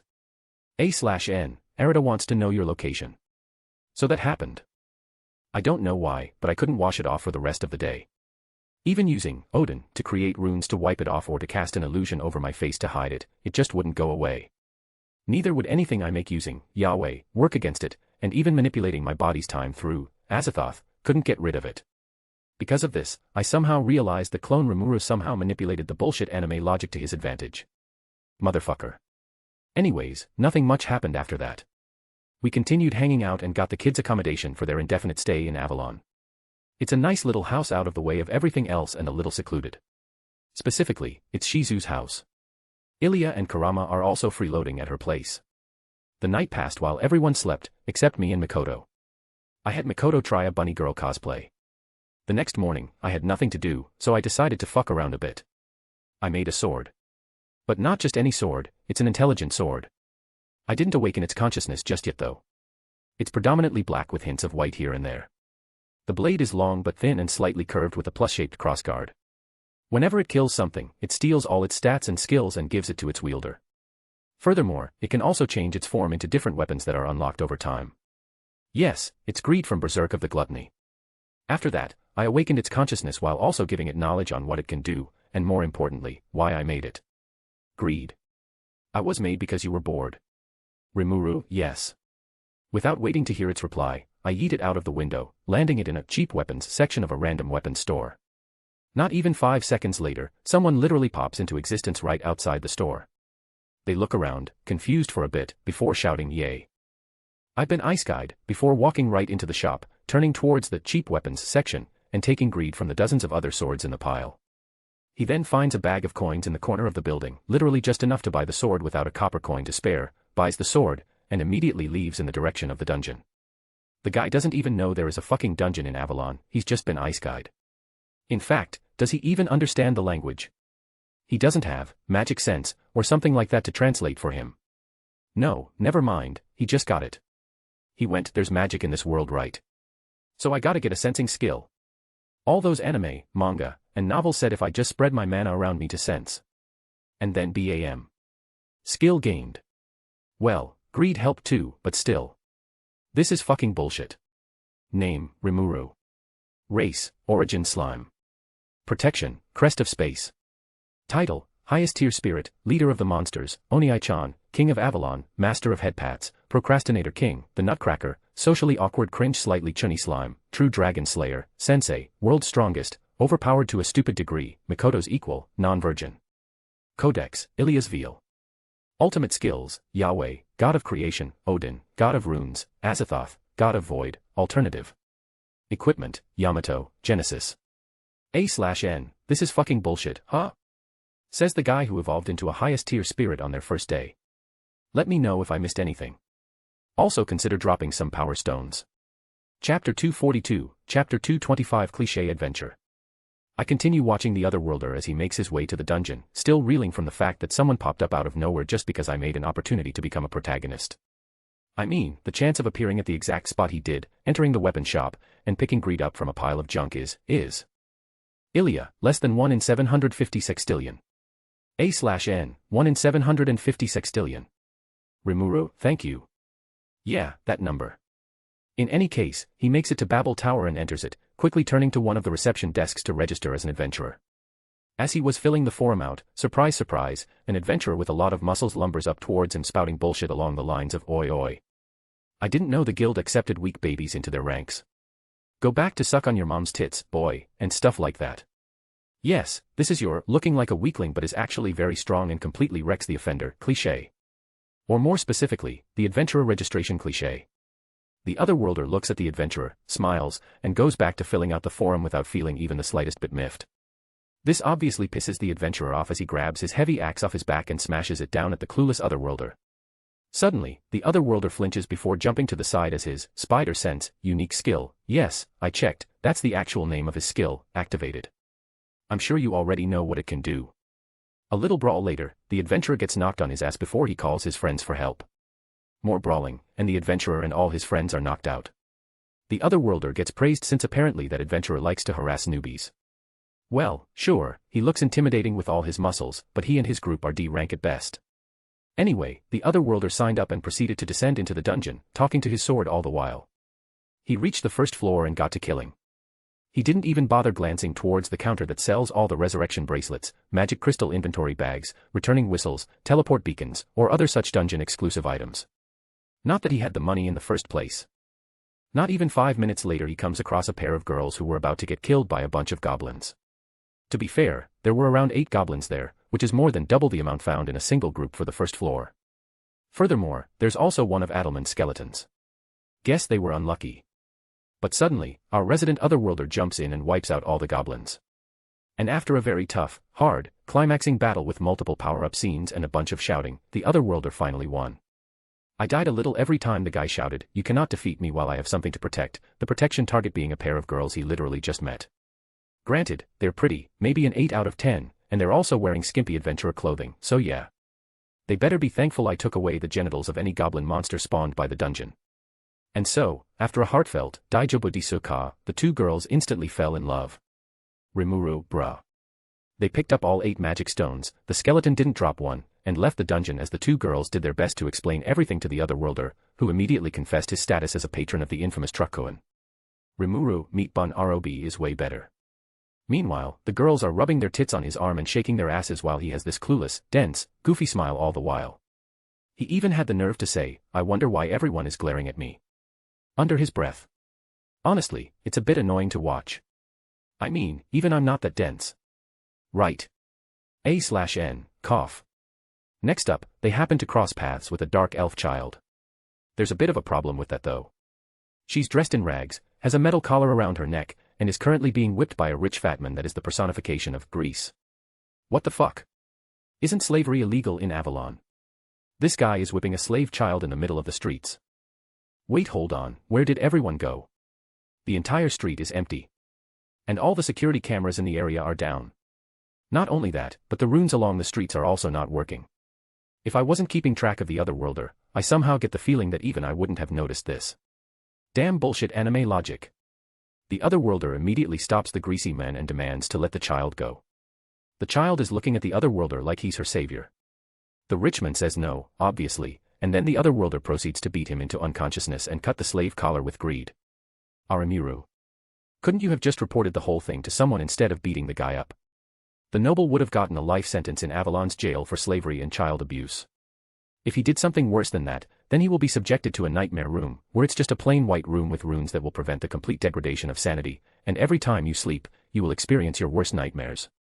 I contact Soai with telepathy. Rimuru, there's a guy here. Lock him up. I send the location to Soai, who immediately sends someone to deal with it. While this was happening, the Otherworlder went to get food and clothes for the child. Suddenly, he says something worrying. Otherworlder. Am I the protagonist of this world? Oh hell no. I use Azathoth to time travel back to the time when the Otherworlder first appeared. Doing so, I meet the past me. Past Rimuru. Something happened, didn't it? Rimuru, yeah, don't mind me. The Otherworlder pops into existence shouting, whoa. I've been ice-guyed, before I use Azathoth again to eat him back into his own world. I then teleport Greed into the dungeon, hidden in a very secret spot on floor 18. It wouldn't feel right if I just deleted it since it's technically alive, so I kept it in a place where only someone with decent strength can reach. I'm hoping it will be a guy who is picked and bullied on who gets Greed and can begin their journey of revenge and prove their worth to the world that neglected him. Rimuru, aight, done. I'm outta here. I wave goodbye to my past self before time traveling back to the present, finding everything in order. There were no female adventurers almost dying on the first floor, nor is there any slaver or slave dark elf child. I need to sleep. Name, Rimuru. Race, Origin Slime. Protection, Crest of Space. Title, Highest Tier Spirit, Leader of the Monsters, Oniai-chan, King of Avalon, Master of Headpats, Procrastinator King, The Nutcracker, Socially Awkward Cringe Slightly Chunny Slime, True Dragon Slayer, Sensei, World's Strongest, Overpowered to a Stupid Degree, Mikoto's Equal, Non-Virgin. Codex, Ilia's Veil. Ultimate Skills, Yahweh, God of Creation, Odin, God of Runes, Azathoth, God of Void, Alternative. Equipment, Yamato, Genesis.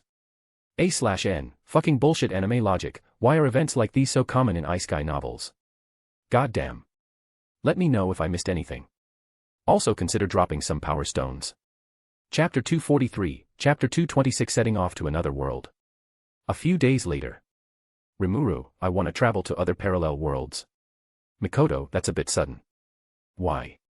Indeed it was a bit sudden, I just suddenly brought it up while we were having lunch with Ilia and Velophise. Rimuru, because it sounds fun. It really does. Imagine, I appear in front of a person who looks just like me when he goes, who are you, and then I go, I am you, before proceeding to beat his ass. Cough. I got carried away. Ilia, Oniai-chan also wants to assert dominance. Mikoto, that makes more sense. True. I tried asserting my dominance to my clone to see if it has a similar effect, but, cuts to the memory of Rimuru T-posing intensely towards clone Rimuru, causing him to have a seizure. My clones can't handle my awesomeness. Later in the day. I'm here in the meeting room along with all my subordinates and other people, repeating my decision. Rimuru, I'm going to go to a parallel world. Ah fuck. Rigard, what do you mean, Rimuru-samaya? Benimaru, have we displeased you in some way? So I am a failure. I shall dispose of myself. Ranga, Rimuru-sama. Why are you leaving us? Ramaris, Rimuru's leaving. Who's going to give me my salary then? Diablo, asterisk psi asterisk Rimuru-sama is abandoning me. I guess this world has no more reason to exist. Everyone is panicking in their own way. I was watching with slight annoyance at myself. Something like this already happened before. You would think I would have learned to think before I speak, where it can't be taken as, hey, I'm abandoning you guys and I'm not coming back, lol. I only snapped out of it when Diablo said some very concerning words while gathering a scary amount of magicules. Rimuru, alright everyone, stoop. Everyone quietens down at my words. Rimuru, first off, I'm not abandoning you guys, this is merely a small vacation, I'm coming back in a few days at most. I just want to check out other worlds to satisfy my curiosity. Everyone sighs in relief. Ramaris, so my paycheck is safe. I ignore a certain fairy and continue. Rimuru, and secondly, inhale, you guys need to stop jumping to the worst case conclusions. I mean, seriously. I said I was going and you thought it was the end of the world. And so, after they all calmed down, I dropped the next bomb. Rimuru, so yeah, it's just going to be me, Mikoto and Ilya. Shuna, Rimuru-sama. Cheyenne, don't leave me behind. Cheyenne jumps at me and wraps her arms around me in a tight hold. If I were a normal human, I would have died. Well, her bobs feel nice. As for why I won't take anyone else. Well, the reason is really simple.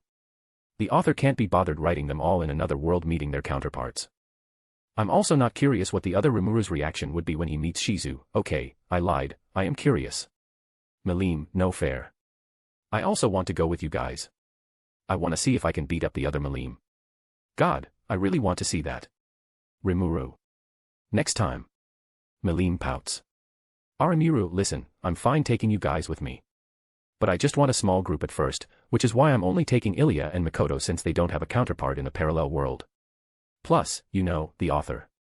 Trainee, who? Rimuru, nothing. In any case, I just thought I'd give you guys a heads up. See you in a few days. I take Yamato out from my inventory and slash the area in front of me, opening a rift in space directly into the void before I jump in. And then I die. I'm joking. I mean, I would have died if I didn't have Azathoth protecting me, so yeah. I'm a dumbass. I then create a black and white car that looks familiar so it can protect Ilya and Mikoto from the void. They don't have the same protections, although I'm pretty sure as spiritual beings of the highest order, they can survive. Later, we're all in the car. I won't tell you how they got here. I'm sitting in the driver's seat, Mikoto is sitting in the passenger seat, and Ilya is, somehow sitting on my lap. Well, I'm definitely not complaining. Rimuru, so which way do we go? I ask our resident GPS Emoto. Ilya, Ilya closes her eyes and furrows her eyebrows. I pat her head. Mikoto looks at me with expectant eyes, so I reach over and pat her head too. Mikoto, on. Oh my god. Ilya opens her eyes and snaps her head towards Mikoto, glaring at her. Mikoto sees this and pokes her tongue out slightly. Seeing this, I suddenly get a bad feeling. And I was right. Ilya, yawn. Mikoto, ah. Ilya, oniai-chan. Mikoto, yamit kudasai. Ilya, kimochi-ai. Mikoto, Rimuru. Ilya, on. Rimuru, okay, that's enough. I stop patting their heads and press my foot on the accelerator. The car sets off in a random direction. Sideways. Rimuru, déjà vu. I've just been in this place before. Higher on the street. And I know it's my time to go. Calling you, and the search is a mystery. Standing on my feet. It's so hard when I try to be me, whoa. Did I forget to mention that this is the déjà vu drift car? A few seconds later, I arrive at the boundaries of another world, so I drive into it and enter the world. The moment I enter the world, Ilya sent an info package of it into my mind. It's nearly exactly the same as my world, except for a couple of differences. For one, there is no Bryce. And two, the Rimuru here is evil. Rimuru, well, this is definitely not the world I was looking for. Name, Rimuru. Race, origin slime. Protection, crest of space.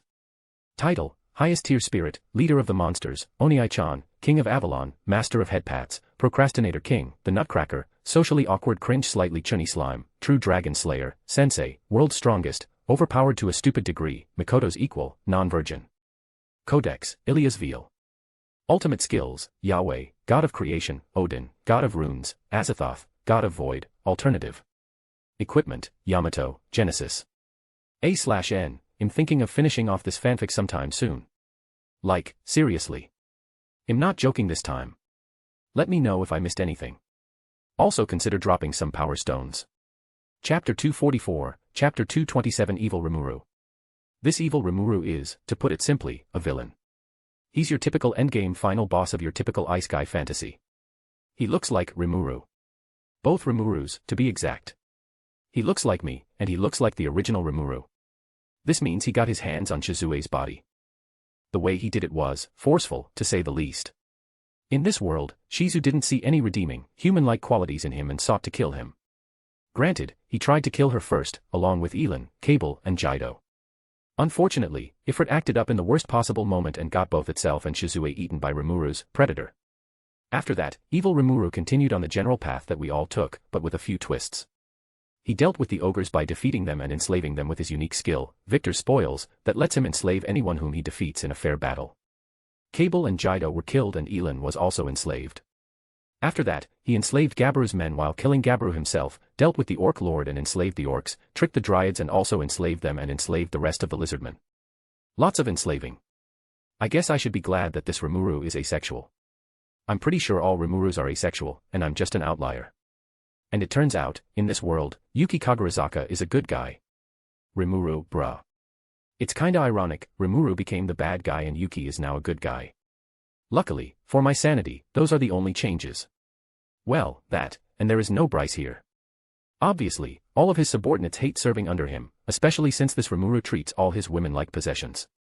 Both his arms constantly have beautiful women in them, most of the time being Shuna, Cheyenne, Elin, and or Trainee, while occasionally swapping them with other nameless monster girls. Rimuru, damn, he's living the dream. Mikoto, huh? Did you say something? Spark. Rimuru, and nothing. I feel Ilia's and Mikoto's stares on my back. Rimuru, anyway, I'm going to deal with this. I activate, Yahweh, and create a weapon. A sword, to be exact. It's a very special sword that holds a very special place in all of our hearts. Its blade shines in a golden glow, there are ornaments of blue and gold on its hilt and handle. Simply looking at it will inspire the purest, most primal emotion of hope and victory. It's X-Caliber. Before you ask, yes, that's this sword's actual name. X-Caliber. I'm not changing it. Using Azathoth, I teleport the sword right into Shuna's hands. Grasping the hilt of the sword, information on what it is and how to use it flows into her mind. Shuna, X-Caliber. What a weird name. But she quickly realizes that using this sword, she can kill evil Rimuru and free everyone, which she does. She turns around and stabs evil Rimuru in the chest with elegant grace. I mean, it was her turn in evil Rimuru's arms. X-Caliber seals all skills of everyone its wielder considers an enemy within a large radius, so without Great Sage, Predator, and Victor's Spoils, he got stabbed without much resistance. Shuna, X-Caliber. Boom. With a shout, the sword in Shuna's hands glows before a beam of pure energy rips through Rimuru, turning him and his soul to dust before continuing to shoot into the sky. Rimuru, heh. I can't help but smile at that. As for why I gave Shuna the sword, well, it's quite simple. I thought it would be funny if she shouted its name, which it was, so that was a success. The other reason would be because I favor her. Aside from Shizu, Shuna was my favorite waifu of the entire series. So yeah, it was blatant favoritism. As an aside, Milim was a close third place. Don't tell anyone. A/N, so Shizu first, Shuna second, Milim third, 3. Well, this was all in the past.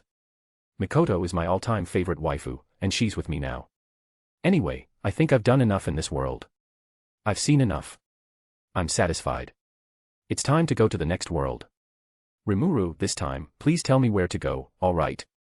Ilia, *sniff*, I'm sorry. Arg. My heart. Rimuru, no. It's my fault. Don't look sad. Your Oni-chan apologizes. Mikoto just stares at me accusingly. Mikoto, you made her cry. Spark. In any case, we got back on the road. Towards the next world. Under Ilia's guidance, we quickly found the world I wanted, and enter it. Driving around on the ground through the familiar yet unfamiliar Jura forest, I can't help but think to myself.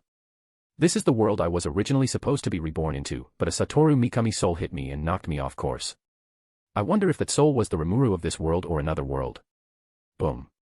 A large explosion echoes out from a distance. I roll down the window and poke my head out, my eyes easily taking in the scene from dozens of kilometers away. It's me throwing dark thunder at a biogas fish. Or rather, a slightly smaller, blue-haired me. He looks around 14 years old compared to the 15-year-old me. It's Rimuru. Mikoto, oh hey, it's Charybdis. Haven't seen that guy in a while. Rimuru, so we appeared in the middle of the Charybdis arc, huh? It seems they already took care of the Megalodons and Rimuru is just testing things out against Charybdis. The explosion we heard was the sound of the other Rimurus, dark thunder, hitting it. Rimuru, it seems they aren't doing much damage to it. Mikoto, any Charybdis does have ultra-speed regeneration. Ilya, it's going to take a lot of resources dealing with it. Rimuru. Should we step in? Mikoto, well, I was just getting a bit bored. Ilya, a rematch on who can kill it the fastest sounds good too. Right, I guess it's decided then. Shall we go and say hi? Name, Rimuru.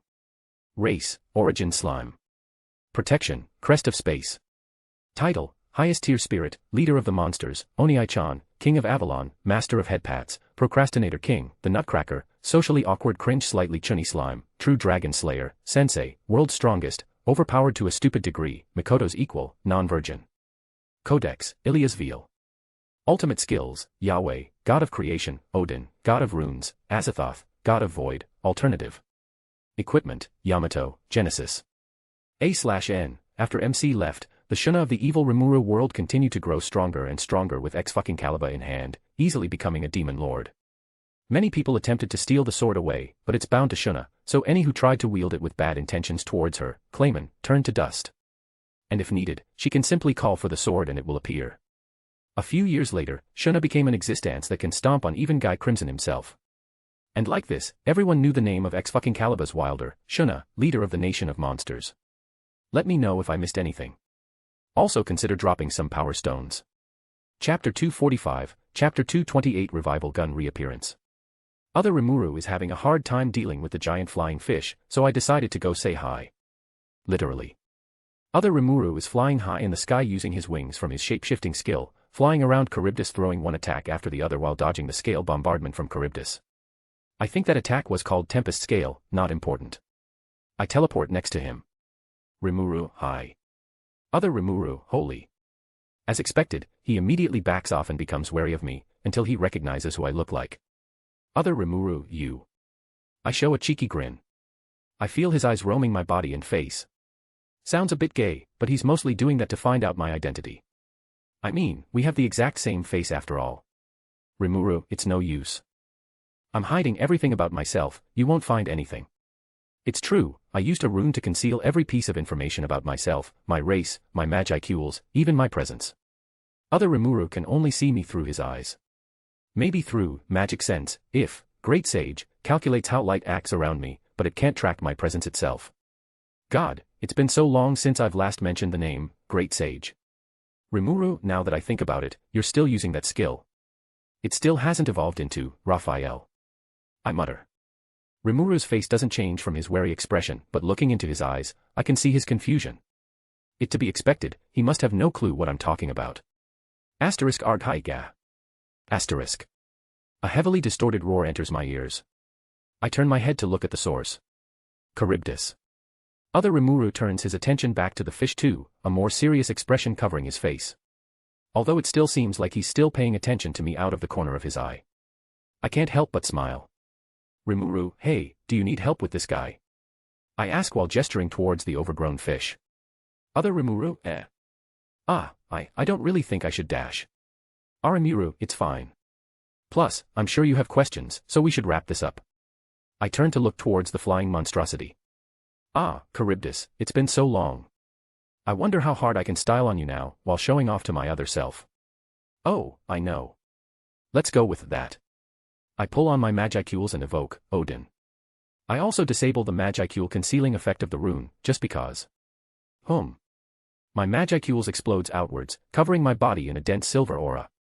My golden eyes glow as I stare at my target with a slightly, not slightly, feral smile. A magic circle appears around me. No, instead of a circle, it's more like a sphere with me at the center. A/N, my inspiration is the Overlord anime. Just look up Ains vs Shaltir, it's the big S magic attack used at the beginning and end of the fight. Rimuru, watch closely, Rimuru, and maybe your great sage, could copy this one day. Other Rimuru, seriously. Wait, how did you know about great sage? I ignore him. Runes form around me, quickly filling with power, the magic sphere quickly becoming more detailed. I may have also added a few useless lines here and there, just to make it look cooler. Rimuru, Omi Wamau, Shindaru. Charybdis, and Nani. Charybdis' voice turns normal as he responds. I spread my arms out to my sides and T-pose menacingly, the magic sphere expanding rapidly as it nears completion. Rimuru, fallen down. All sounds disappear as a pillar of light engulfs the massive body of Charybdis in its entirety. Other Rimuru. Everyone watching. Rimuru. Umo. I'd say that's a job well done. There's a giant hole in the ground under where Charybdis used to be. Contrary to how it looks, it doesn't continue down into the center of the world, it ends after a kilometer or so. I added a range limit into the spell so it won't pierce through the entire planet. Although the limit is just for the bottom half of the spell, there is no such thing for the top half. Meanwhile, on a planet several galaxies away. Wow. I have conquered the world. Next, I will ascend into the stars and conquer the whole universe. A galactic overlord in the making declares boldly, before a concentrated beam of magicules appears from space and hits it head-on, killing it instantly. Back to MC. Other Rimuru and I return to where everyone is waiting, which happens to be a cliff. Ilya and Mikoto are there as well. Melim, no fair. You got outside help. I wanted to be the one to kill it, Nanoda. Melim immediately pounced on Other Rimuru, causing him to sigh. Other Rimuru, I didn't ask for help, he just kinda popped out of nowhere. Besides, I would have liked it if Phobio were still alive too. Phobio? Ah, there was that guy too, wasn't there? He was fused with Charybdis, and originally, Other Rimuru would have used this event to create a treaty between himself and Carrion. Rimuru, **** fine. A very special item appears in my hands as I turn around and aim it towards the space Charybdis used to be in. It's a gun. Bang. Charybdis, ****AAAAAAAGGGGHHHRRR. Asterisk. Rimuru, wah, how the foo dash. Melim, yay. Meanwhile, I take out a meat bun and eat it while everyone, excluding Melim who already left to kill Charybdis again, is looking at me. Rimuru. What? They wanted this. I say while pointing towards Other Rimuru and Melim. Meanwhile, in a castle far away, a certain manipulative demon lord who is spying on the area, Clayman, spits out his drink. Name, Rimuru. Race, Origin Slime. Protection, Crest of Space. Title, Highest Tier Spirit, Leader of the Monsters, Onii-chan, King of Avalon, Master of Headpats, Procrastinator King, The Nutcracker, Socially Awkward Cringe Slightly Chunny Slime, True Dragon Slayer, Sensei, World's Strongest, Overpowered to a Stupid Degree, Mikoto's Equal, Non-Virgin. Codex, Ilya's Veal. Ultimate Skills, Yahweh, God of Creation, Odin, God of Runes, Azathoth, God of Void, Alternative. Equipment, Yamato, Genesis. A/N, okay, so I feel like I just need to say this outright. I don't know if I'm going to write another fanfic after this. Don't get me wrong, I want to. I was thinking of maybe writing a Shield Hero FIC or something, but I don't know if I can. For my MHA FIC, there is no novel and only the manga, so I just settled on that. For Tensura, this FIC, I read the light novel up to volume 12 and read the web novel a long time ago. For Shield Hero, I only watched season 1 of the anime and read the manga, but I want to read the light novels before I get started on writing it. The problem is, I'm lazy as fuck, and I don't feel like reading the whole thing. So, let me know if I missed anything. Also consider dropping some power stones. Chapter 246, Chapter 229 Celebration and Explanation. Later. The sun has long passed over the horizon, the moon and stars are glowing brightly in the night sky. After Melim killed Charybdis, Mikoto and Ilya also wanted to try killing it, again, so I revived it again via revival gun. Phobio was successfully recovered and Carrion appeared. Other Rimuru and Carrion made a treaty and we all went home. Mikoto, Ilya, and I followed Other Rimuru and his subordinates along with Dworgen's Pegasus Knights back to Rimuru. Rimuru is the name of the city in this world, by the way. Avalon would have been called Rimuru as well if I hadn't adamantly refused it, but it seems this other Rimuru has a weaker will than myself. His subordinate successfully got him to agree on naming this place after him. Oh well, not my problem. A festival is ongoing right now in the city of Rimuru. It's a celebration of the defeat of the ruler of the skies, Charybdis. The streets are filled with monsters dancing, singing, and chattering. The warm lights of the surrounding buildings, the glow of the moon and stars and the fires are enough to light up the surroundings. Hakuru, do it. Rigard, oh. Geld, here it comes. Rigard and Geld threw the corpse of a megalodon at Hakuru on his signal. Shing, shing. Two silvery arcs glide through the flesh of the shark monster before it hits the tarp laid out on the ground, sliding to a halt. The fishy sides of the monster neatly slide off, and the megalodon becomes neatly filleted. Rimuru, amazing. He's a little slower than my world's Hakuru, but his swordsmanship is as masterful as ever. I comment as I watch this scene from the sidelines. It's true, although I've technically become Hakuru's better in swordsmanship if only barely, Hakuru's swordsmanship always remained an art. I can cut things, sure, but I never was able to make it as graceful and awe-inspiring as him. I ended up drawing dicks in the air when I tried, I got beat up because of that. Other Rimuru, Your Hakuru is faster. Seriously. The geezer is one of the fastest people I know. Rimuru, it can't be helped, he's got better resources. And by resources, I mean Magicules. I pumped him full of it when I named him after all. Other Rimuru didn't have the luxury of infinite Magicules. Plus, Avalon's library has books on pretty much anything, including sword arts. With Ilya's help, the library became something like a pseudo-Akashic records. It's a rapidly expanding repertoire of books collected throughout the multiverse, and the library stores it all in an infinite separate space once a copy is made. Whenever someone enters the library looking for something specific, it brings out books relating to the topic. If someone enters without a specific goal, it just fills the shelves with random interesting books. Of course, some books are banned and won't ever appear on the shelves. One of those books was, How to Disgrace the Meat Bun. I destroyed the world this book came from. The Wonders of Azathoth, Yahweh, and Odin. But as you can guess, Hakuru, being the sword nut that he is, walked into the library out of curiosity, looking for books on the sword. Needless to say, he was not disappointed. His favorite is the sun-breathing arts from Demon Slayer. Ironic, since he used to be known as the Demon Swordsman. The megalodon fillets were quickly moved into these big-ass pots that are stationed over a big-ass open fire. Inside the big-ass pots are some kind of big-ass broth to cook them big-ass style. But there was more than just one megalodon, and each one was salvaged and cut into edible pieces. Sashimi, sushi, grilled fish, biri daikon, shioyaki sakana, katsuo no tataki, sanma no nitsuke, miso zuke salmon, nanban zuke, so on, so forth. Honestly, I only know what these dishes are because of Satoru Mikami's memories, and Ilya's ramblings as she stared at all the food as they were being taken out.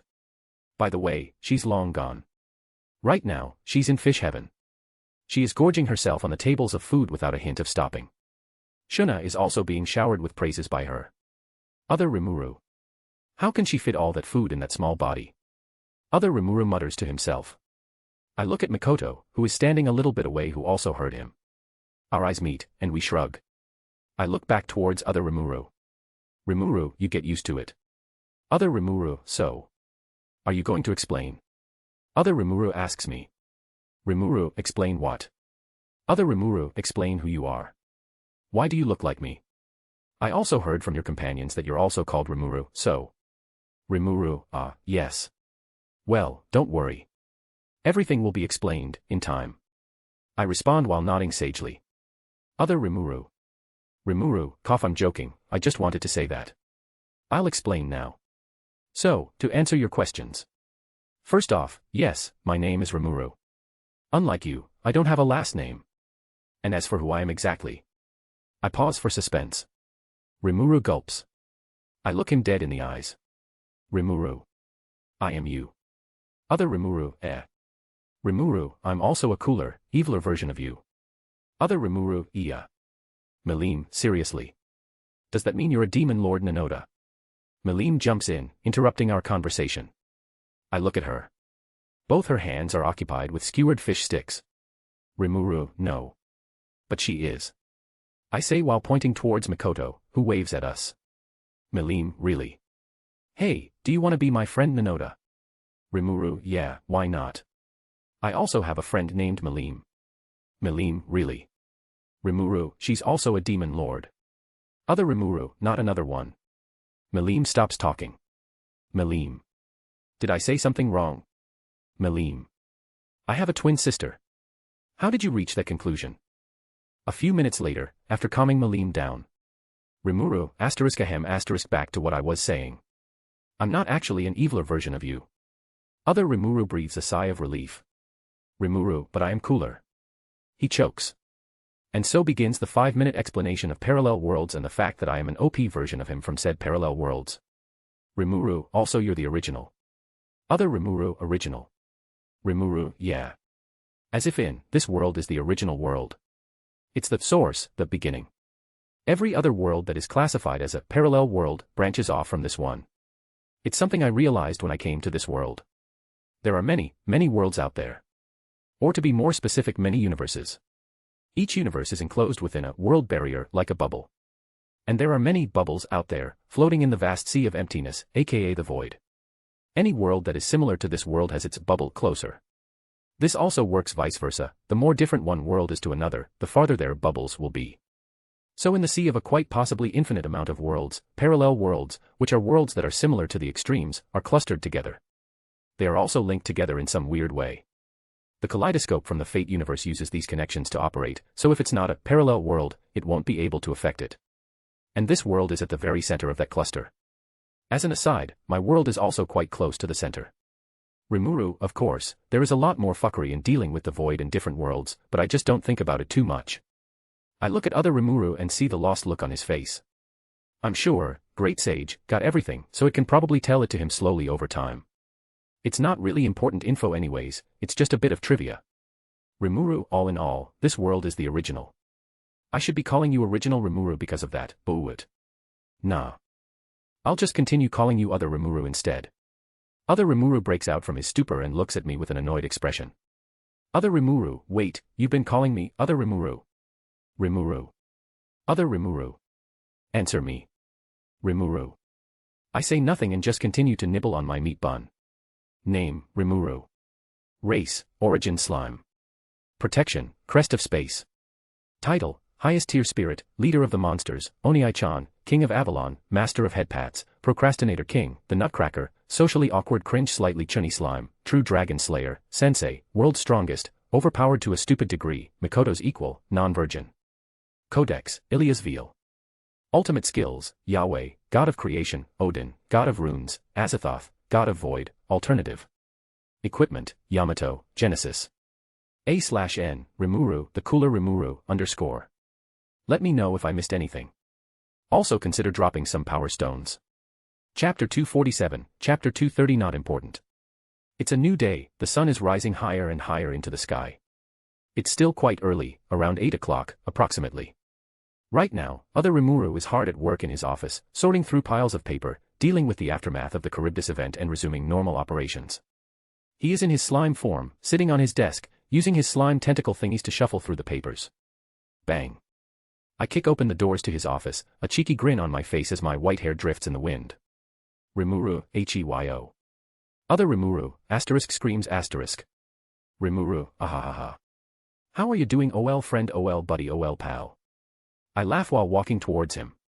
Other Rimuru, asterisk sigh asterisk please don't do that, it's not good for my heart. Rimuru, don't worry, we don't have physical hearts.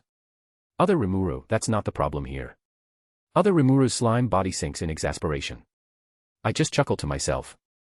Other Rimuru, where were you last night anyway? You and your companions just kinda disappeared after the party. That's a good question. I honestly can't remember. It's like author made another time skip. Rimuru, not important. Other Rimuru. Right, where are your companions anyway? Rimuru, Oh, Ilia and Mikoto are hanging out with Cheyenne, Shuna, Malim, and the rest. Which reminds me, we gotta go. I grab his slime body and run out of the room. Other Rimuru, hold on. Where are we going? Why? He shouts as I run down the hallway. Rimuru, not important. Other Rimuru, it's plenty important. Rimuru, you can't escape. Other Rimuru. Other Rimuru, stop calling me Thayet. Later. Other Rimuru, so, where are we? Other Rimuru asks while in his human form. He looks around, finding himself alongside me surrounded by trees. When he looks up, however, he sees the sky fragmented and shattered like glass. Rimuru, the mirror dimension. It's my personal dimension. I casually say while kneeling down and writing a rune circle on the ground. Other Rimuru, you have a personal dimension. Rimuru, yeah, I made it. Took a lot of work. Well, that was a while ago. I can make one for you too if you want. Other Rimuru. No, I'm good. I mean, maybe. Rimuru, come on. Don't need to be shy. What do you want in it? Rainbows and sparkles. Other Rimuru, preferably not, thank you. I continued to joke around a bit while working on the runes. In the end, I did actually give him his own separate dimension. I was joking at first, but I thought, why the hell not, it's not like I'll be here often, so I just gave it to him. But there's a little twist to it that should also prove extremely beneficial down the line. I'll give you readers a hint. The activation words are, ID create. Yes, it's the instant dungeon, ID, from the gamer manual. Saying the keyword will pull other Rimuru into an alternate dimension that's kinda like the mirror dimension. Except, you know, without the special fragmented mirror/glass effects.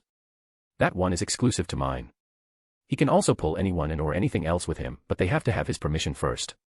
Using Codex Iliasville to fiddle around with this world system, I cranked up the natural spawn rate of monsters in the ID to insane levels. For comparison, the natural spawn rate of monsters in the wild is around 100, the spawn rate of monsters in the ID is over 9,000.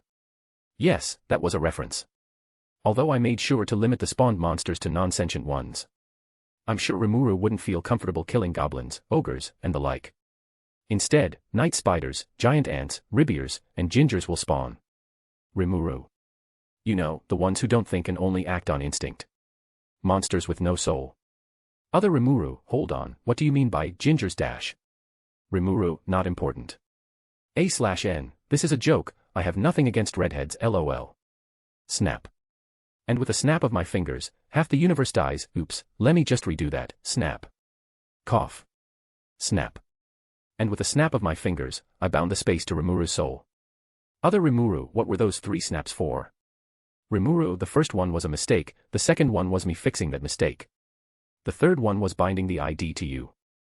I look other Rimuru in the eyes with a look that said, don't ask. Thankfully, he listens. Rimuru's ID only works in whichever universe he's in, unlike my mirror dimension which is spreading out throughout the multiverse. I got an idea, and so I acted on it. I turned the mirror dimension into some kind of spatial virus and set it loose, causing it to infect world after world, universe after universe, expanding into the infinite void. Once a universe is infected, a mirror dimension becomes available there. And that's it. It does literally nothing else. Well, Ilia did change it a little, by making any books in an infected universe to be added to Avalon's library, but that's mostly her idea. Other Rimuru. So, I've been wondering for a while, what are you doing? Other Rimuru asks me, breaking the long, awkward silence that appeared during my monologue. I look up to see him looking at the rune circle I'm working on with a confused expression. I look down at the headache-inducing circle of constantly altering runes.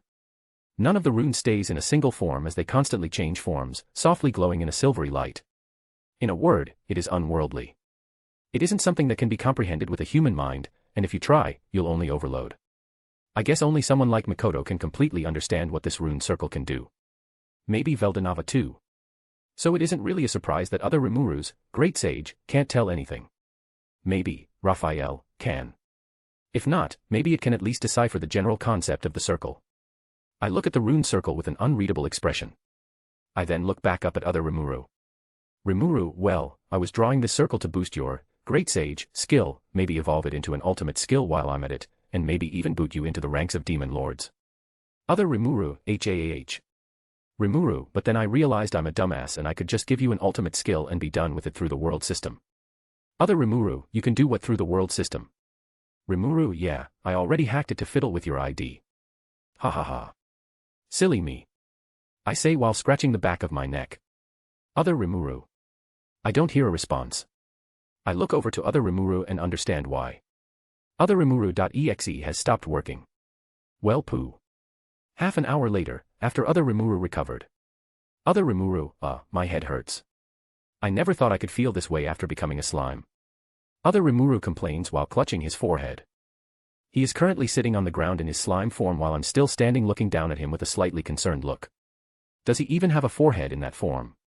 I rub my finger under my nose. Rimuru, yeah, stuff like this happens from time to time. I always chalk it up to bullshit anime logic. Other Rimuru. That, surprisingly, makes sense. Other Rimuru looked like he had some choice words but decided that it's not worth it. Other Rimuru, so.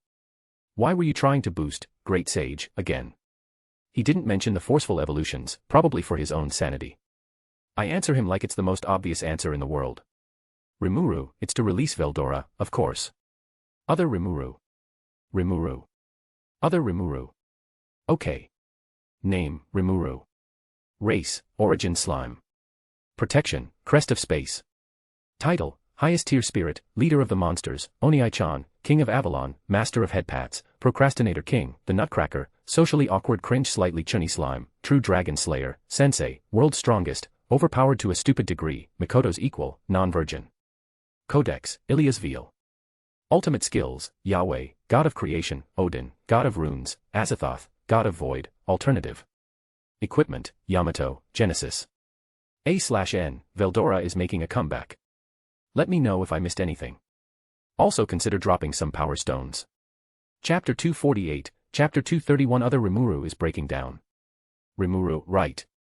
We don't need this anymore. I wave my hands and the circle I was working on for the past 10 minutes disappears. I probably could have just waved my hands and willed the circle to appear, why am I such a dumbass? Rimuru, sniff asterisk. Other Rimuru. Hey, are you okay? Other Rimuru asks with a concerned face. Rimuru, yeah, I'm fine, it's just. I hate this fucking author sometimes. I answer with a strained voice. Other Rimuru, who? Rimuru, not important. I wipe the tears from my eyes and take a deep breath. Rimuru, let's just get started. Snap. I snap my fingers and watch the magic happen. Collapse. Oh okay, that wasn't supposed to happen. I look at Other Rimuru's body that is lying limp on the floor, slowly turning into a sky blue colored puddle of slime. Oh my god, did I fucking kill him? Wait, no, I still sense his soul. It hasn't detached from his body or anything, so he didn't die, although it's pretty close. I hack into the world system again using Codex, Ilia's Veil, and access the system logs for more information. Right, let's take a little look here. Individual Rimuru Tempest's unique skill, Great Sage, has evolved into ultimate skill, Raphael, Lord of Wisdom. Yeah, that's what my snap did. All is good so far, error. Individual Rimuru Tempest has not reached the requirements for ultimate skill, Raphael, Lord of Wisdom. Oh, that's not good. Error. Error. Error. Error. Attempting to rectify. Error. Individual Rimuru Tempest has obtained, Raphael, Lord of Wisdom, via World System. Error. Individual Rimuru Tempest has not reached the requirements for ultimate skill, Raphael, Lord of Wisdom. Error. I hacked the world system and gave Other Rimuru, Raphael, and the world doesn't see a problem with that. Must be some sort of backdoor Veldanava put in. Regardless, Other Rimuru isn't qualified to have, Raphael, or any ultimate skill, for that matter. I kinda forgot that only higher existences like saints, demon lords, heroes and the like can hold ultimate skills. This is because ultimate skills control the very laws of the world, so those whose soul hasn't been elevated into a higher existence through evolution are unable to hold such powerful skills. Think of it like this. A normal soul is like a normal glass cup. Skills are like water. Normal skills are little drops, extra skills are teaspoons, and unique skills are like really big tablespoons. Ultimate skills are like buckets full of water. A mortal soul can't obtain an ultimate skill. It's impossible. It'll just overflow and just disappear. But on the other hand, if you force it, the cup will break. Rimuru, shit. Cracks start appearing in Other Rimuru's soul. It's barely perceptible, but Codex, Ilia's Veil, originally specializes in the soul. Ilia, Baka Onii-chan. A familiar voice enters my mind. Rimuru, Ilia. Ah, I am so glad to hear your voice. Ilia, seriously, Onii-chan, I'm always cleaning up after you. I just smile wryly. Rimuru, sorry. Can I ask for your help again? Ilia, yar. It can't be helped. I hear Ilia's voice behind me, causing me to turn around. I see my dear little Imuto standing there shrugging her shoulders with an, I can't help it, smile. The most surprising factor is that she is currently in her dress of heaven form. Rimuru, cute as always. I say, giving her attire a critical eye. Ilia pouts and tries to hide her blush. Ilia, MMU. Crack. Rimuru, ah shoot, now's not the time. Ilia steps forward with a more serious expression. She raises her hand and begins to work. Snap. Ilia, right, I'm done. I'm heading back now. Shuna is cooking. And then she disappears. Okay, that just happened. Other Rimuru, fully revived. Other Rimuru jumps into the air and turns back into his human form. Did he get taller? He also got stronger too. Hang on, did he? Other Rimuru, I'll kill you, you son of a bitch. Other Rimuru jumps at me and starts pulling on my cheeks. Hard. Other Rimuru, that fucking hurt. I felt like I was going to die. Rimuru, okay, 1, I'm sorry. And 2, you really were going to die. Other Rimuru, what? Rimuru, ow ow ow ow ow. A while later. Rimuru, so after checking what my little sister did, I can confirm that you have evolved into a true demon lord. Other Rimuru, and, great sage, became, Raphael, Lord of Wisdom, right? Rimuru, yep. Oh, speaking of which. Snap. Individual Rimuru Tempest has obtained unique skill, Merciless. Unique skill, Merciless, and unique skill, Gluttony, have assimilated under the influence of ultimate skill, Raphael, Lord of Wisdom. Ultimate skill, Beelzebuth, Lord of Gluttony, has been acquired. Other Rimuru. I am so done with this Shirdash. Rimuru, ***, going with the glass cup soul analogy again, your soul, or the glass cup, started cracking because the bucket of water that is, Raphael, couldn't be contained. Now that you evolved into a true demon lord, it's like throwing the, Raphael, bucket of water, into an Olympic swimming pool. Other Rimuru, right. Rimuru, well, the bucket analogy is just a general scope. Some ultimate skills are less, some are more. For example, god skills like my, Azathoth, god of void, are like really big bathtubs of water. Origin skills are a bit above that. If you name an ultimate skill and turn it into a Manus, it'll turn into something like a water tank dash. Other Rimuru, you can name your skills. Rimuru, yeah. Only ultimate skills though. Other Rimuru pinches the bridge of his nose and takes a deep breath. He then looks down at his hands, closes them and opens them a few times, and then looks back up at me. Other Rimuru, why am I a demon lord though? Rimuru, well, it was either that or taking away, Raphael, which is the opposite of what I wanted to do. Other Rimuru, but I don't want to be a demon lord. Rimuru, oh relax. It's not that bad. Being called a demon lord will ward certain greedy people away, Pharmas cough. Other Rimuru, what? Did you say Pharmas? Like, the kingdom of Pharmas. Rimuru, no, maybe. Moving on. Other Rimuru, oi. Rimuru, in any case, now that you've evolved, your subordinates have also grown a lot stronger. And with all the artificial souls pumped into you, your growth and their growth is insane. You can probably give Malim a good fight, to be honest. Yes, Ilya can make souls now. Other Rimuru, seriously. That Malim. Rimuru, yeah. You'll still lose if she goes all out, but if you don't make too many mistakes, you can hold out for a while. So if anyone pops up wanting to challenge you, you can just sick your subordinates on them. I always delegate my work to my subordinates, it's nothing new. Other Rimuru, _. He just stares at me. I take out a meat bun and sit on a couch that I just made. Rimuru, so. How long until Veldora is free? I start nibbling on it. Other Rimuru, a few days, a little less than a week. Other Rimuru replies while jumping onto the couch, turning into his slime from midair. Other Rimuru, Raphael, is overpowered. From over 100 years of analyzing his seal to just under a week. I give him a meat bun. He eats it. Boom. Veldora, ha ha ha. I have returned. A deep voice bellows out, accompanying the rush of Magicules. There stands Veldora in his dragon form in all his glory. Thank goodness we're in the mirror dimension, otherwise, his aura could be felt from all around the world. Other Rimuru. I can't. I think he's breaking down. Name, Rimuru. Race, Origin Slime. Protection, Crest of Space.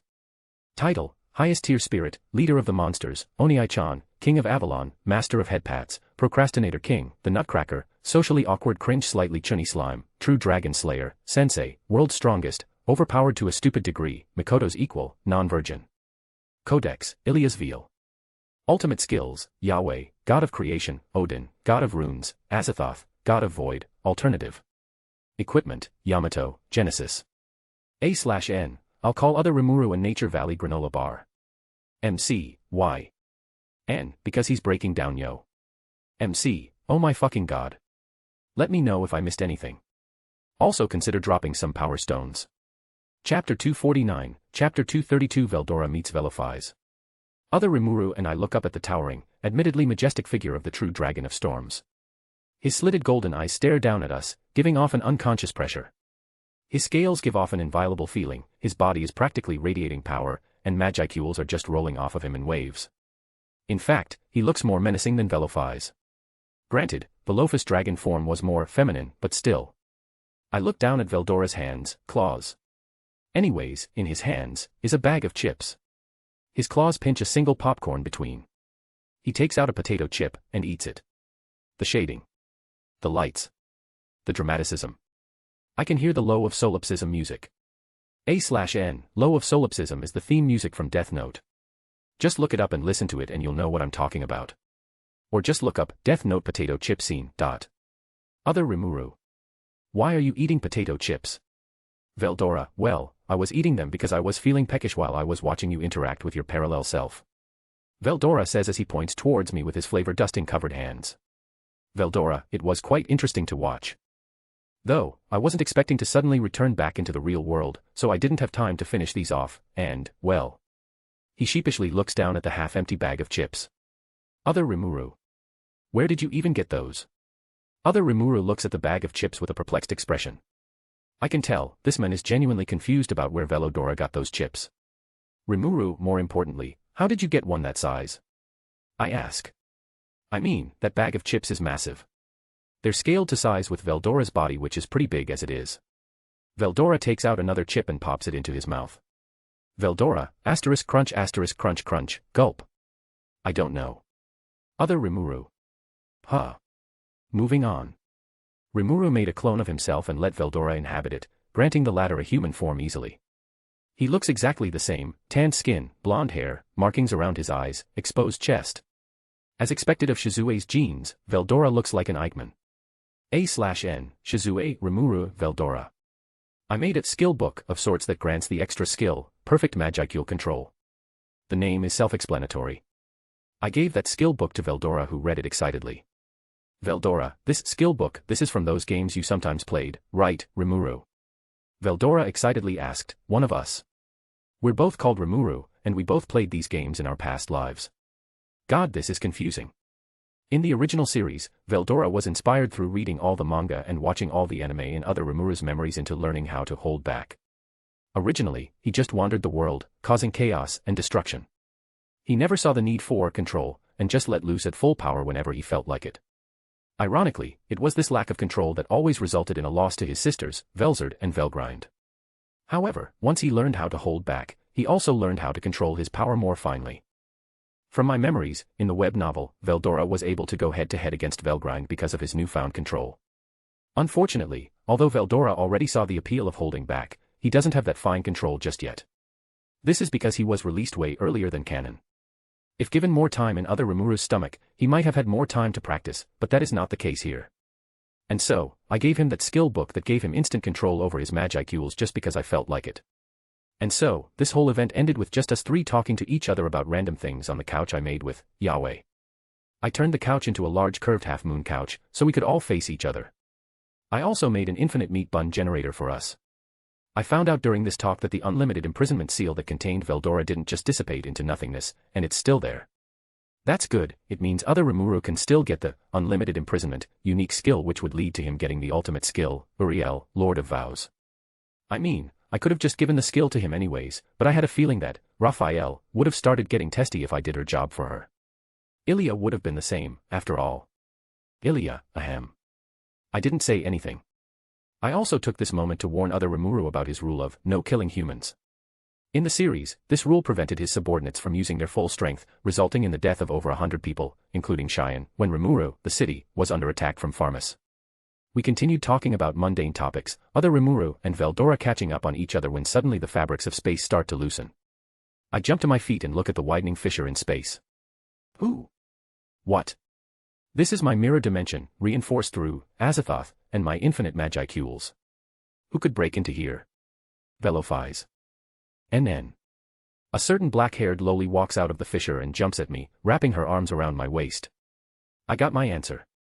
A loli hungry for head pats and meat buns should be able to break into my mirror dimension. Velophi's turns her head towards Veldora. Veldora pauses in the middle of eating his meat bun and looks towards Velophise. Silence descends. Two storm true dragons from two different worlds. I wonder how they will react. Velophise. Veldora. Velophise turns her head back to me. Velophise, who is this Asen, old man? Veldora, asterisk coughs blood asterisk. Yeah, I shouldn't have expected anything different. Name, Rimuru. Race, origin slime. Protection, crest of space. Title, highest tier spirit, leader of the monsters, Oniai-chan, king of Avalon, master of headpats, procrastinator king, the nutcracker, socially awkward cringe slightly chunny slime, true dragon slayer, sensei, world's strongest, overpowered to a stupid degree, Mikoto's equal, non-virgin. Codex, Ilia's veal. Ultimate skills, Yahweh, god of creation, Odin, god of runes, Azathoth, god of void, alternative. Equipment, Yamato, Genesis. A/N, takes out a massive fucking bag of chips. With MC's information and my preparations, I can appear to be a normal author writing the next chapter while I read my secret stash of lowly hentai. I'll continue writing the next chapter with my right hand, while with my left I'll flip through my hentai stash, take out a potato chip, and eat it. Dramatic music ensues. Let me know if I missed anything. Also consider dropping some power stones. Chapter 250, Chapter 233 What to do. Later. Velophise went home. Don't ask me how. Veldora immediately left to explore, wreak havoc, across the city of Rimuru. I went to join both Ilia and Mikoto while other Rimuru, that damn workaholic, went back to work. I will never understand that man and his love for needless work. Just make a clone. It's that easy. Actually, he's the type to make a clone, send it to work, and when it complains about work, he would send it on a vacation and do the work himself in the end. Well, I don't need to think about it. He's a slime and he has, Raphael, so it'll be fine. I'm bored now. Author. Time skip. A/N, no. Alrig, wait what? A/N, JK, time skipu. I open my eyes to find myself in a bed. The morning sun is shining through the curtains covering the window of what seems to be a guest room. I look down at my naked form before my gaze turns towards Mikoto's similarly naked form. Suddenly, regret fills my body and soul. God damn it, author, you time skipped too far. Mikoto, MNN. Mikoto starts showing signs of waking up. Her eyes flutter open, revealing her eyes that slightly glow as bluish-white electricity dances within. I will never grow tired of watching those eyes. She looks at me. I look at her. I narrow my eyes. Rimuru. Fuck it. I pounce on her. Mikoto, Rimuru. Wait. We did it all night last night. Rimuru, I don't care. Blame author for making me miss it. Mikoto, wait, it's the author's fault. On. I stopped time with Azathoth, so I could enjoy her for a little longer. A few hours later in stop time, I finally had my fill and resumed time again. Rimuru, I've had enough. I'm satisfied. Mikoto, is that a motherfucking JoJo reference? Those were Mikoto's last words before she fell into unconsciousness with semen pouring out of her two lower holes. Yes, two. I used both of them. I cleaned her up and tucked her in before kissing her forehead and leaving for other Rimuru's office again. I'm probably only going to stay here for today before going back to my world, maybe tomorrow too. So I might as well have a little more fun. Bang. I kick open the door again. Rimuru, hey ya. Other Rimuru, oh hi Mark. Other Rimuru looks up from the papers in front of him. He's currently in his human form. Surprisingly, Cheyenne is standing there next to him, probably doing secretary stuff. I ignore the slash marks on the walls that weren't there yesterday. Rimuru, hello Cheyenne. Anyway, other Rimuru, what are you going to do with Shizue's students and their imminent deaths? Other Rimuru, stop calling me wait, Shizu's students are going to die. Shizue told Rimuru about having students and even being a teacher at Freedom Academy before she died. Other Rimuru knows that she first had two students, Hinata and Yuki, before taking up a teaching position a few years later and teaching a group of 5 kids. But other than that, not much else. So I sat down and explained about the S-class kids and their magicule overload condition. Rimuru. And since they have no outlet for such a mass of magicules due to their young age, they will eventually burn up and die. Other Rimuru. Other Rimuru just sat in his seat, staring up at the ceiling with a stunned expression. Cheyenne left the room a while ago as she realized this was a serious talk between other Rimuru and me. Seeing as she was really courteous about it and I felt a little sorry, I gave her a meat bun that may or may not give her the cook unique skill. Tee-hee. Other Rimuru looks down from the ceiling into my eyes and asks me a question with a serious, almost pleading voice. Other Rimuru, they can be saved, right? The thought that I might be lying about this never even crosses his mind. Shizu is important to both of us, and he knows that I wouldn't joke about something like this. Rimuru, of course. I solved it by fusing them with greater spirits. Of course, attracting a greater spirit isn't easy, so I just ate a bunch of lesser spirits and mashed them together into an artificial spirit. Problem solved. I say with a casual shrug of my shoulders. Other Rimuru leans back in his seat after releasing a sigh of relief. Other Rimuru, that's good, as long as there's a chance. Unless they're set to die very soon. Rimuru, nah, they've still got at least a couple of years. You're golden. Other Rimuru, okay, that's good, that's good. A relieved smile spreads on his lips and he closes his eyes. He's probably talking to Raphael about what he should do. Should he leave now, or should he stay and look for more information on spirits? Rimuru, **, now, I have a little request for you. I nervously shift in my seat. I'm not sure if he'll accept after all. Other Rimuru, What's up? Rimuru, Can you let me deal with them? I say while pointing towards myself. Other Rimuru. Rimuru, gulp. Other Rimuru's golden eyes bore down on me. Please, I'm begging you. Don't ask. His eyes narrow. Other Rimuru. What were you planning to do to them? Shit. He asked. Rimuru. Other Rimuru. Rimuru. Well. Other Rimuru. Rimuru. You ever heard of this game called Warframe? There are some similarities in the entertainment of my Earth and Satoru Mikami's Earth, at least from my memories. For example, they both have Dragon Ball and Naruto. But Satoru's Earth doesn't have One Piece. They also both have Warframe. Other Rimuru's eyes widen in the realization of what I'm planning to do. Raphael is probably filling him in on the theorized details that will most likely be completely correct. Damn you, Raphael. Other Rimuru. No. Rimuru, okay, so Warframe is this game where dash. Other Rimuru, I know about the game. I'm saying, no, you will not be giving kids who haven't even hit their teenager years overpowered weapons of war. A/N, spoilers for the Warframe game ahead. Rimuru, oh come on. It'll be amazing. They are young children with uncontrolled power. It's exactly the same as the Tenno in the game. That power can be channeled into the Warframes, giving them a power boost and also solving their rampaging energy problems. Other Rimuru, still no. Rimuru, giving them spirits will make them powerhouses anyway. Might as well give them something unique. Other Rimuru, nope. Rimuru, please. I use Ilya's puppy eyes technique.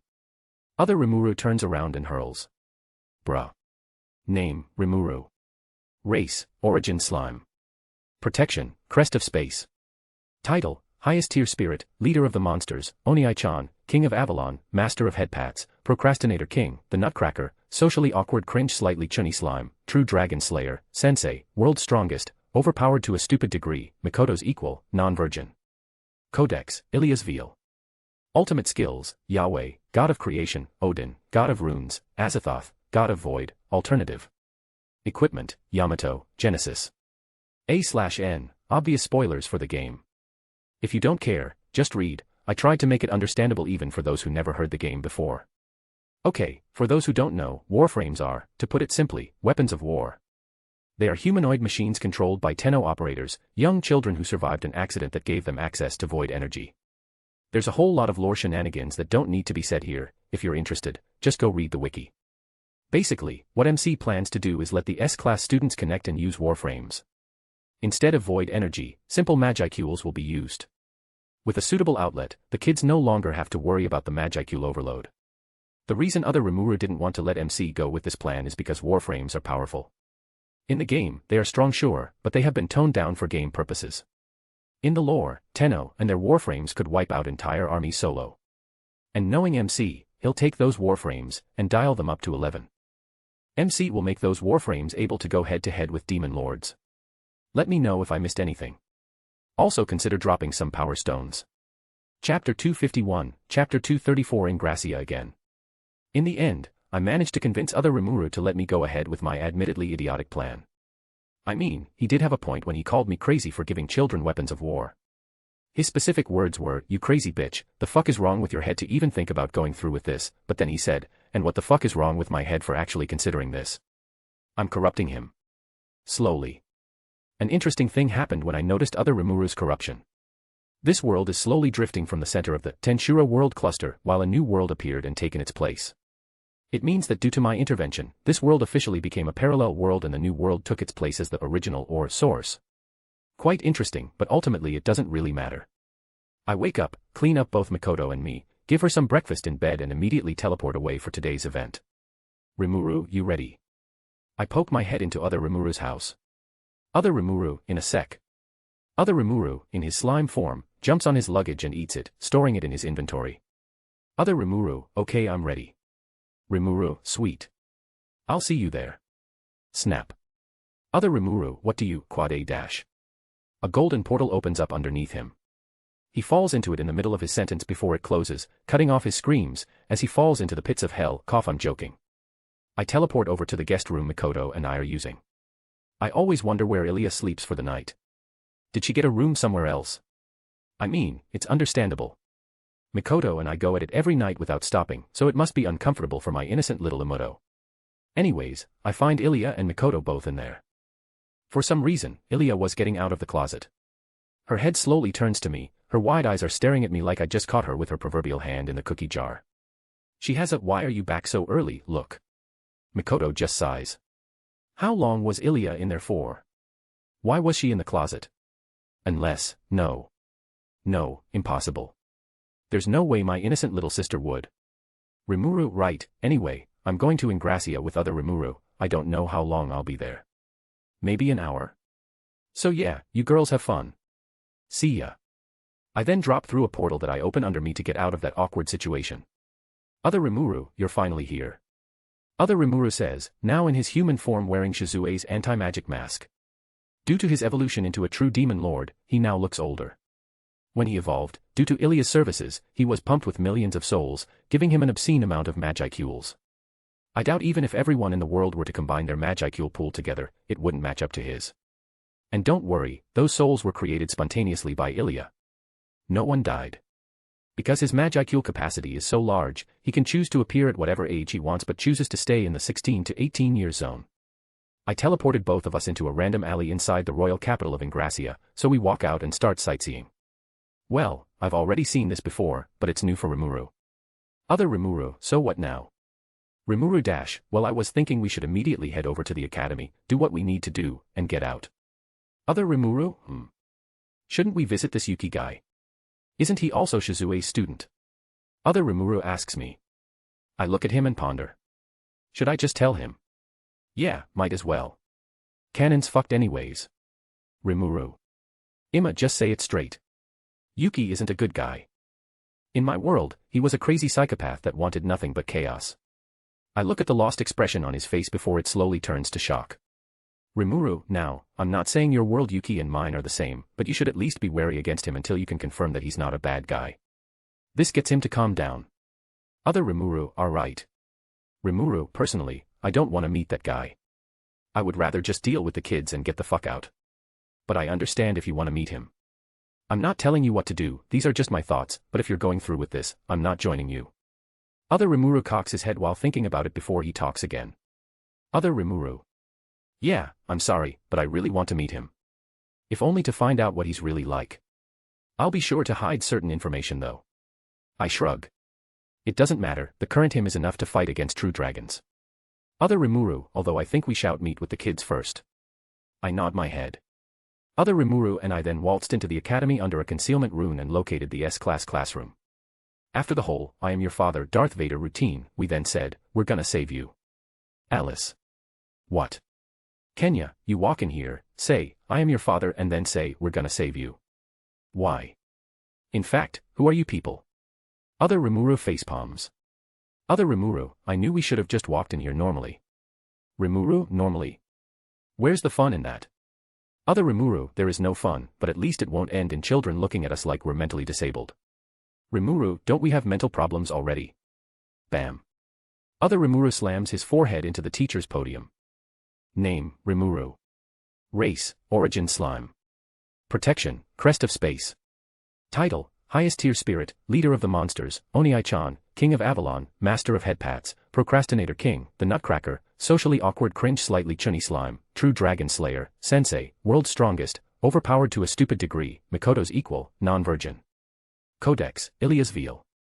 Ultimate skills, Yahweh, God of creation, Odin, God of runes, Azathoth, God of void, alternative. Equipment, Yamato, Genesis. A/N, I'm slowly losing motivation to write. The quality of my chapters are slowly getting lower and lower too. Let me know if I missed anything. Also consider dropping some power stones. Chapter 252, Chapter 235 Kids get weapons of mass destruction. The kids don't really trust us. To be more specific, they don't trust adults. That's to be expected. Adults were the ones who abducted them from their world, adults were the ones who later abandoned them, adults were the ones to call them failures, adults were the ones who indirectly sentenced them to an early death. There are very few people who the S-class can trust, and only one of them can only visit every now and again. That person, Yuki, also happens to be a psychopath. Shizue, the only other person they trusted, is now dead. So yeah, it'll be hard to get them to trust us. Other Rimuru doesn't have any other ideas on how to change that other than being sincere and keep trying until he gets what he wants. Don't get me wrong, it's a viable plan. It worked in the series, but honestly, it takes time that I would rather use on something else. So I used the only method I know how to earn their trust. Rimuru, I have meat buns. And thus, we instantly gained their trust. While they were gorging themselves, other Rimuru and I explained our relation with Shizue. Or rather, other Rimuru's relation with Shizue, since I haven't met this world's Shizue yet. Bringing out the anti-magic mask just sealed the deal. Rimuru, so other Rimuru and I dash. Other Rimuru, stop calling me that. Rimuru are here to deal with your Magicule overload condition. Unfortunately, I'm leaving pretty soon, but other Rimuru here dash. Other Rimuru, oi. Rimuru can stay with you guys for much longer. This got the kids excited. Ryota, are really? You are really going to save us? Rimuru, yup. I toss the rest of the half-eaten meat bun into my mouth and stand up. Rimuru, right, let's get started. Gale, already. Rimuru, yeah. As I said, I'm leaving soon. Help me set things up, my assistant. Other Rimuru, who are you calling your assistant? Other Rimuru shoots back, but he also stands up from his seat and starts pushing the student desks filling the room. The kids soon finish off their meat buns and pitch in to help. Very soon, all the tables and chairs are pushed to the side of the room, leaving a wide empty space in the middle. Rimuru, so basically I will be giving you something that you can help control your rampaging energy. It will be a source for you to channel your rampaging Magicules into while also being a powerful weapon for you. Chloe raises her hand. Rimuru, yes, Chloe-chan. Chloe, are you an idiot? Why are you giving children weapons? I cough and stumble backwards. Other Rimuru smiles smugly at me as if silently saying, I told you so. I take a few minutes to recover. Rimuru, let's just get started already. 5 humanoid figures, the warframes, appear in the middle of the classroom. A/N, I won't bother explaining how they look, just look them up. With stone-cold fists and a titan's physique, Atlas bends rock to encrust and bulldoze through all challengers in his brawl. Champion of elemental earth, he manifests formidable ramparts, crushing boulders, and golem brethren to rampage his stomping grounds. Mag is a warframe based on magnetic force, a master manipulator of any material it can affect. With her, throwing around enemies and crushing them with their own armor is but mere child's play. Igneous as the burning sun, Ember's fiery rage engulfs her foes and scatters their cinders in the solar wind. Empress of elemental flame, scorch the land with her wildfires. Control her fury or fuel the heat to unleash destructive incineration, leaving charred corpses and ashes adrift in her scarlet sea. Equipped with a diverse selection of arrows, deft hands, shroud of stealth and an exalted bow, the crafty Avara infiltrates hostile territory with deception and diversion and eliminates threats with a shot from beyond. Finally, Excalibur. The most majestic of them all, he weaves through entire armies with nothing but a sword created out of pure energy, yet leaving nothing but corpses with not a scratch on him. A swordsman of the highest order. A/N I just copy-pasted most of the descriptions of each warframe from the wiki LOL. No one says a word as the kids walk forward, drawn to their respective warframe on an instinctual level. Gale obviously chooses Atlas. Alice chooses Mag, Kenya chooses Ember. Ryota chooses Avara. And finally, Chloe chooses Excalibur. These were the ones I thought fit the best with each student taking into consideration their specialties. Gale is an earth user, so that was an easy choice.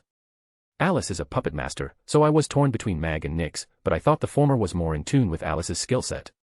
Kenya likes using fire, so I gave him Ember. I thought about giving him Excalibur but decided not to. Ryota was a tough one. I thought Valkyr would be a good choice since Valkyr has a sort of rage mode. Then I remember Ryota uses a bow and arrows, so I thought Avara, a warframe specializing in the bow, would be better. So yeah. And finally, I chose Excalibur for Chloe because they both use swords. Yeah. That's the only reason. I mean, Chloe, later on, has a very wide skill set. Sure, she specializes in time, but the only time-specialized warframe that I know of is Protea, and she's more of a gadget user. Besides, Excalibur is plenty strong, so it's fine. Rimuru, right, each of these warframes is plenty strong, but it mostly depends on your Magicule reserves. Though, at full power, it's enough to go head-to-head against most demon lords, so you don't have to worry. Still, no one says anything. I assume they're still odd. I mean, they do look pretty badass. I specifically made them in what I consider to be their best designs. Atlas, Ember, and Loki are in their prime forms, Ivara is in her deluxe Ivara Scothy skin, and Excalibur is in his Umbra form. Kenya. Why is mine a female though? I ignore him. Eventually, the kids couldn't hold themselves back anymore and touched the warframes. Suddenly, they disappear as they were sent straight to the Shadow Realm. Cough. I mean, they were sent into a separate space bound to their warframes. While in that space, their minds will inhabit their warframes and they can exit and enter the space at will. Meanwhile, they will receive a sort of information package in their minds that'll tell them how to use the damn things. I also heavily implied the need to teabag any tough opponent after a win. I can just imagine Chloe and Excalibur teabagging Guy Crimson. It'll be glorious. Name, Rimuru. Race, Origin Slime. Protection, Crest of Space. Title, Highest Tier Spirit, Leader of the Monsters, Onii-chan, King of Avalon, Master of Headpats, Procrastinator King, The Nutcracker, Socially Awkward Cringe Slightly Chunny Slime, True Dragon Slayer, Sensei, World's Strongest, Overpowered to a Stupid Degree, Mikoto's Equal, Non-Virgin. Codex, Ilia's Veil. Ultimate Skills, Yahweh, God of Creation, Odin, God of Runes, Azathoth, God of Void, Alternative. Equipment, Yamato, Genesis. A/N, I'm finishing off the fanfic within the next few chapters. I don't think I can keep writing while keeping it entertaining. MC is OP as fuck now, and can literally snap any problems away. There's nothing really entertaining in my fanfic other than the comedy and interactions between characters. So I'll be posting the rest of the chapters immediately. Chapter 253, Chapter 236 Short Chap. A/N, really not feeling it today, so today's chapter is extra short. Sorry. Also, I'm dropping within the next chapter. Like, seriously. I'm really losing motivation. The kids easily use transference on their warframes, their bodies entering the pocket space while their mids entered the metal puppets. Actually, is it metal? It's technically a fusion of organic material and metal. I think they called it some fancy name, but sword steel was the common name. Anyways, they wanted to blow shit up so other Rimuru dragged him into his ID to go wild. The empty royal capital was literally razed to the ground. Rimuru. Other Rimuru, cough. Other Rimuru coughs, causing him to expel some dust from his mouth. Did I mention that we didn't even have time to get out of the blast radius? Now we're both covered in dust. It's not a light covering either, I'm saying there's a mound of dust pushing up against our bodies up to our necks. Rimuru. In hindsight, maybe giving them overpowered weapons without putting any limits on them wasn't the best idea. Other Rimuru. You think? And so, we just stood there, watching as the city around us fell into rubble. Fireballs, boulders, energy swords, all kinds of attacks are being thrown around in reckless abandon. I'm surprised to see Chloe, one of the more responsible of the group, being the one who's doing the most damage. Excalibur really is powerful, huh? Just a wave of its exalted blade is enough to destroy several buildings one after the other. Anyways, that happened. After an hour or two, I teleported out of the dirt mound and stopped the kids from continuing their rampage. Other Rimuru took all of us out, and I decided it was time for me to go. Other Rimuru decided to stay with the kids and look over them. You know, so they don't destroy the city while throwing a tantrum about homework. I gave Other Rimuru an infinite Magicule meat bun that'll give him infinite Magicules for a short moment, telling him to name Seal and dump as many Magicules as he can into it. And he did it right on the spot. Thank God for my quick thinking and setting up a barrier, or else powerhouses all around the world would sense what was going on. And he named Raphael as Seal, turning it into a Manus. With the Magicules pumped into it, it immediately gained a body of its own. Seal, Rimuru-sama. She is a beauty with pink hair. Rimuru, nope. I ain't dealing with this. Pink hair is a sign. Never mess with women with pink hair. A/N, for those who don't get it, pink hair and Yandere used to go hand in hand. Not sure how it's like now, but that's how it used to be. I teleport away after saying my quick goodbyes. After saying goodbye to everyone else including Veldora, it was time to go home. I grabbed Ilya and Mikoto and left. Third-person POV. What Rimuru didn't know was that his actions caused lots of things to change. Through his intervention, a lot more bullshit happened.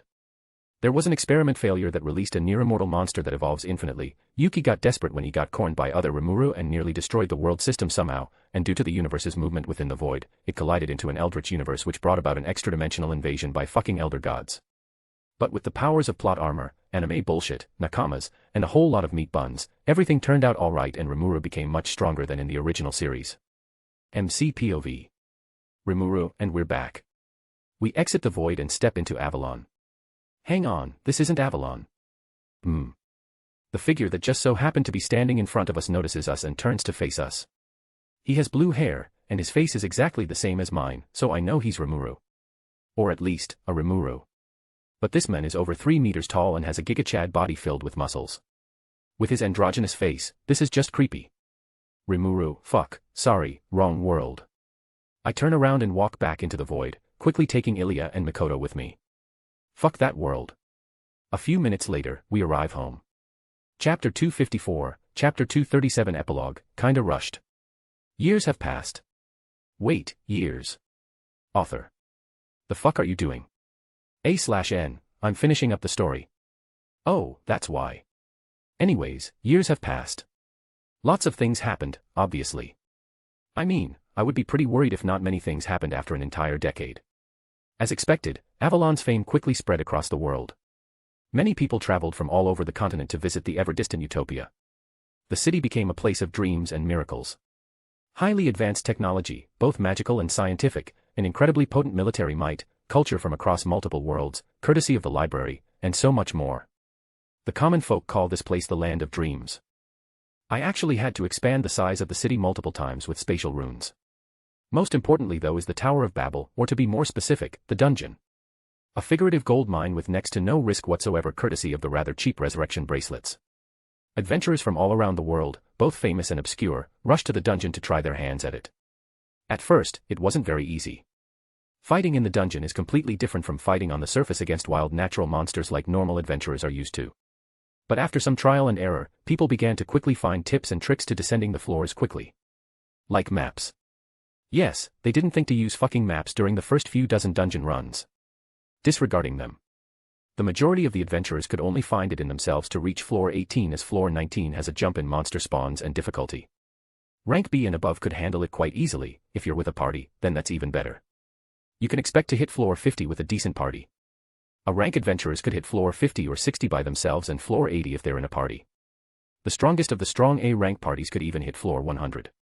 As an aside, the record for the lowest floor reached solo is by an adventurer who is wielding a familiar black sword. It's a guy who picked up greed from the 18th floor. Thankfully, he's not an insufferable idiot. Although he's on a wild goose chase trying to find out who the fuck made greed. He'll never know. His record is the 91st floor by the way. He's pretty famous. Of course, this is excluding monsters, not in the literal sense of the word. I'm talking about people like Hinata, people who have breached the realm of normal. She reached floor 131 on her first try and successfully became a true hero with a little help on my end. After that, she continued to push her record. As an aside, Melim reached floor 152. Don't get me wrong, she could theoretically complete the dungeon if she played things perfectly and used Enkidu, but... well, you see, there's this little trap you can find on every floor. It's called a treasure chest mimic. I'm sure you know what it does. You can find it on every floor along with ordinary treasure chests. It also has a neat little gimmick where it doesn't matter how much damage you take from a mimic, if you get hit, or in this case, bitten, you will be sent straight to the surface. Because of that, the mimic has become the most hated monster in the dungeon along with Adelman and his skeletons. It's normal to test each chest for traps, right? Wrong. Melim falls for those suckers. Every single time. Her record of floor 152 was only achieved because she went 152 floors without meeting any mimics. There was one time she died to a mimic on floor 5. I've never seen Ramirez laugh that hard before. Mikoto cleared the dungeon on her third run. Her first 2 runs were unfortunate. I think she might hate mimics the most out of everyone in the entire city. Anyway, the dungeon is super popular. Even Guy Crimson tried it when he visited out of curiosity. He nearly completed it too, but he gave up on floor 200, the Storm True Dragon Velophus boss room. Don't get me wrong, he didn't fight and lose, he just didn't get the chance to fight in the first place. He took his long-time friend and companion, Velzard, the White Ice Dragon aka Veldora/Velophus' older sister. The moment Velzard's eyes landed on Velophis for the first time, she ran forward and pampered her like no tomorrow. She was able to dissuade Guy from fighting Velophis, all the while hugging the latter like a doll. Thus, Guy had to give up in the end. Honestly, it would have been a tough fight.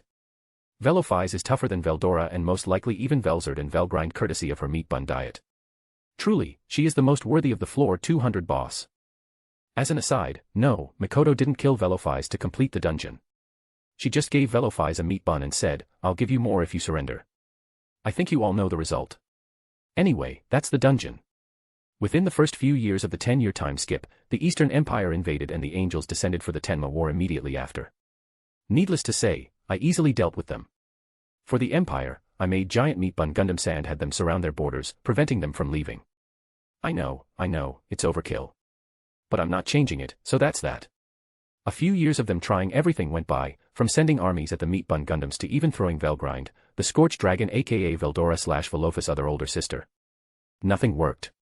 In the end, I made a deal with their emperor.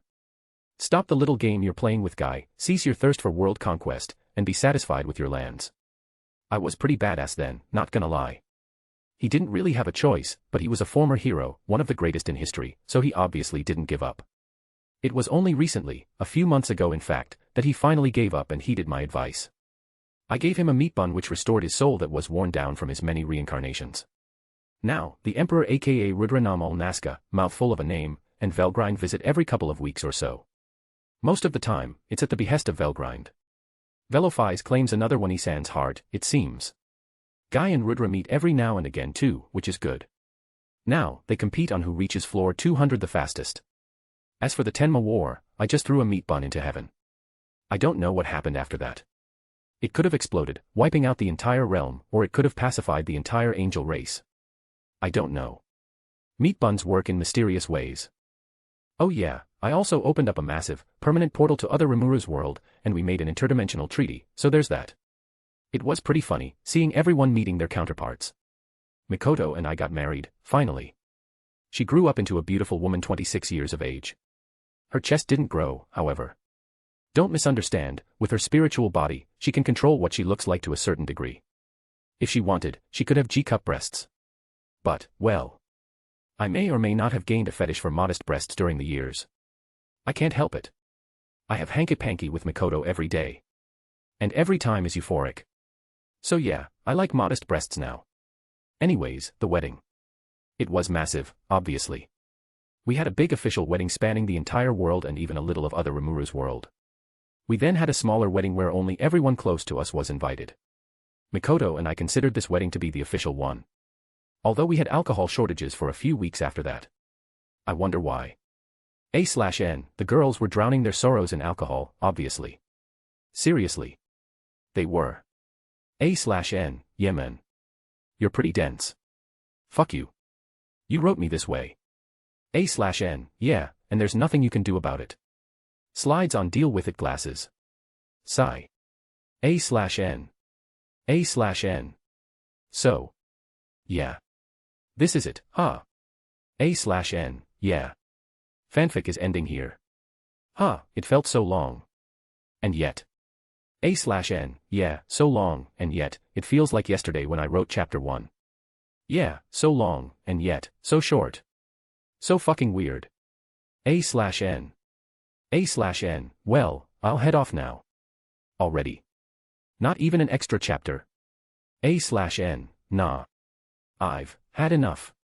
I can't really milk this story for anything else, I've been seriously losing motivation during the last few chapters. Yeah, now that you mention it, things were a little rushed. A/N, yeah. Thankfully, my motivation came back during this final chapter.